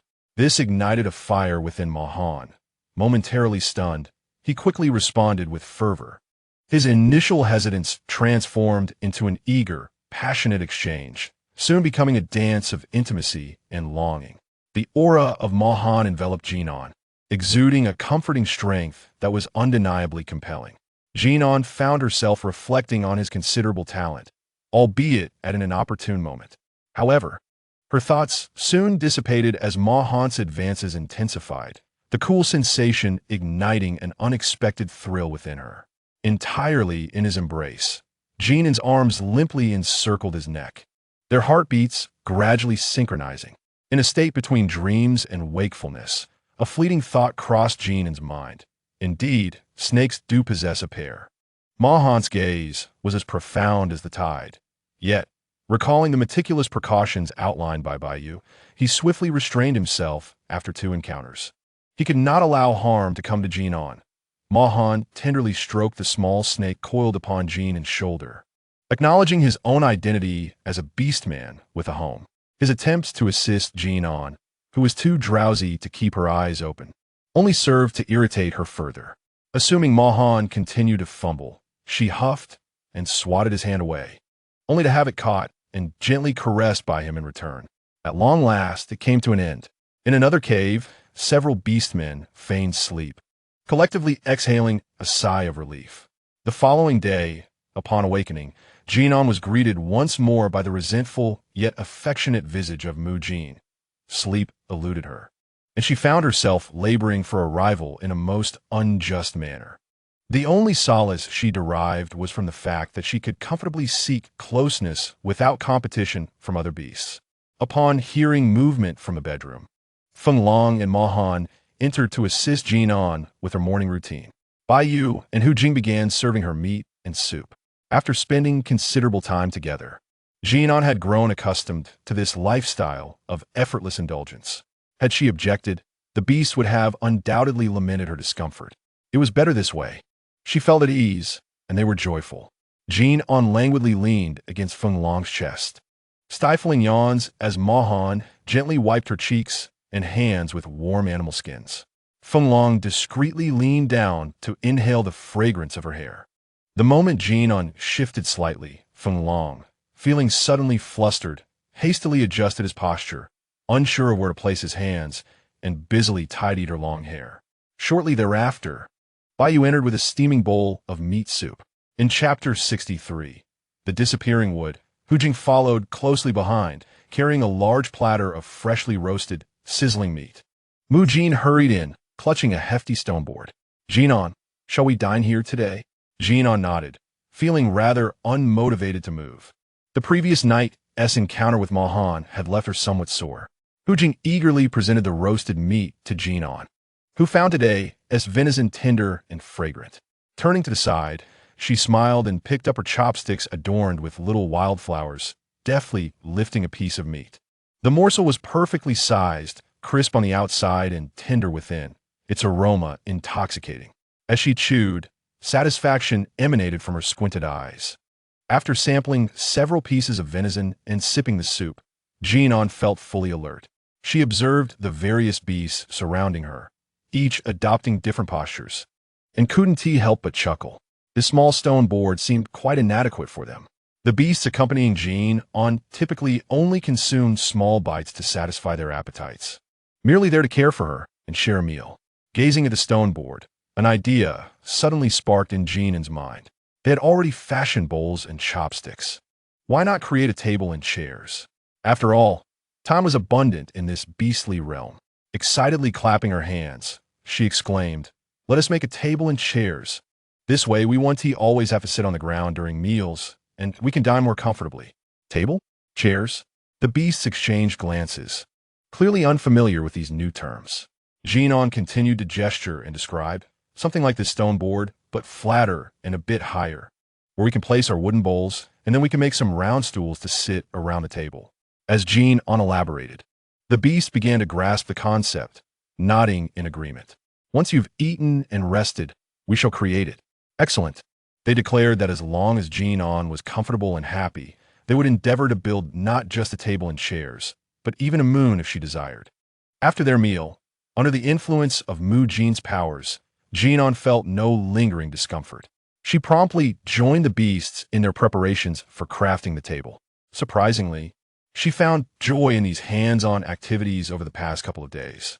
Without hesitation, Baiyu and Mahan transformed into their beast forms and swiftly gathered suitable timber from outside. Hu Jing and Feng Long tidied the spacious living area of the cave to prevent crowding. Soon, Baiyu and Mujin had cut a long, thick, and flat wooden plank, ample enough for their entire group. Seated upon animal skins, Jin An sifted through the assortment of wood pieces on the ground, selecting several of appropriate size. Sitting cross-legged, she weighed the hefty wood in her hands, noting its weight and pleasant texture, far from rough. As she contemplated, her fingers absent-mindedly caressed the piece of wood. This would suffice for a table leg. Surely it would be stable once assembled. Just then, she felt a sudden emptiness in her hands. Looking down, she saw nothing but air. The piece of wood had vanished. What? Jin An was taken aback, instinctively searching her surroundings. Where's my wood? It just disappeared. She had just held it moments ago. Suspecting Hu Jing might be playing a prank, she scanned the area and found Hu Jing assisting Mu Jin with the wooden board, unable to engage in mischief. How peculiar. The beasts were immediately drawn to Jin An's exclamation. What happened, Jin An? Mahan approached first. The piece of wood I was holding just vanished. Memories of ghostly tales and frightful stories raced through her mind uncontrollably. Alarmed, she shook her head. Impossible, impossible, impossible. The sensation of the wood lingered on her fingertips. She clenched her hand in confusion. Mu Jin inquired, Jin An, did you perhaps place it down and forget? No, it just disappeared from my hand suddenly. Could it have accidentally fallen into the fire? Mu Jin promptly began rummaging through the nearby flames with a long stick. Given the limited space around Jin An, it was easy to see everything. Mu Jin searched through the stone crevices and even the burning fire, but found no trace of the wood she described. That's not possible. I distinctly felt it still with me. Jin An, perplexed, opened her palm, the weighty sensation still vivid in her fingertips, yet her palm remained empty. Just as she furrowed her brow in contemplation, nearly convinced she was hallucinating, a sudden thought struck her. Jin An attempted to visualize the piece of wood in her mind, focusing intently, silently urging it to return. In the next moment, the lost piece of wood materialized from thin air, gently landing in her palm as if it had never left. Mu Jin, you have a space ability? Feng Long exclaimed in unison with Mu Jin. I don't know. Jin An gazed at the familiar piece of wood in her hand, then at the astonished and excited faces before her, her mind still somewhat blank. Space? Abilities? Jin An initially believed she would not possess such abilities, and she was uncertain whether this outsider would gain the beast god-esque recognition. To her surprise, she indeed awakened extraordinary powers. Jin An increasingly felt that the modern world had become a surreal dream for her. Try again, Jin An. Hu Jing and Mu Jin leaned close to her, their eyes sparkling with anticipation. Jin An, can you try to absorb that long wooden board? Baiyu and Mohan and Feng Lang also watched her expectantly. Inspired by their enthusiasm, Jin An set aside her distracting thoughts and became eager to try. And Mohan brought the wooden board to her side. Gazing at the large piece intended for a tabletop, Jin An took a deep breath, placed her hand upon it, and silently willed it to be absorbed. This time, she experienced a sharper sensation. She could distinctly feel her consciousness extending like an invisible tendril, gently enveloping the wooden board, which was then drawn into her internal space. In the next moment, the large board vanished before the eyes of the gathered beasts, cleanly and silently. Success! Mu Jin exclaimed, jumping with joy.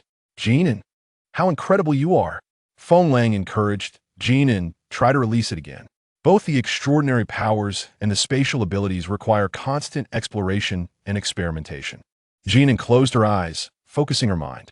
Just as she prepared to will it forth again, an overwhelming and unfamiliar surge of information suddenly flooded her mind. Inheritance? Her thoughts echoed. The information in her mind conveyed this notion. Noticing Jin An's sudden stillness, Feng Lang halted Mu Jin, who was about to approach. Mu Jin had an idea and stood quietly by Jin An, watching her with the other beasts. Plant system, Jin An mused inwardly. The accumulated wisdom and experiences of countless ancient plant-based females seemed to awaken within her at that moment.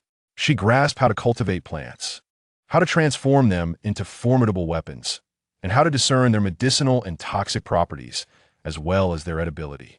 Countless images and information flashed through her mind, momentarily grasped and absorbed, as if they had become innate abilities within her. Jin An suddenly opened her eyes, her gaze reflecting unprecedented clarity and understanding. You stepped forward, concerned. What extraordinary power have you awakened? Jin An, do you feel unwell? Jin An grasped Yu's hand reassuringly. Don't worry, I'm fine. I have plant-based abilities. Jin was astonished. Plant-based? Is it the same as my wood abilities? Jin An shook her head. Not quite the same. Your wood abilities are primarily healing-based, capable of identifying toxic plants, and your cultivation power is limited to your own unique vine. My plant abilities can be both defensive and offensive. I can not only cultivate plants, but also identify various plants' toxicity and medicinal properties, as well as control them for my use. With a flick of her thought, Jin An directed her attention to an unassuming sprout in the corner of the cave. Under her gaze, the sprout began to grow, sprouting leaves that rapidly expanded, gently trembling in the air. Several beasts followed her gaze, captivated by the spectacle. Some wood-based beasts, upon awakening their nurturing abilities, had not exhibited such potency. Just as the others watched with keen interest, a vine suddenly burst forth from the ground behind them, growing at a visible speed. The vine sprouted sharp barbs, whipping through the air with a swift sound. Mohan and the others quickly turned. To their surprise, the vine accurately severed several nearby wooden blocks with a sharp crack. The beast froze in shock. Jin An? Jin exclaimed, initially fearing an attack from another beast. In the early stages of the cold season, food shortages could drive beasts to desperate measures, seeking to raid others' caves for sustenance. The beasts were momentarily stunned by Jin An's display. Were you scared? Jin An said proudly. Am I impressive, or what? Mohan nodded in agreement. Yu chimed in, very impressive. Jin immediately joined in the praise. You really are amazing. Jin An? Feng Lang nodded thoughtfully, contemplating how, should they fight side by side, his wings or abilities could complement Jin An's attack. Jin clung to Jin An's arm, resting his head against her. You really startled me. Jin An, that was terrifying. The other beasts remarked, such pretentiousness. Jin An retorted, you are the only one being melodramatic. How come you weren't fainted by fright? Ignoring Jin's antics, Jin An turned to Jin. Show me your herbs. Can Jin An identify herbs? Muyin inquired. Jin An nodded, confirming her ability to discern toxicity, medicinal properties, and edibility. Jin presented several herbs before her. Jin An's gaze fell on a particular herb close to her hand, and information flooded her mind. Feng Chao, mildly toxic, ingestion may cause diarrhea, but crushed for external application can treat insect venom. She turned her attention to another plant with serrated leaves. Green tooth grass, non-toxic. Its roots are rich in starch and edible, with a crisp and slightly sweet taste. After a moment of experimentation, Jin An raised her hand, and the vine she had just cultivated instantly withered into powder. Jing asked curiously, is that vine formed from your abilities? Jin An shook her head. No, I rapidly cultivated it to control it for an attack. Yu sat beside her, asking, can you utilize all plants for attacks? Jin affirmed, essentially yes. She reveled in the novelty of her newfound powers, sensing her awareness sharpening. It felt as if she had formed faint connections with every plant both inside and outside the cave. Perhaps she was not yet powerful enough, making her sensitivity weak. Regardless, these thoughts were inconsequential at the moment. What mattered was that she now possessed the capability for self-defense. Jin An felt a profound sense of security. Although the beasts could protect her well, having her own strength brought her greater peace of mind. Shall we venture out to test Jin An's abilities? Jing proposed. Yu considered, agreeing, we should find a place with fewer beasts. Still cautious, he added, Jin An, do not mention your abilities to any other beasts. Even if there comes a time when you must reveal your powers, only disclose the less significant details. Do not divulge everything. Jin An nodded, understanding, observing her eager demeanor. Han suggested, we can find a spot with fewer beasts for Jin and to practice her powers. Having abilities is a good thing. It ensures Jin An's safety. However, powers ultimately require practice. Only through training can they become stronger. Shall we go out then? Jin An exclaimed, brimming with excitement, eager to test her abilities and perhaps find some edible vegetables. Although she never tired of meat, she longed for vegetables as well. Let us go. The group quickly set off. Jin An skipped joyfully, with the beasts forming a protective circle around her. Sunlight filtered through the dense canopy, casting dappled patterns on the ground, while the air was infused with the sense of earth and foliage. Along the way, Jin An attentively observed the various edible and inedible foods surrounding her. Jin An, look at that fruit. Jin pointed to a particularly alluring red fruit nearby. Jin An looked up, recognizing it as a hong shu gua, mildly toxic. Its vibrant color could induce hallucinations if consumed in small quantities, and larger amounts could lead to convulsions. Indeed, Jin secretly envied Jin An. Indeed, he was remarkable. His wooden abilities only allowed him to discern whether the fruit was toxic or not, while Jin An possessed a wealth of knowledge acquired from his father during his childhood. A bittersweet reminder of the past. Suddenly, Jin An turned his head and noticed a cluster of inconspicuous fruits behind Jin. He approached, pushed aside some obstructive bushes, and picked several fruits to distribute among the beasts. Try these, he urged. Jin examined the fruit in his hand, aware only of its non-toxic nature. Yet its dull hue made him question its taste. Under normal circumstances, he would not even glance at such fruit unless he were truly starving. Lost in thought, he suddenly found the fruit in his mouth. His eyes lit up. Wow, Jin, it's so sweet. As the group continued forward, following Han to a secluded spot he had previously discovered, Jin An acted like a mobile detector, inspecting this and that, aware of Jin An's formidable abilities. The beast refrained from intervening, allowing Jin to observe closely, ensuring he did not accidentally touch anything toxic. These mushrooms are safe. Let us gather some to take back and taste, Jin An said eagerly, looking at the beasts. The beasts could hardly refuse Jin An's bright-eyed enthusiasm and nodded in agreement. Jin An promptly collected some and stored them in her space. Having such a space was indeed convenient. Throughout their journey, Jin An reaped considerable rewards, and the beasts grew increasingly impressed by her. Food that previously required luck and experience to find now seemed effortlessly within reach thanks to her. As Jin An began to feel fatigued, having not traversed such a distance in a long while, she slouched, whimsically claiming to conserve energy. Han glanced at the playful Jin An, his eyes twinkling with amusement. Jin An, if you're tired, I'll carry you. Mohan, how much longer until we arrive? Jin An inquired after a significant distance had passed without any sign of their destination. Initially filled with enthusiasm, she felt her energy waning after such a long trek. If we keep going, I might run out of strength for a fight. Shall we shift to beast form? It will be faster, Baiyu suggested. Right? I could transform into a fox and run. As soon as Baiyu's suggestion left his lips, Jin An transformed into a small fox, eagerly responding to the call. In truth, the beasts had long intended to shift forms to carry Jin An, but seeing her joyfully foraging for food alongside Jin, they chose to accompany her instead. Lost in her exploration, Jin An had completely forgotten about her ability to run as a fox. Apologies, it's my first time as a fox. I'm still getting used to it. The transformed companions moved at a noticeably faster pace, soon arriving at the location Han had indicated. We're here, Jin exclaimed, joyfully leaping off Hu Jing's back. Jin accompanied her, while the other beasts dispersed to scout the area, ensuring there were no large predators or other beastmen, and capturing some smaller creatures for Jin An to practice on. Meanwhile, Jin An and Jin were captivated by a peculiar plant in the forest. Surrounding several towering trees were clusters of slender, verdant plants, standing tall and growing upward. Their leaves resembled sharp green swords, gently swaying in the forest breeze. Most intriguingly, the base of these leaves was coated with a thin layer of white crystals reminiscent of frost. Jin followed Jin An's gaze. Jin An, that is stinky grass. It has a foul odor. There is plenty in the forest, and most people avoid it. Beastmen have keen senses, and the overpowering smell is something they dislike as it can be unsafe. Stinky grass?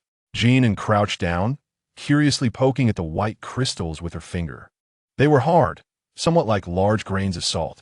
An idea sparked in her mind, and she used her abilities to investigate further.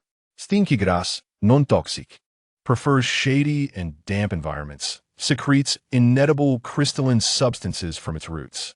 The leaves are spicy, carry a pungent aroma, are edible, can neutralize the fishy smell of meat, stimulate appetite, and warm the body. Spicy, pungent aroma, neutralize fishiness? A series of keywords led Jin An to think of something similarly green. Scallions? Perhaps not. As the differences were vast, aside from color, they were entirely dissimilar. Carefully, she plucked a leaf and brought it to her nose. A familiar scent triggered a series of sneezes. The smell was far more potent than modern scallions, especially when the leaf was broken, enhanced by her current acute sense of smell. This scent might indeed be scallions. Whatever it is, since we're here, takes it back to try. Jin An decided. Mu Jin, alarmed, urged her to stop sniffing. Don't smell it, Jin An. It's terribly foul. Jin An quickly gathered a handful of leaves and stored them in her space. Can we really eat this? Yes, it can serve as a seasoning for grilled meat. We'll try it when we return. Mu Jin grimaced, but conceded. All right, if you say it's edible, we'll try it. Worst case scenario. I'll hold my nose while eating. Jin An, come quickly. Just then, Bai Yu and the others returned, prompting Jin An to spring up. I'm here. It's time for me to shine. I'm no longer the little chick who gets dizzy just from standing up. Now, she was Nugula Jin An. Since the purpose was to allow Jin An to practice, Bai Yu and the other 5 guardian beasts instinctively concealed their presence and aura, following her closely but maintaining a safe distance. Not far ahead lay a few solitary red wolf beasts. Medium-sized, red wolves were relatively weaker in one-on-one confrontations, making them ideal for Jin An's training. Transforming into her beast form, Jin An gracefully roamed the area, her senses heightened as she detected the approaching wolves, her gaze sharpening with alertness. The hidden guardian beasts also watched her anxiously. Moments later, the sound of rustling came from ahead as 3 somewhat emaciated figures stealthily emerged from a thicket. Perhaps due to hunger in the cold season, the wolves' fur appeared scruffy, and upon spotting the small fox before them, their eyes gleamed with greed and desire. They were hungry. The 3 wolves crept closer, low warning growls emanating from their throats. Recognizing the presence of a beast man, the red wolves became acutely vigilant. They looked starved. Mu Jin murmured to Feng Lang beside him, his brow furrowed with concern. Starving wolves tend to be more aggressive and vicious in their attacks. Trust Jin An, Feng Lang replied, keeping his eyes fixed on her while remaining hidden. Jin An observed the 3 relatively small wolves, recognizing them as the wild beasts left for her practice by the guardian beasts.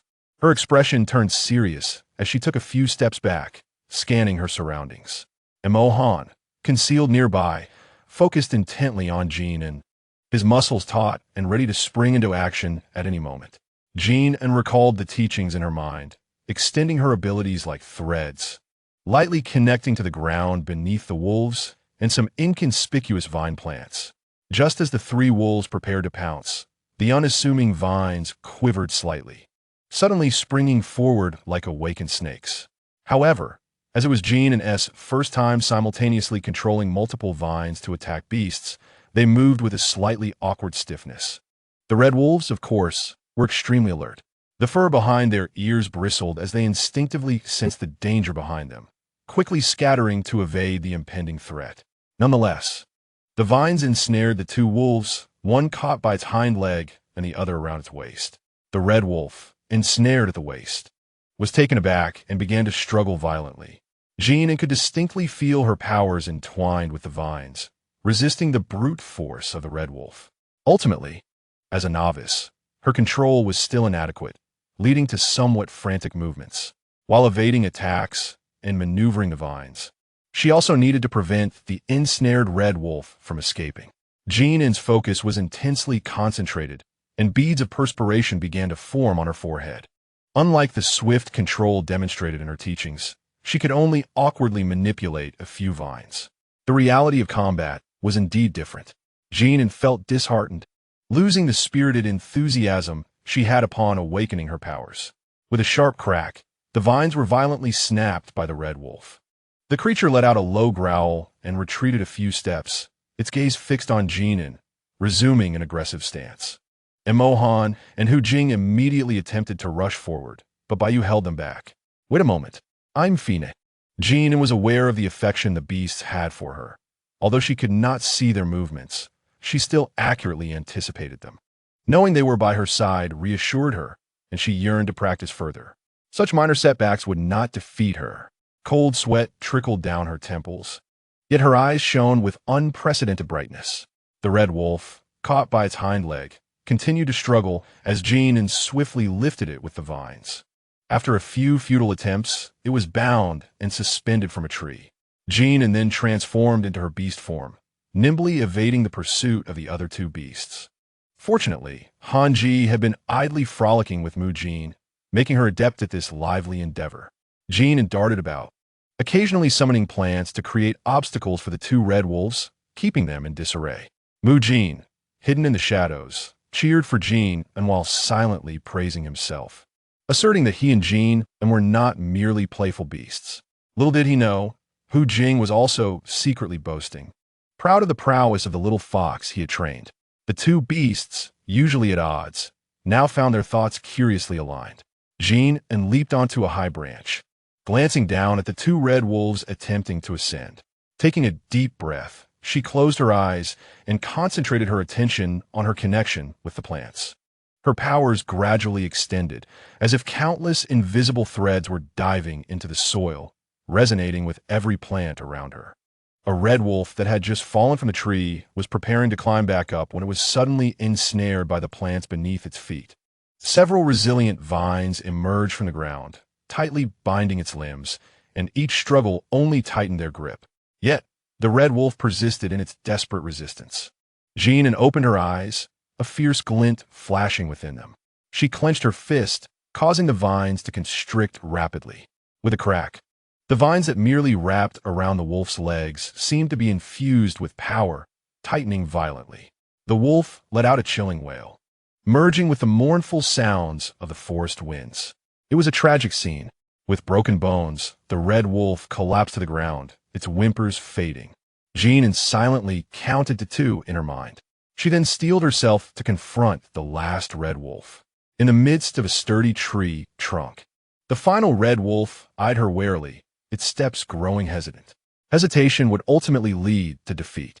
Jin An seized the opportunity and struck decisively.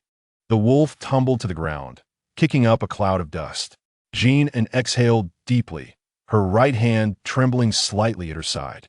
Yet, the exhilaration was undeniable. The feeling of possessing combat prowess was truly exhilarating. The sensation of being able to protect oneself was immensely satisfying. Jin An's lips curled into a smile, her hair damp with sweat clinging to her slightly pale cheeks, yet her eyes sparkled like stars. Baiyu, Han, Mu Jin, Feng Lang, and Hu Jing. Jin An hopped excitedly on the thick tree trunk, waving enthusiastically to her companions. I won. I succeeded. The beasts below, witnessing her exuberance, were momentarily flustered. Han's serpent tail curled around her, pulling Jin An into his embrace. Indeed, Jin An is remarkable. The others quickly gathered around her. Our Jin An is truly extraordinary. Jin An is the best little female. Are you tired, Jin An? Have some water first. Jin An took a few sips of water from Baiyu's hand, catching her breath. The continuous use of her powers had drained her mental energy significantly, and she was still a bit breathless, but she felt a bit clearer now. Jin An was exhilarated, feeling as if she could take down a bull. Roar, she exclaimed, so tired. She collapsed in Han's embrace. I'm hungry. Let's roast meat and make soup. In an instant, apart from Han holding Jin An, the rest of the beasts scattered. Baiyu cleared a clean area nearby, laying down a fur blanket and signaling for Han to accompany Jin An there to rest. Hu Jing went to handle Jin An's spoils from the day, while Feng Lang and Mu Jin began to prepare the fire for cooking. Jin An lay on the fur blanket, resting her head on Mo Han's thigh, her eyes closing in slumber. Seeing Jin An fall asleep instantly, a smile flickered in Mo Han's eyes as he gently brushed the stray hairs from her forehead. The surrounding beasts promptly quieted their movements. By the time the meal was ready, Jin An remained in deep slumber. Their gazes converged on Bai Yu in unison. Bai Yu suggested, "Let's store the food in the space for now and eat when we return. No matter how tidy we make it, this isn't home. Since Jin An is asleep, let her rest a while longer. She is exhausted." The beasts nodded in agreement, swiftly tidying up before transforming into their beast forms and heading back to the cave with Jin An. Despite Mo Han's half-human, half-snake form, he moved as swiftly as the others, securely cradling Jin An. Upon returning to the familiar cave, perhaps sensing the comforting and familiar sense, Jin An twitched her nose, snuggling closer to Mo Han, sleeping even more soundly. After such a significant drain on her powers, it was normal for her to feel drowsy. Bai Yu glanced at the sky, deciding to let Jin An sleep a little longer. He would call her when it grew darker. After settling Jin An comfortably, the beasts busied themselves in the cave, the gentle rustling sounds resembling white noise. Having spent so long with Jin An, they understood her habits well. Sometimes, a little noise while she slept would actually make her rest more soundly and comfortably. Feng Lang and Mu Jin sat opposite each other by the fire, eyes locked in a silent standoff, neither willing to yield. "Jin An is too tired tonight," Feng Lang murmured. "Of course I know." Mu Jin shot him a glare, exasperated that Feng Lang was still thinking about such things when Jin An was so exhausted. Casting a glance at the peacefully sleeping Jin An, Mu Jin hurriedly scooted closer to Feng Lang, lowering his voice. "Let us make a plan. When Jin An expresses a desire, one of us should be ready to serve her immediately. Are you suggesting we make the female master accommodate us?" Before Feng Lang could respond, Mu Jin had already answered himself. "Of course, we should prepare in advance." Feng Lang nodded solemnly in agreement. According to Jin An's rules, it was their turn to attend to her that night, and since they had both arrived by her side, there should be a proper order to their courting. The two beasts exchanged glances, their silent battle of wills continuing, neither willing to concede. At last, Feng Lang devised a plan. "Bai Yu, you are the foremost beast husband. You decide who goes first." Bai Yu replied, "He is Jin An's beast husband, not their beast father. The matter of pairing must either be determined by the female master or left to the beasts themselves to resolve, whether through conflict or otherwise. Who would allow their rival to make such a decision? Even the foremost beast husband cannot govern all affairs." Hu Jing could not suppress a chuckle, remarking on how delightful life would be after pairing. Bai Yu, speechless, rolled his eyes at the two and turned towards the cave entrance, casually bringing in 2 pieces of withered grass. The 2 blades were held side by side in Bai Yu's palm, their tips identical in length. "Choose. Whoever is longer goes first," Bai Yu stated succinctly to the beasts, urging them to prepare in advance and spare Jin An any undue stress. Feng Lang and Mu Jin exchanged glances and nodded, each taking 1 blade. They opened their palms simultaneously. "Which is longer?" a curious Hu Jing inquired. Even Mo Han, intrigued, tilted his head to peek at the outcome. Suddenly, a cry erupted. "Ah, I am starving." The little emperor at home had awakened. Bai Yu immediately abandoned the other beasts and raced to Jin An's side, swiftly retrieving the meat he had been warming over the fire. He lifted Jin An into his arms, ready for him to eat. "Ah!" Jin An opened his mouth, and Bai Yu promptly produced the perfectly sized piece of meat from his space to feed him.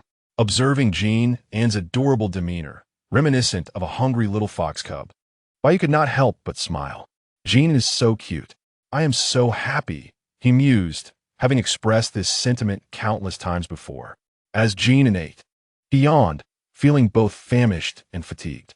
"I feel so pitiful," he lamented, yet he playfully leaned into Bai Yu's embrace, deliberately elongating his tone in a mischievous manner. Chapter 68. He did not provoke the beasts. "But with such a handsome beast feeding me, I suddenly feel full of energy." Jin An extended an arm from Bai Yu's embrace, clenching his fist to showcase his muscles. Indeed, that mighty little fox. Can you manage another large bowl of meat soup? The cheeky Jin An looked up, of course. Our little fox is truly remarkable. Before they could share more banter, Jin An's energy began to wane, his eyelids growing heavy. So sleepy. Jin An, be a good boy and let Han carry you for a bath before you sleep. Okay? Mon sugestiv. Just as the words left his mouth, the little fox had already succumbed to deep slumber, melting the hearts of both Han and Baiyu. Baiyu prepared warm water, while Han assisted with the bath, and Hu Jing tidied up the remnants of dinner. As for the remaining two, it was clear that the beast's joys and sorrows did not resonate with one another. Feng Lang gazed at the blade of withered grass in his palm, which was noticeably longer than the other, and struggled to suppress the smile creeping across his face. Oh, woe is me. Mu Jin, enraged and aggrieved, stormed out of the cave, unleashing a lament in an unintelligible rabbit tongue directed at the heavens. Baiyu, Feng Lang, Hu Jing, and Han exchanged glances, pondering whether such folly was contagious. Though it was evident that no pairing would occur today, Feng Lang could hardly contain his overwhelming joy. He quietly approached Jin An's bed, leaning down to carefully study Jin An's features. As he gazed upon Jin An's unguarded, blissfully sleeping face, Feng Lang's excitement and anticipation gradually transformed into a tide of tenderness. Jin An had certainly worn himself out today, awakening his abilities, venturing out to hunt for food, and playing boisterously with Mu Jin. Feng Lang grew concerned that Jin An might feel unwell upon waking. He settled on the ground beside Jin An's bed, reminiscing about how his father used to massage his mother. He resolved to practice the technique, hoping to assist Jin, and if he felt discomfort the following day. Morning dawned bright and clear, once again heralded by the enticing aroma of meat. Jin An stretched widely, emitting a series of peculiar sounds. Baiyu, unable to resist, finally kicked Hu Jing playfully. The bewildered Hu Jing, who had been slicing fruit, protested, "I did not provoke the beast." "No more nonsense before Jin An," Baiyu scolded. "What nonsense?" Hu Jing retorted, "I haven't done anything." Baiyu, disinterested in further conversation, joined Feng Lang to wipe Jin An's face and change his clothes. "Is Jin An awake?" "Try today's meat chunks. I roasted them myself," Mu Jin offered, presenting a piece of meat to Jin and leaning against Baiyu. Jin An lazily chewed on the delectable morsel, savoring the exquisite flavor, tinged with a hint of delightful spice. "It's the seasoning we found yesterday," Jin exclaimed. "Exactly," Mu Jin replied excitedly, seating himself beside Jin An. "You're amazing for identifying it so quickly." After a night's rest, Mu Jin had managed to prepare himself, realizing that waiting an extra day was inconsequential. Their family did not operate like others, where a delayed pairing would signify inferiority. With his spirits lifted, Mu Jin had risen early, eager to experiment with the newly acquired plants and meat, achieving commendable results. Jin An gave Mu Jin a thumbs up, acknowledging his skill. Originally, Jin An had intended to conduct his own experiments, but he was pleasantly surprised by how rapidly Mu Jin had mastered the process. In the world of beasts, the males truly exhibited remarkable dexterity and ingenuity. Under the attentive care of the handsome beasts, Jin An reveled in bliss. Suddenly recalling something, Jin An's gaze flitted between Feng Lang and Mu Jin. The three beasts nearby immediately grasped Jin An's intention. Mu Jin, feeling a bit bashful, scratched his head. "Jin An, it's our turn to draw lots." Feng Lang nodded in agreement, clearing his throat, his heart racing with excitement. "I drew the long one." "So, Feng Lang goes first." Jin An's eyes widened in surprise. How could she have missed such an amusing occurrence? "What did you draw lots?" "I was too aware. You were too tired yesterday. The two beasts drew lots while you slept," Baiyu gently explained to Jin An.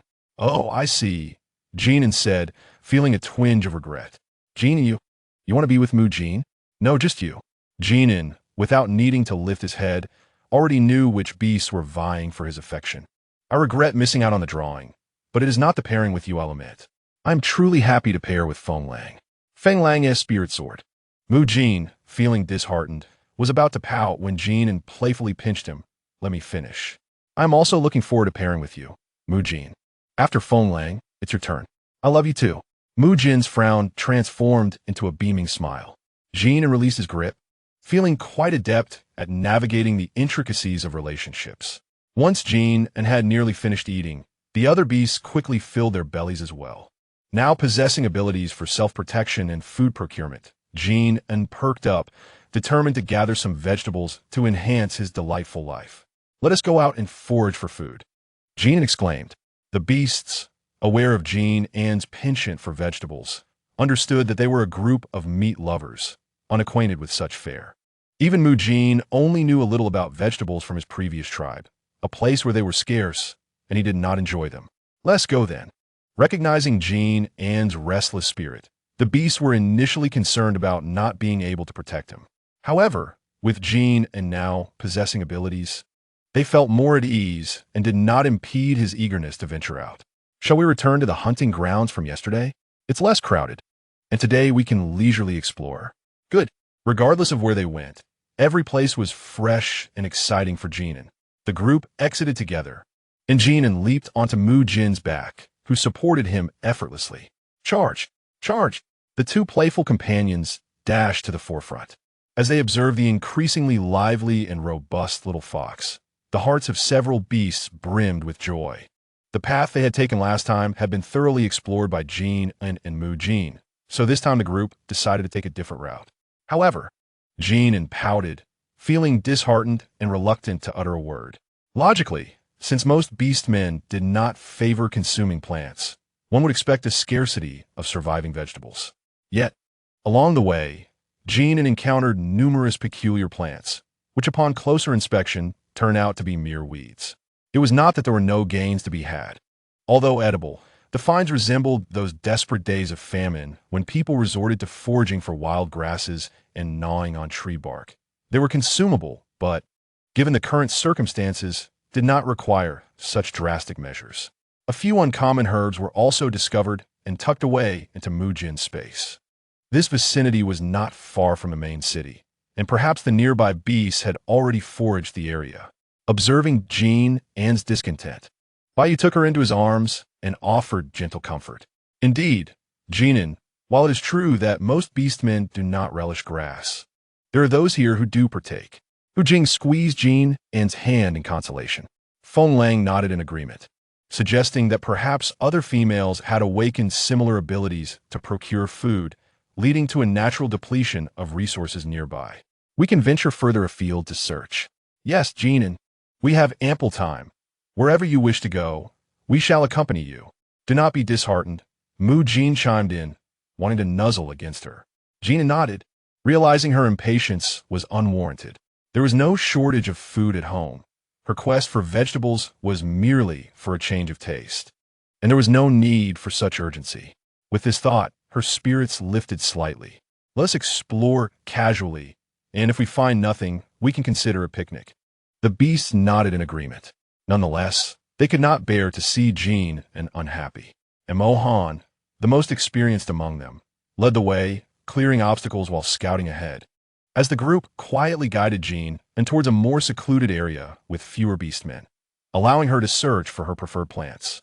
It was a splendid day, with the sun shining brightly. Bai glanced up at the sun, estimating that Jin An would soon be hungry. He suggested, "Let's find a place to rest for a while. It is time for Jin An to eat." The beasts, now in perfect harmony, quickly located a small stream, adjacent to several tall, sturdy trees laden with fruit. Jin An, those are white fruits. I will go and pick some for you, Feng Lang declared, soaring up into the tree to gather the fruits. Jin An followed Feng Lang's movements with her gaze, spotting an array of white fruits of various sizes adorning the branches. This fruit was the most common in the beast world.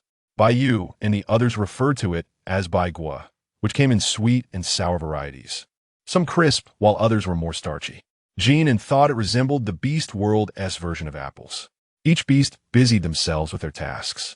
Feeling somewhat bored, Jin An leaned against Feng Lang, holding a large white fruit and taking a bite.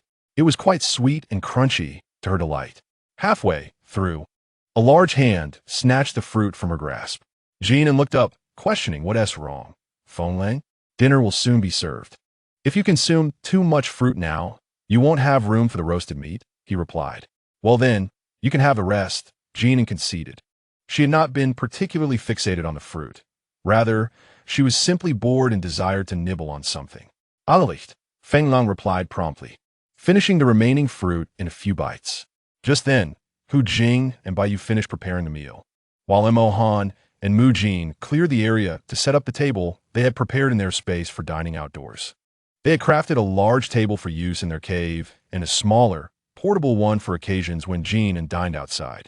Mo Han swept his tail across the ground, quickly clearing away the weeds and debris. Suddenly, Jin An caught a whiff of something. Garlic? What a strong scent. She rose, sniffing around like a dog. Beneath the two white fruit trees, a few low-growing plants had been revealed by the stones Mo Han had just cleared away. Jin An crouched down to examine them closely. The plants had broad, flat leaves of a deep green color, growing close to the ground. Feng Lang, who followed closely behind her, poked at the thick leaves, wondering aloud if they were truly edible given their unusual aroma. I will use my ability to check. Although Jin An recognized the smell as garlic, the appearance was vastly different, so she needed to confirm with her powers. White root, non-toxic. The underground bulb is spicy, pungent, and edible, possessing antibacterial and detoxifying properties. It indeed resembled garlic, so this was what they called by Jen here. How intriguing that white roots grow beneath the white fruit trees. Jin An transformed her fingers into claws and began to dig. Feng Lang quickly joined in, saying, "Let me help." "No need. It's quite easy to dig up." Sure enough, within moments, they unearthed sections resembling ginger, yet plump and white like the white root. Could it be a hybrid of ginger and garlic? Regardless, it was inconsequential. As long as it was edible, that was what mattered. Jin An broke off a small piece, and the potent garlic aroma wafted through the air. Feng Lang, who was squatting beside her, could not help but sneeze repeatedly. Jin An hastily stowed the harvested white roots into her space and offered Feng Lang a cup of water to alleviate his sneezing. Feng Lang accepted the water with a goofy smile, assuring her, "I'm fine." Jin An, Feng Lang, "Come and eat meat," called a voice. "Coming." They responded as they made their way back. Mo Han approached Jin An, carrying her to the stream to wash her paws. "Did you find something edible?" "Not grass. It's white root, a seasoning that adds wonderful flavor to dishes." "Then I'll help you prepare it for you next time," he promised. Jin An smiled in response. "That sounds great." And Mo Han, unable to resist her charm, continued to hold her tightly as they returned to the fur blanket. The table was already set, and the food was arranged, waiting for Jin An to join them. How could they not enjoy fish by the stream? The beasts knew of Jin An's fondness for fish, and they took turns placing pieces of fish, carefully deboned, into her bowl. Jin An savored every bite with delight. A bowl of fish soup followed, elevating her meal to blissful heights. Just as she was about to finish the soup, the other beast suddenly grew alert. Hu Jing stood up but soon relaxed, recognizing it was Hu Ling and her beast husband. Bai Yu turned to Hu Jing, asking, "Do you know them?" Hu Jing nodded. "My sister, we share the same father." In the beast world, with large families, siblings from the same father were naturally closer. Brother, soon enough. Jin An spotted Hu Jing's sister. Hu Ling, and her several beast husbands were casually strolling when they caught a whiff of their brother's scent, prompting them to come over to greet him. They were surprised to find the entire family gathered. Upon seeing Jin An, Hu Ling momentarily froze. She and her father had planned to visit after the cold season, having arranged a time with Hu Jing to see her and her mate. But they had not anticipated this unexpected encounter. Jin and Hu Ling. The two exclaimed in unison, instantly lightening the atmosphere. Jin An admired Hu Ling as she gracefully dismounted from a massive leopard, feeling a surge of envy. Those long legs. Hu Ling must have stood at least 175 meters tall, and even though Jin An had grown taller recently, she still felt she was half a head shorter. She resolved to eat 2 extra pieces of meat at every meal to reach 8 meters.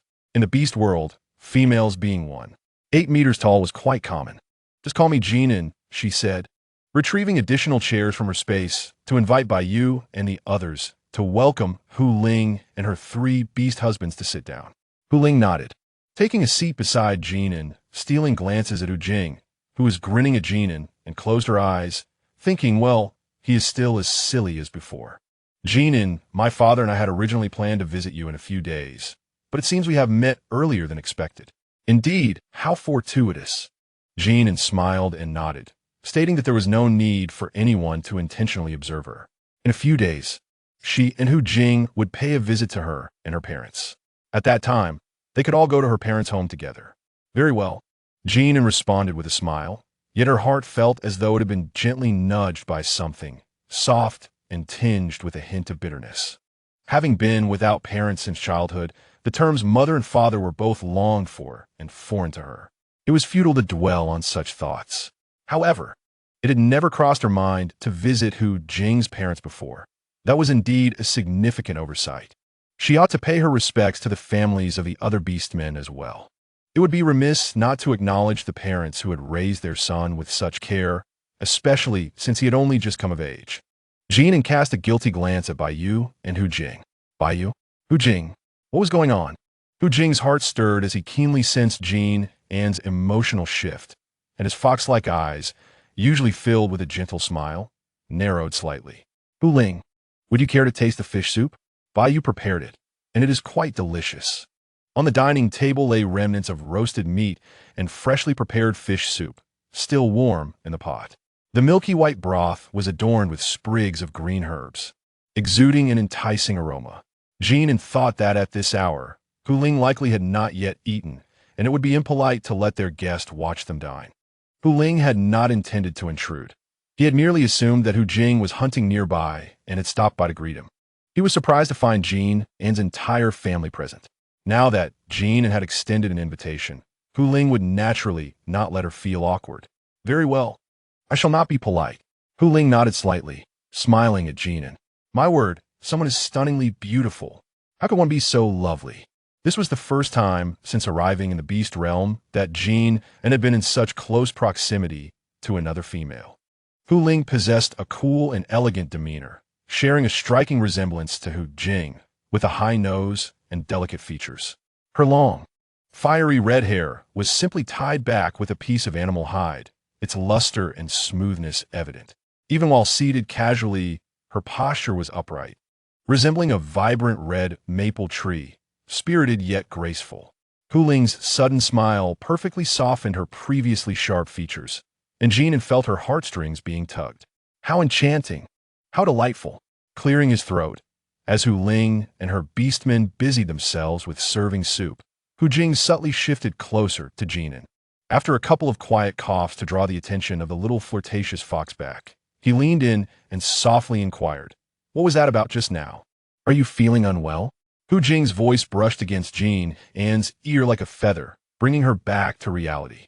She shook her head, and gazing into Hu Jing's concerned eyes, her guilt deepened. "No," Jin An replied softly. "I was merely reflecting on how long we have been here without visiting your parents. It is quite improper. You, Bai Yu, Feng Lang, and Mu Jin, your family should all be visited together." Upon hearing this, Hu Jing was initially taken aback, but the warmth in his eyes nearly overflowed. He had not anticipated that Jin An would feel remorse for this. Hu Jing reached out, his large and warm palm gently resting atop Jin An's head, ruffling her soft hair. "Silly little fox," Hu Jing's voice carried a tone of exasperation mixed with affection. "My parents wouldn't mind. To them, your choice of me is the greatest fortune in my life." Upon hearing this, Jin An lifted her gaze to meet Hu Jing's deep and tender fox eyes. She nodded, smiling, and proposed that they visit his parents together in a few days. Indeed, Hu Jing agreed, playfully challenging the other beastmen with a glance, eliciting several eye rolls in response. Hu Ling instructed 2 beastmen to fetch more marine creatures, then took a bowl of fish soup from one of them, savoring a spoonful while observing the affectionate interaction between Hu Jing and Jin An. Seeing Hu Jing provoke the others, Hu Ling averted her gaze. Only Jin An, with her kind nature, and her several beastmen were truly commendable. Otherwise, it would be difficult to endure Hu Jing's antics. Her elder brother had always been clever, but his cleverness lay solely in his martial prowess, not in his conduct. He could grasp any skill with ease, Even when learning hunting techniques from their father, he excelled beyond expectations. He was meant to be the pride of their parents. Yet, he took delight in mischief, constantly provoking others and seeking fights, especially with those stronger than himself. Their mother often worried that one day he might overreach and find himself at the mercy of a formidable opponent. Nevertheless, Hu Jing indeed possessed remarkable abilities, having become a seventh-tier warrior shortly after reaching adulthood. Hu Ling recognized that her elder brother could sometimes be overly competitive. After his recent fall from grace, she had been concerned about his mental state. Fortunately, Hu Jing was not so fragile. Observing him now, it seemed this mischievous fox had settled down considerably. With this thought, Hu Ling looked towards Jin An, considering that the foolish fox was indeed fortunate. Hu Jing had struck gold. The female before her was petite, yet her eyes sparkled with clarity and determination. She did not exert authority over beastmen, but instead expressed genuine affection and regard for them. Such love could not be concealed. Jin An, Hu Ling suddenly spoke, her voice clear yet gentle. There is no need for you to feel guilty. Seeing Hu Jing like this would only bring joy to our parents. What, Hu Jing? You are still my elder brother. Hu Ling shot him a glance, ignoring his remark. Hu Jing and Hu Ling were twins, born from the same womb. Hu Ling had always called him as she pleased, whether she wished to or not. Hu Ling's gaze returned to Jin An's face, her expression serious. Jin An, you are a wonderful female. To be matched with you is Hu Jing's greatest fortune in this life. Beastmen were known for their directness, and Jin An felt a bit bashful at the compliment. Hu Jing was also quite admirable. Observing Jin An's shyness, Hu Ling's lips curled into a smile, and the delight in her eyes became even more pronounced, making her seem more animated. How adorable Jin An was. Jin An, is this something an elder sister would say? Hu Ling, under Hu Jing's warning gaze, linked arms with Jin An. If only Jin An were my sister. Hu Ling had a younger brother, a little wolf cub, fluffy and delightful in his infancy. But he grew up quickly and became quite rambunctious, losing his charm. To pet him, she had to rely on her strength. Hu Ling was particularly envious of the little female cubs of others. The sister of her dreams resembled Jin An, a petite fox cub, obedient and soft, yet capable of blushing. Hu Jing interjected, pulling apart the arms that linked Jin An and Hu Ling. Who is your sister? Jin An is my mate. Ignoring him, Hu Ling retrieved a neatly folded, fluffy white beast skin from her space. This is white fox fur, pure white, and it suits you well. Here, take it. Hu Ling extended the gift to Jin An. Before Jin An could respond, Hu Jing reached out and took it. He examined the fur closely, raising an eyebrow at Hu Ling, his tone slightly teasing. The fur from the snow domain. Did you go hunting that snow leopard? Indeed, Hu Ling said, her smile dimming slightly. Although Jin An was unaware of their discussion about the snow leopard, it was clear that Hu Ling was uncomfortable with the topic. Lightly pinching Hu Jing's waist, Hu Jing shivered, becoming obedient. Leaning casually against the table, he maintained an air of nonchalance.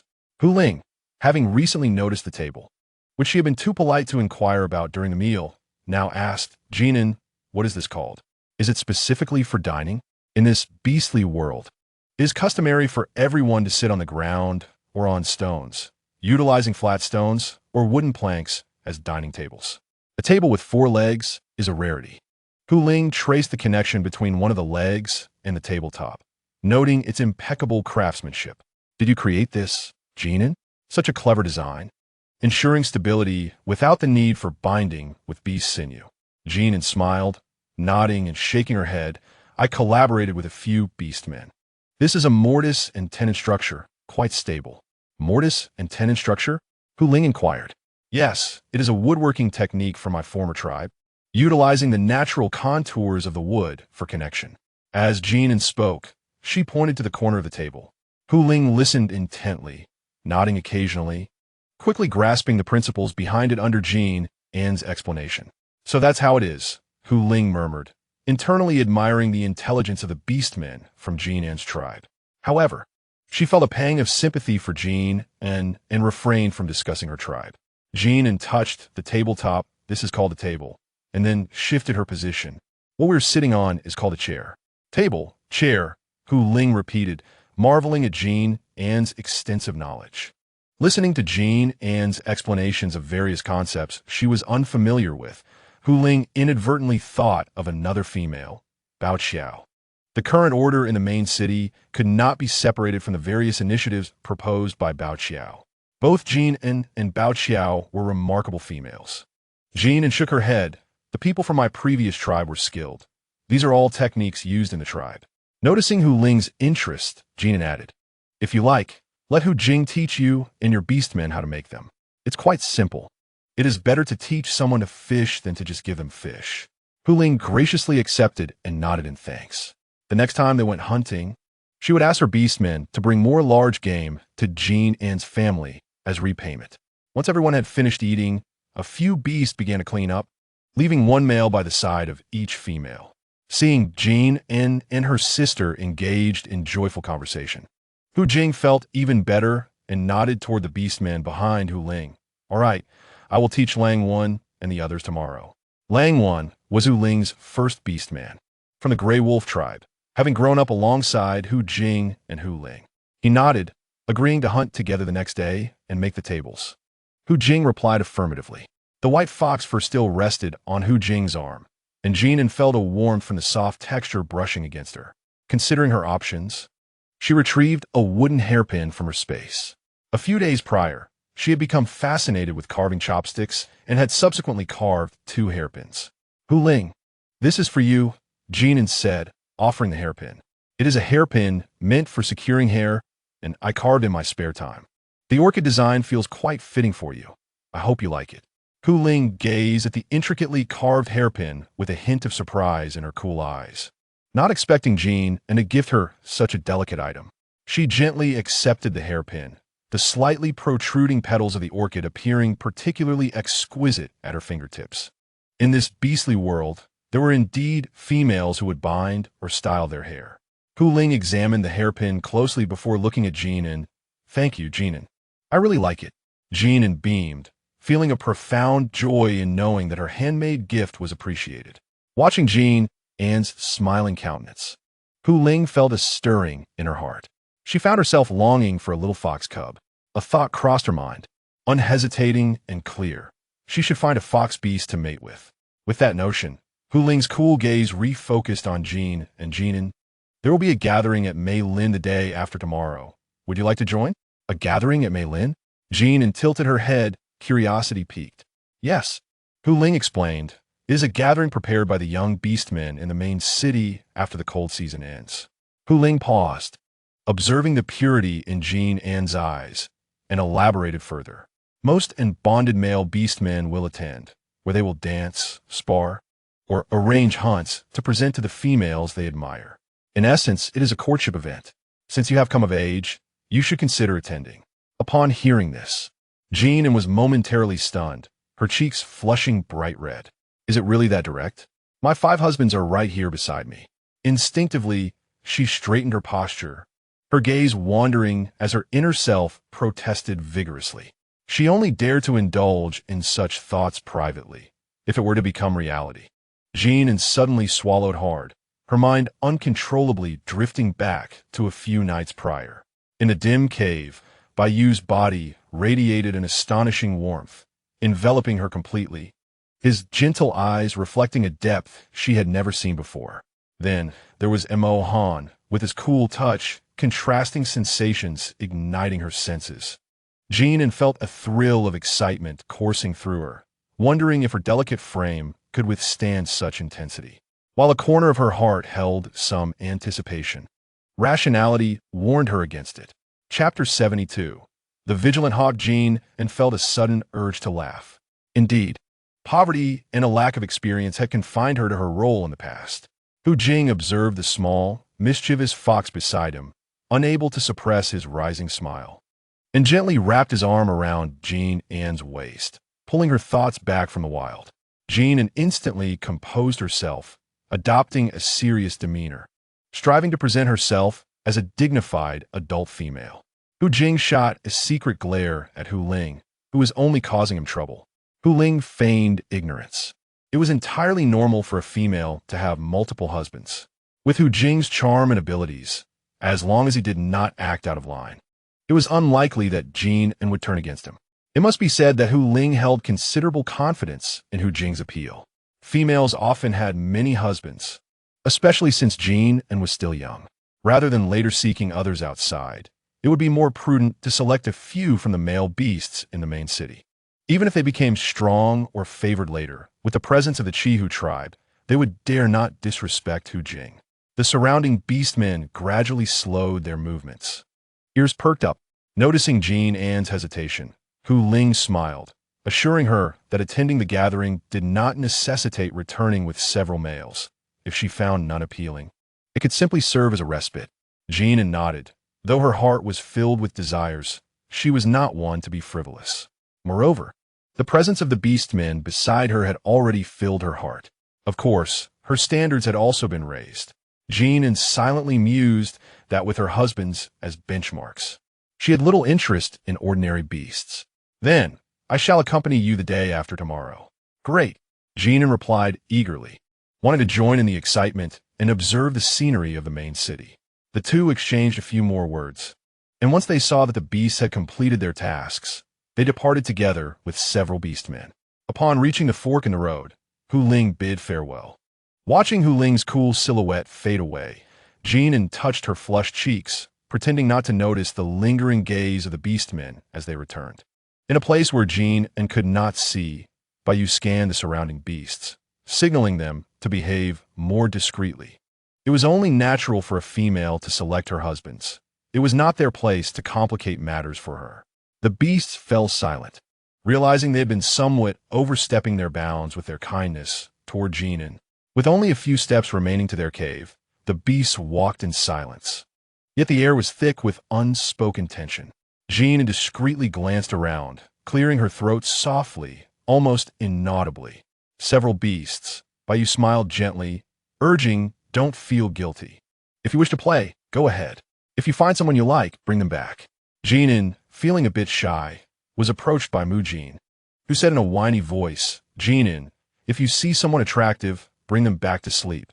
Don't secretly sleep outside. It's too dangerous." Jin An responded with a stern look. Hu Jing lightly pinched the back of Jin An's neck, advising, "If you encounter someone you fancy and are unwilling, just return to us." And Mohan interjected, "We will assist you. We can help you subdue them and bring them back." Jin exclaimed, "I can play with any male beast I like, but you must be informed. If I truly like someone, I won't be stopped.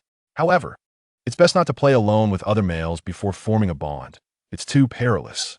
In truth, the beasts had long recognized that Jin An possessed an unusually high sense of morality regarding companionship, a virtue rarely seen in females of the beast realm. While they could potentially exploit this morality to keep Jin An for themselves, such actions would ultimately be unworthy of her affection. That night, the words can we bond? Left Feng Long stuttiering. He felt as if his heart might leap from his chest. It seemed he was on the verge of collapsing. No, he mustn't think such thoughts. He wanted to be with Jin An for eternity. Beast God above, forgive my indiscretions. I was merely too anxious. Feng Lang's mind was spinning, yet he keenly caught one word, good. Jin An had always been one to relax when others were tense. Just as she was about to secretly revel in her thoughts, she was suddenly enveloped in a warm embrace. "My lady," Feng Lang's voice was hoarse, "I will perform well." Jin An, caught off guard, barely managed a response before Feng Lang leaned down, driven by youthful eagerness and an irresistible force. Jin An's eyes widened as they locked on Feng Lang's bright, falcon-like gaze, which brimmed with a mix of possessiveness and unease.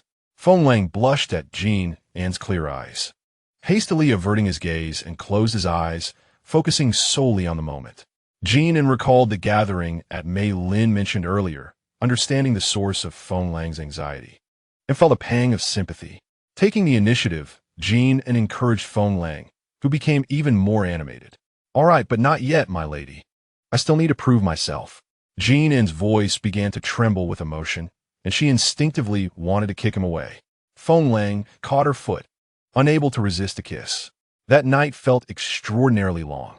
The following day, near noon, Jin An awoke to the rich scent of herbs and the faint rustling of sounds. Her waist ached, likely a result of Mu Jin's earlier assistance. Last night, that insufferable bird seemed intent on melding her into his very being, again and again, insatiable.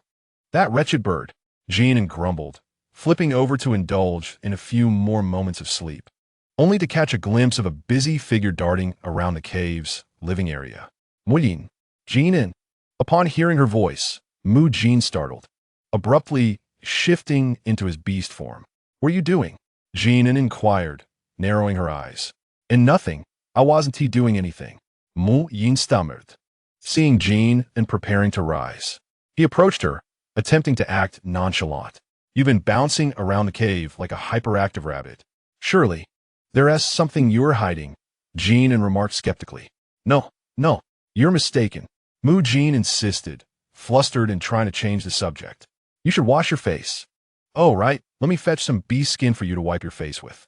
Chapter 73. A fortunate day with that. Mu Jin spun around and tucked Jin An back in her blanket before rushing to fetch the beast skin. Jin An watched him, amused, as he scurried to the bathing cave, looking as if he had committed some shameful act. Muyin, a loud thud echoed as the clumsy rabbit collided with the wall. Baiyu paused his sewing upon hearing the commotion, glancing over and seeing Mu Jin's foolishness. He sighed, thinking it normal for a young beast to be overly excited on their first bonding day.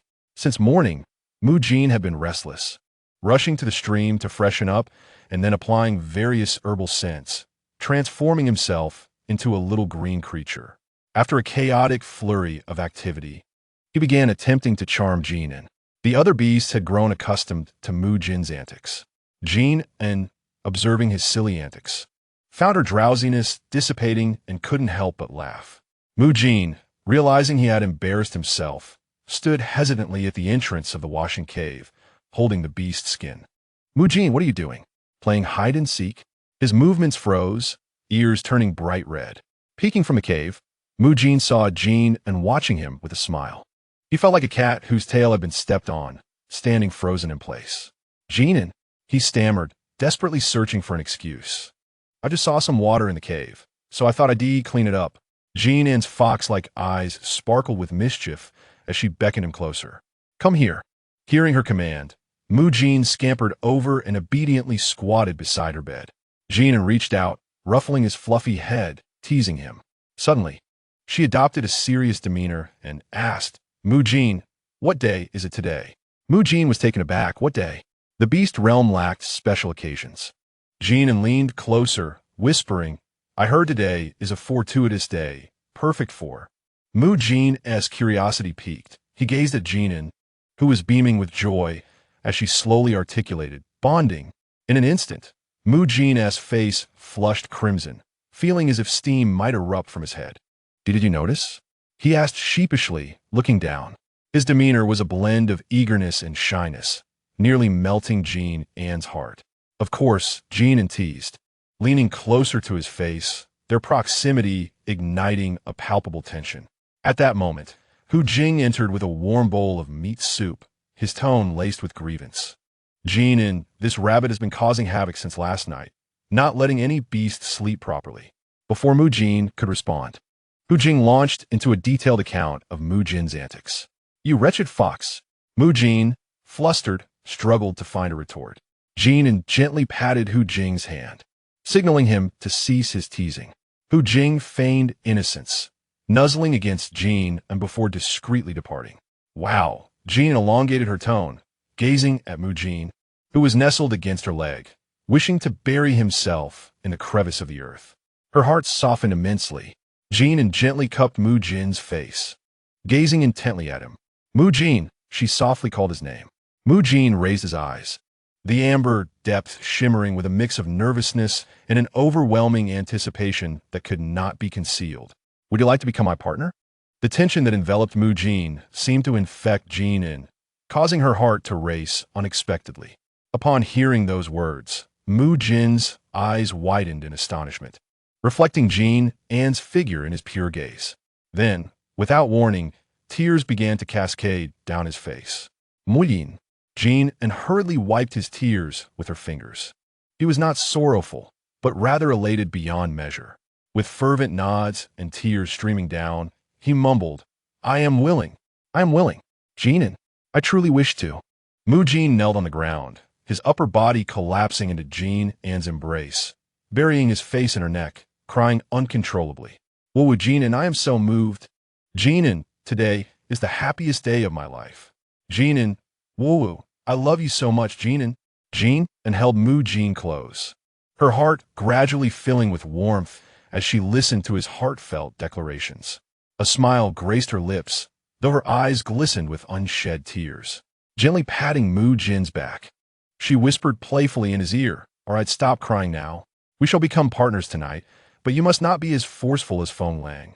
My waist still aches. In the cave sitting room, Feng Lang, who had been fiddling with some stones, lost his grip, causing several stones to roll away. The surrounding beasts turned their eyes toward him. Feng Lang remarked, Jin's exuberance is simply escalating. After Jin An arose, Jin resumed his preparations with renewed vigor. He scattered fragrant petals he had prepared earlier onto the animal skins he had laid out for Jin An, his movements reverent, akin to conducting a sacred ritual of their clan. With the bedding arranged, Jin wandered around the cave, feeling as if he had completed his tasks.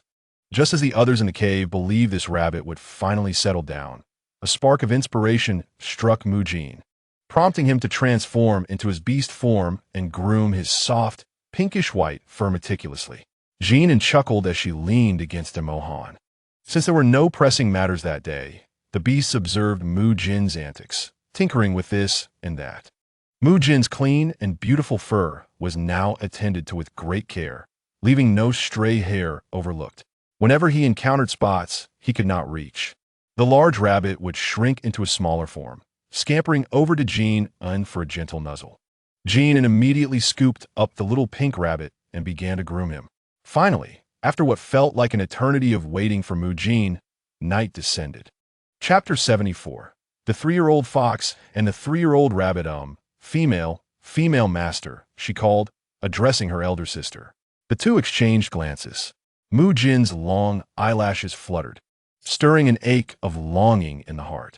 Jin An raised her gaze, finding Jin's round rabbit eyes filled with shyness, yet brimming with expectation. This obedient little rabbit made it nearly impossible for Jin An to maintain her composure, prompting her to act a bit mischievous. Their breaths intertwined. Warmth enveloped them as the temperature rose. Just before dawn, Jin An playfully bit down on Jin's chin. Damn, tricked again. The following morning, Jin gauged the moment Jin An would awaken and rush to the fire pit, retrieving golden, crispy chunks of roasted meat and fish that she adored. He meticulously arranged them into the shape of a little rabbit on a wooden plate, ensuring that Jin An could enjoy his offerings both during the night and throughout the day. After their lunch, the beasts tidied up some of Jin An's belongings, preparing to set off for the Mei Lin gathering. The Mei Lin gathering was an event where young beastmen convened, lacking a fixed start or end time, though most would arrive early. Some had prepared in advance, claiming spots for their female masters, while others hunted and roasted meat ahead of time. By the time they arrived, it was no longer early. Jin An, shall we depart? Yes. Soon, Jin An's family met with Hu Ling's family. However, upon glancing at the 5 beast husbands accompanying Jin An, Hu Ling inquired, Are you bringing them all? Jin An, puzzled, replied affirmatively. She noticed that Hu Ling had only brought 2 companions, one being the first beast husband, Lang Wan, from that day, and another whom she did not recognize. Hu Ling chuckled helplessly. All right, as you wish. It seemed that the other beastmen would have no opportunity today. At this moment, the Mei Lin blossoms were at their most splendid, with milder weather than the cold season. A thin layer of snow still adorned the valley, accentuating the blooming plum flowers. The area was already bustling with people. Several bonfires had been lit, with young beastmen gathered, the air thick with the aroma of roasted meat and the delicate scent of plum blossoms. In the central clearing, a few beastmen danced to an unknown rhythm, their movements expansive and full of vigor. Nearby, others engaged in sparring without abilities, purely relying on their fists and feet, drawing cheers from the surrounding crowd. Jin An's group found a spot near the hillside with a broad view. Hu Jing and Jin sat on either side of her, eagerly pulling her down to sit. While Hu Ling settled with her two beast husbands not far across from Jin An, Bai skillfully laid out the soft cushions they had brought, while Mo Han and Feng Lang efficiently arranged the fire pit. Once everything was prepared, Jin An excitedly surveyed her surroundings, feeling a sense of joy everywhere. And Mo Han quietly reclined against a plum tree behind Jin An, idly playing with a stone he had found, while his gaze casually roamed the vicinity. Bai joined them, sitting behind Jin and next to Mo Han, casually tying some grass together. Mu Jin, Hu Jing, and Feng Lang sat beside Jin An, all scanning the area together. So many beasts, Jin exclaimed. Look over there. Hu Jing pointed with his chin. That Sui lay from the Grey Wolf clan. Following Hu Jing's indication, Jin An spotted a particularly tall beast man respectfully placing freshly processed prey before a female. The female looked up at him, her expression, and Jin An and Hu Jing began to gossip, wondering why the female appeared somewhat unimpressed. You wouldn't know this, Hu Jing began, but before he could elaborate, two pairs of bright eyes turned their way. Thus, the gossiping duo transformed into a quartet, huddling closely together to listen to Hu Jing continue. That wolf is a 7th-tier lightning type, quite powerful. Mu Jin interjected, if he is that strong, why does the female seem uninterested? Feng Lang explained, females don't solely base their choices of beast husbands on strength. Mu Jin added, but he is not bad looking either, even if he doesn't compare to me. Hu Jing quipped, need I remind you, my looks surpass yours. Mu Jin retorted, I'm the most handsome. Hu Jing countered, nonsense, I am the most handsome. I am the fairest of them all. Jin intervened, now. Feng Lang chimed in, all right, enough. With that, the 3-year-old fox and the 3-year-old rabbit exchanged exasperated eye rolls, finally settling down. Jin An, relieved to see them quiet, turned back to Hu Jing, urging him to continue. That wolf grew up alongside that female, destined to be the first beast husband. However, on the day he reached adulthood, he challenged the leader of the Grey Wolf clan and successfully claimed the position of the clan leader. Isn't that quite impressive? Indeed. But the leader he defeated was the female's beast father. Mu Jin pondered, so, is that why the female is displeased? Hu Jing shook his head initially. Everyone shared that perception. But what followed? Jin An, Mu Jin, and Feng Lang gazed eagerly at Hu Jing, urging him to continue. Hu Jing met Jin An's sparkling eyes, filled with his image, and suddenly found his mind blank. I don't know. Jin An, Mu Jin, and Feng Lang. Is it true? Mu Jin anxiously punched Hu Jing in the stomach. You foul fox. Jin An, unable to endure any longer, pinched Hu Jing's waist and twisted. Foul fox. Even Feng Lang shot him a speechless glare before sitting back in his original position. No, I know. Jin An and Mu Jin exchanged doubtful looks. Hu Jing raised both hands in surrender. I truly know, I do. Jin An and the others, wearing expressions that signified a willingness to believe him once more, leaned in closer. Hu Jing, feeling guilty, cleared his throat and continued. At first, everyone thought it was because Hu Lei had struck that female's father, and thus she was unwilling, until after about 2 cold seasons, that female challenged Hu Lei. Jin An, Mu Jin, Feng Lang. In the beast realm, a challenge translates to a genuine battle, one imbued with special abilities, where life and death are at stake. The majority of tribe leaders in the beast realm are elected based on their virtue, strength, or ability to command respect, making them suitable candidates for leadership. Yet, there are also instances where challenges are fought to determine leadership, which is most common in the wolf tribe. However, it is rare for a female to seize a leadership position through combat. 3 pairs of eyes gleamed with excitement. And then what happened?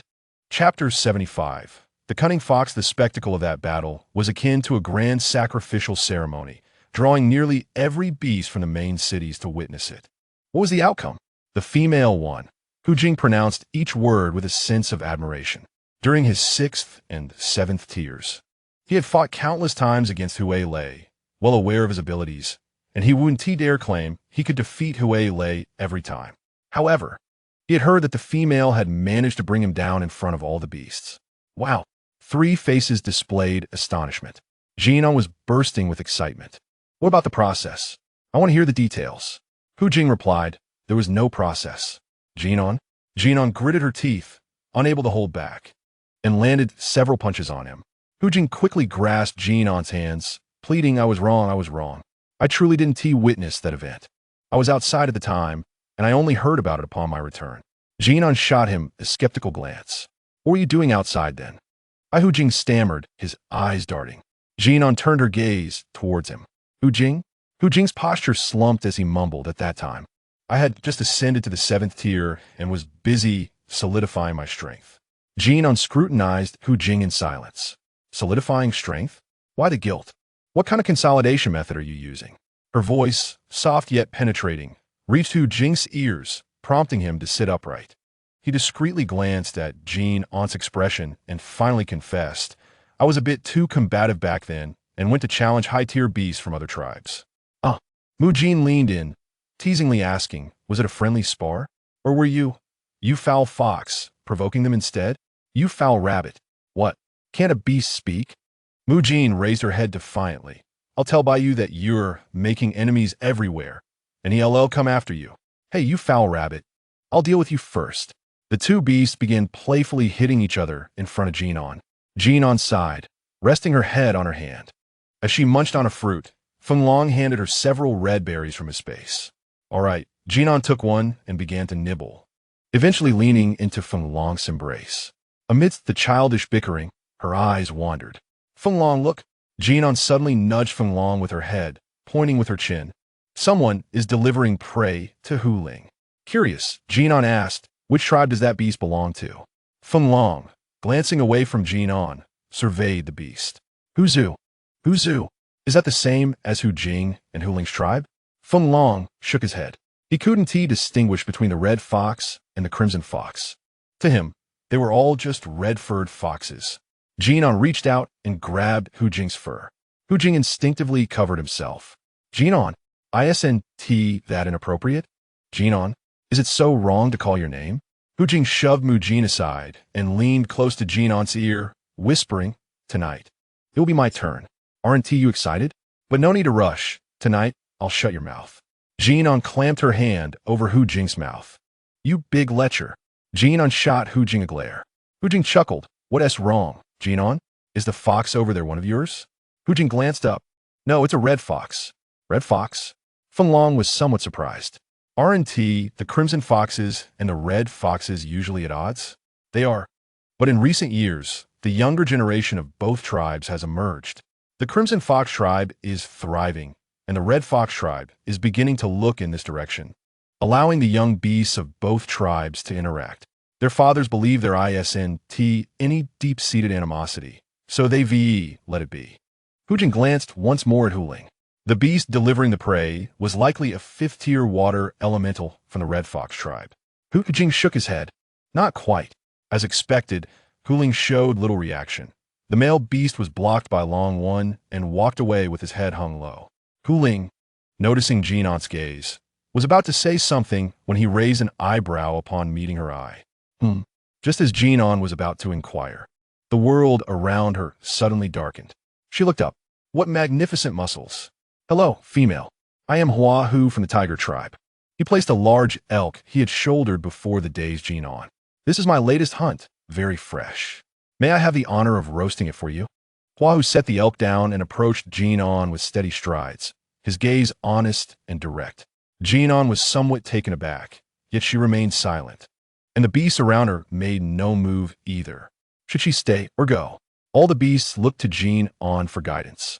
Mahan's tail twitched, awaiting Jin An's command. Though they couldn't prevent the female master from seeking a male beast, Mu Jin, Hu Jing, and Feng Long subtly positioned themselves to shield Jin An. Thank you for your kindness. Jin An smiled politely, but I'm not currently seeking a mate. Hua Hu appeared somewhat disheartened, yet being rejected at a gathering was a common occurrence. Female, you are truly beautiful. It was a pleasure to meet you. Thank you. You are quite impressive as well. Hua Hu nodded, not lingering, but placed the elk in the empty space beside them and turned to leave. Bai breathed a sigh of relief. Thankfully, Jin An wasn't interested in that type. That was quite smooth, Mu Jin murmured. How could not be? Will we have a home? Feng Long glanced at his companions. From tiers 5 to 8, they're formidable beings no matter where they are. Indeed, Mu Jin boasted. She is marrying into a prestigious family, encountering Jin An. P.S. Truly fortunate. Before Mu Jin could finish, another wave approached. A slender youth approached, cradling a bouquet of meticulously bound plum blossoms. He appeared somewhat bashful, his cheeks reddening as he neared. Mu Jin's radar suddenly beeped. She sat upright beside Jin An. The female approached with a bouquet in hand, her gaze evasive as she hesitated to meet Jin An's eyes. Greetings, I am Lu Ku, a Tier 3 wood-type beastman. I just picked this bouquet from the finest tree. I hope you like it. The softness of Lu Ku's voice was tinged with a hint of nervousness. Mu Jin relaxed slightly, inwardly scoffing at the audacity of this Tier 3 newcomer. I am a Tier 5, she mused. Jin An is already mine, and she has a fondness for fluffy rabbits. You, a short-haired deer, dare to compete? Absolutely not. Female, I am a wood-type beastman, and I can be of great assistance to you. Please consider my offer, Lu Ku implored. Chapter 76. The feast. Jin An gazed at the vibrant plum blossoms before her, then shifted her attention to Mu Jin, who had deliberately leaned closer. Your flowers are exquisite. Thank you. However, I already have a wood-type companion by my side. Lu Ku's eyes widened in surprise as he made eye contact with Mu Jin, who rested on Jin An's shoulder. How rare to find a wood-type beastman in our society, and a Tier 3 at that. Yet, I never expected this female to be so formidable, with a higher-tier wood-type beastman by her side. Momentarily stunned, Lu Ku forced a smile, feeling a tinge of disappointment. I apologize for intruding. He gently placed the bouquet beside the fire, scratching his head awkwardly before departing with hasty steps. Oomph. He knows his place, Mu Jin remarked, nuzzling Jin An's neck. Jin An chuckled, playfully pinching Mu Jin's cheek. A few powerful beastmen had already faced defeat in front of Jin An, intimidating several others who were eager to approach. Subsequently, Jin An and Hu Ling settled down together. Neither had intentions of seeking out male companions, preferring each other's company instead. However, a new male beastman, a member of the Chi Hu tribe, joined Hu Ling, his appearance strikingly handsome and fair. As they chatted casually, a melodious voice suddenly called out, drawing everyone's attention. Jin An looked up to see a tall female approaching. She wore a snug tiger skin outfit that accentuated her athletic build, her long brown hair tied high, swaying gently with her movements. So cool, Hu Ling noted, recognizing the figure. Bao Qiao, she said, as the female drew near. After exchanging greetings with Hu Ling, her gaze landed on Jin An. Who is this? This is Jin An, a member of the Hu tribe, my friend, and the mate of my brother, Hu Ling succinctly introduced, then turned to Jin An. This is Bao Qiao, from the Bao tribe. Recognition sparked in Jin An's eyes. She recalled meeting Bao Qiao upon her arrival in the main city. Introduced by Hu Jing as the next leader of the Bao tribe. How impressive! Bao Qiao's aura exuded strength and confidence. After the introductions, Jin An greeted Bao Qiao with a friendly smile. Hello, Bao Qiao, I am Jin An. It is a pleasure to meet you. Bao Qiao's sharp gaze softened as it lingered on Jin An's delicate features. The young female had striking, youthful beauty. Very lovely, was Bao Qiao's first impression. Hello, Jin An, she replied, nodding in acknowledgement. After a brief exchange, Bao Qiao prepared to leave, having only stopped to greet Hu Ling on her way to hunt in the back mountains. She's so impressive. When will I be that strong? Jin An thought, admiring Bao Qiao as she disappeared into the depths of the plum grove.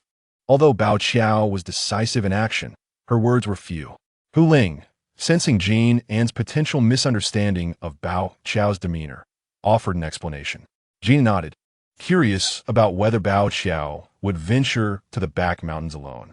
Traversing through the plum grove led to the southern mountains of the main city, where wild beasts roamed. Typically, beastmen hunted in groups. Sipping on freshly squeezed juice, Hu Ling began. She is a Tier 7 lightning-type ability user, and likely nearing Tier 8. The beasts in the back mountains are no match for her. Tier 7 lightning-type. How powerful! Jin An exclaimed. Hu Ling affirmed Bao Qiao's strength, noting that her offensive abilities left few in the main city willing to provoke her. Jin An felt a surge of determination. She wanted to grow stronger. Understanding Jin An's aspirations, Hu Ling comforted her. You've already awakened your abilities at such a young age. You're quite impressive in your own right. No need to compare yourself to her. Having witnessed Jin An's potential when she produced hairpins from her space, Hu Ling had always believed her to be gifted. However, it was considered intrusive to inquire about a female's abilities, so she kept her admiration to herself. As the gathering in the plum grove grew livelier, more beastmen arrived, engaging in joyful banter and spirited discussions. Jin An rested her chin on her hand, watching a few beastmen battle. The atmosphere was invigorating, filled with robust physiques and handsome faces.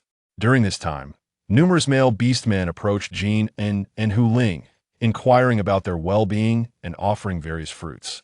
While a few males remained silent, their palpable tension spoke volumes. Initially feeling a bit shy, Jin An's nerves dissipated amidst the attention from these charming males. Jin An, I'm going to explore a bit. Will you join me? Hu Ling asked, weary from the incessant attention. Sure, let's go wander, Jin agreed. They left behind an array of food and supplies, each taking only one beastman along for the stroll, while the others remained to observe. As they departed, a few lingering beastmen gazed longingly at the retreating figures of their female masters. Among them, Hu Jing felt particularly despondent, having already formed bonds. He remained the only one who had yet to share a bed with the female. The plum grove offered a picturesque setting as Jin An and Hu Ling strolled side by side, savoring the rare tranquility. The cool breeze carried a delightful fragrance, and Jin An inhaled deeply, feeling entirely at ease. Hu Ling's expression softened compared to their initial meeting, while Jin An marveled at the intriguing plants around her, occasionally pointing out the vibrant flowers. Look, Hu Ling, this flower is stunning, Jin An exclaimed, crouching to admire clusters of brilliant pink blossoms. As she lifted her gaze, she spotted a nearby slope adorned with clusters of pale purple flowers, equally beautiful. Just as they approached the slope, an unexpected chill swept over them. Be careful. Chapter 77. Longing for peaceful rest, Hu Ling reacted swiftly, pulling Jin An behind her as flames erupted around her, forming a protective barrier. Bai Yu and Lang immediately took their positions beside Jin An and Hu Ling, ready for any threat. In almost the same instant, several swift, white figures sprang forth from the shadows of the snowy forest, exuding an icy aura of lethal intent, charging towards a few individuals. They were the snow leopard beastmen, and the voice of Hu Yang turned icy in an instant. She had merely dealt with one of the leopards and had yet to settle accounts with their clan. Yet they had come seeking their own demise. Jin An glanced around, spotting 8 snow leopards. Their bodies were a striking grayish-white, adorned with irregular black ring-like patches on their backs and flanks, emanating a chilling aura from the snowy realm. With bloodthirsty, ice-blue vertical pupils, protect Jin An. Hu Yang instructed the 2 male beastmen in a low voice before immediately igniting her fists with flames and dashing forward. The Snow Leopard clan was renowned for their speed. While several leopards targeted Hu Yang, they naturally aimed to eliminate those accompanying her as well. 3 or 4 leopards engaged Hu Yang, and after apologizing to Jin An and Bai Yu, Lang Wen rushed forward to assist her. Soon, the 4 of them were entangled in combat with the leopards. Jin An felt an immense sense of relief, thankful that she had awakened her extraordinary abilities and possessed the means to protect herself. Truly, relying on oneself was superior to depending on others. Hu Yang, aware that her actions had implicated Jin An and Bai Yu, was consumed by a murderous intent, alternating between her beast and humanoid forms, delivering lethal blows with fiery resolve. Bai Yu, don't get distracted. I can protect myself. Jin An, evading an attack from a snow leopard, caught a glimpse of Bai Yu looking her way amidst the battle, only to quickly sustain an injury, prompting her to frown and admonish him. The sight of Bai Yu wounded filled Jin An with urgency. Suddenly, the snow leopard attacking Jin An felt the ground tremble beneath its paws, just as its claws were about to reach her. A thick dark green vine erupted from the earth. The vine was densely covered in sharp barbs and whipped through the air with a whooshing sound. The snow leopard reacted swiftly, twisting its body to evade the unexpected strike, but the vine was not targeting it. Before the snow leopard could comprehend, the vine snapped a nearby plum tree, as thick as 2 people could embrace in two. Simultaneously, The plants below rapidly grew, ensnaring the leopard's ankles. The severed trunk came crashing down, striking the leopard with a resounding thud. The sound of shattering bones echoed painfully, eliciting a chilling scream. Without pausing, Jin An swiftly dodged an ice blade, while simultaneously unleashing her vine whip, striking another snow leopard, only to be pierced by another ice blade in her shoulder. Damn it! Jin An cursed, the pain causing tears to flow uncontrollably. Jin An, on the other side, Han, still leaning against a tree trunk, suddenly felt a wave of discomfort, realizing that the beast mark on his chest was beginning to burn. Not good. At that moment, Jin, bored and scratching the tree bark, felt a sharp pain in his left shoulder. Suddenly aware of the situation, several beasts rushed into the depths of the snowy forest. What a surprise! Jin An staggered back a few steps, leaning against the trunk. No, this hurts too much. She cursed internally, wishing she could simply lie down and rest peacefully. However, before she could succumb to weakness, she spotted a snow leopard with a black patch on its head preparing to ambush Bai from behind. Jin An scrunched her small face, raising her hand slightly. On the ground, tiny vines and weeds began to grow wildly, forming a green net that ensnared the black-headed snow leopard. The leopard ignited its extraordinary fire, but rather than severing the vines, it only burned itself, howling in pain. The extraordinary fire proved ineffective, leaving the black-headed snow leopard to struggle frantically, but the vines constricted tighter, rendering it immobile. It howled as it transformed back into human form, making it easier for the vines to pierce its body. Bai seized the opportunity, unleashing his extraordinary fire, swiftly extinguishing the threat. Huliang, you're quite ruthless. Bao Zhang observed the scattered snow leopards on the ground, a glint of hatred flashing in his eyes. Ruthless? Huliang sneered. I'll show you what true ruthlessness is, though you likely won't have the chance to witness it. Hearing this, a flicker of fear crossed Bao Zhang's eyes as he turned to flee into the forest. Attempting to escape, Huliang, with fiery fists, knocked down a leopard blocking her path and charged towards Bao Zhang.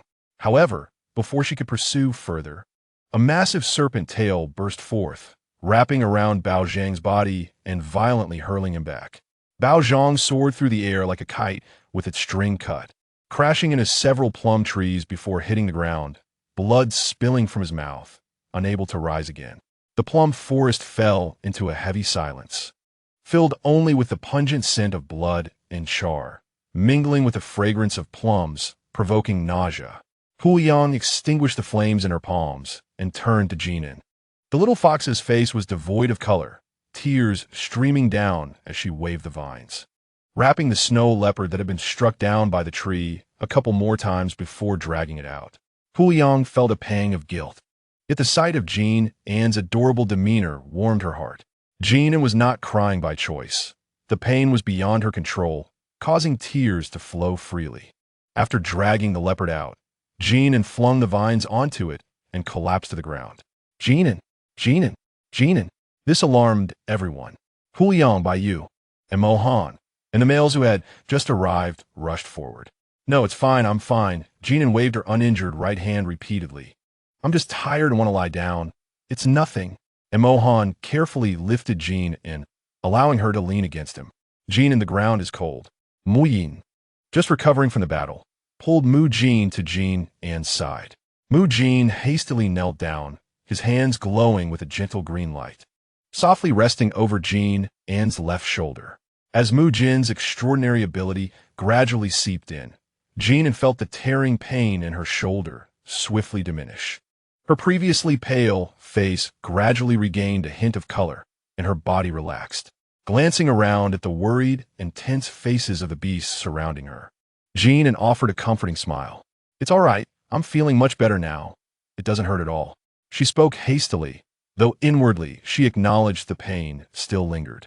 Despite Mu Jin's healing, whether due to psychological factors or the injury not being fully resolved, Jin An still felt discomfort in her shoulder. However, it was certainly better than before. Huliang approached Jin An, her usually cold gaze now filled with remorse. Jin An, I put you and your companions in danger this time. I apologize, and I thank you all. Huliang nodded slightly to Bai, Mo Han, and the others, expressing her gratitude. Once I handle these snow leopards, I will return with the prey to properly thank you all, aware that Jin An and her companions required time alone. Huiyang refrained from saying more and turned to the unconscious Bao Zhang. Huiyang grasped the fur on the back of the snow leopard's neck, effortlessly dragging it away as if it were a lifeless object. Chapter 78. Family, she has grown. Huiyang was followed by two beastmen, carrying the tightly bound snow leopard with the vines. Meanwhile, Jin was being carefully held by Mo Han, with Hu Jing and Feng Lang anxiously trailing on either side. Feng Lang worriedly surveyed Jin An's pale face, wanting to speak to her, but fearing she was too exhausted. Hu Jing was visibly anxious, wanting to touch Jin An's injury, but afraid of causing her pain. Even though the marks of the battle had faded due to Mu Jin's healing, Hu Jing still feared hurting Jin An, his hand hovering in the air, filled with regret. He wished he had stubbornly stayed by Jin An's side. Jin An had never been so severely injured in her life. The beasts felt a collective weight in their hearts, and the atmosphere grew heavy. Yet Jin An, feeling a bit drowsy, paid little heed to the somber mood.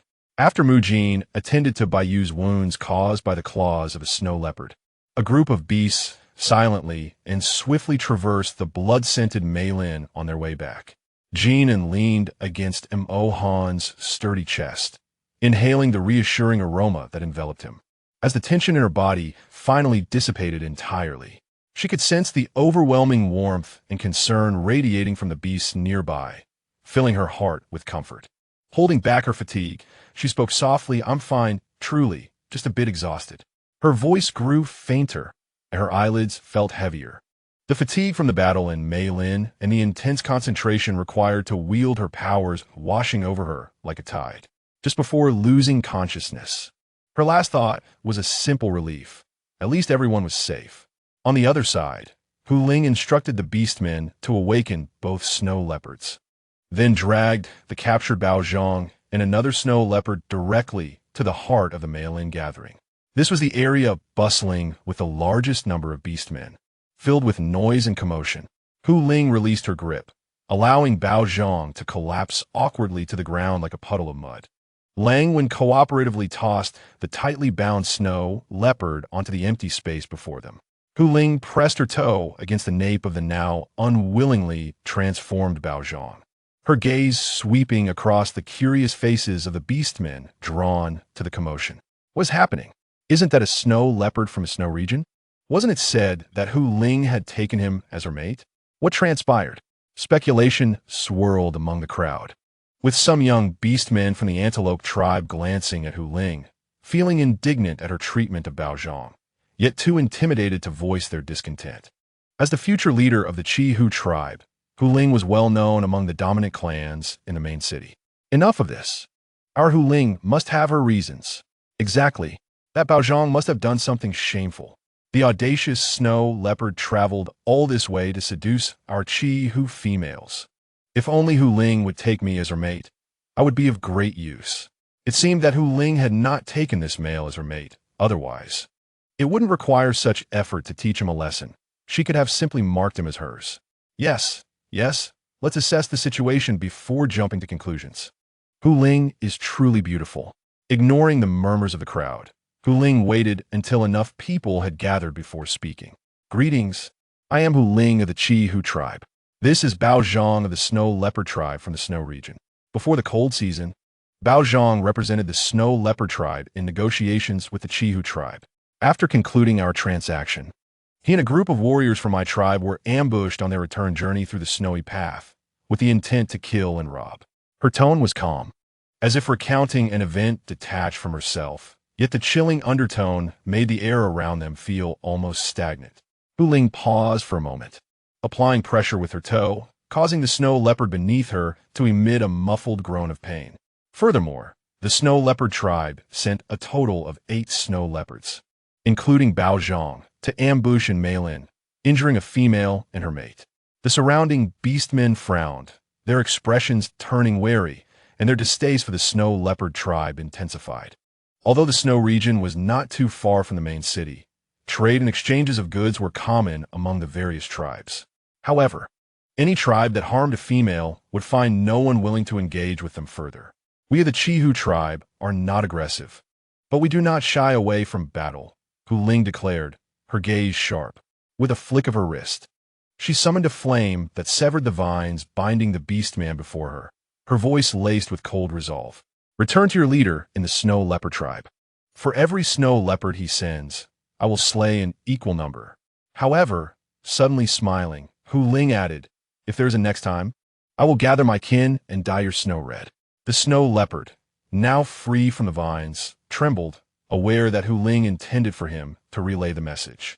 Just as he hesitated to leave, Hu Ling's voice floated lightly through the air. As for Bao Zhang's life, I shall keep it. If there are any objections, let the snow leopards from the snow region come to the main city to confront me. As her words lingered, a cluster of blue-purple flames ignited at her fingertips. Although small, the flames radiated an intense heat. Hu Ling kicked Bao Zhang away and tossed the fire onto his body.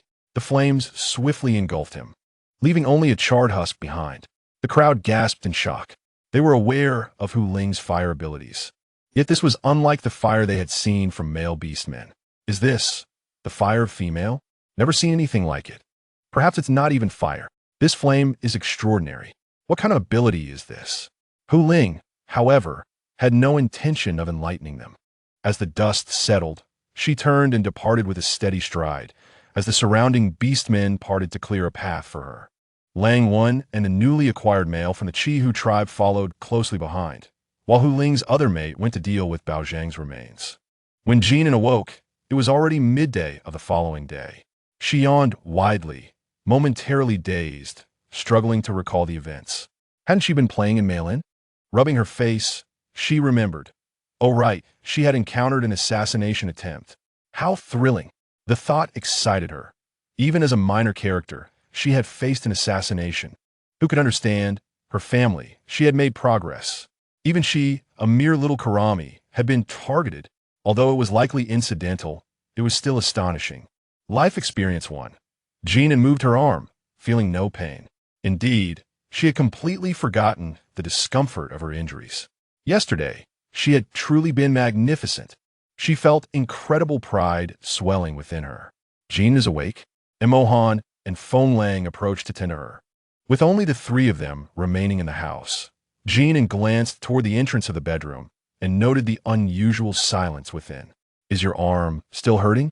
And Mohan asked softly, his gaze lingering on her face, filled with concern. Jin An playfully swung her left arm, exclaiming, no pain, no pain. Then, with a cheeky grin, she wiggled a finger in front of him, Mohan, playfully winking. Not a bit, thanks to Mu Jin's amazing abilities. Not all wood abilities could heal wounds so directly as Mu Jin had done for Jin An. Most could only sustain a critically injured beast for a breath or provide minor relief for lighter wounds. Herbal remedies were still necessary for proper healing. The reason Mu Jin could achieve such near-instantaneous recovery for Jin and was largely due to their bond as mates and their shared experience with Mu Jin's companion fruit, which had established a soul link intertwining their life forces. For Mu Jin, healing Jin and was akin to healing himself. When Mu Jin's powers surged forth, they transformed into an innate healing energy, penetrating to the very core of Jin An's being. Montag Han watched Jin An's playful movements, his eyelids twitching as he quickly restrained her. All right, good, as long as you're not in pain. Feng Lang brought over a beast hide to help Jin and clean her face, relieved to see the little fox had enough energy to joke around. Hu Jing went to find Hu Ling to understand what happened yesterday. Bai Yu heard that other snow leopards had infiltrated the main city, so he has gone to assist the Chihu warriors in dealing with the snow leopards. With the female master injured, they cannot simply let it go. The snow region is a distance away, and they cannot stray too far from the female master. However, from now on, they will strike every snow leopard they encounter. Hu Jing is well versed in such matters. Mu Jin mentioned that he would go hunting today and would also gather some herbs. Oh, Feng Lang was still wiping Jin An's face, and Jin An's voice was muffled beneath the animal skin. If Jin An felt hungry, he could eat some fruits to stave off his hunger first. Mu Jin promised to bring back his favorite delicacy, the little water beast. and suggested they wait for him for a while. All right. Hu Jing ran over to Hu Ling and listened as she briefly explained the situation. The Shuebao tribe had put on a good act, but what he did not expect was that there was no trace of emotion in Hu Ling's tone. Although the coldness in her eyes grew increasingly intense, my beast had been following Bao Zhang, and indeed, after the exchange of goods, they secretly set an ambush on the snowy path we would take on our return journey. As Hu Ling spoke, her gaze sharpened like a blade, but unfortunately, he had miscalculated one thing. Hu Jing raised his eyes to look at Hu Ling. He thought your sister was a naive fool, huh? Just a few sweet words, and he thought he could confuse me, expecting me to bring the Qi who tried to assist him. In front of Hu Jing, Hu Ling seemed to relax considerably and rolled her eyes in disdain as she continued. And then, Hu Ling took a bite of the fruit that Lang one had handed her. I turned the tables and let them be harmed by their own trap, resulting in the loss of more than half of the Shuebao. At this point, Hu Ling's mood improved significantly. All right, Lang One and I also killed their tribe's only 8th-tier male beast. She turned the fruit in her hand, her voice carrying a hint of the same arrogance as Hu Jing. When summer comes this year, I will go to the snowy region to escape the heat. By then, the Shuebao tribe will merely be a small clan in the snowy region, not even worthy of leaving behind a name. The relationships among the various tribes in the snowy region were far more tense than here, with internal strife and external threats. Yet they dared to plot against her Qi Hu tribe. How amusing. How is Jin An doing now? Did he feel unwell last night? Much better. He should be awake by now. I need to go back. Just as Hu Jing was about to leave, he suddenly remembered something and turned back. Your special ability should not have reached the 8th tier yet, right? If it is nearing that stage, you should hold back. That bloodline fruit still has no clues. Hu Ling nodded, acknowledging this. I'm also searching on my end, but you need not worry about me. Perhaps I'm not bound by this bloodline. Hu Jing understood that feminine and masculine abilities differed and nodded. That is true, but be careful when you ascend. All right.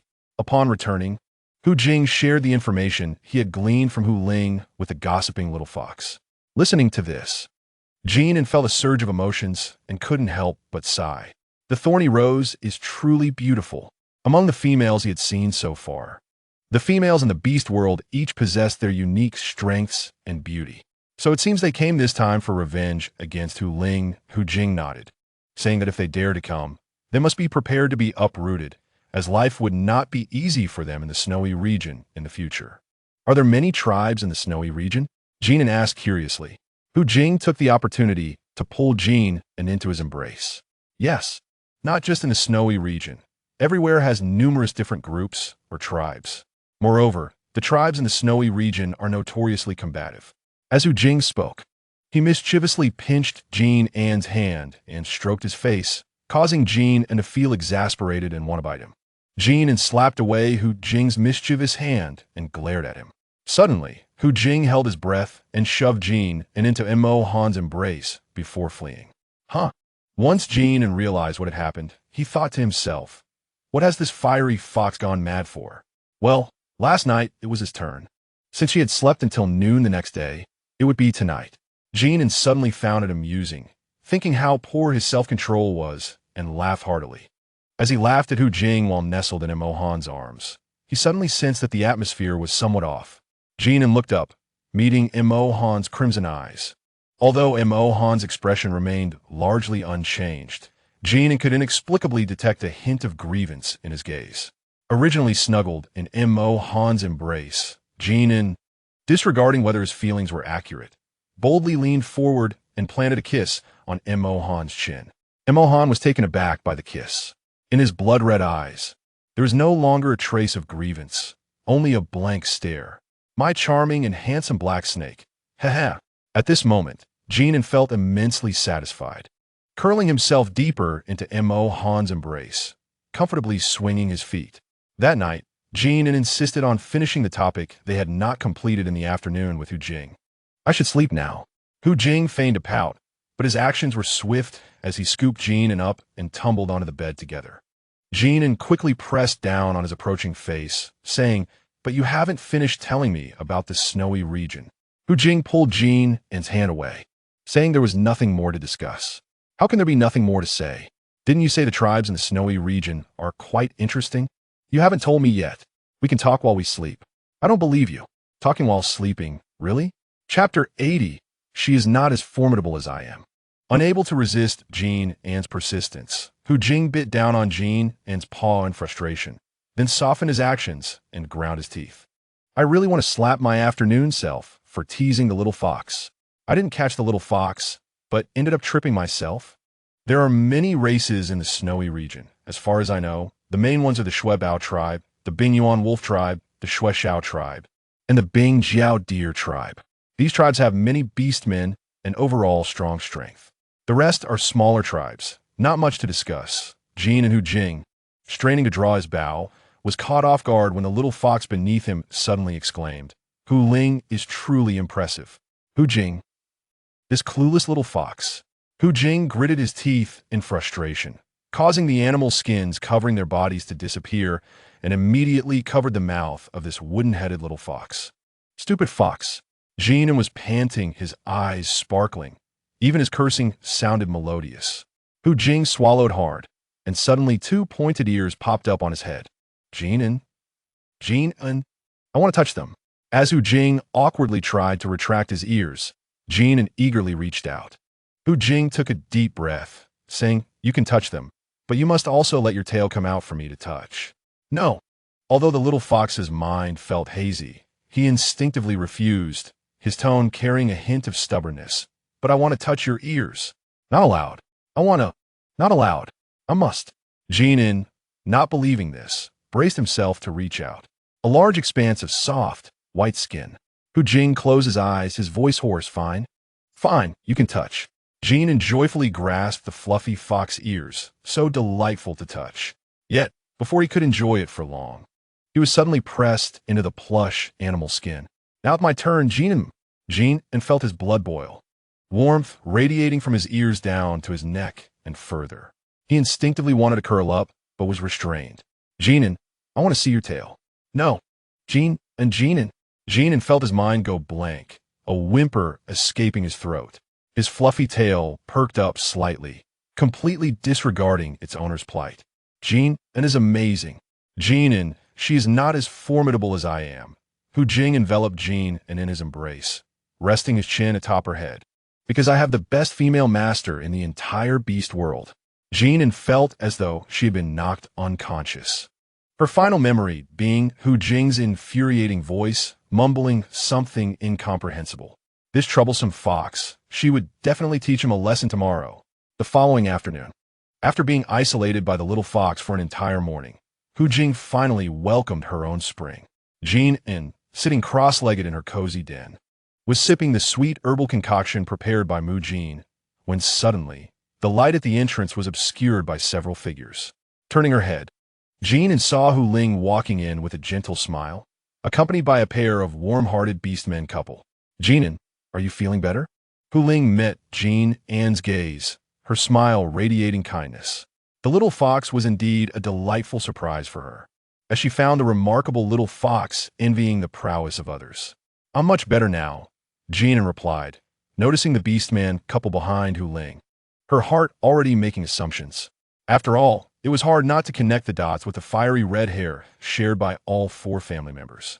Instinctively, she straightened her back, feeling nervous enough that her palms began to sweat. "Mother, father, Hu Ling, what brings you here at this time?" Hu Jing, too, was taken aback. Just yesterday, Jin An had mentioned visiting Hu Ling with plans to see her parents in a couple of days, and he had comforted her not to rush. Unexpectedly, her parents had arrived first. "Your mother, father, and sister came to see you," and Jin An, Hu Jing's mother, Mei Shuang, replied tenderly, approaching Jin An's small nest. "No need to get up. Your wounds have not healed completely." Her voice was filled with concern, and she did not touch Jin An but gently tucked in the corners of the beast skin blanket covering her legs. Her gaze scanned Jin An's face before landing on her left shoulder. Jin An was dressed in a common attire made from her own fur, which left her shoulder exposed. Although the wound was no longer visible, Hu Jing's mother was aware that Jin An had a wood-type beastman as a mate, and she had already heard about the specifics of her injuries from Hu Ling. "That's good, very good." Mei Shuang said as she settled onto the small stool Hu Jing had pulled over, sitting beside Jin An. It's fortunate you have a wood-type beast man. Your wounds must have hurt a lot. It's all fine now. It doesn't hurt at all, Jin An replied, gazing at the stunning beauty with fiery red hair, who bore a resemblance to Hu Jing and Hu Ling. It was hard for her to believe that this woman was their mother. She could easily be mistaken for an older sister. Beastmen typically have long lifespans, averaging around 300 years, and they only begin to show signs of aging around 200, barring any unforeseen circumstances. The striking long red hair and exquisite beauty of both Hu Ling and Mei Shuang made them radiant beauties, though Mei Shuang exuded a gentler aura compared to Hu Ling. How beautiful, Jin An thought, as the female beastmen of this world always imparted a breathtaking beauty that seemed untouched by any form of restraint, not merely due to their appearance. Mei Shuang took Jin An's hand, her tone gentle. Thanks to you and your beastman, little Ling could have been hurt otherwise. Mei Shuang's eyes held a blend of affection and guilt. She understood her children well, especially the mischievous Hu Ling and Hu Jing, who had never been at peace since they were in her womb. Though she harbored some grievances in her heart, her love for them was evident to anyone. No. Hu Ling is quite remarkable, Jin An said, feeling her cheeks flush at the mention of being remarkable. Hu Jing could not help but smile. Fearing Jin An might feel uncomfortable, he approached and squatted beside her and his mother, taking the herbal concoction from Jin An's hands and setting it aside. It's probably cold now. I'll heat it up for you later, he said, then handed 2 cups of warm water to Jin An and Mei Shuang. Jin An, have some warm water to keep you cozy. Hu Jing glanced at Mei Shuang with a cheerful smile. All right, mother, enough with the formalities. Surely you brought gifts for Jin An? Hurry, let father take them out. Before Mei Shuang could respond, Mei Bai, standing behind, lightly kicked Hu Jing's rear. You little rascal. With that gentle kick, Hu Jing stood up, understanding that his father was saving face in front of the matriarch. Mei Bai shot an exasperated glare at his son before cheerfully retrieving an object wrapped in soft beast fur from his space and handing it over. Chapter 81. We are foxes, clever and resourceful foxes. Mei Shuang lifted her hand to receive it, placing it in Jin An's embrace. Take a look and see if you like it. Jin An looked down at the object, a translucent piece of jade that emitted a soft glow under the firelight. This is a stone my ice wolf beastman found in the snowy domain. It radiates warmth for you to play with. Thank you, mother. Thank you, father. What do you need to thank me for? Mei Shuang replied, her voice warm. You've already called me mother. There is no need for thanks. Mei Shuang was quite talkative and had no airs of senior. Soon, Jin An relaxed. Mei Shuang, Jin An, and Hu Ling engaged in conversation while the other beastmen formed small groups, busying themselves or chatting. Taking advantage of the moment, Mei Bai pulled Hu Jing aside to a spot near the entrance of the cave, while the little rascal was still looking back at the den's matriarch. He gave him a firm kick to the rear. You're becoming increasingly reckless. The matriarch is still talking to your mother, and you're interrupting. Hu Jing, caught off guard by the kick, stumbled and turned back, a look of grievance on his face. Father, what was that for? I was only concerned about Jin An. Concerned? Is that what you call it? Mei Bai exclaimed, his voice rising. When I pursued your mother, I was incredibly perceptive. The moment your mother frowned, I could tell if she wanted honey water or to smack me. After a moment, he shot a disapproving glare at his son. And you? The matriarch hasn't even spoken yet, and you've already killed the conversation. Hu Jing, of course, was unwilling to concede. I didn't I could never kill the conversation.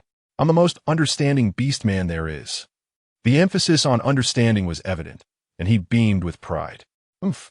The matriarch loves me the most. All right. Mei Bai rolled his eyes, exasperated.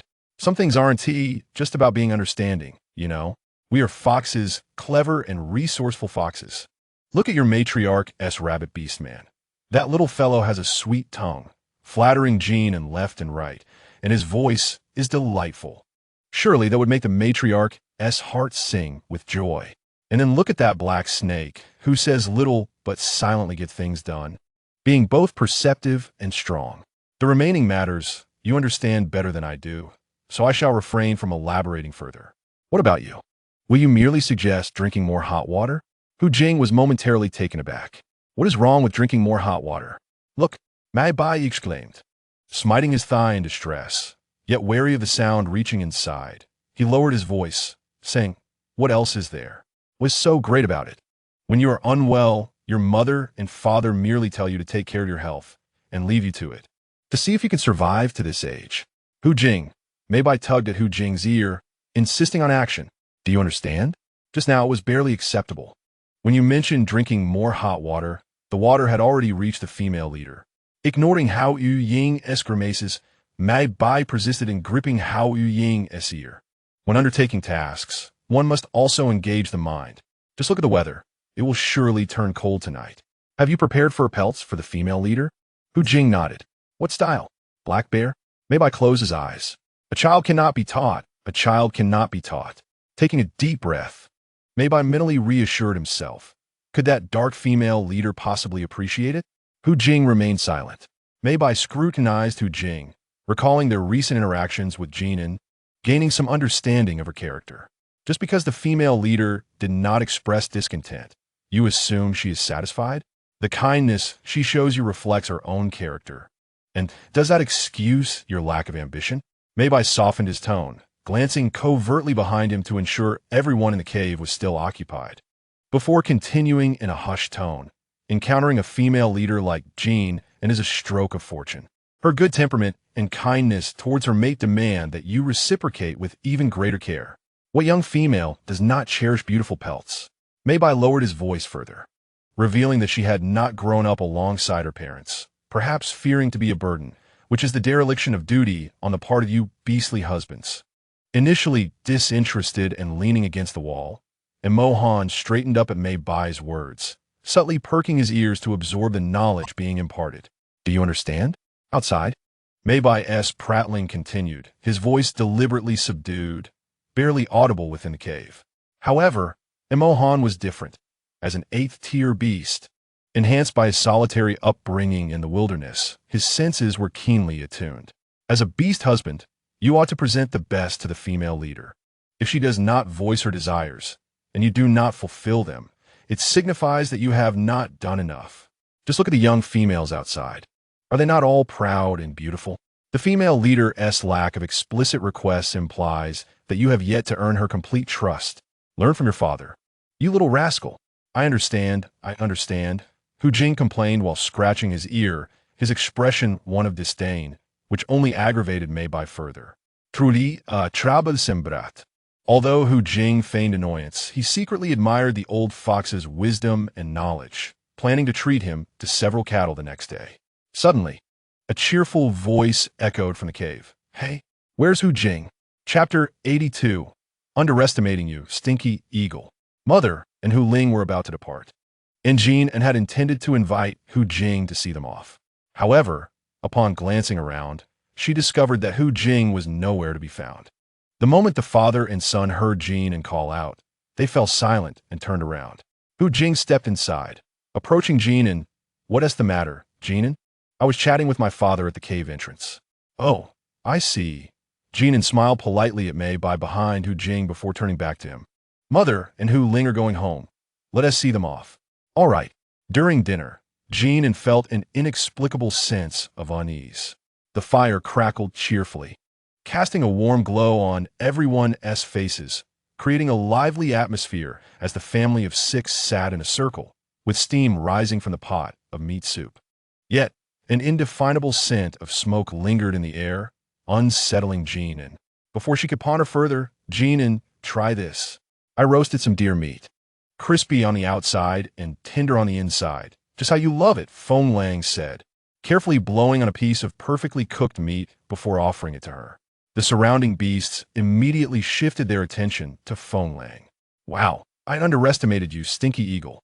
Feng Lang's ears turned crimson, but he calmly fed the meat to Jin, and father said that when it's time to compete for affection, one must step up. If you hesitate, the female leader will belong to someone else. Feng Lang took his father's words to heart. Now, all of them were beast husbands. Mu Jin could act coy, Hu Jing was the best at attending to the female leader, and Mohan was powerful.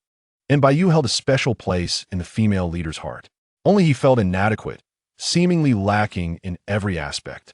He had no significant advantage among the female leader's mates, so he could not afford to be shy. Encouraged, Feng Lang was about to seize the moment and feed Jin An another piece of meat when suddenly, Jin An, try today's soup. It's incredibly delicious.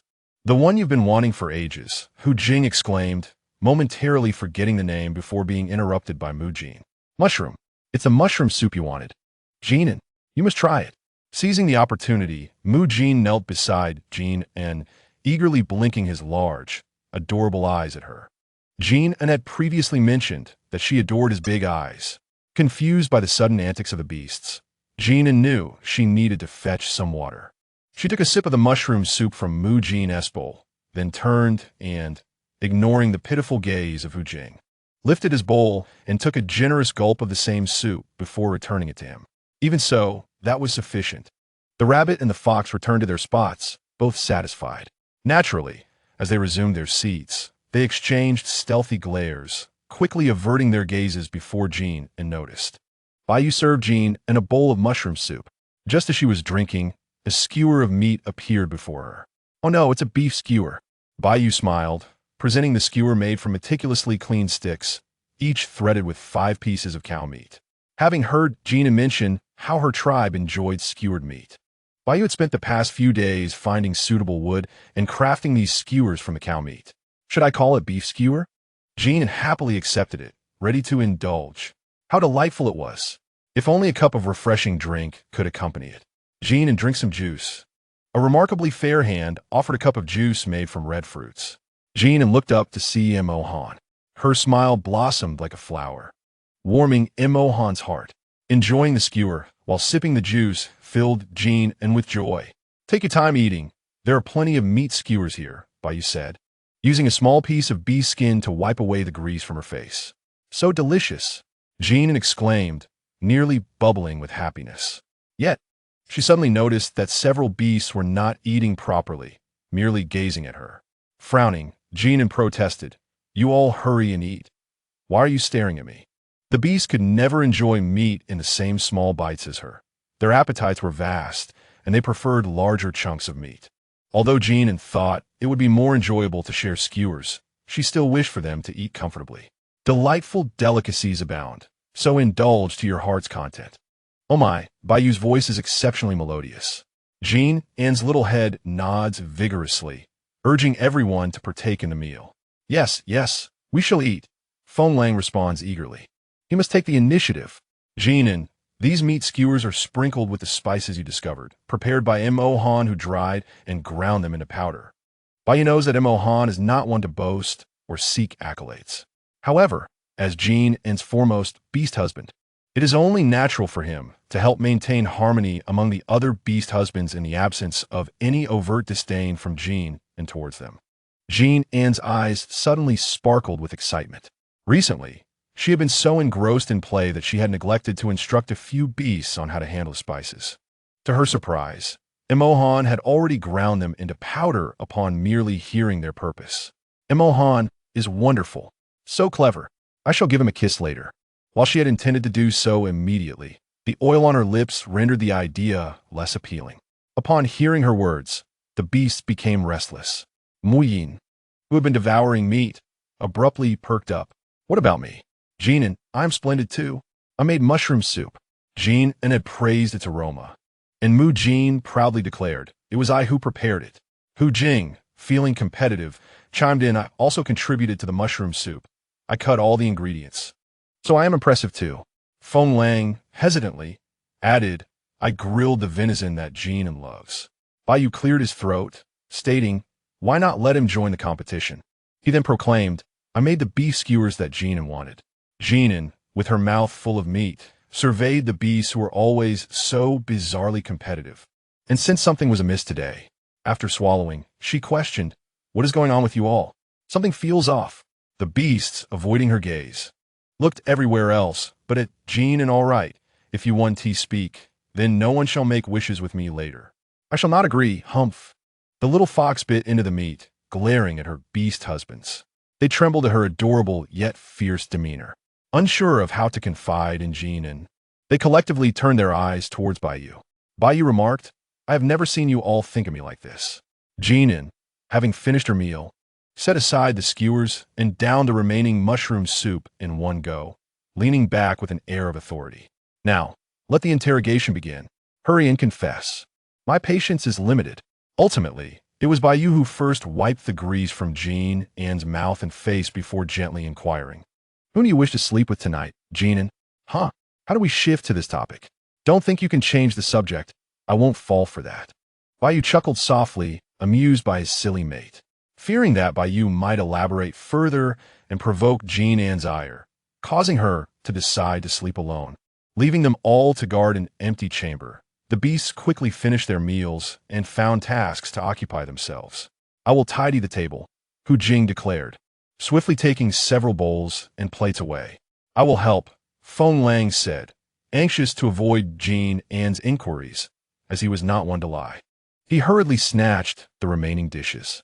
Mu Jin, a step slower, grinned at Jin An and said, I will assist Mohan in grinding the leftover spices. Kind-hearted Mu Jin even took one along with him. Watching her bees scurry about, Jin An thought, good, observing that the little fox was upset. Baiyu intended to clarify matters. However, Jin An raised her hand, declaring, too late. I refused to listen. She was determined not to be swayed by their affectionate antics. Night deepened, and Jin An disregarded the various charms and pleas from her beasts, preparing to sleep. Jin An, your injury has healed. Let me stay with you tonight. If you feel unwell, I will surely notice. No, my injury is healed. Mu Jin out. Jin An replied. Jin An, today I chased a wild boar around the forest. My legs are nearly broken. Hu Jing exaggerated, leaning against Jin An's shoulder, his voice sticky. My legs hurt, and my shoulder is sore. Oh, Hu Jing, heartbroken by Jin An's indifference, dramatically collapsed to the ground.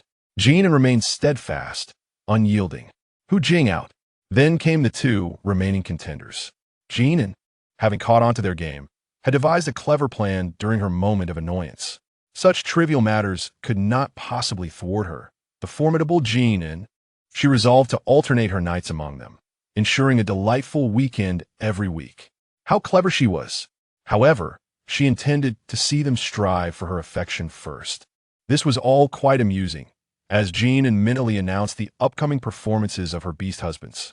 Next, we have two guests, the esteemed first beast husband Baiyu, and the second beast husband, Mohan. Their personalities embody a harmonious blend of strength and gentleness, a perfect balance of resilience and tenderness. Who shall claim victory tonight? Jin An's internal monologue continued, as the corners of her mouth involuntarily curled upwards. Baiyu sighed softly. After caring for the little fox for so long, he could easily discern her playful nature. With a good grasp of her temperament, he anticipated that he would likely be the one to accompany her tonight, obediently following Jin An into her sleeping quarters. However, with perceptive individuals at home, there are also those who remain oblivious. Mohan observed the interactions closely, contemplating how he should proceed. Seeking excuses, displaying affection, and guarding the fire pit. Each of these strategies had proven unsuccessful. Just as Mohan furrowed his brow in confusion, he realized that simply following Jin An without speaking would keep him from being dismissed. His crimson eyes brightened. It seemed all he needed to do was accompany Jin An. Thus, the adorably naive black serpent obediently trailed behind Jin An and Baiyu into the cave. Watching the three enter, the trio of beasts hesitated, unsure whether to intervene. Mu Yin remarked, howls. Feng Lang added, what if we get too close? Though they had grown accustomed to Mohan's gentle nature, they were still wary. After all, he was an 8th-tier ice serpent. Who would dare provoke him? Jin An was aware that Baiyu followed closely behind. Though he said nothing, she had intended for him to stay, so she did not chase him off. Entering, she immediately headed for the bath, while Baiyu attentively attended to her needs. Both were lost in their own thoughts, so neither noticed the beast trailing behind. Meanwhile, the black serpent, who had not been dismissed, secretly smirked. Indeed, there was much to learn from Baiyu. Every night, several beastmen would wash up in advance before vying for the favor of the female. Thus, Mohan obediently sat on the bed, awaiting the arrival of his mistress. Baiyu was always meticulous in his duties, with his assistance in bathing Jin An. There was no need for any other beast to help, as this was an established custom in their household. The care of the female was divided into groups, Bai Yu alone, Mu Jin and Feng Lang together, and Mo Han paired with Hu Jing. This arrangement was the norm for the majority of the time. As Mo Han sat on the bed, he inhaled the delicate fragrance of his mistress, suddenly reminded of the scene from when he first bonded with her. The large black snake felt a bit flustered as he crossed his legs. In the bathroom, Bai Yu was joyfully helping the female bathe, planting a kiss on the little fox's rosy cheeks after she was all clean. Jin An, frowning, pushed his large face away with her hands, forbidding any kisses here. Bai Yu quickly relented, promising to carry Jin An out. The warm and fragrant Jin An lazily nestled in Bai Yu's embrace, yawning, causing him to tighten his hold. Suddenly, Bai Yu halted abruptly. "What are you doing? I want to sleep on the bed. Hurry up." Their eyes met. Bai Yu urged, "Forget about that foolish snake." In Chapter 84, they show no respect for masculine virtues. Jin An contentedly lounged on her soft bed, watching a performance. Bai Yu had somehow managed to send Mo Han to another beastman's designated den. Finally relieved, Bai Yu exhaled deeply. Frustrated, yet unable to confront him, Bai Yu silently vowed to train fiercely, hoping to elevate his status swiftly so that one day he could land a few punches on that foolish snake. Sitting on the bed, Bai Yu noticed the little fox's amused expression and playfully pinched her chubby cheek. After this gesture, a sense of satisfaction filled his heart. The little fox was finally starting to gain weight, no longer just a small, thin bundle. Whenever Bai Yu recalled the tiny fox cub from the beginning, it pierced his heart like a needle. Knowing Jin An had been quite exhausted in recent days due to various matters draining her energy, Bai Yu didn't do much else but hold her close. The two drifted into a peaceful sleep. Today, the sun shone brilliantly, its warm rays bathing the cobblestones in the center of the main city, warming each stone. Jin An walked through the center of the city, flanked by Mo Han and Hu Jing. Mo Han never concealed his strength. His cold and powerful aura acted as an invisible barrier, deterring any male beastmen who dared to approach. Hu Jing animatedly explained the various intriguing items at the roadside stalls to Jin An, who listened with great interest. It seemed that anything that passed through Hu Jing's lips would acquire an added layer of charm. "Look over there." Hu Jing pointed to a nearby stall featuring a round, softly glowing pearl. "Do you like it?" Hu Jing knew Jin An would find it appealing. Jin An followed Hu Jing's finger to gaze upon it. "Is this a night pearl?" "No, this is a jiaozhu produced by the merfolk in the ocean." Hu Jing took Jin An's hand and led her closer. "Do you want to buy it?" The vendor, a stout man resembling a deer, had displayed an array of exquisite yet impractical items, possibly to attract females, proudly showcasing his antlers adorned with beautiful bead and shell necklaces. Crouching down, Jin An examined the jiaozhu closely. "Can I touch it?" The vendor boomed, "Of course. Dear female, feel free to play with it." Jin An reached out to touch the jiaozhu, feeling its faint glow and coolness. "This is the last one. If you like it, you can take it home for just a second-tier beast core." The vendor enthusiastically promoted, "This jiaozhu glows at night. And it's not glaring, quite beautiful. Look at your beastman. For just a second-tier beast core, you can take it home." Hu Jing, who had intended to buy it for Jin An, promptly produced the beast core upon hearing the praise. Jin An, having seen Hu Jing pay, clutched the jiaozhu tightly, admiring its beauty. "Later tonight, I will see the glow of the jiaozhu." In essence, she too would possess a night pearl. The pearl was not large, easily cradled in her hand, and Jin An clasped her hands together, peering through her fingers at the shimmering white light within. Having exhausted the nearby stalls, the trio proceeded along the main road until they reached an open area. Jin An recognized this place. She had previously visited it with Mo Han and Hu Jing. It was the central square of the main city, bustling with activity as clusters of beastmen gathered around the females. "There are so many females," Jin exclaimed, holding onto one beastman while curiously glancing around. Her peripheral vision was drawn to a scene not far off, where several females stood near a stone-shaped barrel, playing a stone-throwing game. The barrel's walls were thick, with a hollow center only the size of a dinner plate, while the throwing line was quite far, at least from Jin An's perspective. At that moment, a female with sun-kissed skin and a high ponytail stood behind the line, her body slightly sinking as the smooth muscles in her arms tensed. Suddenly, she hurled a fist-sized stone, which soared through the air with a dull whoosh, landing precisely in the barrel with a solid thud. Yes, Brown Edges is definitely in the lead, cheered a tall, slender female nearby, indicating a close friendship. As they approached the playing area, Jin An marveled at the vibrant energy of the participants, a stark contrast to the lethargic state of the cattle and horses she had seen in her modern life. The closer they got, the more Jin An felt it resembled an ancient game called Tu Hu, though she sensed that this Beast Realms version was more challenging. The spacious area was filled with lively females engaged in both play and conversation, possibly drawn out by the unusually pleasant weather. It seemed customary for many females to play Tu Hu in this designated area, while others strolled and chatted in another. Now it's my turn. A petite female bounced forward, relatively small, but still taller than Jin and by half a head. However, Jin would not concede this fact, attributing it to differing perspectives.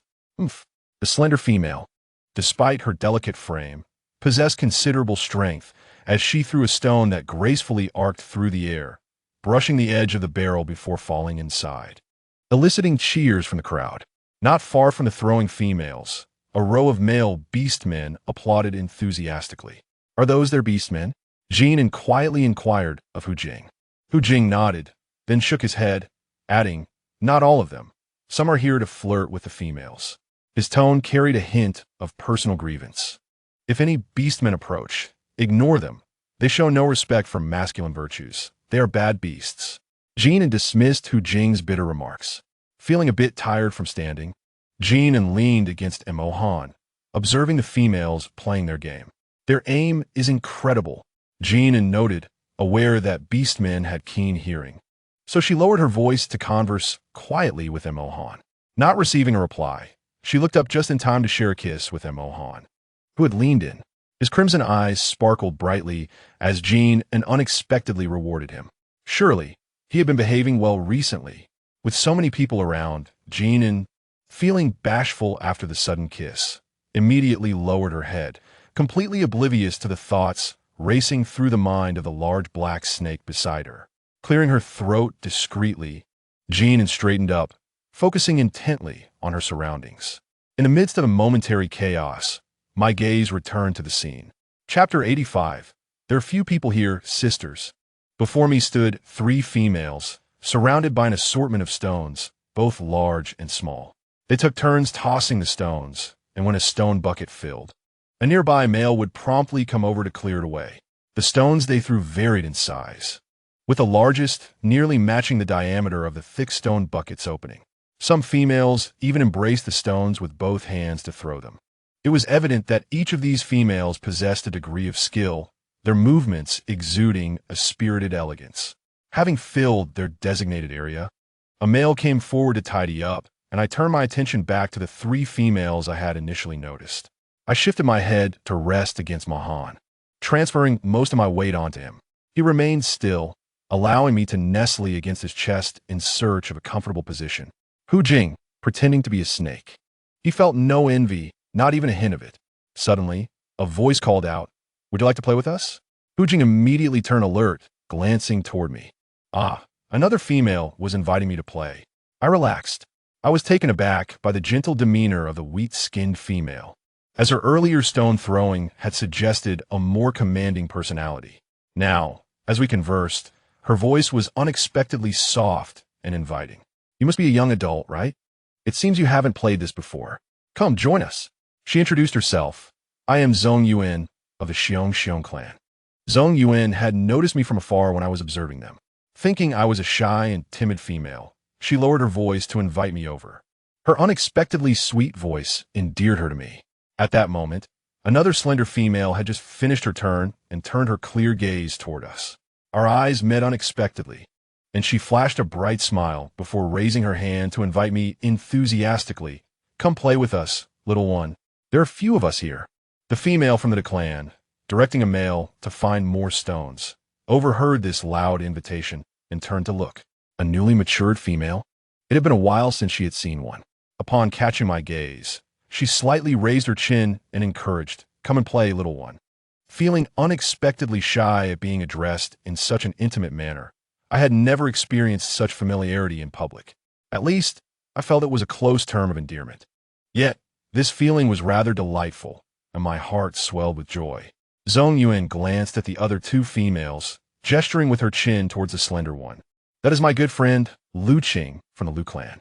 Then she turned to the other female, indicating, "The other is by Wan from the De clan." I nodded. "Hello, I am Jin An."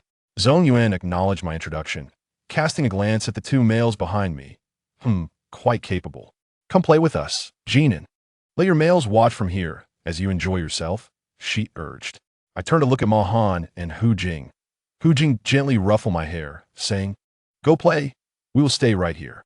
You can see us both easily from where you are." I smiled and nodded enthusiastically. This was a space for females to play, while the males stood around, watching over their partners, giving them ample room to enjoy their games and conversations. Only when called upon would they approach, ensuring they did not intrude upon the fun and camaraderie of the females. As Zhong Yuan observed the innocent joy radiating from me, her fondness for me deepened, and even her earlier irritation with Bai Wan began to dissipate. "Have you played this before, little one?" Lu Qing inquired, stepping closer. I shook my head. Standing at the throwing line, I suddenly felt that the thick stone bucket was further away than before. "I have never played this," I admitted, eyeing the moderately sized bucket with uncertainty. "Not to worry," Lu Qing smiled, handing me a smooth stone that had been polished by the river. "Just the right size for my hand. You can take your time. This game is simple. Just a few throws, and you'll get the hang of it. There are no penalties for losing. It's purely for fun." Noticing my trepidation, Lu Qing playfully pinched my cheek before glancing at the large stones nearby. I was taken aback. "What?" I thought. Zhong Yuan quipped, "That will make you look foolish." Lu Qing replied, "What are you talking about? Foolish? Do not speak of Jin in that way." I looked up at her, my eyes filled with mild dismay. Lu Qing felt a tinge of guilt at my expression. "All right, I was wrong. I just thought you were too adorable, and your cheeks looked so pinchable."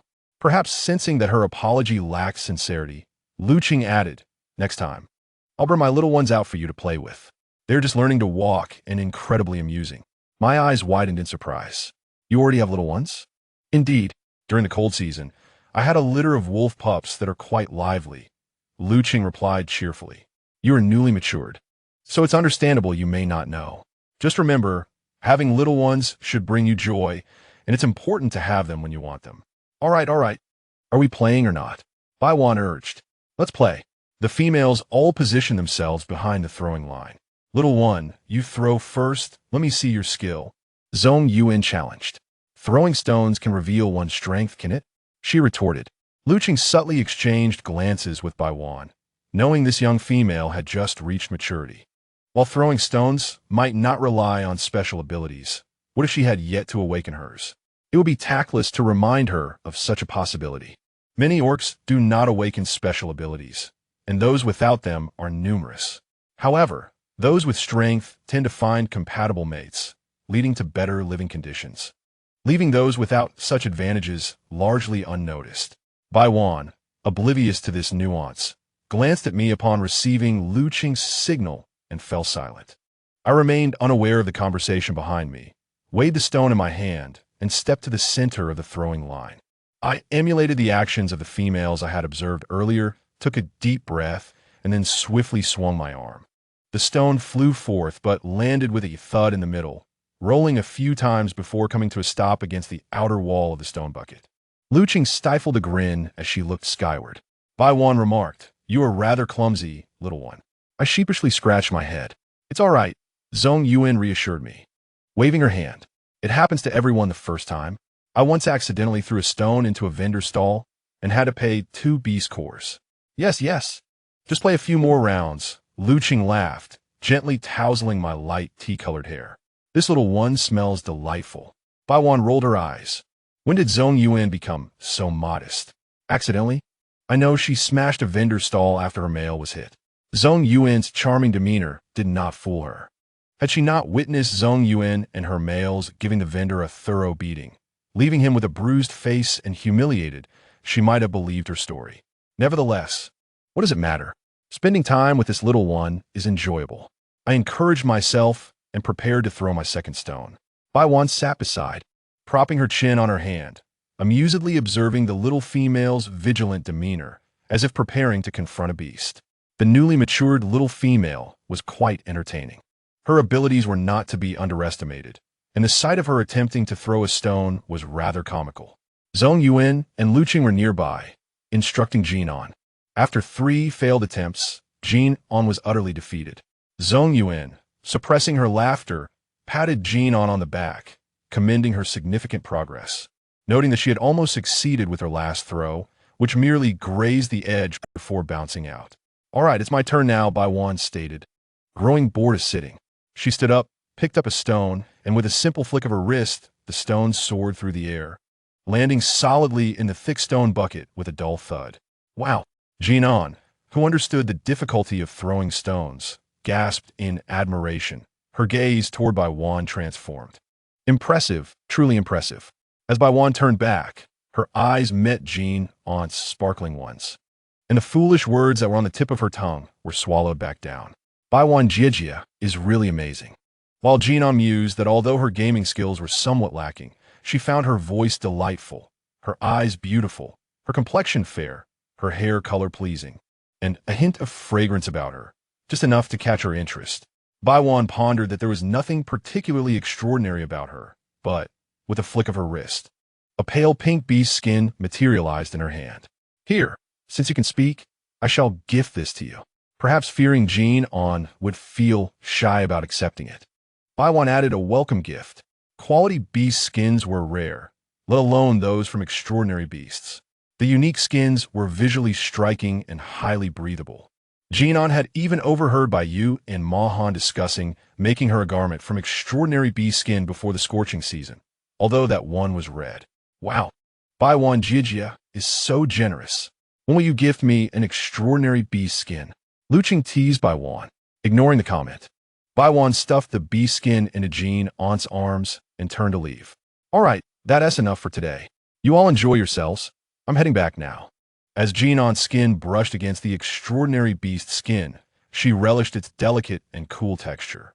So comfortable, she thought, admiring the lovely color, her favorite shade of pink. She noticed Bai Wan waving to the males nearby, her tone slightly spoiled. "Hurry up. I'm tired. Carry me home." As Bai Wan prepared to depart, Jin An hurriedly expressed her gratitude. Bai Wan laid her head against her beast husband's broad chest, idly fiddling with her nails, a look on her face that implied, "I casually gave this to you, so don't read too much into it." "Thank you, Bai Wan Jiejie. This beast skin is beautiful. I really like it," Jin An exclaimed. Bai Wan merely grunted in response, not lifting her head, and mumbled, "Let us go," before snuggling deeper into her beast husband's embrace. Her beast husband glanced down at the unusually obedient female nestled in his arms. Does she enjoy her new friend so much? Another beast husband nearby also noticed the female's unusual behavior, curious to see who had such an effect on her, only to be elbowed gently by the female. Bahu quickly leaned in to apologize. "I'm sorry. I'm not looking anymore." "Oomph. Move faster. I want to go home. I'm hungry." All right. We're on our way." Bahu and the Wolfian, who held Bai Wan, quickened their pace. Bai Wan's sudden departure left Jin An feeling somewhat lost as she looked at Zhong Yuan and Lu Qing. Zhong Yuan patted Jin An's back, assuring her that she often acted on impulse, and it had nothing to do with her. No, it should be somewhat related," Lu Qing chimed in teasingly. Bai Wan must have gotten shy. She was flustered by Jin An's compliments. "Haha." Zhong Yuan shot a bemused glance at the carefree Lu Qing, anticipating that they would soon be at each other's throats if she heard them. "So what? I can't beat her. Aren't you here?" Lu Qing laughed merrily. "You've never been able to defeat her. Otherwise, your relationship wouldn't be so fiery and contentious, would it?" "You've contributed as well," Zhong Yuan retorted, rolling her eyes at Lu Qing before turning back to Jin An. "Just throw a few more stones. Your aim will improve in no time." Jin An nodded. Observing the tone of their conversation revealed the strong bond they shared. Knowing she had not erred, Jin An felt reassured. Deciding to devise a way to reciprocate Bai Wan's gift later, Jin An readied herself again, inhaling deeply, recalling the techniques Zhong Yuan and Lu Qing had taught her. relaxing her body as she began to throw stones. The stones traced arcs in the air, eliciting sympathetic feelings from Jin and Mahan, who watched from a distance. Jin An seemed oblivious to her fatigue, and she was unaware if the stones were rough on her hands. Would she feel thirsty when she returned? Or her arms ache? Jin did not expect Mahan to respond. Continuing his musings, however, Jin An is improving remarkably. She can now manage to land a few shots. As Jin An's accuracy progressively improved, Zhong Yuan and Lu Qing joined in the fun. The sun shone brightly. A gentle breeze caressed them, and Jin An wiped the sweat from her brow, only to find Jing and Mahan focused intently on her. Jin An flashed them a radiant smile, feeling an overwhelming sense of happiness. Chapter 87.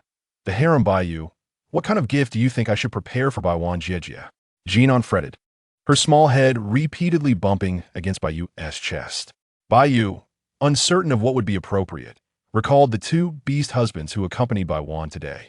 He recognized them from past hunting trips. Among the males, aside from hunting, there was little to converse about, as they mostly indulged in competitions or boasted about their female-less affection. Baiyu seemed to recall hearing them mention that their mothers and fathers were formidable beasts, ensuring their daughters never lacked for anything, compelling them to strive earnestly to provide better lives for their females. The most precious items were the cores of extraordinary beasts, and Jin An even possessed an 8th-tier extraordinary beast core. However, she considered them friends, and gifting such an item might not be suitable. Baiyu pondered for a moment, contemplating a solution. Seeing Jin An so invested, several beasts approached to offer advice. Feng Long furrowed his brow and suggested, "What if we gift Baiwan Jiejie an extraordinary beast skin? We could find out what color she prefers and hunt one for her." That seems a bit too deliberate. Jing disagreed. If she gave Jin An something, and Jin An reciprocated in kind, it would seem like they were establishing boundaries. Baiyu gently ruffled Jin An's hair. While they did not fully understand her concern over reciprocating gifts, they certainly did not want to disappoint her. In their world, there are no strict rules regarding gifts.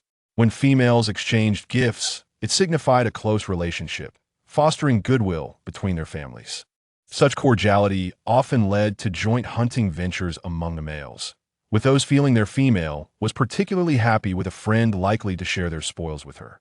This was the male's concern, and females did not need to contemplate such matters. Baiyu affectionately pinched Jin An's cheek. It was his oversight. The little fox must have been nervous about making new friends due to her lack of experience in childhood. Even receiving gifts from friends left her somewhat flustered. After a moment of silence, no one spoke, and Jin An could not come up with a suitable gift. Jin could no longer contain herself. She embraced Jin An from behind, nuzzling her furry head in her neck, her voice softening with a hint of playfulness. "Jin An, if you can't think of anything, why not take a break? Let us eat first. Maybe after lunch, you'll have an idea, right? Besides, didn't you say you were exhausted from playing today? I can give you a massage. How about that?" As she spoke, Jin's hand rested on Jin An's shoulder, gently kneading with her fingers. The warm touch and the gentle kneading, coupled with a tone infused with a hint of playfulness, gradually eased Jin An's taut nerves. "Jin An, does my massage feel good? I am quite skilled at this, after all. I am exceptionally considerate of you. Jin An, I truly care about you," Jin exclaimed, resembling an ancient emperor's favorite concubine, vying for affection and feeling jealous. Jin An glanced around her, surrounded by beautiful beasts. The little fox's head began to spin in delight. She was the emperor. Baiyu was the empress, and Mohan the noble concubine, silent yet reliable. Let's call her Han Fei, since concubine sounds ludicrous. Feng Lang was gentle and nurturing, hence the title Xian Fei. As for Jing, that fiery fox, her pet, she still remembered the grievance from the day of their bonding, daring to defy authority and being punished to become a mere pet. Imagine a fox spirit. Ha ha ha. Jin, who could act cute and heal, was quite impressive, but her jealousy led to the title of a noble concubine. Jin An's inner self chuckled heartily, realizing that relaxation indeed sparked creativity. With a contented sigh, Jin An acknowledged, "You're doing well." Then Jin An, maintaining her poised demeanor, stated, "Well then, it is time to eat." Just as her words faded, A deliberately loud humph echoed from the side. Hu Jing had unknowingly crept closer. He pushed Mu Jin's head aside and leaned in close to Jin An, his beautiful fox eyes brimming with a feigned sorrow. Jin An, I am the one who truly cares for you. You must be exhausted after playing all afternoon, and I prepared juice for you. While speaking, Hu Jing deftly produced a delicate wooden bowl. Try this. I added honey traded from the bear tribe. It must be delightful. He affectionately rubbed Jin An's head, proudly adding, This bowl is newly carved for you to enjoy your juice. Do you like it? Yes, yes, Jin An replied, squeezed between the two beasts, sipping her juice while feigning appreciation for Hu Jing's attempt to win her favor. Mu Jin, however, was not one to concede defeat. She increased her pressure, expertly kneading Jin An's weary acupoints while grumbling. How can juice relieve fatigue? My massages are far more practical. Right, Jin An? She leaned in closer, insisting, Look, Jin An is so comfortable that her eyes are squinting. Indeed, Jin An was enjoying the massage, sipping the juice Hu Jing offered, caught in a delightful dilemma. Once she finished her drink, the two beasts continued their lively bickering above her head. Both of you are such childish fools. Jin An finally managed to interject, finding a moment to mediate. All right, let us eat.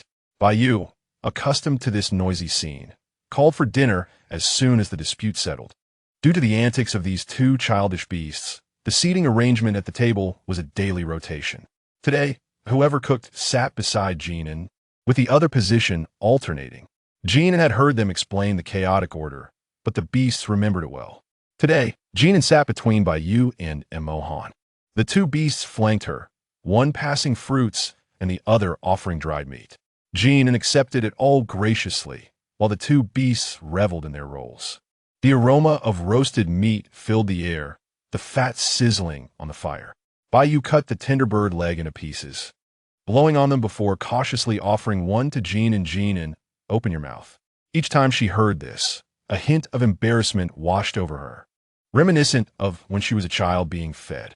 But now she was a grand fox, a formidable fox. And Mohan, ever obedient, chimed in, yes, a formidable fox. Drink your juice. Jin An shot a proud glance at Bai Yu, as if to say, see, and Mohan agrees.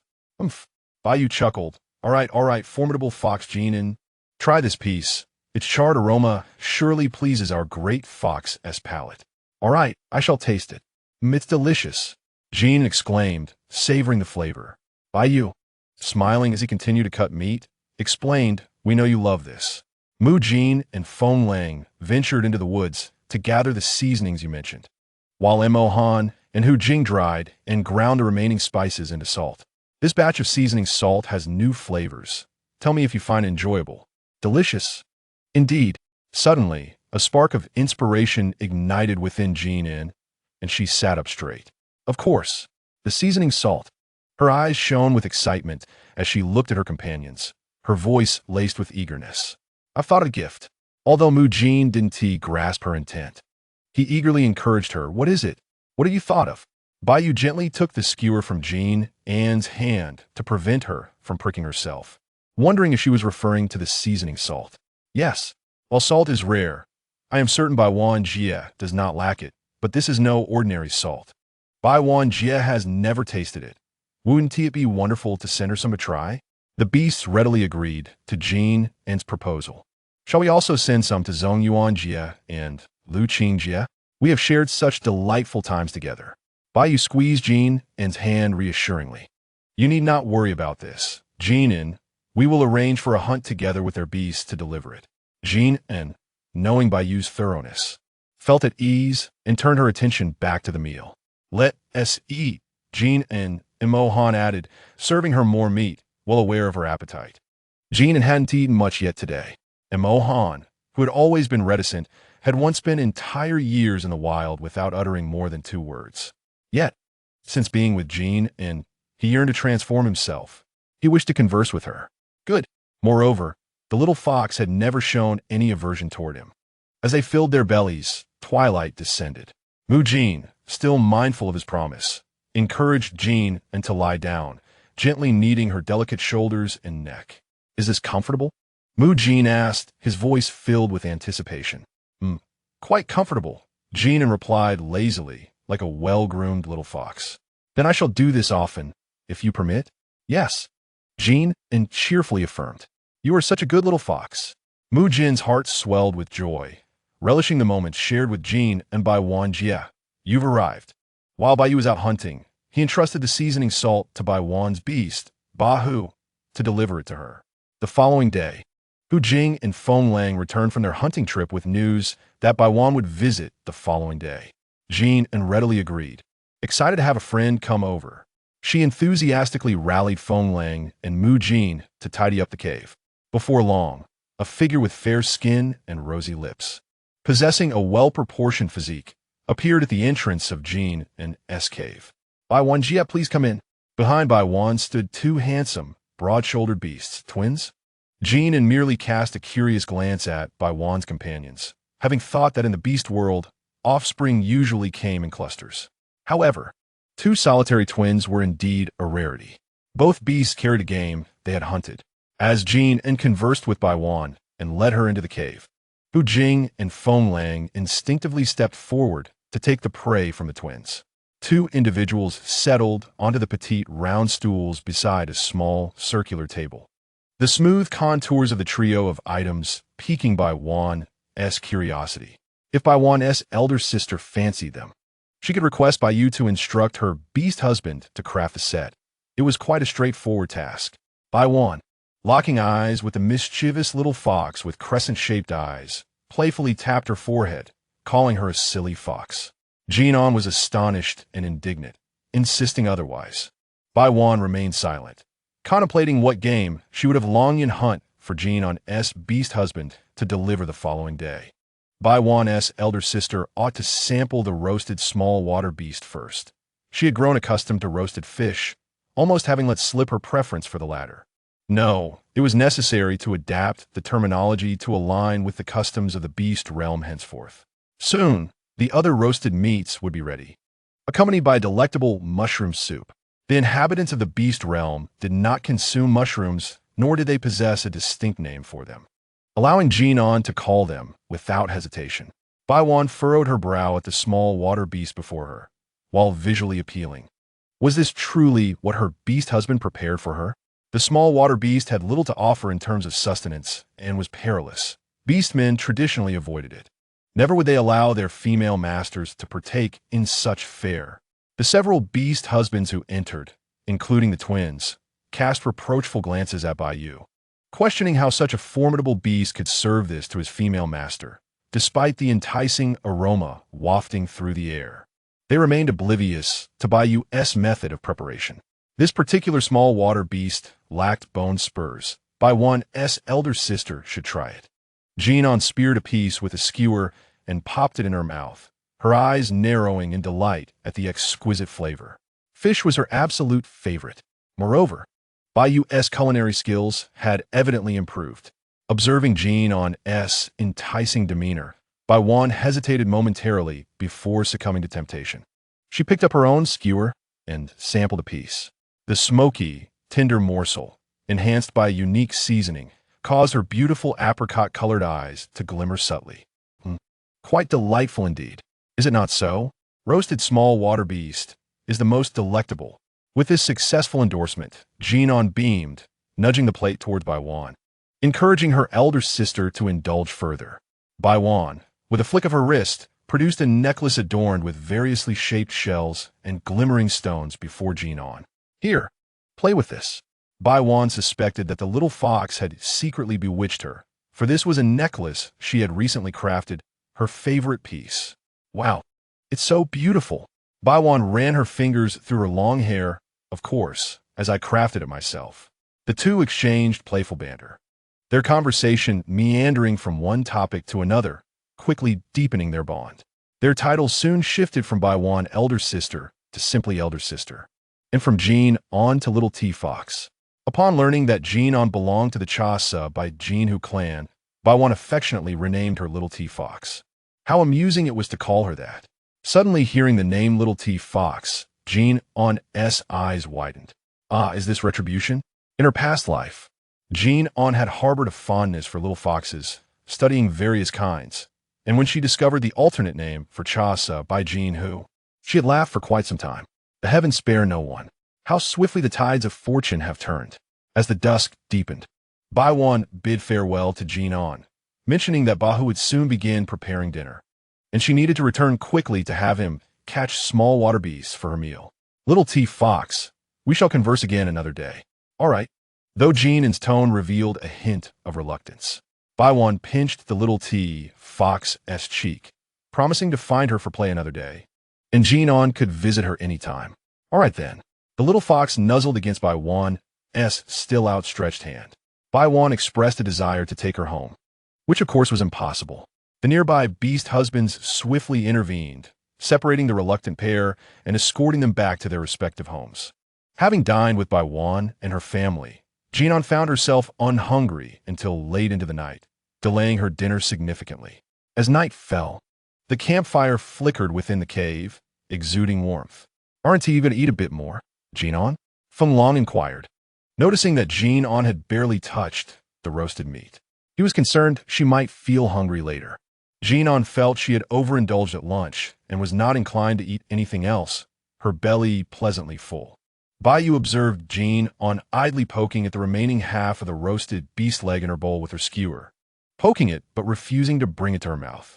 Ever since Bayu had fashioned her a skewer for the roasted meat, Jin An found the experience far more enjoyable, often using it instead of her previously favored chopsticks. Bayu sighed inwardly. The little fox had once been a carefree eater in her cubhood, never causing him concern, leaving him unaware of how long he had yearned for that simplicity. Now that she had grown, her eating habits had become a source of worry for him. Yet, it also provided a nostalgic reminder of Jin An's cub days, which he cherished. Eat a little more, or you one tea grow tall, Bayu gently urged from where he sat a position away from Jin An. This immediately caught the little fox's attention. Jin An obediently stuffed 2 more pieces into her mouth, then patted her round little belly. I truly cannot eat another bite. She lamented, if I do, I will turn into a chubby beast. Her words elicited light laughter from the surrounding beast husbands. Even Mahan, typically silent, wore the faintest hint of a smile. Seeing that Jin An was genuinely disinterested in further eating, Bayu relented, instructing her to call for them if she felt hungry later. I want to be hungry. I am quite satisfied now. There's no way I will be so unrefined. Jin An gazed at the array of food before her, her eyes sparkling as she eagerly picked up a clean skewer to string the remaining roasted meat from her bowl. The new skewer Bayu had crafted for her was designed specifically for her enjoyment. In the beast realm, the meat was chewy, and as Jin An had grown, the pieces were generally not cut too small. The original skewers had been of a reasonable size, but upon noticing Jin An's fondness for this method of eating, Bayu had improved upon them. The new skewers were of pencil thickness, smooth and elongated, tapering to a fine point at one end. Crafted for her convenience in spearing roasted meat rather than for skewering. However, in her current state of boredom, Jin An decided to string the meat onto it. After threading 3 pieces onto the skewer, Jin An twirled it in her hand, as if showcasing her spoils, successfully capturing the attention of a curious rabbit. What are you doing, Jin An? Mu Jin leaned over inquisitively. Seeing Mu Jin's gullible demeanor, Jin An's playful spirit ignited. She blinked her amber eyes and feigned mystery, declaring, I am casting a spell on it, allowing it to fly straight into your mouth. Oh, what spell? Mu Jin asked, intrigued. Other beastmen also turned their attention towards her. Jin An, with a whimsical flourish, raised the skewered meat and began to perform her spell, slowly swaying the skewer towards Mu Jin's mouth. Believing her, Mu Jin anxiously opened his mouth slightly, wide-eyed with anticipation for the meat that would supposedly soar into his mouth.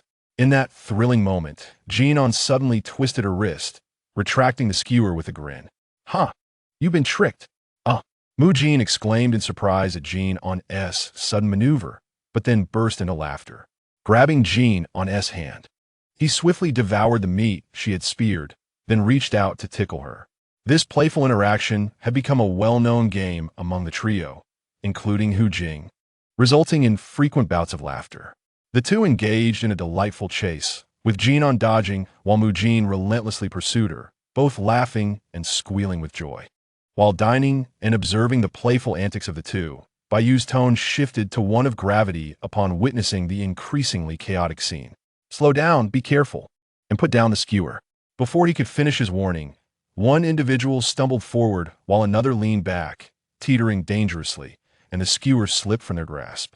Several skewers scattered, one sharp and hurtling directly towards Jin An's face. The thought of such a thick skewer striking her was too much for Bai Yu to bear. He had been careless, forgetting how much the little fox enjoyed playing. Watch out, Jin An! Shouts of alarm echoed almost in unison. In a split second, a hand and a tail shot out like lightning. One hand expertly caught the skewer, while a tail encircled Jin An's waist, pulling her back. The cave fell eerily silent. Though Jin An was not initially frightened, the tense and solemn atmosphere in the cave heightened her heartbeat. Lifting her gaze from within Mo Han's embrace, she met Bai Yu's usually gentle face, now pale with fear. He clutched the sharp skewer tightly, the veins on the back of his hand standing out, his knuckles trembling from a strain. It had come so close to injuring the little fox. Bai Yu! Jin An's heart ached at the sight of him. The previous joy had been replaced by a wave of guilt and self-reproach, her voice quivering with the threat of tears. She shouldn't have played so recklessly. Bai Yu did not respond immediately, inhaling deeply as if suppressing a tide of emotions. He released the skewer, allowing it to clatter to the ground. Jin An, feeling somewhat lost, emerged from Mo Han's embrace. She hadn't intended to cause trouble. She had merely found it amusing. Sore, Bai Igreku. She took a few steps forward, then hesitated. Noticing the little fox's unease, Bai Yu approached, cradling her small face in his hands. His cool fingertips gently brushing against the skin that had narrowly escaped injury. Again and again, he seemed to be confirming her well-being. Do you understand how dangerous that was? Bai Yu's voice was low and hoarse. You could have been hurt, Jin An. There was less warmth in his tone than usual, replaced by a palpable fear and severity. What if it had struck your eye? This was the first time Jin An had seen Bai Yu so serious since arriving in the beast world. Chapter 90. Is Hu Jing mad? Observing the fear and guilt in Bai Yu's eyes, Jin An could no longer hold back her tears. Sore, Bai Igreku. I was wrong. I didn't mean to. She sobbed. Beside them, Mu Jin was also frightened. Yes, I'm sorry, it was all my fault. Feng Lang frowned, nudging Mu Jin with his elbow, his voice stern yet unable to mask his concern. This isn't the time to discuss who's right or wrong. And Mo Han remained silent, moving behind Jin An, his tall frame enveloping her entirely, seeking to provide her with a sense of security. His slitted eyes fixated on Bai Yu. He had no desire to become adversarial with Bai Yu, but if Bai Yu dared to utter another harsh word that upset Jin An, he would not hesitate to confront him. Bai Yu was oblivious to Mo Han's presence, seeing Jin An tremble with sobs toward his heart.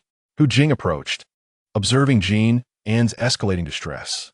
Furrowing his brow, he picked up the fallen skewer, breaking it without hesitation and tossing it into the fire. He gestured to Bai Yu to avoid frightening Jin An further. With a sigh, Bai Yu pulled Jin An tightly into his embrace, gently patting her back. It's all right. It's over now. Don't be afraid. Jin An Bai Yu cleared his throat, his voice regaining some steadiness. Were you scared? Jin An nodded vigorously in his arms. I'm so sorry.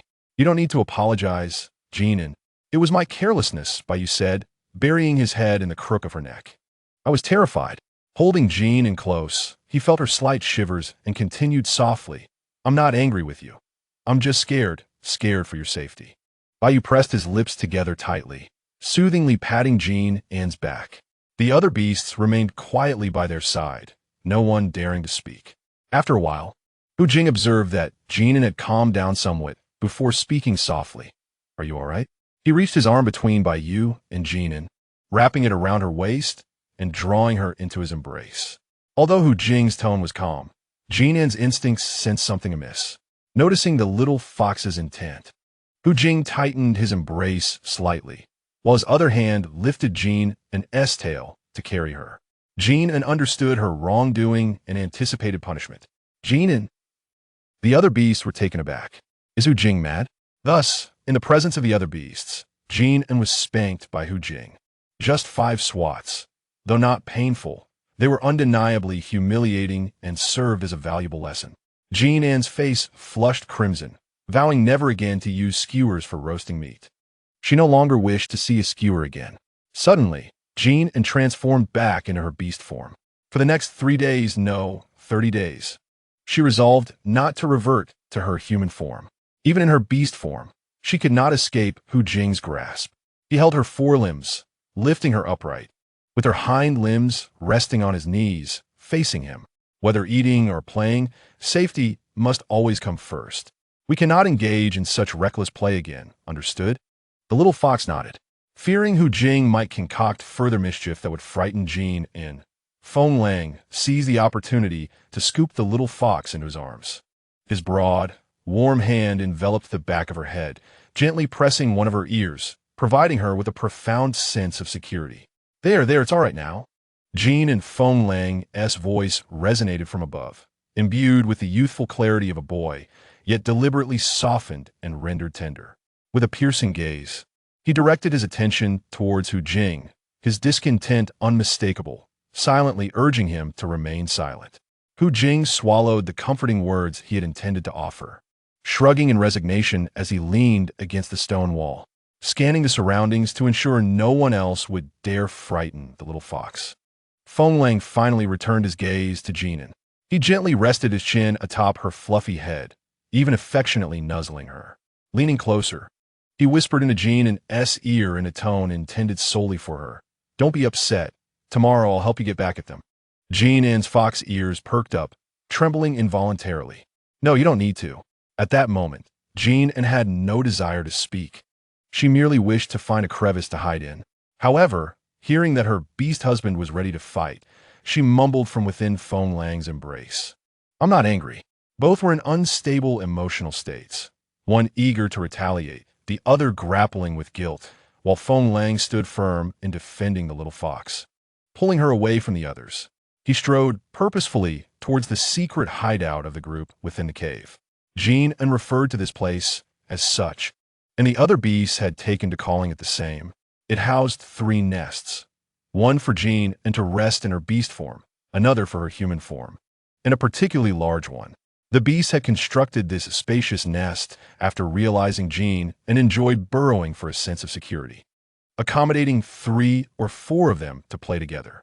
It was filled with the softest hay and animal skins, even utilizing enormous shells that Hu Jing had procured to create a semi-enclosed screen. The little mistress had temporarily been taken away, leaving the remaining 4 beasts in an abruptly silent atmosphere. Bayou sat in place, hands on his knees, his head deeply bowed, chest heaving as he continually berated himself. He had just spoken so sternly to Jin An, who was already frightened. If he continued like this, what if it left a shadow on the little fox? Bayou pondered ways to make amends. Mahan silently loomed nearby, having transformed into his beast form after Hu Jing brazenly declared he would punish Jin An. His massive serpent tail occasionally stirred, its scales scraping against the ground with a soft rustle. He did not want to engage with them. Mahan subconsciously felt that if he were to strike them, Jin An would be upset. He longed to embrace Jin An, but his inability to articulate his feelings left him resorting to silence as a veil for his inner turmoil. Hu Jing leaned against the stone wall, his long fingers lightly tapping his knee, his gaze coldly fixated on the somewhat flustered Mujin. I'm sorry, I just wanted to play with Jin An. Play? Hu Jing chuckled lightly, but the amusement did not reach his eyes. He wanted to say something, yet upon considering the kind-hearted little fox, he snorted and fell silent. Mujin understood Hu Jing's implication. If Jin An were to be injured today, even slightly, he would loathe himself, and they would no longer allow him to remain by Jin An's side. I'm sorry, Bayou steadied his emotions. All right, we are all here today. If we were to pursue this matter, everyone bears some responsibility for nearly causing injury to the mistress. He exchanged glances with Mujin. Each of us may encounter unforeseen circumstances that could result in only one person being able to accompany the mistress. If we cannot even maintain the most basic safety boundaries, we are unworthy to stay beside her. Bayou surveyed the 3 before him. If anyone thinks this was merely a jest or a trivial matter without injury, should there be a next time, I shall not permit anyone who commits such an error to remain by the mistress's side, lest we create irreparable disasters in the future. Chapter 91. A patch of green and a patch of purple for the safety of Jin An and to teach you a lesson. Observing Mu Jin's pale visage. By you soften his tone. You will not participate in this week's rotation. For the next month, unless absolutely necessary, you are not permitted to approach the mistress. Do you understand? Yes, Mu Jin replied in a muffled tone, his eyes swollen and downcast. Ma Han and Hu Jing raised no objections. And you? Bai Yu turned to Hu Jing, his tone laced with warning. If you dare to lay a hand on the mistress, before Bai Yu could finish his sentence. Hu Jing immediately raised his hands in denial. No, it's impossible. Hu Jing's tone was earnest. I would never harm the mistress. I swear to the beast god. Suddenly, Ma Han, who had been silent until now, moved. He transformed back into his human form, standing tall as cold. Bloodthirsty slit pupils fixed on Mu Jin and Hu Jing, startling them both. If there is a next time, I will not hesitate to bite. Hu Jing and Mu Jin lower their heads, not daring to dismiss this as a mere jest. As long as Jin An did not harm herself, she could play however she wished. Even if she were to pierce a hole in the sky, as long as I'm alive, I will seal it. Feng Long gently patted the little fox's back, his tone full of unprincipled support. Jin An did nothing wrong. She simply enjoys playing. It's all my fault for not taking her flying recently. It's not Jin An's fault, so don't be sad. Not my fault, the little fox murmured softly. If it's not my fault, then blame Mu Jin. I'll beat him up tomorrow. Realizing Jin An did not want them to fight, Feng Long quickly changed his tune. I will go with Mu Jin and Hu Jing to hunt some mooing beasts, squeaking beasts, and bighorn deer for you, and we can roast meat for you to eat. All right? We can make skewers for you and enjoy them together. Feng Long rambled on, knowing Jin An loved skewers the most. The little fox, having just lost face over the skewers, could hardly bear to hear such words. Thinking Feng Long was teasing her deliberately, her head remained buried in his embrace.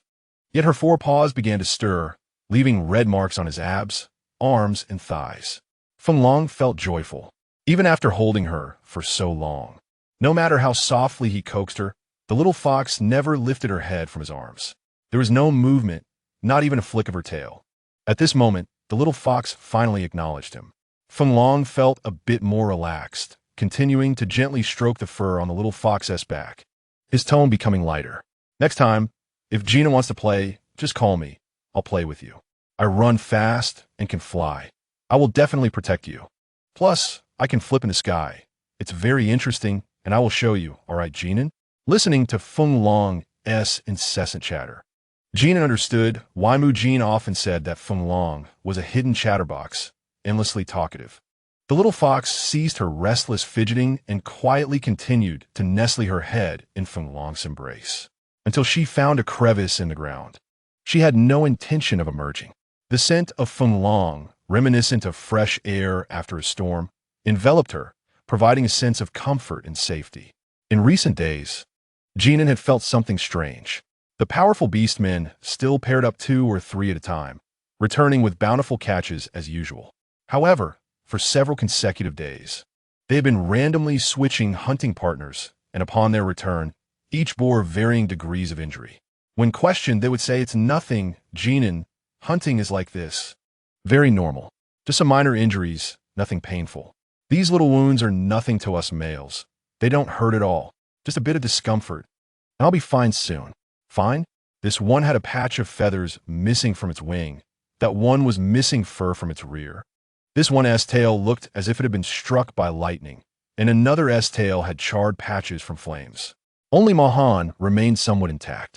Just when he received a compliment, the next day he lost a few scales. If one incident is an accident and 2 are coincidence, then having 5 powerful beastmen return with unique injuries day after day, all downplaying their condition, practically screamed that something was amiss. The little fox frowned in contemplation. There was certainly something wrong.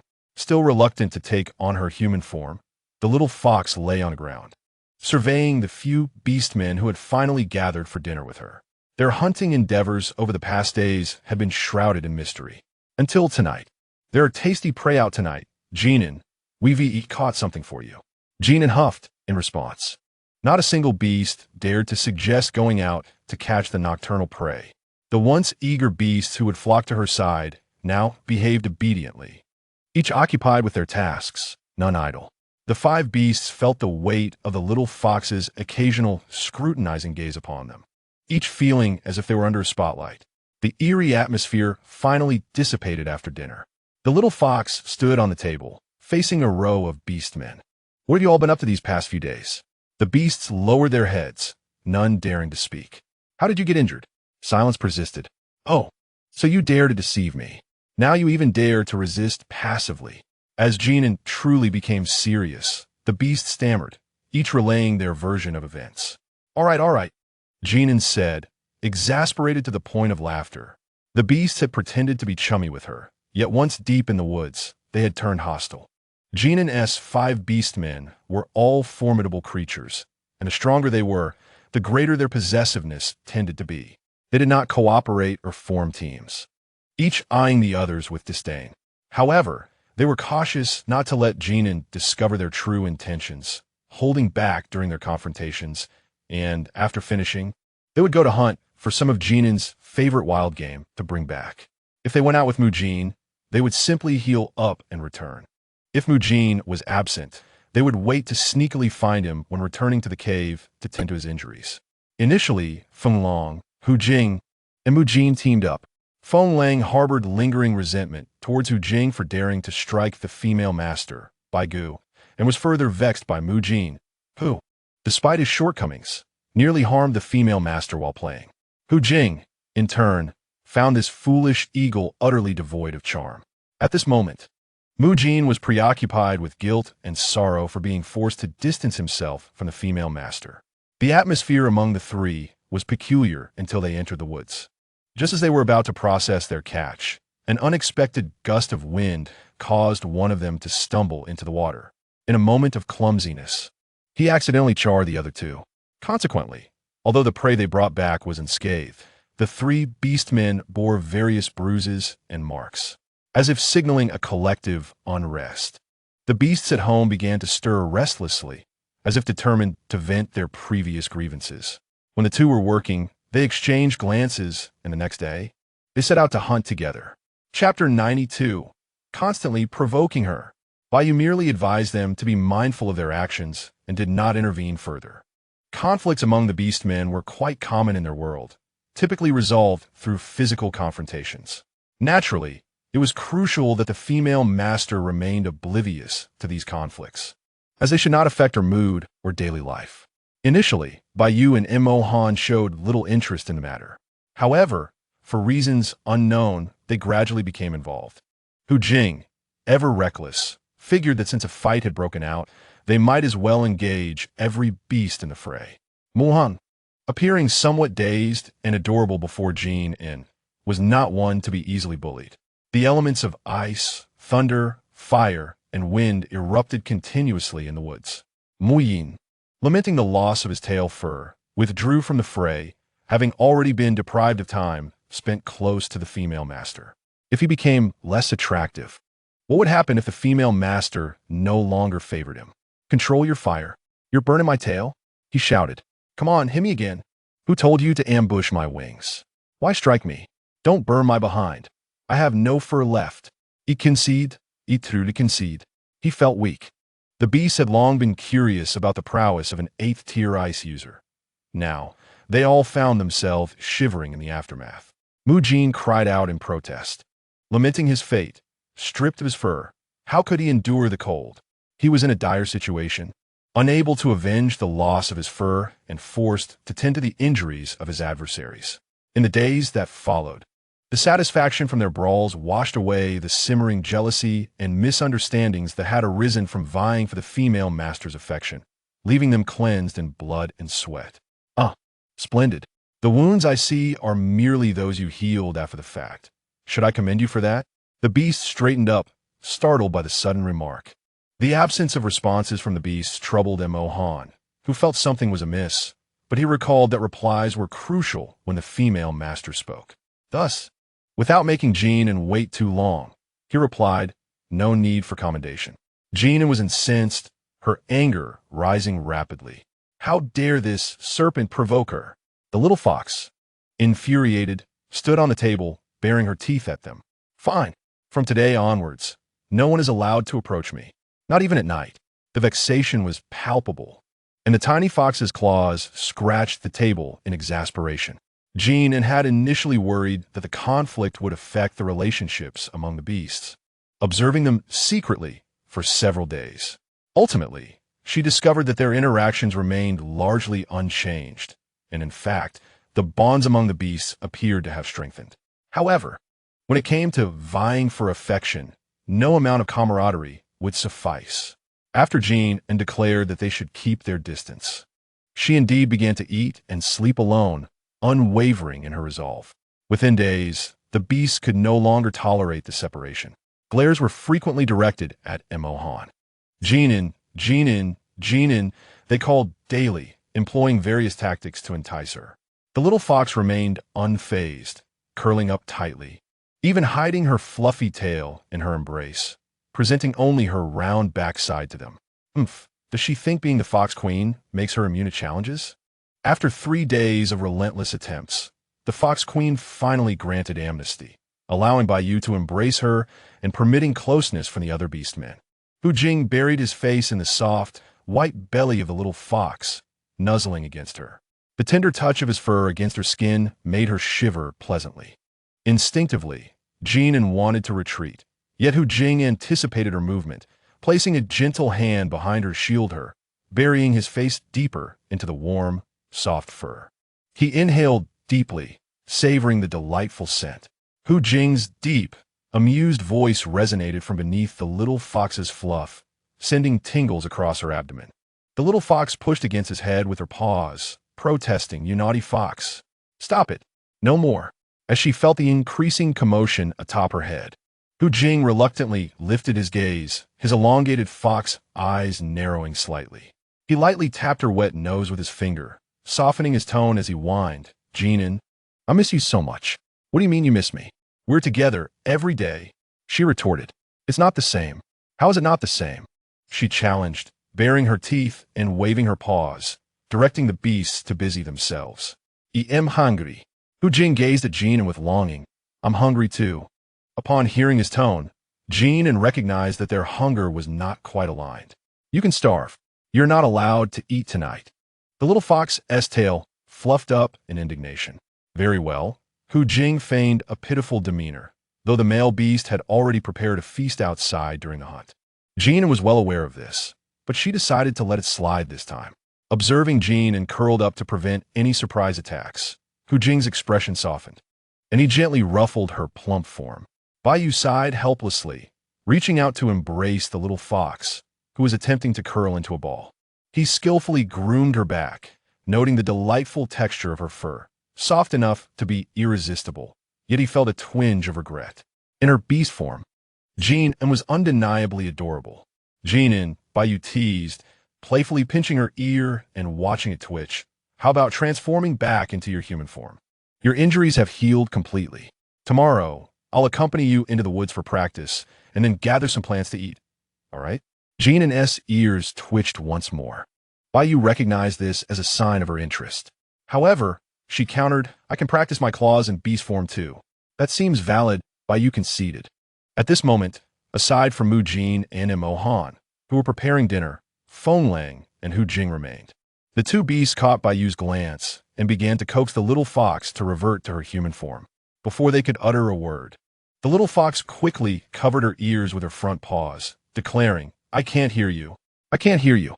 Feng Lang dashed out and returned, holding 5 skewers of freshly grilled meat dangling in front of the little fox.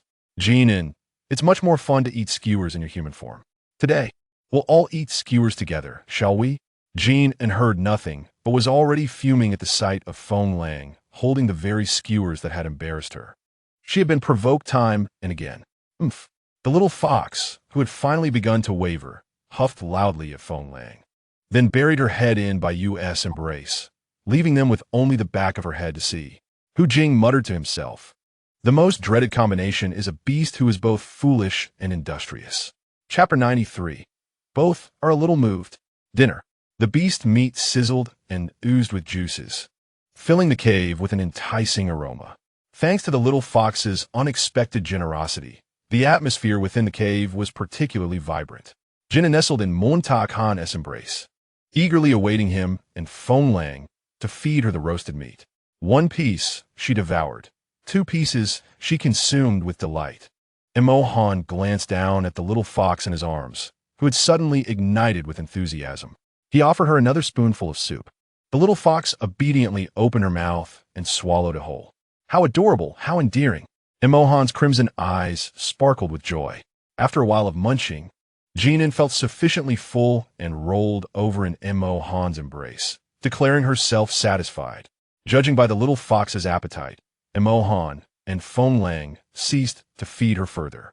Feng Lang leaned forward. Jin An, I hold you?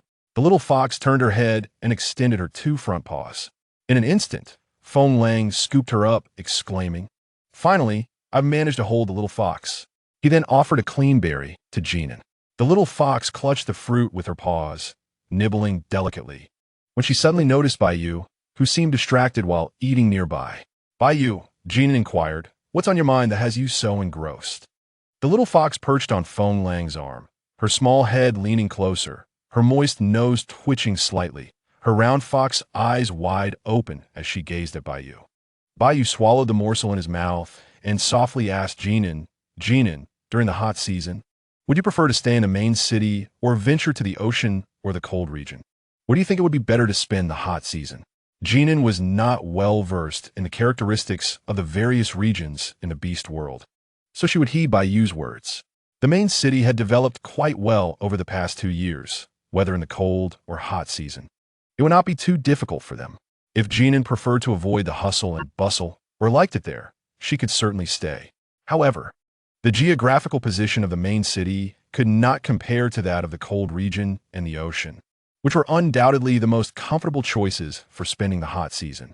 Upon hearing this, the beasts dining slowed their movements.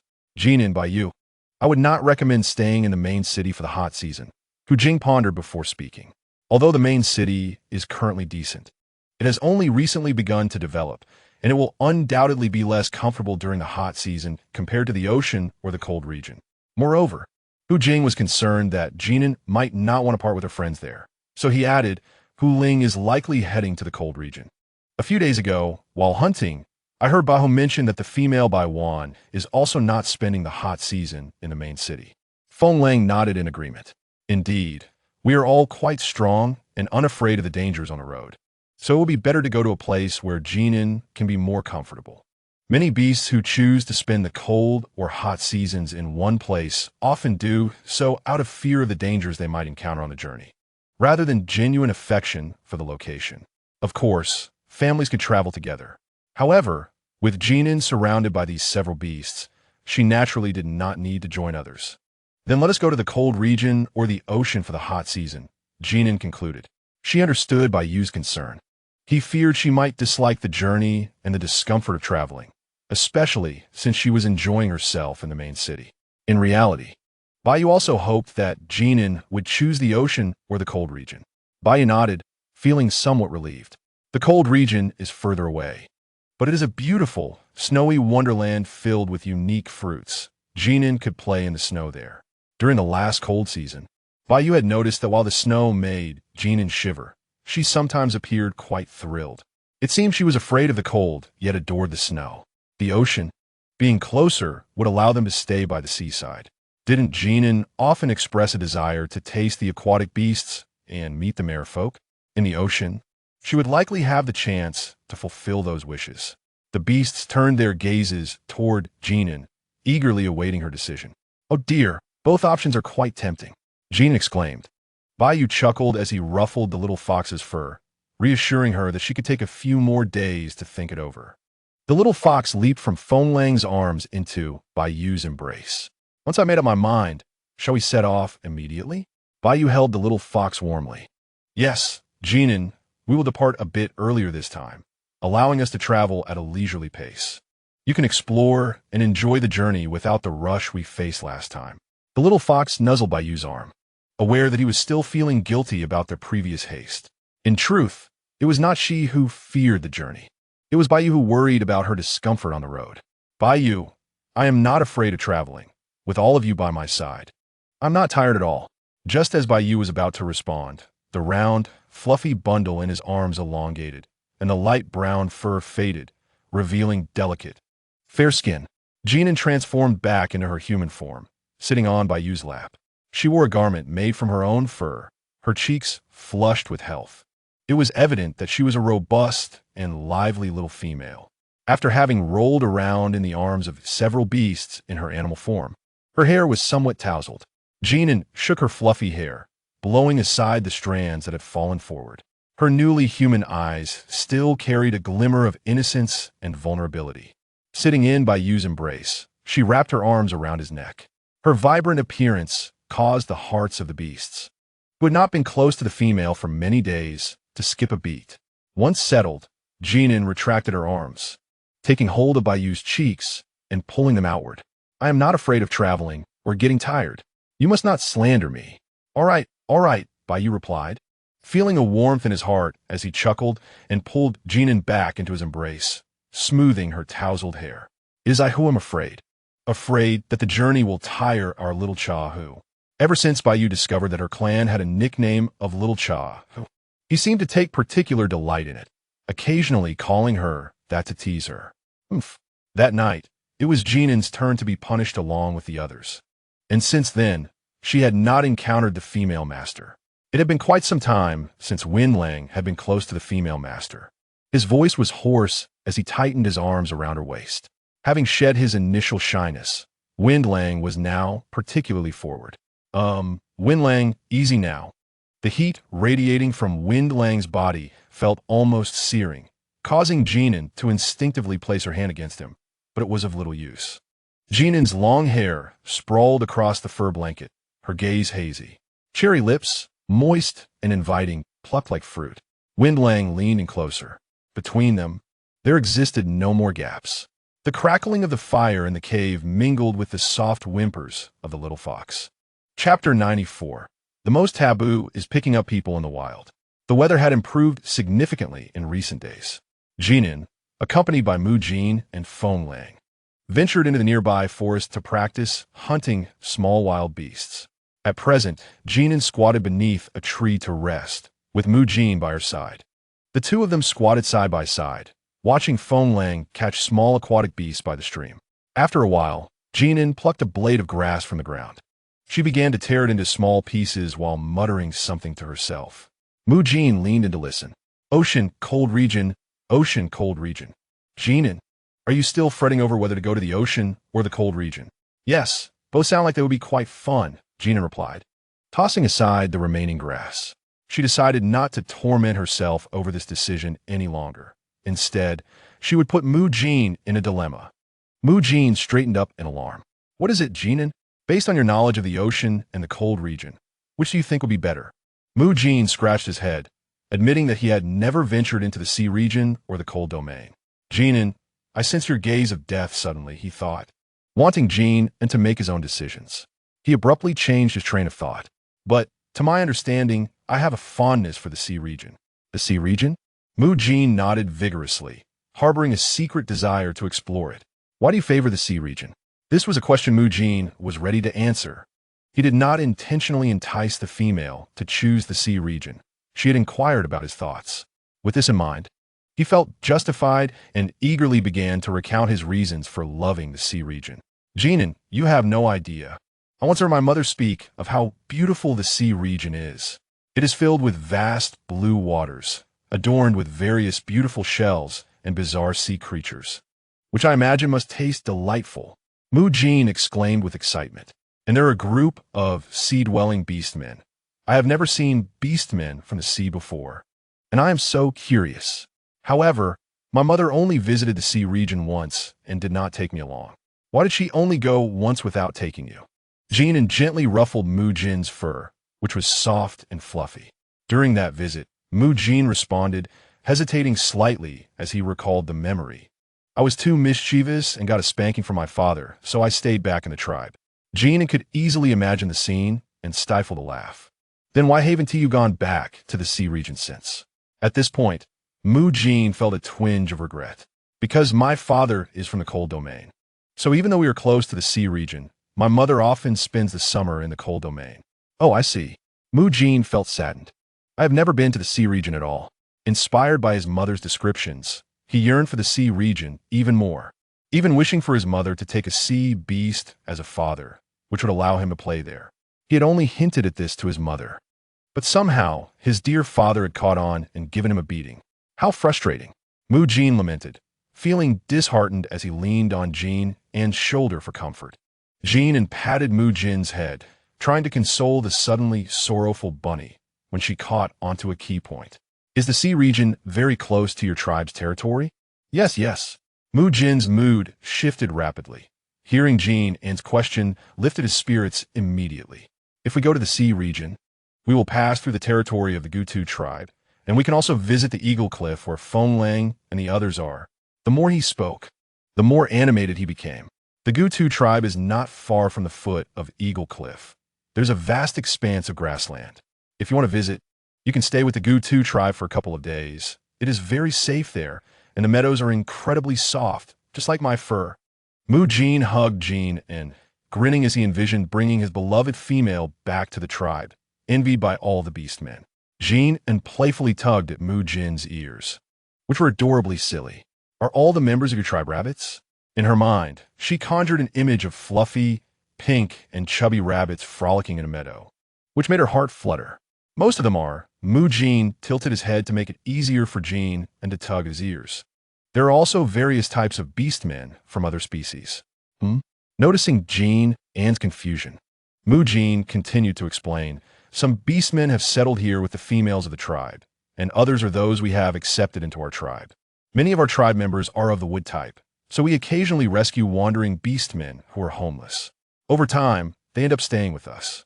Of course, the wandering beastmen accepted by the Gutu tribe have been thoroughly vetted and understood the tribe's values before being welcomed into the community. While expanding the tribe is generally a positive thing, not just any beastman is accepted. Wandering beastmen? Jin An furrowed her brow, as this was the first time she had heard of such a thing. Yes, many wandering beastmen have lost their tribes due to disasters or attacks by wild beasts, rendering their groups nearly extinct. They can no longer defend their territories, forcing them to roam. Could it be possible for a beastman who made a mistake in their tribe to be cast out and become a wandering beastman? Jin An suddenly recalled reading about wicked beastmen being banished from their tribes in novels. Jin's eyes widened. Jin An, are you talking about rogue beasts? Rogue beasts? Yes. Jin nodded emphatically, his expression turning serious. Most beastmen are social creatures who care deeply for their tribes. Only those who commit grave misdeeds are expelled, and such individuals do not deserve to be called beastmen. Jin felt indignant at the thought that such wicked beings existed in the world. Could rogue beasts disguise themselves as wandering beastmen to settle in other tribes? That is impossible, Jin An, Jin said solemnly. Those expelled for serious offenses undergo a ritual conducted by shamans, who mark their foreheads with a curse mark to prevent them from harming others. The curse mark is bestowed by the beast god, and once inscribed, it cannot be removed. Before Jin An could ask further, Jin explained that the ability to distinguish them was crucial for safety. In her past enjoyment of novels, Jin An had always been wary of picking up strangers in the wild. If one chose wisely, it could lead to a lifelong bond. However, if one chose poorly, it could lead to devastation for the entire tribe. Chapter 95. Hard and unyielding Jin An shivered, resolved that she could never possess such benevolence. Just then, Fenglang, who had dealt with the water beasts, walked by and asked, "Are you cold?" "No, I was chatting with Jin about the Gutu tribe."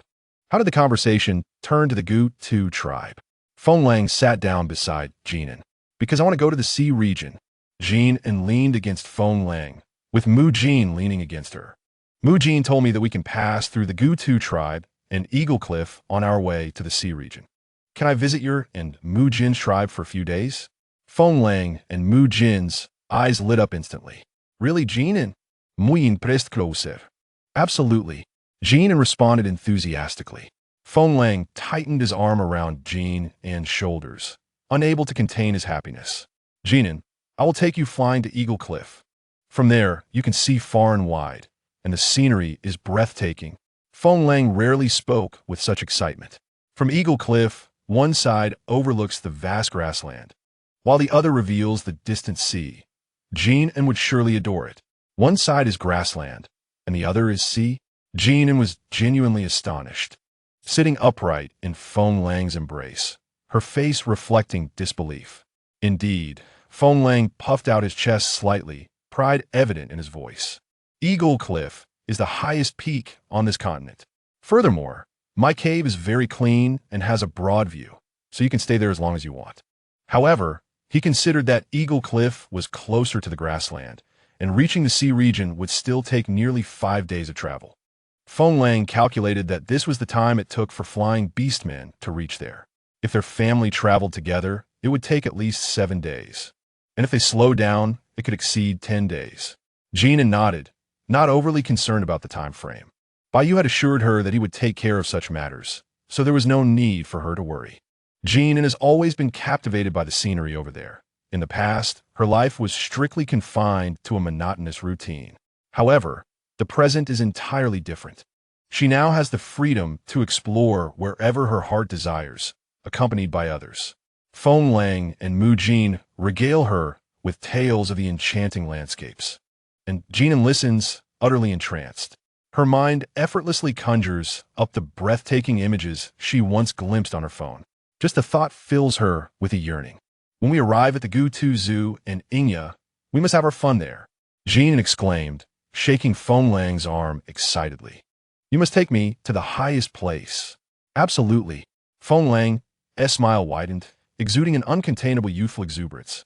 Jin An's eyes sparkled with delight. Indeed. Love is best found with someone handsome. Are we definitely going to the sea region? Baiyu asked as he embraced Jin An, resting his chin atop her head.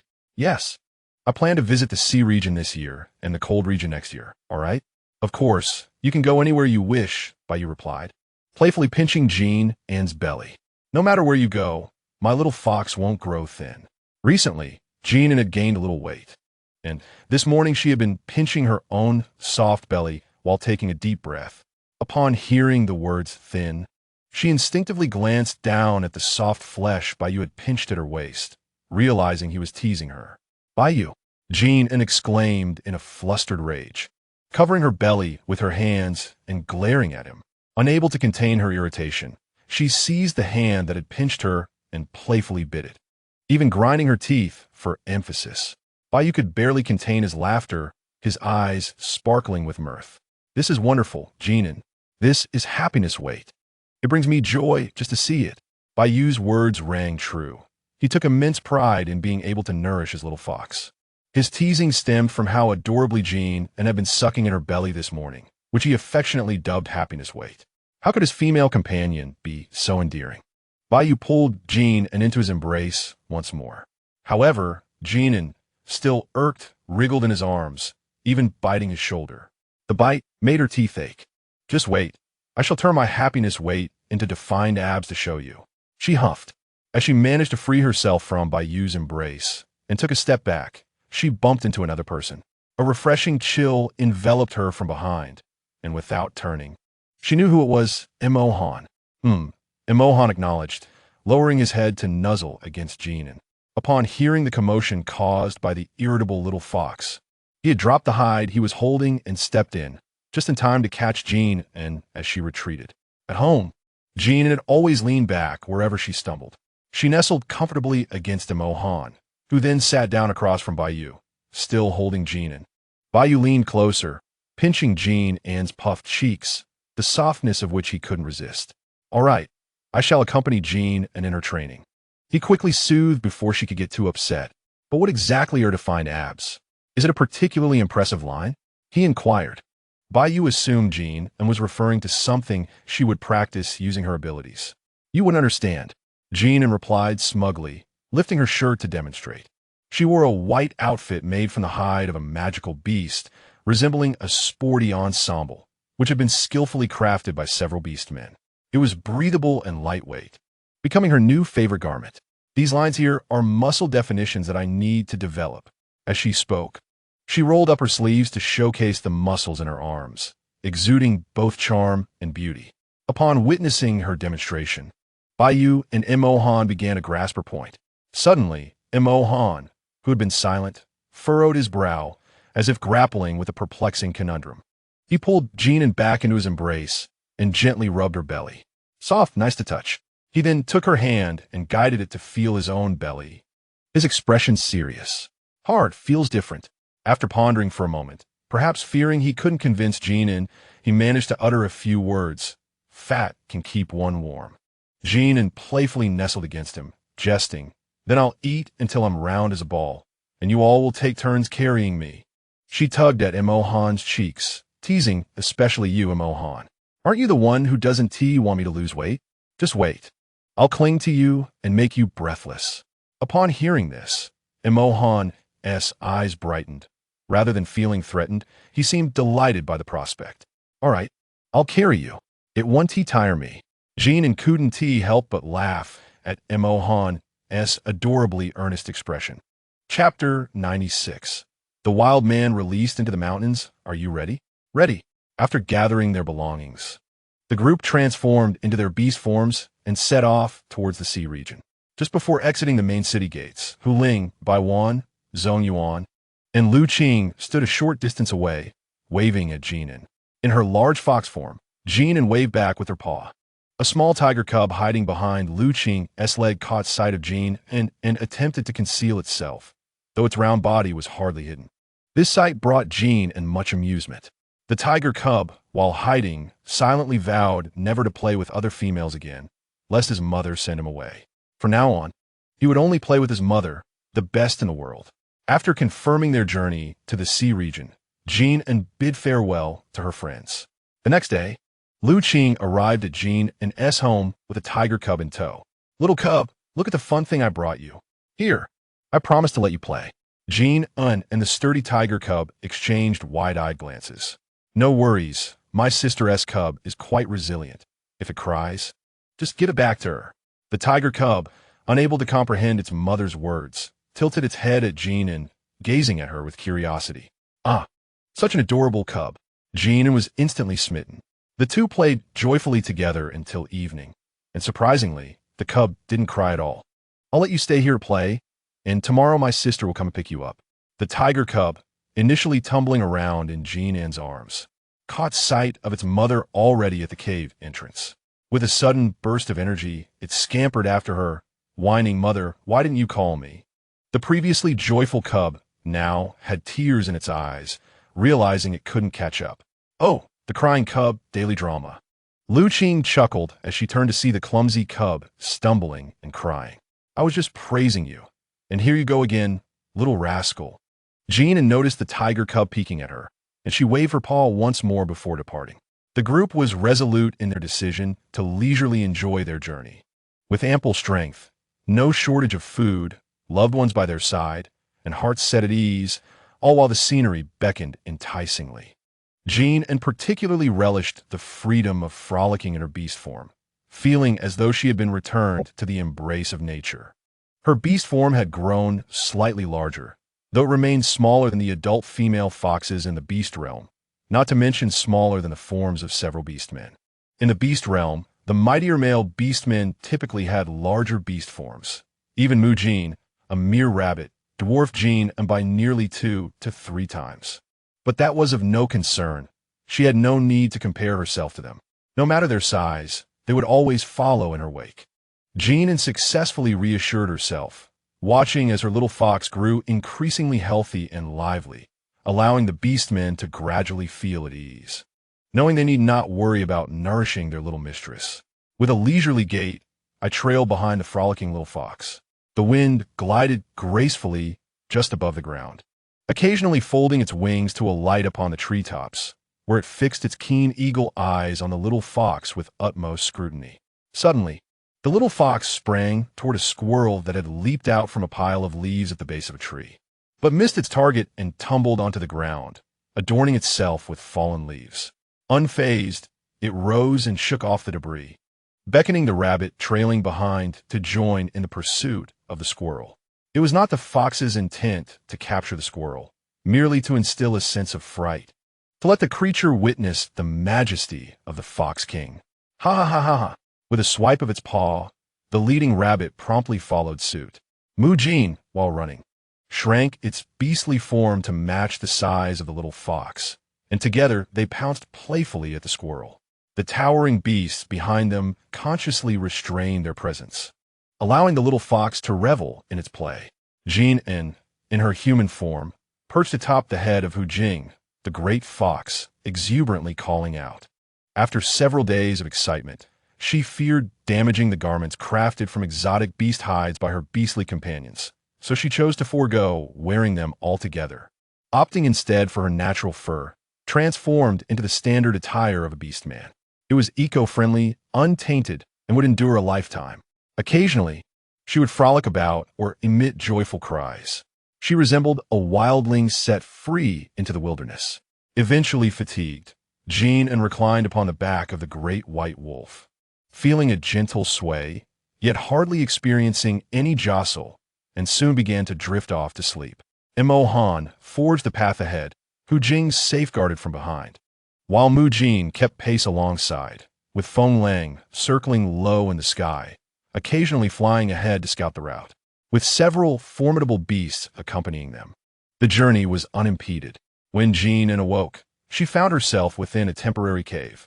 Still groggy from sleep, she took a moment to acclimate to her surroundings. Baiyu had already ceased crafting beast skin garments the moment she opened her eyes and was quietly observing her, waiting for her to fully awaken. "Are you awake?" Baiyu inquired, offering her a cup of warm water he had prepared in advance. Jin An drank heartily, finally feeling completely alert. She glanced outside. The sky had darkened, yet the cave remained illuminated by clusters of Baiyu's ethereal flames. The other beast companions, who had been scattered about, gathered around her upon noticing her awakening. After exchanging warm embraces, they all indulged in a hearty meal together. After freshening up, it was time for rest, yet Jin An, having just awakened, felt no inclination to sleep. With wide, sparkling eyes, she gazed at the ceiling of the cave, unable to doze off. Several beasts in their human forms lay beside her, turning to look at her when they sensed her restlessness. The little fox had been brimming with energy lately and had only fallen asleep during the day's journey. Typically, she would bounce along in her beast form. They had assumed that the little fox, after days of frolic, would finally tire and sleep soundly for a couple of days. But it seemed she was now wide awake even at night. Does Jin An truly enjoy playing outside so much? Hu Jing, lying closest to her, propped his head on one arm, turning his body to face her. "Indeed, I do." Jin An unabashedly expressed her delight, which elicited laughter from the others. Observing that no one was inclined to sleep, Baiyu added more ethereal flames, brightening the cave. "Tomorrow, before sunset, rain is expected, allowing us to linger in this cave for a couple of days." The others understood Baiyu's implication. They could play as they wished tonight, and if they chose not to sleep, that was perfectly acceptable. This was primarily directed at Jin An, for male beasts often hunted outside, going days without sleep. A single sleepless night held little consequence for them.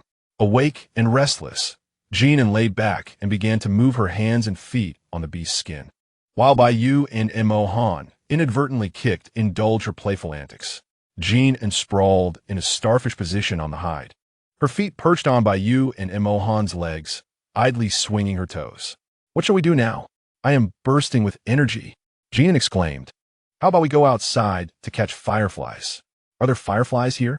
Mu Yin queried. "What are fireflies, Jin An?" She succinctly summarized as glowing little flying insects, lacking the expertise to provide a more detailed explanation. Glowing behind, Mu Jin imagined chasing after a tiny creature with a glowing rear end and shivered, attempting to dispel the image from his mind. "Where might we find these glowing insects?" Mu Jin asked, swallowing hard, his face contorted in confusion. Jin An's enthusiasm was infectious. If he could catch a couple, it would be acceptable. However, he wondered why she would be fond of such peculiar creatures. Are they perhaps delicious? His eyes sparkled at the thought. Baiyu tightened his grip on Jin An's hand. "The wilderness at night can be perilous. If you truly wish to catch fireflies, we will do so once we reach the Gutu tribe or Inya Cliff, all right?" Jin An, squeezing Baiyu's hand playfully, acquiesced. "Then we shan't catch fireflies." She had merely mentioned it out of restlessness, not intending to rally everyone for such an endeavor. "What can we play with now?" Jin An rolled over, resting her chin on the beast's skin blanket, her wide eyes gleaming as she looked at them, hoping for some inventive suggestion. Surely, beastmen must have their own ways of passing sleepless nights. What did you all do when you couldn't sleep as children? Feng Lang pondered aloud. If we don't wish to sleep, we can engage in some vigorous activity. Jin An paused, and the others remained silent. Surely, that wouldn't be suitable. Not in this desolate wilderness with so many of us, she thought. Has Feng Lang also become so audacious? Unfazed by the atmosphere, Feng Lang stood and transformed into his beast form at the cave entrance. Jin An's eyes widened in surprise. What was happening now? This great eagle spoke human words. Hadn't she previously expressed a desire to play eagle catches chick? I shall be the eagle, and by you will be the hen, protecting the remaining chicks. Jin An, bewildered, thought what? By you, the hen, looked equally perplexed, while the chicks, Hu Jing, Mu Jin, and Mo Han, shared the same sentiment. Feng Lang, ever considerate, had even devised a modified version of the game. Due to the limited space today, I cannot allow you to take turns in your beast forms. Instead, I will catch you, in beast form, outside the cave, and if you can block me, you win. The group collectively pondered. Who would play such a game with a female master at night? Hu Jing rolled his eyes dramatically, lying still on the ground, clearly disinterested. The others also showed little enthusiasm for a nighttime escapade with an eagle. They all turned to Jin An. She replied, "Thank you for the invitation, but I'm not too keen on being a chick." Noting the silence within the cave, the great eagle at the entrance tilted its head and called out softly twice. Puzzled, never mind. I shall entertain my own eagle. With a sigh, Jin An resigned herself and rose from the blanket. The enormous eagle at the entrance continued to peek inside, its sharp golden eyes glinting softly in the darkness. At that moment, the eagle exhibited no signs of aggression, perhaps due to a branch snagging it. A few feathers quivered atop its head with each movement, giving it a somewhat clumsy appearance. As she walked, Jin An retrieved a piece of wood resin fruit from her space. The Eagle tribe's beastmen relied on this resin fruit from the wood resin tree to groom and protect their feathers. Feng Lang had informed Jin An about this when he had gathered some resin fruit a few days ago. The forest was abundant with wood resin trees, and Jin An had collected some to store in her space for Feng Lang's use. This is an oval-shaped fruit, roughly the size of a palm, with a coarse exterior.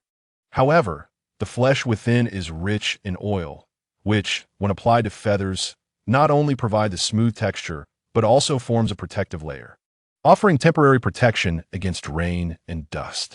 At this moment, it proves to be quite useful. Upon seeing Jin An approach the cave entrance, Feng Lang assumed the game was about to commence. Excitedly, he flapped his enormous wings, creating a gust of wind that nearly knocked the freshly opened wood fat fruit from Jin An's grasp. Behave yourself. Jin An gently patted the large eagle. If you keep this up, I'll have Mo Han freeze you into an ice sculpture. The large eagle, bewildered, let out a plaintive sound but obediently folded his wings and settled down, conveniently bringing his head closer to Jin An, making it easier for her to reach him. Although he was unsure of Jin An's intentions, it appeared she was not inclined to play anymore. Feng Lang felt a twinge of regret. This creature, Jin An thought, was rather amusing. In human form, he seemed like a rather serious child, but upon transforming into his beast form, he resembled a large dog, seeking affection and attention. You are so troublesome. This game is not suitable for you, Jin An said, smoothing down a few of the eagle's feathers that were sticking up. Since there was nothing pressing to attend to at the moment, she decided to groom his feathers. Feng Lang felt an overwhelming sense of happiness. No other eagle across the continent could claim such contentment. Once he returned to the Eagle Cliff, he would ensure that this news spread far and wide, inciting envy among all the eagles. The few beasts within the cave watched in bewilderment, questioning why there was such a reward and on what basis. What a foolish eagle! Jin An reached into the wood fat fruit, extracting a piece of the resin. The cool sensation and slight stickiness tingled at her fingertips. She set the fruit aside and rubbed the resin between her hands, allowing it to warm and soften. Is this how it's done? It was her first time using this product, and she felt slightly uncertain. The large eagle eagerly nodded in response. The other beasts in the cave were nearly fixated on the eagle's massive form at the entrance, oblivious to their stares. The large eagle was solely aware that he was the happiest eagle alive. Given his considerable size, Jin An was apprehensive about starting her task, so she resolved to begin at the base of his wings. However, Feng Lang lowered his head, offering her a means to climb atop him. This was the position he always assumed whenever she mounted his back. Well, it doesn't matter where I start, she thought. Jin An settled onto the eagle's back, gently smoothing the feathers at the top of Feng Lang's head and carefully untangling a few knotted neck feathers. The unique fragrance of the wood-fat fruit began to permeate the air. Jin An inhaled, finding it quite pleasant. Feng Lang was already entranced by the scent, his mind swirling in a delightful haze. This wood-fat fruit seemed different from the one he had previously used. He resolved to gather more during their hunting expedition the next day. The once dry and unkempt feathers, nourished by the resin, became sleek and supple, glistening with a healthy dark brown sheen. The large eagle squinted his eyes in bliss, allowing Jin An to groom him at her leisure. His immense wings spread out like a wall, and as Jin An worked on one side, she soon began to feel fatigued. Oh, so large, she thought, struggling to keep up. However, the great fox could not admit defeat. Though Feng Lang was still lost in the pleasure of Jin An's touch, he keenly sensed her movements were slowing. Aware of his expansive wings, the large eagle immediately restrained his affectionate tendencies. Just as Jin An reached out, the massive eagle suddenly vanished beneath her. Before she could comprehend the situation, she found herself in Feng Lang's embrace. He was bare-chested, clad only in a simple hide skirt, with two unruly tufts of hair sticking up from his head. All right, Jin An, I'll take care of the rest, Feng Lang said, nuzzling her head affectionately, his expression filled with tenderness, as he lifted her and settled her back onto the blanket, placing her between Bai Yu and Mohan.